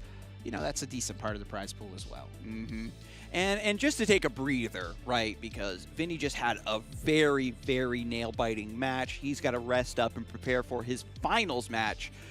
We can let our viewers at home know, you know, the Pokemon Company has announced the Pokemon Trading Card Game Illustration Contest is back for 2024. And, you know, you can choose one of 10 Pokemon to draw and then submit your illustration with the theme Pokemon Magical Moments. There's been so many great and iconic Pokemon artworks and artists throughout the history of this game, and I cannot wait to see what our viewers at home can come up with to submit for this illustration contest. Now, you can choose, you know, as we're seeing flash across the screen, iconic Pokemon like Charizard, Pikachu, even Miraidon or Koraidon for the illustration contest, and just show them looking very cool or keeping with that theme, Magical Moments. The contest is still open to applicants 18 or over in the US, Japan, and additionally they've added UK, Canada, Australia, and New Zealand. And this is important. You've got one more week because the entry is closed at the end of January 31st. So make sure, if you've been procrastinating you've got just enough time to hit the I gotta get ground to drawing, running. man. Exactly. I don't Just got start time. scribbling. I procrastinated. I told Are you everybody doing a else not to. submission? I submitted mine. Okay. I did submit mine. Any sneak peeks on what you went with? Give us the Pokemon. Okay, I drew Absol. Okay, very cool. For my very submission. For my submission. I'm sure we'll see it on Twitter once the contest is all said and done. The applicants, it's going to be a long judging process, of course. I believe they're going to pick the winners, the runners-up and all of that in August, I do believe. But those details will be all written down. You can read all the fine print on the website. You go to the ptcgic-cr.com/2024, and you can just search Pokemon Illustration Contest 2024. It'll come right up. And just make sure that you are following all of the specific guidelines so that your illustration meets the perfect requirements and doesn't, get disqualified, and that you have your fair shot of being evaluated, right, by Pokemon artists and directors and staff from the Pokemon Company International. They're going to be giving everyone a fair shot based on the quality and the theme of their art. And we've seen so many different styles of Pokemon artwork showcased throughout the years that, even if you think you can't draw something photorealistic, your unique style is what they're going to be looking out for. Without a doubt, yeah. Be sure to get those submissions in. I always love seeing on Twitter, after the fact, everyone's submissions, what their ideas were, and seeing them come to light, even those who don't end up winning at the end of everything all said and done. Well, Adam, it's been an absolute pleasure to take everyone through these top 8 and top 4 matches alongside you, my friend. But we're done for the day. Finals is coming up.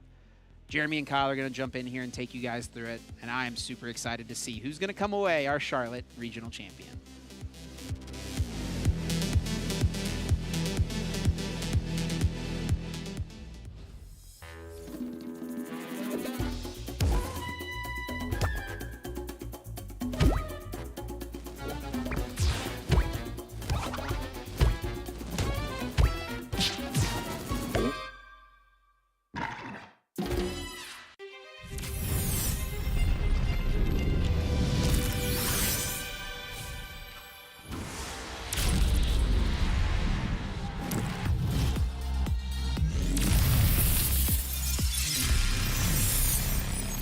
Prepare for a battle of the ages in the Pokemon trading card game, Scarlet and Violet Paradox Rift.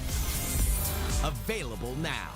Each booster pack of 10 cards sold separately. Cards vary by pack.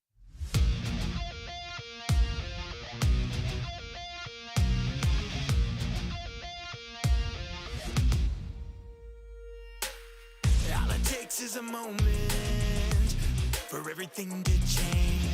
We can turn the tables. We can win the day. In the heat of battle, we won't be undone. Let them come for the throne. We fight. United as one. Here we stand on the edge of greatness. Get ready, cause the battle's here. We can turn the tide, we can take this. So close, victory is near. Here we stand on the edge of greatness. With my warriors by my side. Born ready, we can almost taste it. The edge of greatness. The edge of greatness. The edge of greatness.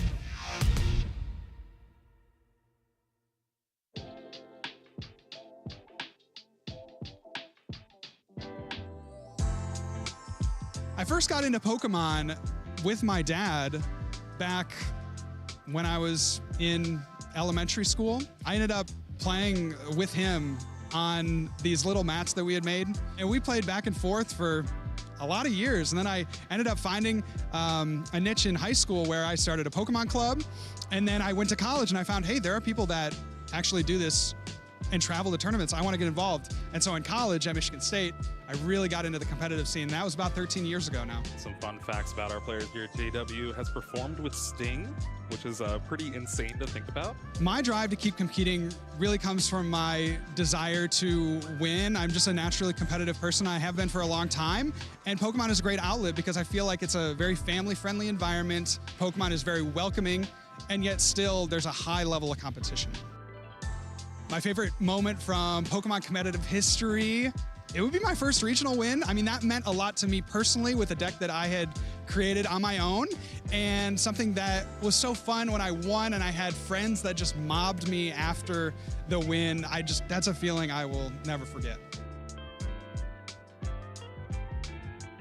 My starter Pokemon would be Pikachu because I loved Pokemon Yellow, and replaying that over and over and over, I'll go with Pikachu. My number one goal was a regional win. Does a lot of things. Obviously, the prize money is great, and the chance to call myself a 3-time regional champion. But more so, I now get to attend the World Championships in Hawaii, which I am stoked about.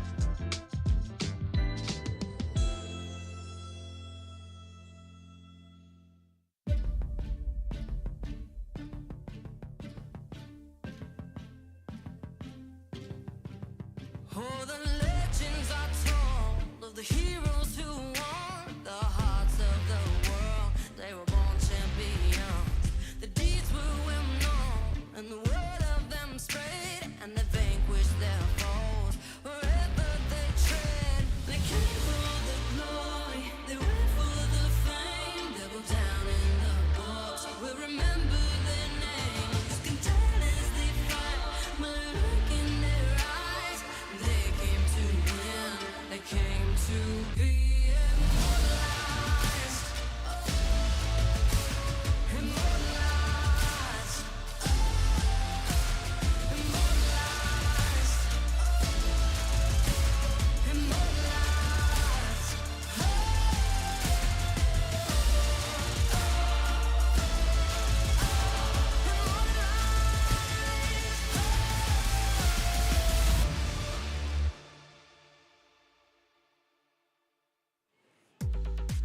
Welcome back, Pokemon trainers and fans alike watching all around the globe and here in Charlotte, North Carolina, home of the Pokemon Regionals, the largest regionals we've had, and we have been through an entire weekend. Jeremy Jallin here with Kyle Sablehouse. We are locked in the Jal House? Is that Yeah, where we're going locked with? in the Jal House.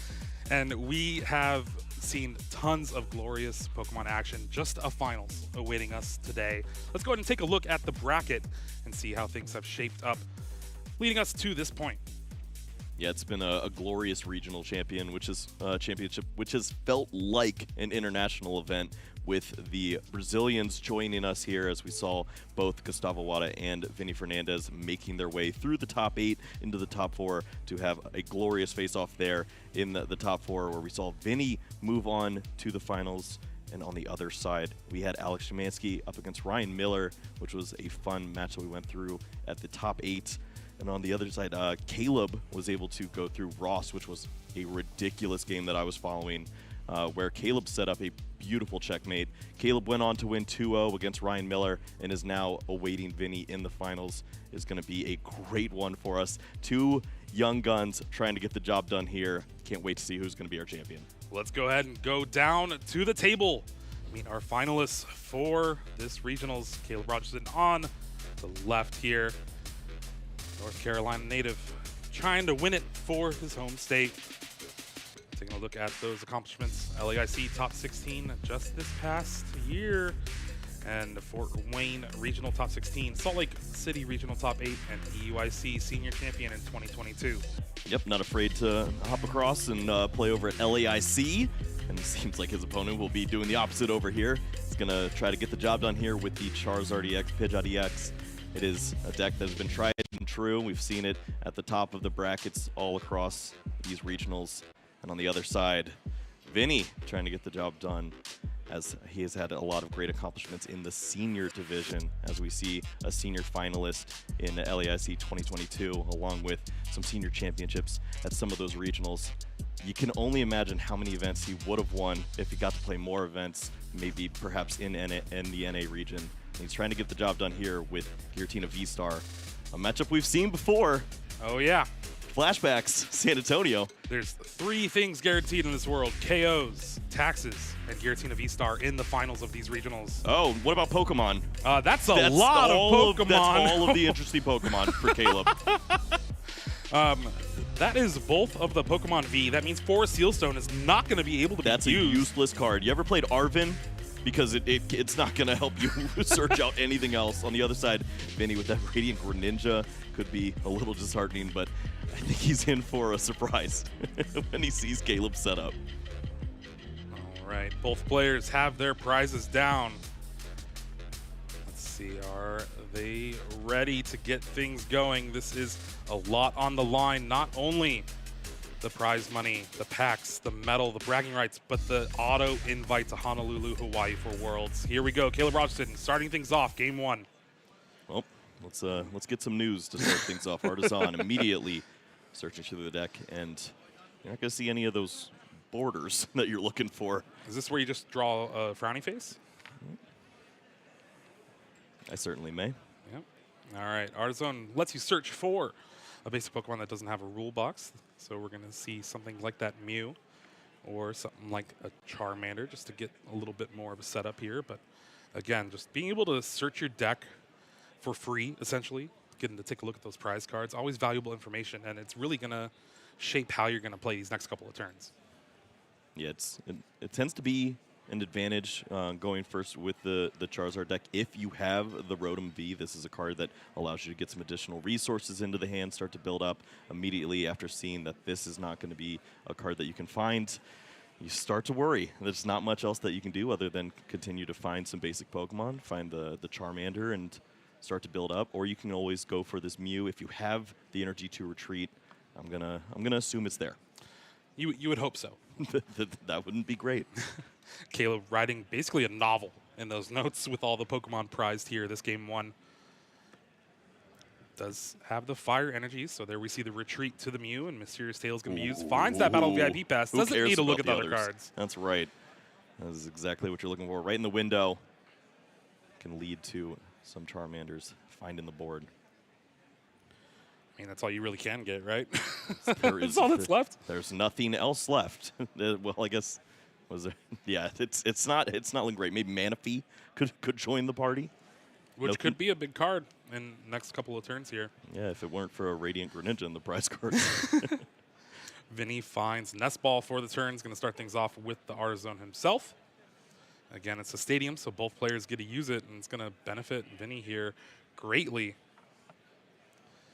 And here we see, taking a look through the deck yet again, figuring out those prize cards. We're going to see that Radiant Greninja in the prize cards. Maybe a little sad. Of course, get that opening resource check. You see the importance of those jet energies. It's something that every Giratina player has come to love at this point in time. It's a great way to get those early flower selectings, potentially work in the Abyss Seeking if you don't expect your opponent to have that aggressive start. And you can really start to build up that Lost Zone, which leads to all of those incredible attacks that we've seen the Giratina V-Star players use throughout the last few events. We see a good grip of energies that Vinny has available to him. They're going to be very important as the game goes on, with Mirage Gate being one of the best utility cards in a deck like Lost Zone Giratina, just charging up your Pokemon as fast as possible. Now, other than the Nest Ball in hand, I can't really see too much of what Vinny has to work with.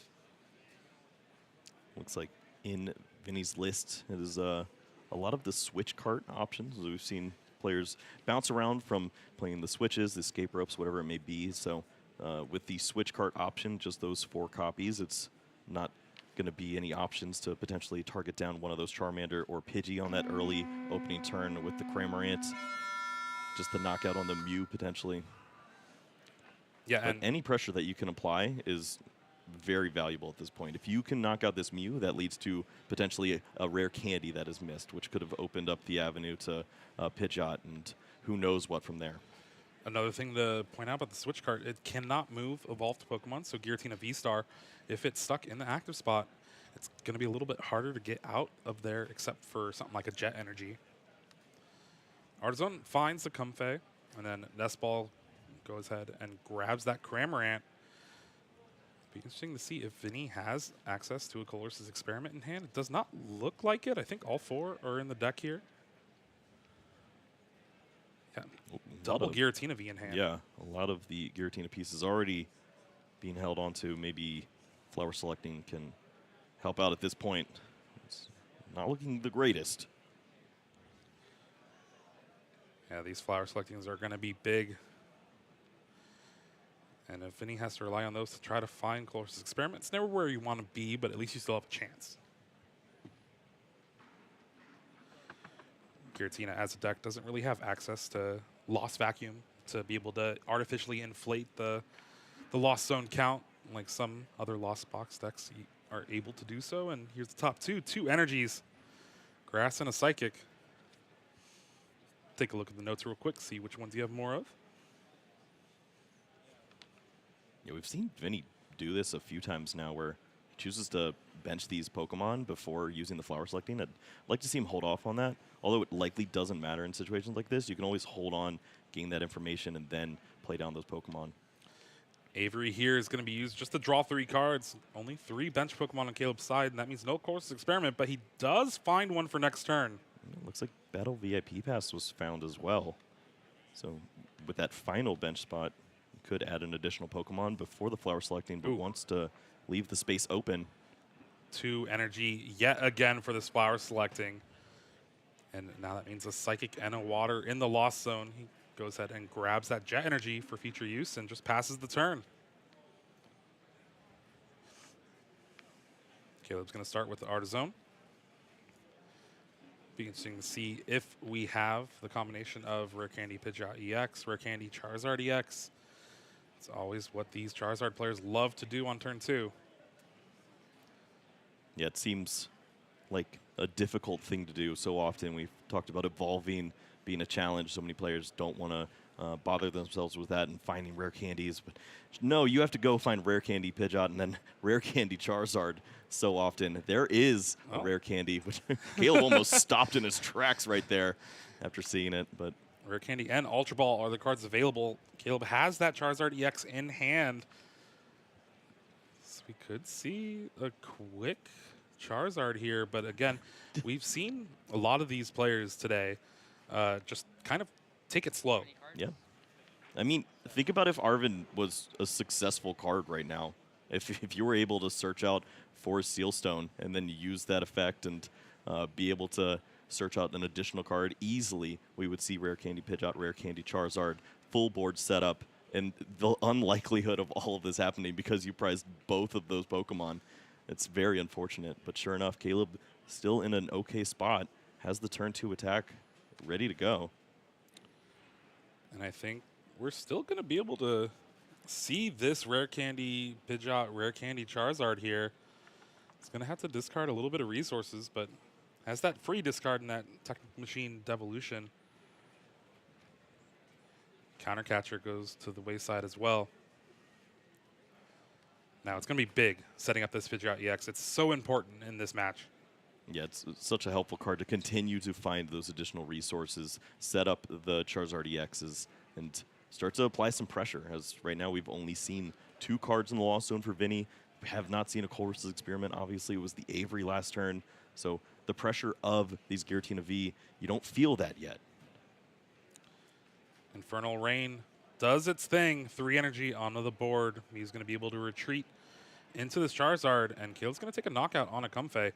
Not really what you want to take a knockout on, but Vinny only having 2 cards in the Lost Zone, it's going to be a little bit harder to build up that big count that you need for Mirage Gate, Star Requiem.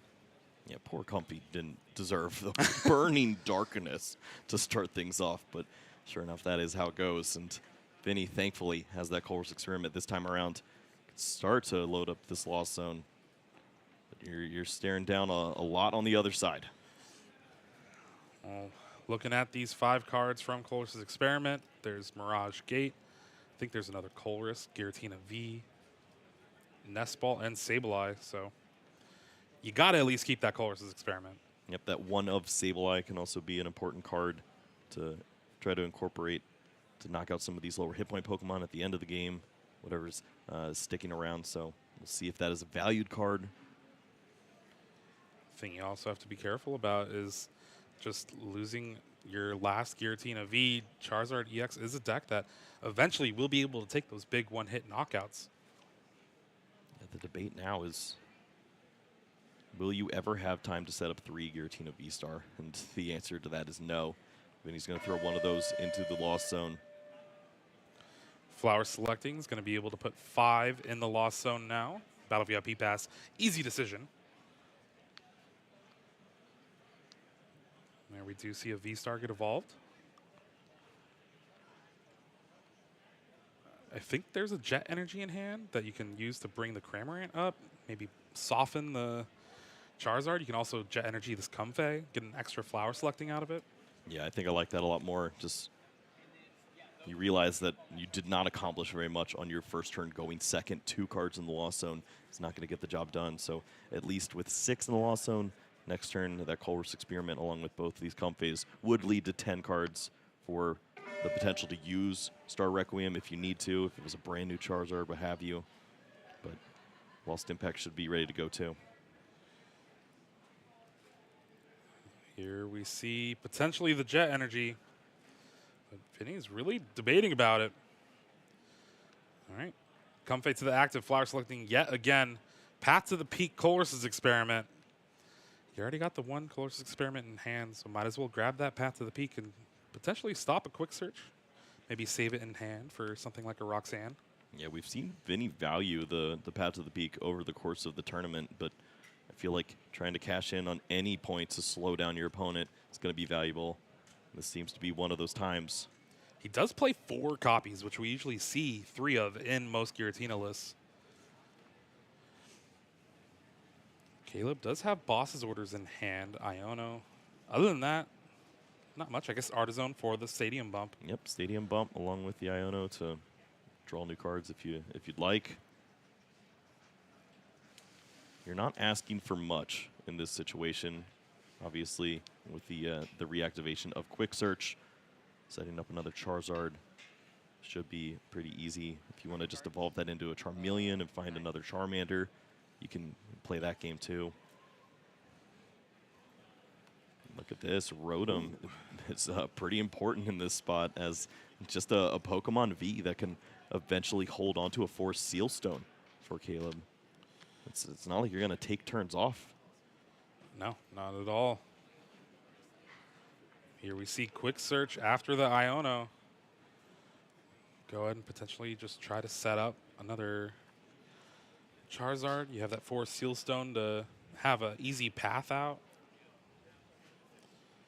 Always weird searching your deck for any card to grab a card that searches your deck for any card, but it's useful. Yep. You're just building a machine that eventually can't be stopped, as you'll have access to searching out a way to counter a Path to the Peak, which doesn't seem like something you should be able to do. Other than that, there's not much else that Caleb really could grab here that's going to benefit him this turn. Yeah, you can see the debate. You can either prepare yourself for the following turn, have the Forest Seal Stone onto the Rotom, or you can search out Charmeleon, have that Pokemon ready to go, just 1 evolution line away. Did he grab the Charmeleon? Is that what the final decision was? Oh, yeah. All right. It's going to allow him to evolve this Charmander on the bench and set up just an easy evolution. Oh, no, he Super Rod. surprised us. Oh, okay. He's quick hands. Kind of just expecting the knockout here on this Charizard EX in the active spot, and you can shuffle back those energies away into the deck. Remember, there is only 6 fire in Caleb's list. Vinny has that Sableye. He saved off that Colress's Experiment. Important thing to note, that Charmander does have 70 HP, so no easy 2-prize KO with Lost Mine on the board.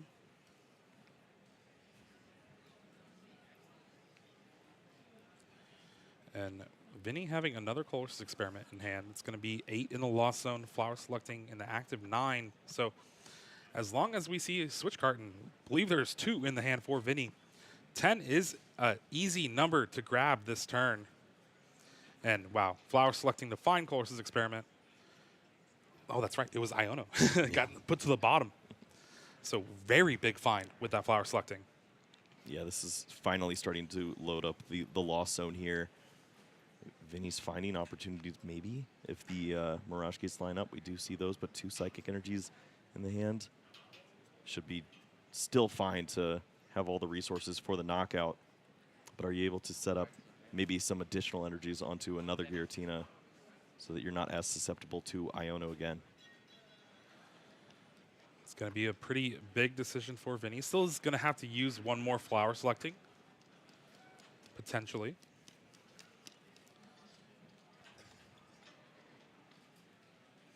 Here we do see that Mirage Gate, Grass and Psychic on the Giratina V-Star, so Lost Impact's probably going to be the attack for this turn.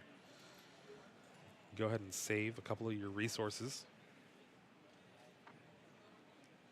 Yeah, I'm not sure if there's much else to work with in the hand. We saw the Path to the Peak as an additional card that you could play down, try to disrupt your opponent. We see in Caleb's hand, he's got multiple answers to that. Yeah. Usually, if you don't have an answer for it, you're going to find one off the quick search the turn prior. Yeah, there's no real way to continue building onto your board state here. It's just the Jet energy to promote this Pokemon in the active spot, or you could maybe use some switch cards and try to incorporate one more flower selecting. It's not going to be the case this time around. Jet Energy brings the Giratina V-Star to the active. And just like that, Vinny able to pull together an attack here. Second Psychic Energy going to the Lost Zone. Already having the 2 in hand. And there we go. Lost Impact for the knockout. Vinny tying things up. 4-4 prizes here.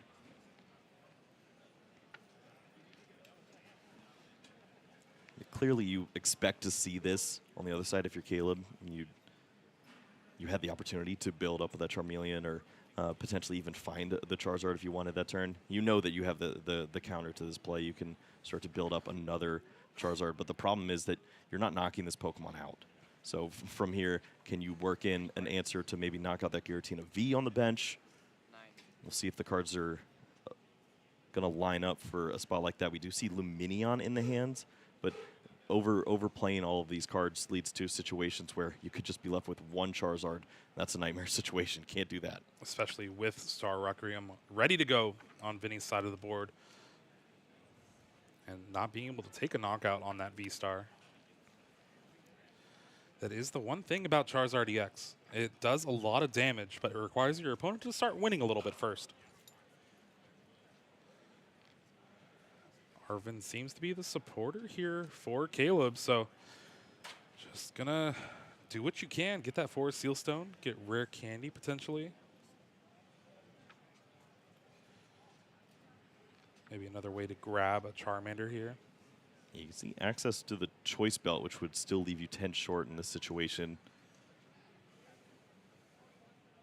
Wonder... It looks pretty difficult to potentially even work in like a Radiant Charizard in a spot like this, but... Yeah, especially what's in the prize cards. Yeah, that would be real bad. But these are all situations that Vinny would be thinking of, too. Yeah. All right. Arvin did find that Forest Sealstone and Rare Candy. Lost Vacuum is going to get rid of the switch from Caleb's hand to get rid of that Path to the Peak. And then we're going to see that quick search. There is just so many cards that search your deck for basically any card in this deck. It's one of the reasons why it's one of the most played decks in the format right now.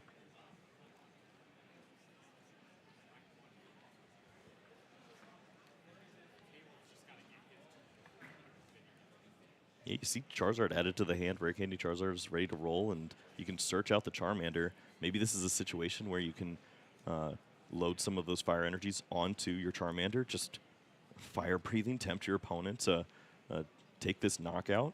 You don't really feel like sending up this Charizard right into the Star Requiem.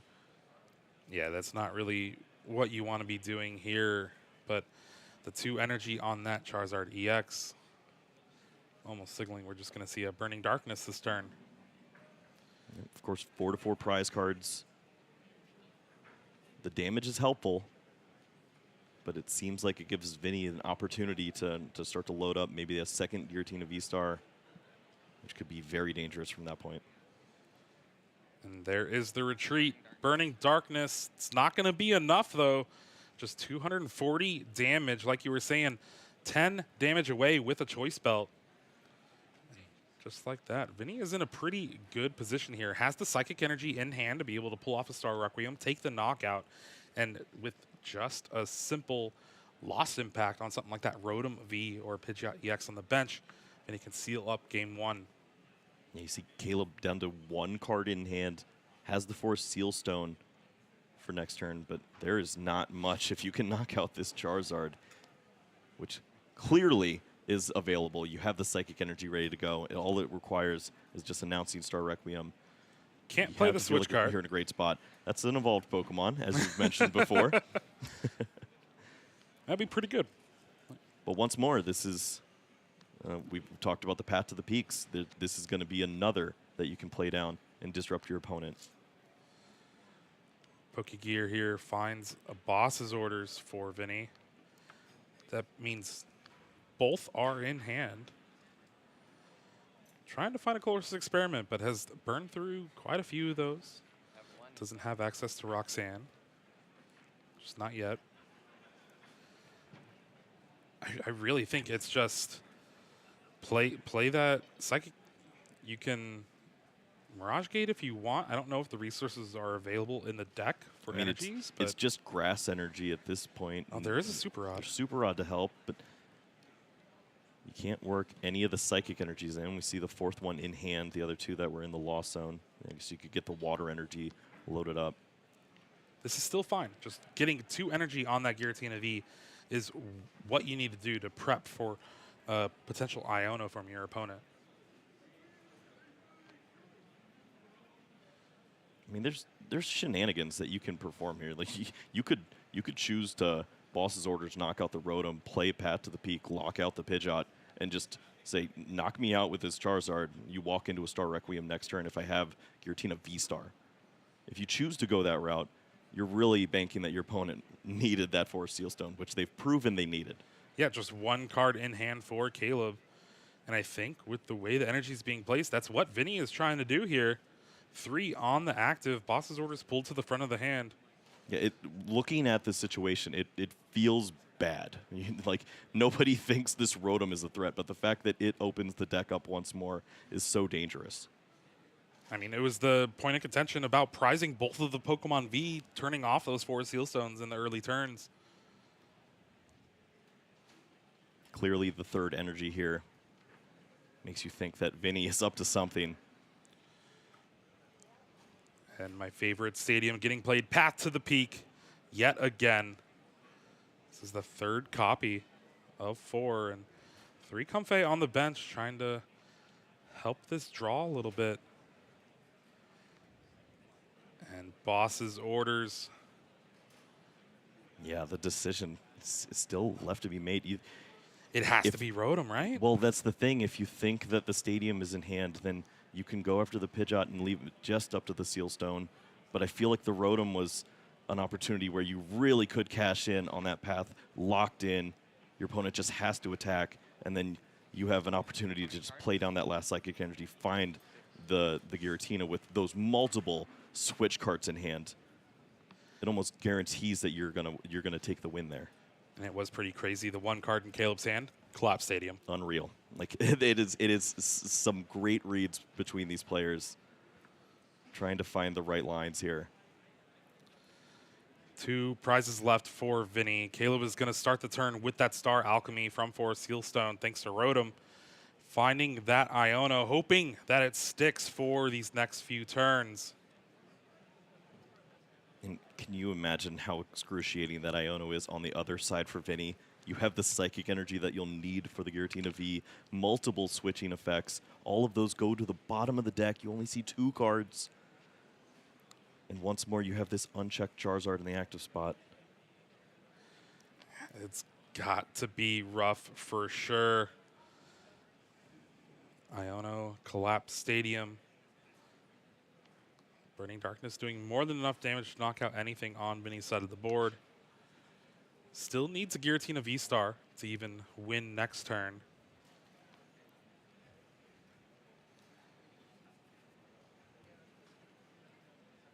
There's that Collapse Stadium. Path to the Peak to the discard, along with a Comfey. And a big Iono here.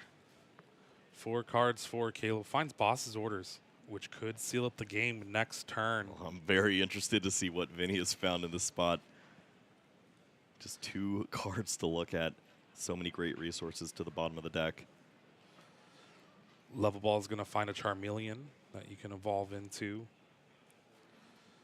But again, it is all on this Charizard EX in the active spot for Caleb here.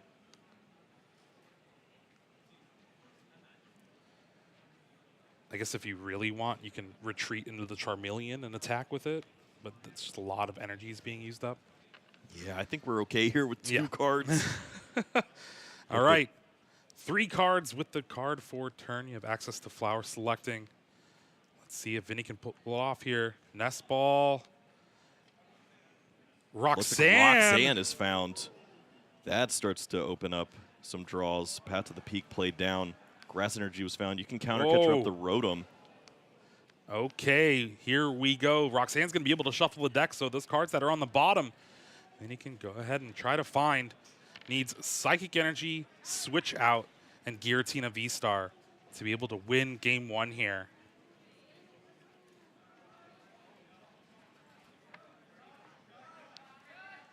Is Roxanne a lie? We've seen it time and time again. We've been asking this question so often. Mirage Gate, Jet Energies, there's a lot of cards that could help. Psychic Energy. Psychic. But no V-Star. No switching effect either. There's the Mirage Gate.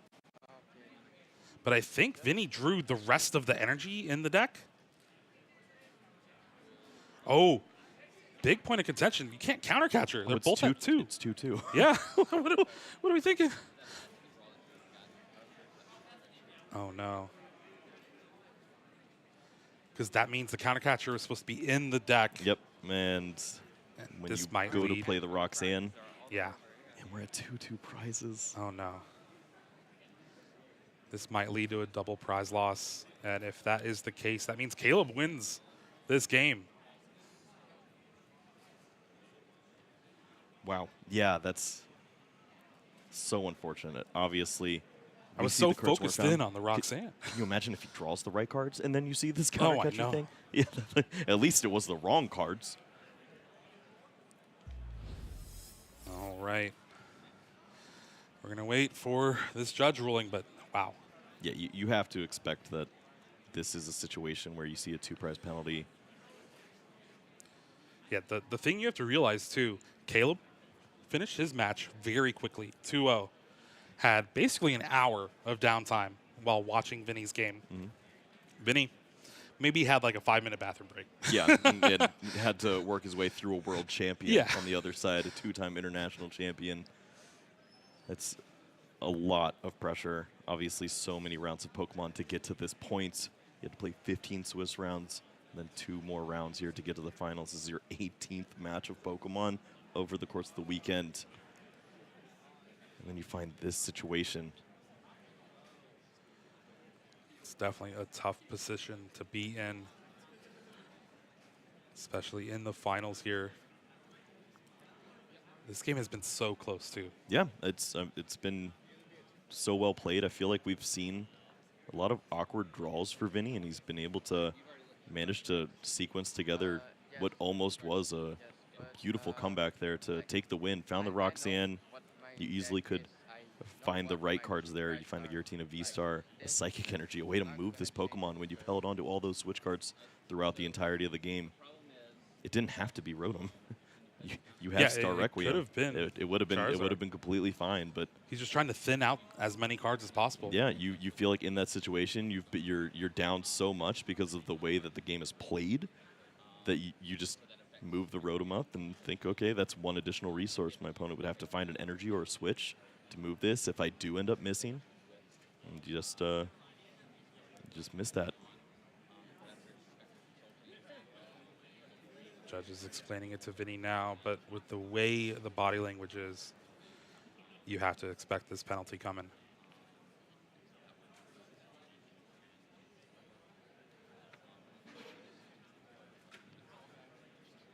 I didn't have it. You didn't? All right. Well, it worked out anyway. Caleb had the win on the following turn. And it looks like Vinny is going to choose to go second in game 2. All right. Yeah, we see if this did play out the way, well, obviously the hand is different without the counter catcher, but Caleb shows that he had the boss's orders. He was going to take the win the very next turn, whatever the situation would have been. What a close game that we had to open this up. Obviously, not the way either of these players imagined the first game closing in this Masters finals here in Charlotte, but this is an opportunity for them to breathe, take a second, shuffle up, and get ready for this next game. And we'll see how Vinny approaches this after seeing what the way that Caleb approached the matchup. Well, it started out with a ton of Pokemon in the prize cards for Caleb and a few of those important Pokemon in the prizes for Vinny. But a turn 2 Charizard EX and Pidgeot EX able to clean up a Comfey knockout. And from there, 110 damage with that Cramorant, but another knockout. Caleb going down to 4 prize cards. Just like that. But Vinny has that Mirage Gate Giratina V-Star, able to lost impact that Charizard EX for the return KO, tying things up. But again, the power of just having that path bump for Caleb, getting another Charizard EX in play, damaging that Giratina V-Star. And this is where we thought it was starting to take a turn. Path to the peak, boss's orders on that Pidgeot EX, giving Vinny the clear route to victory, drawing the Roxanne from the flower selecting, but this is where that big mistake happened. Counter catcher, when both players are at 2 prize cards. Got to make sure to count your prize cards for counter catcher. Yeah, it's certainly something that you have to think about. Maybe that's just something along with just being at the big stage too, looking over at the prize cards. They're on the other side of the table. It feels foreign to you when you get to this spot. But we can leave that behind us now. It looks like Vinny is working with a pretty solid hand here in game 2. Maybe the prize cards will work with us here. Double switch card. We didn't even have to use them last game. It's fine. Okay. Leave them at the top then. We're fine. On the other side, we see the Manaphy for Caleb. That could be something to worry about, especially if we see an explosive start from Vinny. Well, this is not a good-looking hand for Caleb here. Jirachi's start has a Charmander that was drawn off the top. Fire Energy, just a pass of the turn. Things are going to be pretty wide open for Vinny to take advantage of this. Colossus Experiment start things. Wow. Radiant Greninja. Energy, Path to the Peak, Colossus Experiment, Giratina V. Can we just swap hands? I mean, this hand looks lovely. And, it's going to be the water and the Radiant Greninja with the Manaphy and the prizes. Obviously doesn't have that information, but you see some pretty beneficial cards on the other side. You want to hold on to those. Flower selecting is going to be pretty big here. Battle VIP Pass found off the top. And that's exactly what Vinny needed, is eyeing down a boss's orders, but yeah, you can't take that right now. I'm a little perplexed looking at this hand. It looks like there's no energy, and yes, you have the switch card, but you didn't even leave an opportunity to go into Abyss Seeking if this Battle VIP Pass wasn't a hit. Yeah, honestly, I think we're going to be seeing a Comfey and a Cramorant, and potentially just trying to switch card into the Comfey and find maybe an energy to retreat into the Cramorant, take a knockout.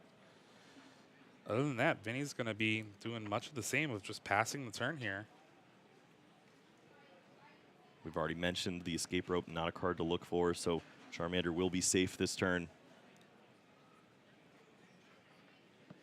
How do you like that exclusion for a lot of these Giratina lists now? It made a lot of sense until it didn't, and then I think that Giratina players are now at a consensus where you need to play one so that you have the opportunity to get lucky. Yeah. Because you see this so often when the Gardevoir players know that you don't play it, they promote the Radiant Greninja, they let it absorb a shot. When Charmanders are left on the bench unchecked, this turns into problems, and you like to have that opportunity to potentially take a relevant knockout as opposed to just any knockout on the opening turn. Well, it does look like Cramorant and Comfey are going to be the Pokemon selected off this Battle VIP Pass. Vinny taking one last look at the resources available, writing those notes down. Losing the Greninja is just so big here because not only is it a great attacker, in a matchup where your opponent prizes Manaphy, but it's just a great resource and be able to get you more cards in hand with that concealed cards. Yeah, knowing where your energies are when your opponent consistently is using Iono is going to be a benefit too. You can, all you need to find is a Super Rod, and then that reactivates those for Mirage Gate or whatever it may be. And we saw the clunkiness of those cards being in the lost zone or stuck in the hand just meant that you couldn't accelerate those energies later on. Switch card to the second Comfey here. Flower Selecting is going to put 4 cards in the lost zone. Energy to the lost zone. That means assuming that's Jet? another energy. Yep. Now, it was risky, clearly. We know the prize cards. There's 2 switch cards in there. There's only 1 switch card remaining for the rest of the game if you don't touch the top 2 prize cards. all right, Kyle, is there a route to just Jet Energy Abyss Seeking here? If you're Cramorant and take the knockout, that means just a Choice Belt would be able to clean up this Giratina V on the bench potentially. Yeah, it's dangerous, but also your opponent hasn't shown you anything. Maybe applying that pressure and not giving your opponent the extra turn or whatever it may be could be a strong route. Caleb's shown nothing so far. I believe there's an Arven in hand, so paired along with that rare candy, you can get a Charizard, but there's no Stadium bump, at least from the first glance. And you can see how this deck just looks completely different when you don't have the Arven into the Battle VIP pass.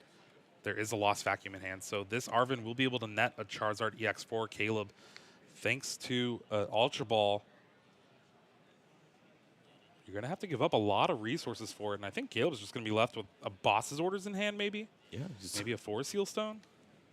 I mean, the cards you talked of to knock out a Giratina V will be available next turn, but you start to worry about getting to that point. There's no other Pokemon being added to the board. Yes, you have a lot of hit points. Your opponent's at 4 cards in the Lost Zone, so seeing your opponent reach 10 seems pretty difficult, especially knowing that we see all those switch cards gone. But this is the 5th card in the Lost Zone now. Well, there it is. Lost Vacuum, getting rid of that Choice Belt, finding that path to the peak to the Lost Zone. Ultra Ball, grabbing that Charizard EX. Rare Candy, Infernal Rain, just going to grab one Fire Energy here. And it is this lone Charizard EX against the world. He's all in with this Charizard. Nothing else to show, just the boss's orders in hand. I'm sure you have the knockout on this Cramorant, but I feel like if you're Vinny, there's a bit of a sigh of relief there, seeing no other setup. You just have to work your way through this Pokemon and hope your opponent does not find a good card in the prizes or off the top of the deck. Roxanne's not going to do it, but thankfully Vinny has a Colossus Experiment.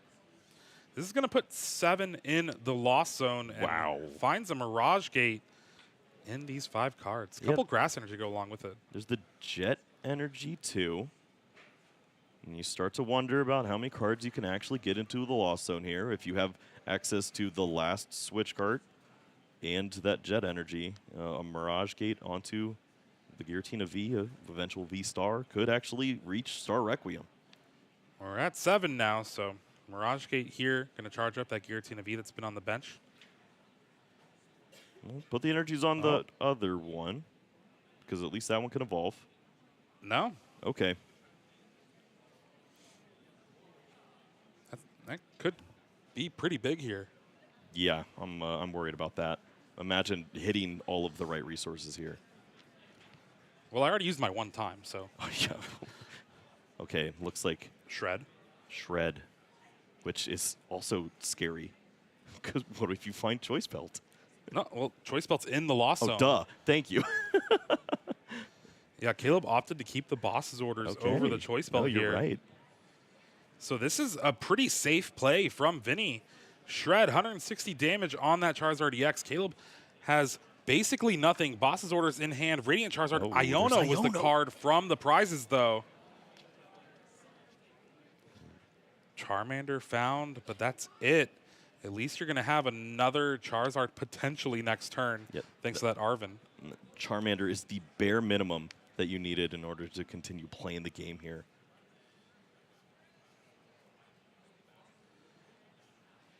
All right. Burning Darkness, 210 damage on that Giratina V. Caleb really wishing he had that Choice Belt. Vinny draws for turn. Switch card. That can be actually used to heal this damage. That's the last one, too. And the other two still at the top of the prizes. Healing off this Pokemon could assist from avoiding awkward Charmander interactions if you're not able to evolve. Third Comfey.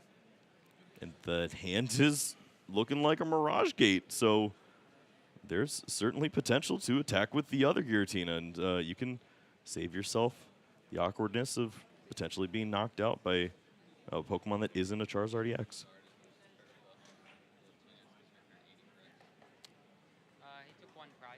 Oh. All right, I think they're just clarifying the damage done by Charizard EX. Always scary when the judge starts talking to you. What did I do? What did I do this time?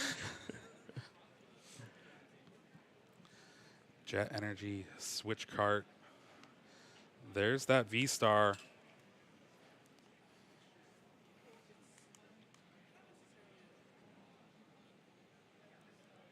Again, Vinny knows that this is the last Switch Cart available to him so far. He's really trying to hold it, but there it goes. Switch Cart to the Giratina V-Star here. Now it looks like it's going to be a lost impact to take the knockout. Could have done it with Shred, but then again, you just kind of walk yourself into a potential Charizard EX attack. No path to the peak, which is really big. Yeah, the issue with Shred is you're 160, 160. You don't actually reach there. So that is true. You have to throw away all those additional energies. What a wild way to get to Game 3. This has been a crazy set that we've had so far. I don't think anyone's like truly satisfied with the way that their game has played out. Caleb has had a setup where he didn't have any of his V Pokemon and somehow was able to establish a beautiful board. Vinny has had opportunities where he's had multiple turns to set up Giratina V's V-Stars and have a checkmate, drew nothing, and then accidentally throws it away with the custom catcher. And then Caleb just sets up one Charizard, but that's all his hand lets him do. You see it here. It's an easy knockout for Vinny on the opening turn. Played to his outs, found the Cramorant knockout, which did not seem likely at the start of the turn, but Caleb plays everything out, rare candies into the Charizard, takes the KO, and Vinny just plays it cool, calm, and collected, takes this knockout on the Charizard. And Caleb realizes there's no way that you're going to come back from a situation like this. Let's just use all the time we have left to play a great Game 3 and see who can be the champion here in Charlotte. And plenty of time left for this Game 3. And it is going to be hopefully one for the record books here. Yeah, I mean, this has potential. We've seen really interesting ways to play Pokemon so far. A lot of crazy setups. I can only imagine what they have in store for us here. Maybe it'll look more like Giratina V-Star and Charizard because I don't know what we just saw over the last two games. Two rare candy and oh no! You can't do What is going on here, Kyle? I don't have any octaves left. That's not how you play this game. Game 3 alert here, but we got an alert for Vinny. There's no Giratina V in the deck. You're kidding me? He has two Giratina V-Star in hand. This is the worst thing that could happen. It is all on Cramorant's shoulders here. This is unbelievable. I'm at a loss for words, Kyle. There's two Giratina V-Star in hand. He potentially could have had a full setup, had all these Pokemon ready to roll. He has the Battle VIP Pass. He has the Comfey. He sees his opening hand, and it's not the worst. It's workable. And then you get this news after playing the best card in the format of Battle VIP Pass. How do you get out of this? I'm not sure if you can, honestly. You're up against a fish on the other side, and you already know that your odds are sub 10%. It is all going to be on this Cramorant and potentially Sableye to try to find an early knockout and just grab any of those Giratina from the prize cards. You have to go for the most rapid setup, play like Lost Zone box with no fun Pokemon, and just Comfey chain together and work towards a very aggressive Sableye, early Cramorant, try to draw prizes, find the Giratina. You have to find at least one of them. But this is terrifying if you're Vinny.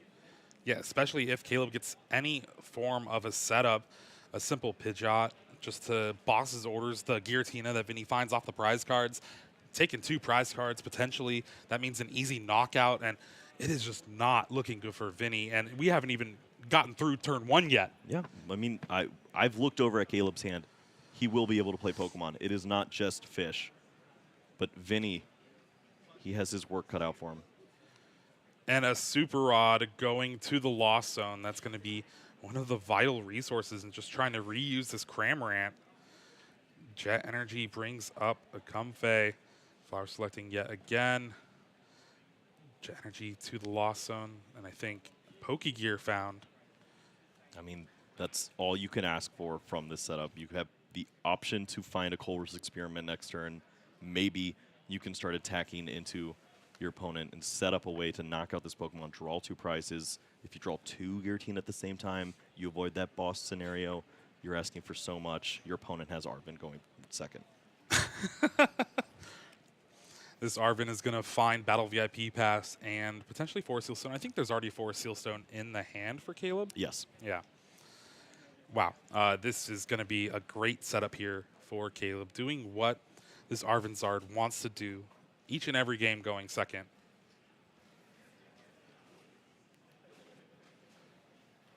The crowd went wild seeing those prizes. Does Caleb know? Do you think he's put it together that this was not the ideal setup? You have to suspect at least There's something There's here. something wrong here. Your opponent went for turn 1 going first Cramorant. Yeah. That's not correct. This is crazy. Now, we saw some bad prizes in the final game of Portland Regionals, but John Ang was able to overcome that with a turn 2 knockout to seal things up. Yeah, he had Not gonna at least happen here. one Tina to work with. Battle VIP Pass finds Mew and Charmander most likely.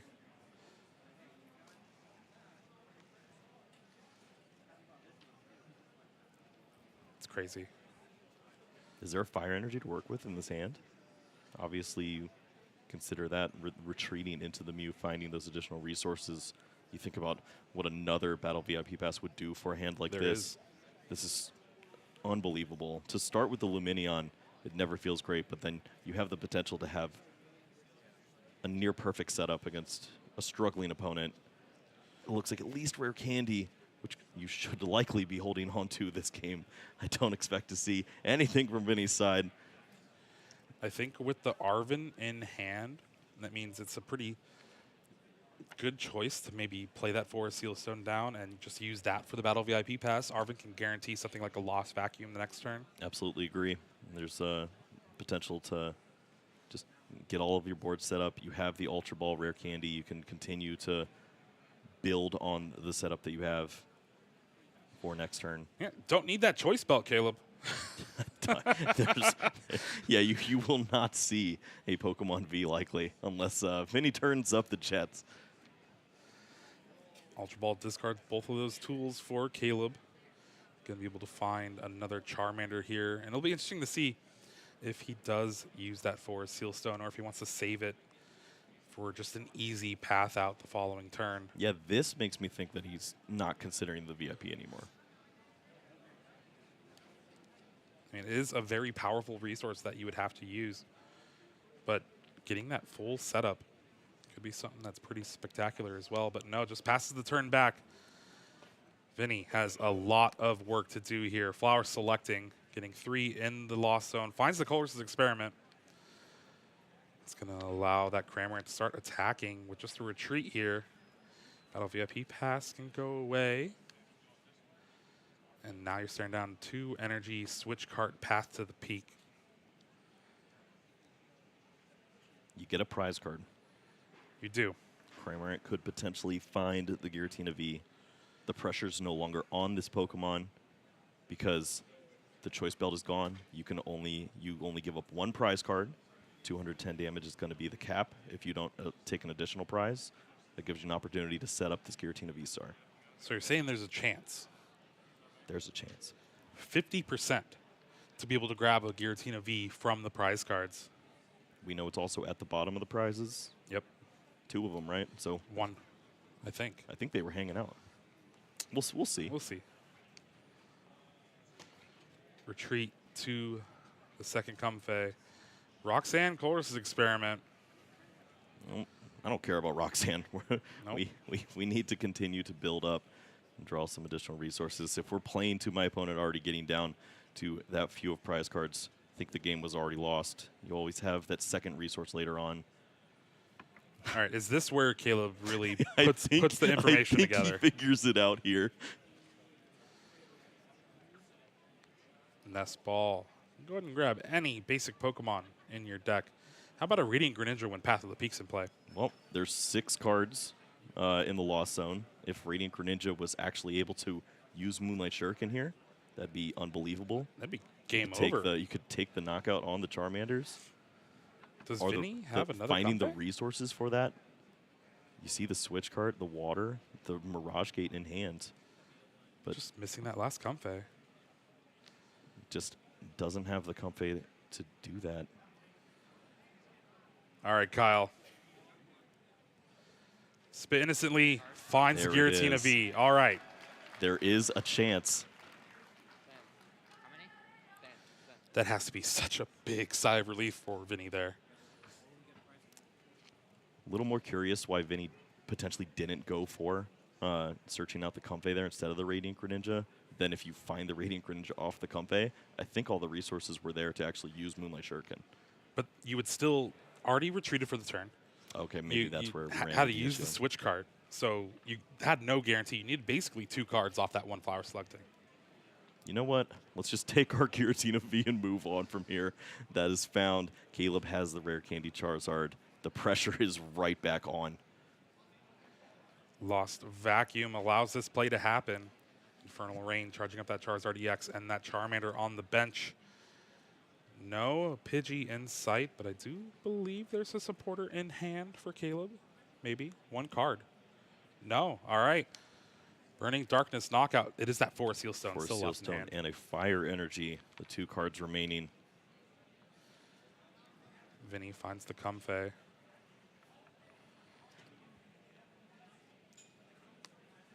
Ooh, that feels good. Slammed it down with authority. Now, there is the potential to Moonlight Shuriken this turn. I guess you also have that Shred possibility yet again. But if you go for the Moonlight Shuriken, I would want to target down the Lumineon and the Charizard here. Yeah, taking a prize card is the wrong play. Absolutely off the table here. We've seen Vinny go for this before.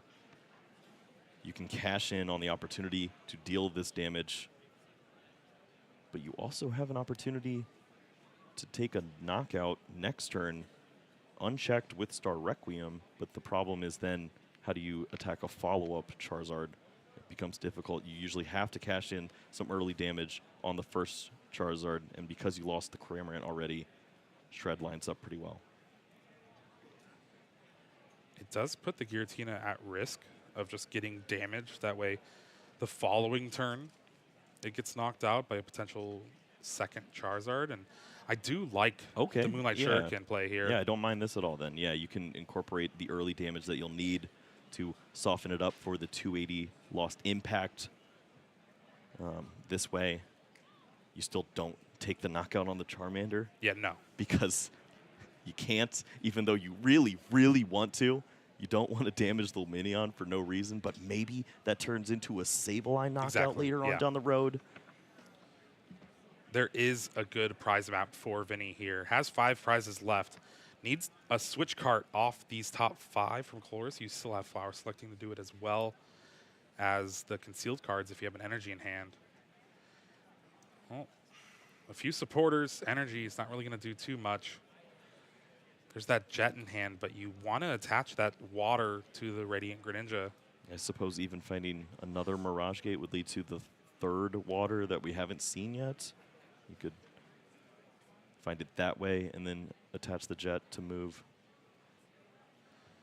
I like getting rid of the nest ball here. What other Pokemon are we looking for? It's only a valuable resource if you're considering Super Rod along with the nest ball for later on. Yeah, I guess that is an option with Cramorant. All right, Kolch's experiment goes to Lost Zone. Concealed cards. Do we see a switch cart here? Ooh. We do. Ooh, and a path to the peak to go with it. You already had a path in hand, but hey, we like more. Counter Catcher going to the Lost Zone. Don't really want to use that card anytime soon here. And there is that second water energy. Does he target down the Charmander? You have to expect Oh, please, please, I'm not ready for that, okay? I mean, It your seems- opponent has 2 cards in hand, right? It What's the seems possibility so of a boss's easy. orders? But we know there's a Forest Seal Stone in that hand. It's tempting. It's so tempting. But also, Luminion could be free prize cards at the end of the game. Where does this 90 damage go? Oh, he's really going to think about it. Look at the discard pile. Get as much information as he can. You have to suspect, too, with the Arven being played, not grabbing the Forest Seal Stone with Luminion already in play. That has to be the last card in Caleb's hand. Anytime Caleb has 2 cards down, they're Ooh, amazing. he did it. All right. He found the route. Lost vacuum. This is insane. Now, Lost Vacuum can go ahead and get rid of that path to the peak, but there's no abilities going to be played for Caleb this turn. Remember, there's 2 rare candy in the prize cards. Already used the 1, so just has the 1 left available for this, at least this turn. There we see that Forest Seal Stone. Star Alchemy is going to grab Professor's Research here. Finally, a hand reset. Caleb has desperately been looking for this for the last 2 games now. Just been left with no cards in the hand. A very slow, awkward setup. Not seeing that explosion of multiple Battle VIP pass and all these additional Pokemon to work with. And this has to lead to some additional threats. I'd like to see another Charmander, maybe even that Charmeleon, rare candy into a Charizard, whatever it may be. But you also have to consider how many energies are even left. Well, we got the 1 in hand to attach for turn. There's that Professor's Research. Discarding the Lost Vacuum, so it was actually a bad draw here. But finding the Collapse Stadium could be another way to bump that path to the peak. Jirachi is big. Protecting the Luminion.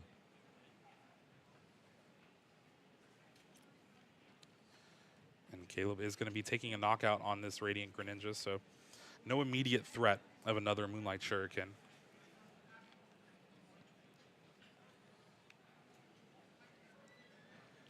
Again, with just taking 1 prize, not going to trigger anything like a Roxanne, so the hand is still going to be safe. And Caleb does find a rare candy out of the prize cards. Just continuing to find just enough here. Similarly, Vinny trying to do the same thing, has the Giratina V-Star. Easy lost impact. The unlikely Giratina V-Star. Yes. So the knockout is simple, but what do you try to accomplish with the rest of the turn? Obviously, there are no Giratina V to bench, which would be something you potentially consider. Thankfully, this Giratina V-Star does stick around for an additional turn, so you can consider that when you're attaching energies and starting to develop your board. 270 would be the maximum. Nestball is going to find Sableye here. Again, with that Jirachi and its Stellar Veil, going to shut down that Lost Mine, at least for right now. Vinny does have access to another Mirage Gate and go ahead and grab that Psychic and Water, the last energy in the deck. Get a Psychic on that Sableye, Water on that Giratina. You have Jet Energy, and then you can remove the water and the jet energy, take the KO on the active Charizard. And with 280 HP and that choice belt in the discard, there's not going to be a return KO for Caleb. Exactly. He'll have the energies lined up for the Star Requiem.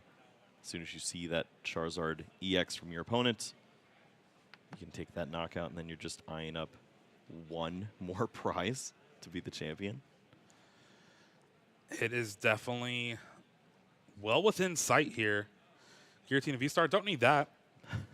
Cool, just experiment found off that flower selecting. Is there a way to... Oh, not yet. Jet Energy bringing up that Giratina V-Star. And we're going to have a big knockout from Vinny here. It's going to net him another Giratina V as well for a little assurance.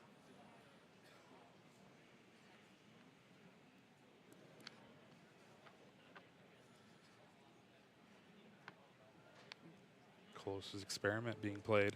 Yeah, why not at this point? Just continue to thin down on these resources. You've already used so many of them. Find Super Rod, which potentially could walk into whatever final Pokemon you may need to close out this game. It could be something as silly as Cramorant at this point, and you're just looking for one final prize in this map. Yeah, I think Boss's Orders, Super Rod, Mirage Gate are the choices off this Colress's experiment. Pretty good cards to have at your disposal. Oh, if there was ever another Radiant Greninja play, that would be unbelievable. Potentially closing out, knocking out the Lumineon and the Jirachi. All right, Vinny down to 3 prize cards to Caleb's 4. Does Caleb have the return knockout here? Well, obviously not, with that Giratina having just a little bit extra HP. Oh, I mean, it doesn't look like Rare Candy Charizard's available. There is Iono, which seems like a necessity here. Well, you do have access to Arven and the Rare Candy in hand, so that could equal the Charizard. But you know your opponent has everything. That is true. This is a desperate shot here. 4 cards. Oh my goodness. Those are not 4 good cards at all. Nothing. And oh, Jeremy, what is happening? 30 damage on Giratina V-Star. That was the turn. That was the turn. Vinny now has a good route to try to win. But this is a problem you've talked about. Plays only switch cards. Giratina V-Star in the active, basically locked in. 2 cards in hand. Do you ever Requiem? Yes. Goodbye, Charmander. And just like that, the Star Requiem taking the knockout on a Charmander. Vinny down to 2 prize cards remaining with that Lumineon V just waiting to be knocked out on the bench. Still needs help. He's down, what, 4 fire energy? 5 fire energy. There's 1 fire energy remaining. There's still the path. That's going to be countered. Artisan played. Iono once more. 4 cards. Really looking for fire energy. Fire energy. Caleb still has life here. Jirachi putting in a ton of work against that Sableye and its Lost Mine. But if Vinny has a Boss's Orders, it could be game. You see the shuffle reset there with the Artisan. Cards will move back from the Iono. That fire energy is unbelievable. It's exactly what Caleb needed. Setting up the chip damage onto the Giratina V-Star. A perfect knockout here. Vinny does have Sableye, but it's checked by Jirachi. There are a million Comfey and a Dream on the other side for Vinny, trying to close out against an army of awkward basic Pokemon. Now, one important thing to note, both of the Boss's Orders in Vinny's deck were in his hand last turn, so now they're on the bottom. Thankfully, this Artisan is going to be able to shuffle the deck before any flower selectings happen. That's a great point. We'll see if Vinny picks up on that before a flower selecting. Oh, it's a Sableye move to the... Never mind. Oh, There's right. a Boss's Orders! Boss's Orders brings up Lumineon V, and just like that, Vinny takes it with Lost Mine and wins the largest regionals we've ever had. The Charlotte Miracle is performed. Vinny Fernandez is your 2024 Charlotte Regional Champion, all the way from Brazil, pulling off an absolute miracle in Game 3. Down all 3 Giratina V in the prize cards. It looked impossible, and he finds a way to slowly work his way to the final prizes and win with a boss's orders. Sickening. Do you think the trip was worth it? That was the greatest thing I've witnessed all weekend. I will say for at least the calendar year. That is amazing for him, his family, everyone who's watching at home from Brazil. Vinny has made so many fans over the course of his short yet long experience here in the Pokemon TCG. And it just continues to grow here, the legend of Vinny. Mom going crazy in the crowd there. Let's go ahead and recap this finals match for y'all at home. Again, we had that quick turn to Rare Candy Charizard, taking a knockout on Comfey. And Vinny responds with that spit innocently from Cramorant, but Caleb taking just the knockout yet again. Having that Pidgeot EX set up so you can quick search after a path of the peak bump. And Vinny responds with a loss impact for the knockout, not having very many energy on board, though. How did this happen? It doesn't make sense. There was so much that happened throughout this game. Obviously, this game was the closest we had to a real setup. Both players back and forth attempting to shut out your opponent. This was the pivotal mistake here. Counter Catcher was not allowed to be played. We had to move into our next game. We had a very quick game too, and this led into our Game 3 situation, which was unbelievable. All of the Giratina were prized. Finds one, and that's all you needed. We saw that early discard of the choice band. It led to an awkward situation where there was no one to check the Tina, and Caleb tried. He was desperately looking for a way to close out in this game. Yeah, the Iono to eventually, after this loss impact, you just doing 30 damage with the Charmander, so you can try to clean it up with that Radiant Charizard on the following turn. And Star Requiem this on a is Charmander. My favorite part. Oh, yeah. Star Requiem does not care. It will knock out anything it wants. Occasionally, it's a Charmander, but it was the Charmander that did some pivotal damage. It led to the final Fire Energy knockout Radiant Charizard, and Vinny found this boss's orders, which we didn't know existed, to take a knockout and close out in the most ridiculous fashion we've seen in a long, long time. Yeah, you know it's going to be bad news for Caleb when you just promote that Sableye Yeah, after I'm the like, knockout. okay, what does he know? Apparently, he knows how to win $10,000, and of course, he's got a very proud family behind him. You know, pretty good family as well. Just him world and his brother. champions, Yeah, no big deal. Must be nice. Both of them have their invite locked up to Honolulu now.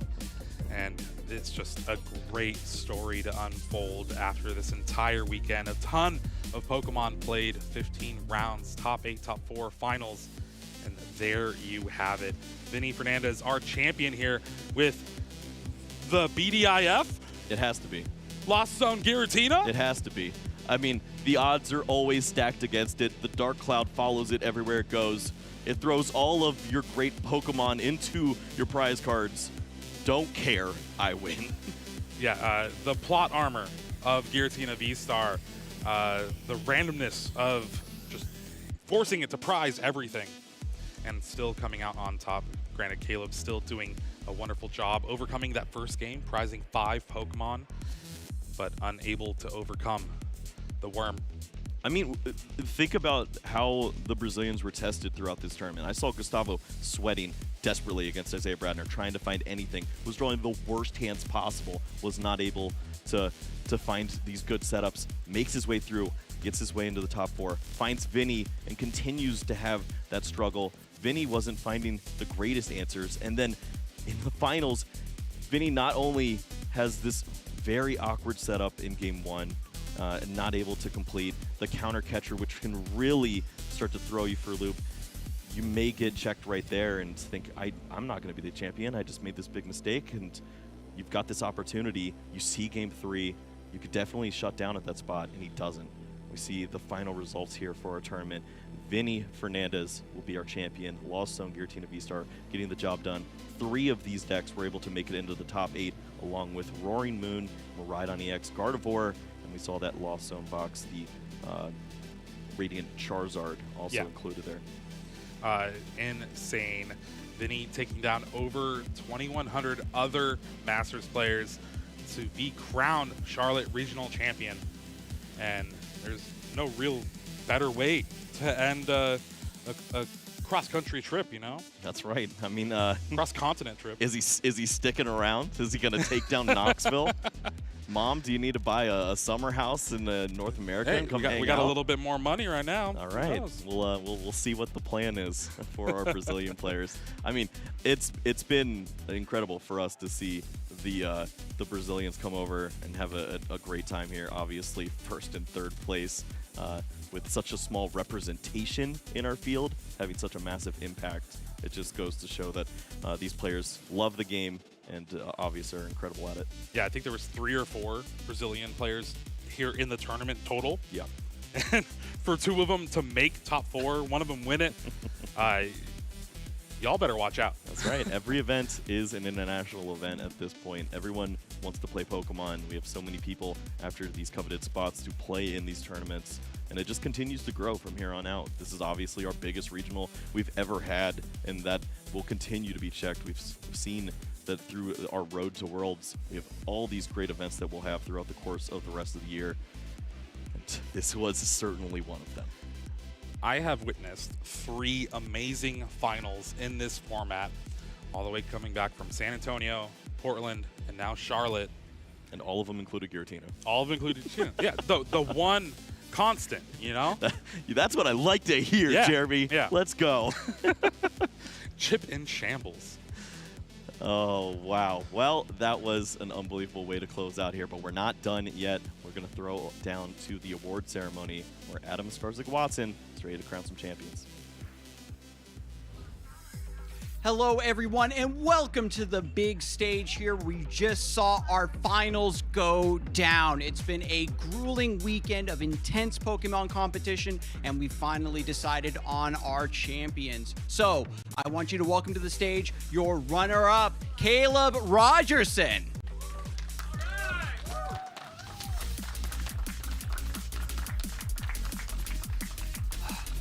Caleb, first of all, I just want to say congratulations. This has been the biggest tournament of all time so far, and you made it all this way. You know, being a Charlotte local, how does it feel to, you know, make your impact here in such a big tournament? Thank you. It feels great. After playing through the whole tournament, it feels great to come out in the top 2. Even if I lost the finals, I got pretty lucky to make it this far, and I'm happy with that.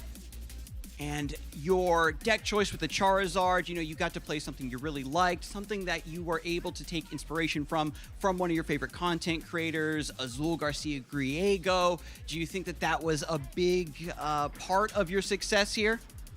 Yeah, I think that was a big part of my success. I just copied the list off Azul's YouTube, and the list is great. I wouldn't change a card. Well, I'm glad that it was able to give you such a strong payoff here in Charlotte, North Carolina. Are there any other locals or fans that you want to give a shout out to while I've got you here on the big stage?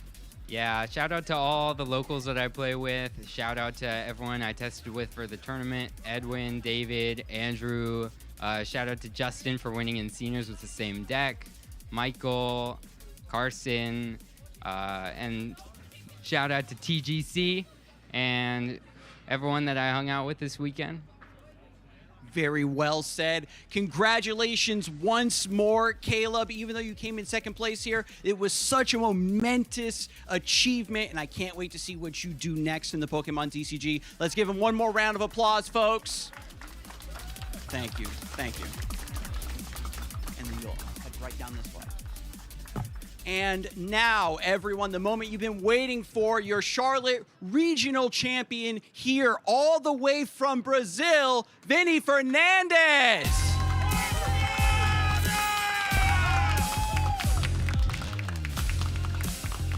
Congratulations, my friend. I know that from your interview, as you headed into top 4, you were very confident in your chances. Did the finals go the way that you anticipated?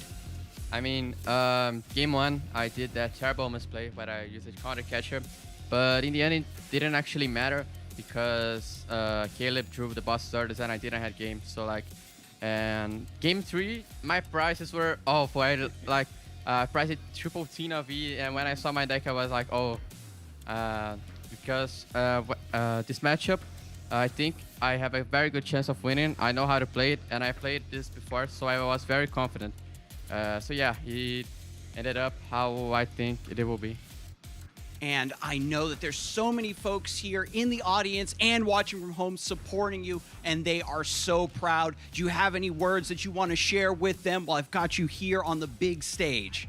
Yeah, I want to thank everyone in Brazil because I have had like no English cards, so many people in Brazil helping me get my English cards so I could play the regionals. So I want to thank all my friends in Brazil, my family, my brother Gabriel, who's the currently senior world champion, my mom, my dad, my friend Adriano, who lent me most of my cards for my deck, and Adriano's family, who also helped with the trip. And yeah. That is a beautiful story of a community coming together to provide you with the resources and help you needed to make it all the way here to Charlotte, North Carolina and claim victory. Now that you've gotten your invite to the World Championships in Honolulu, what is next for Vinny Fernandez?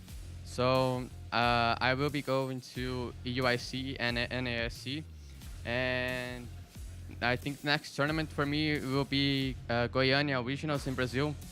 We don't have that many regionals in Brazil, so the next one is just in March. So yeah, that's what's next up for me. I'm going to be looking forward to it as well. And I know everybody in Brazil will also be keeping their eye on you. Congratulations once again, my friend. We're going to send things back down to the lounge so we can close out the show. And I'll see everyone at the next regional championship.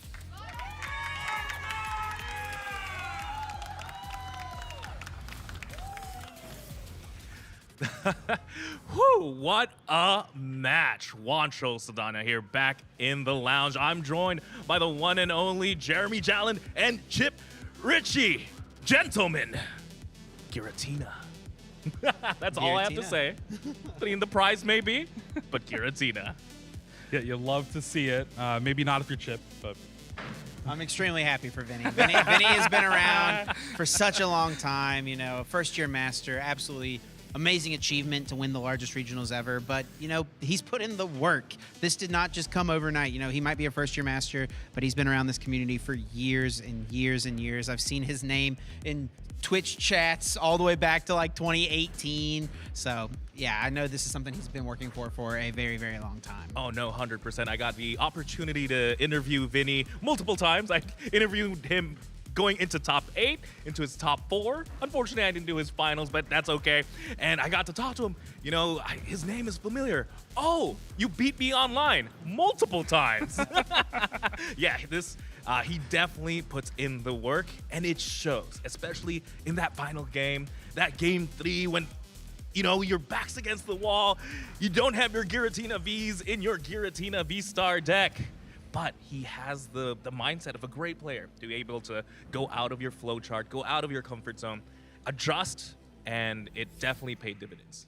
I feel like so many Pokemon players would check their prizes, see those 3 Giratina V prize, and just kind of check out, say, I don't have a shot to win this game. There's no real point in thinking too hard about it, but Vinny, being the great player that he is, recognizes that that's the hand he was dealt. He has no control over what goes into his prize cards. He can only control the hand that he plays out, whatever is dealt to him. And that's exactly what he did. He played the hand he was dealt and found the path to victory. Yeah, well, honestly, I think it's just attesting to the family that you have, just the support behind you, having a world champion, an international champion that you could test with.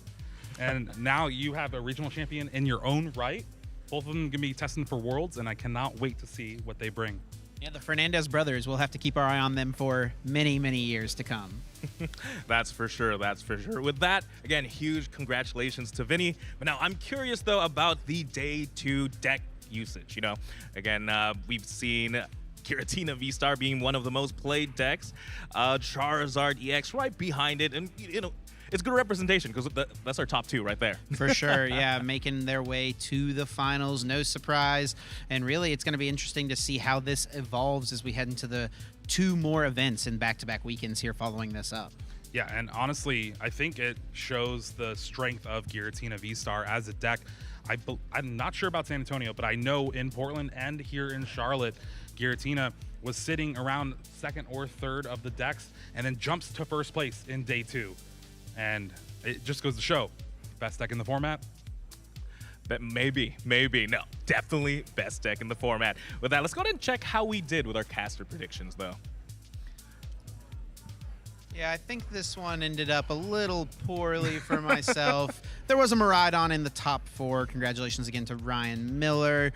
Felt like it was a decent meta for Miraidon, to be honest. And then the Mew VMAX, of course, Xander Perot going 9-0 in day 1 of Swiss, but I saw on Twitter he said he got checked by Charizard in day 2, so didn't quite come to fruition for him after that incredible 9-0 start. Radiant Charizard almost was able to take down the finals, but just was not able to finish off those last few prizes. And Palkia, we won't really talk about that for me, but Kyle sticking hard and true with that Giratina V-Star along with you, Wancho. Yeah. And then that Roaring Moon. Honestly, we saw a lot of Roaring Moon this weekend. No, definitely. I think despite me and Kyle technically picking Giratina V-Star, I think he got it. I'll give it to it. Yeah. There was a lot of Roaring Moon into day 2, something I didn't expect. And again, of course, Giratina V-Star. You know, me and Kyle don't see eye to eye in many things, but it looks like we got the eye on this one. You know, Giratina V-Star, BDIF. Golden Go, there was a couple in day 2. Yep. I think 7 in day 2, yeah. So not too bad, I think. It was, I'm proud of that pick as well. I think if I played in this tournament, I would have played Golden Go just because it's so much fun. Or I could have played Giratina V-Star and won it all. Yeah. So, I don't know. And then Adam's trying his best. Off, yeah. I don't know about that one. I did get 2nd place in seniors, I heard. Oh, really? Okay. Yeah. Or maybe it was juniors. They got 2nd place in one of the younger divisions, though. Yeah, okay. And with that, you know, that's it for this tournament. But you know what? We still have a lot in store. Chip, why don't you tell us about the rest of the tournaments we have? Yeah, of course, just a couple weekends from now, we've got the Knoxville Regional Championships, another East Coast tournament. Tons more regionals through the year. Really got my eyes set on that London EUIC tournament. It's going to be the first tournament with the rotation, with the brand new Temporal Fates set. There's going to be so much to look forward to. So many powerful cards coming out of that set in Japan. We've already seen a lot of those reveals, so I cannot wait to see what is going to come here the rest of this season. Yeah, there's definitely a lot to look forward to. And even, you know, just next week, we have the Liverpool Regional Championships. Yeah, again, from January 27th to 28th. I cannot wait. You know what? The next 3 weeks even, including this week, it's just a good time to be a Pokemon player. We have a regional today in Charlotte. There's a regional next week in Liverpool. And you know what? The week after that, we bring it right back, and we're going, there's the Knoxville Regional Championships. And yeah, there's a lot of Pokemon to be played. Yeah, great time to be a Pokemon fan, and everyone watching at home, there's just plenty more to come. We're only halfway through the season. Yeah, speaking of the viewers at home, don't forget to follow our socials, the YouTube, the Twitch. Again, especially the Twitch, I think. I love the whole new integrations that we've been really trying to incorporate in the Twitch chat. But yeah, wherever you decide to watch, it's just a lot of fun to just watch some Pokemon. And yeah, and with that, of course, don't forget to follow us in all our other socials like X and Instagram. Use the hashtag #PlayPokemon. Did you guys see any pets for this one? I don't. Yeah, well, there was a tweet for Frank Powell, and I'm really sad we didn't get to feature it. But Frank Powell was testing the hand, you know, getting ready for regionals. Maybe we'll see a cat division soon. Definitely. And with that, ladies and gentlemen, this was the 2024 Charlotte Regional Championships, the biggest regional to date, but I'm sure we're going to be breaking this record very, very soon. On behalf of everyone here, thank you for watching. We'll see you all next time.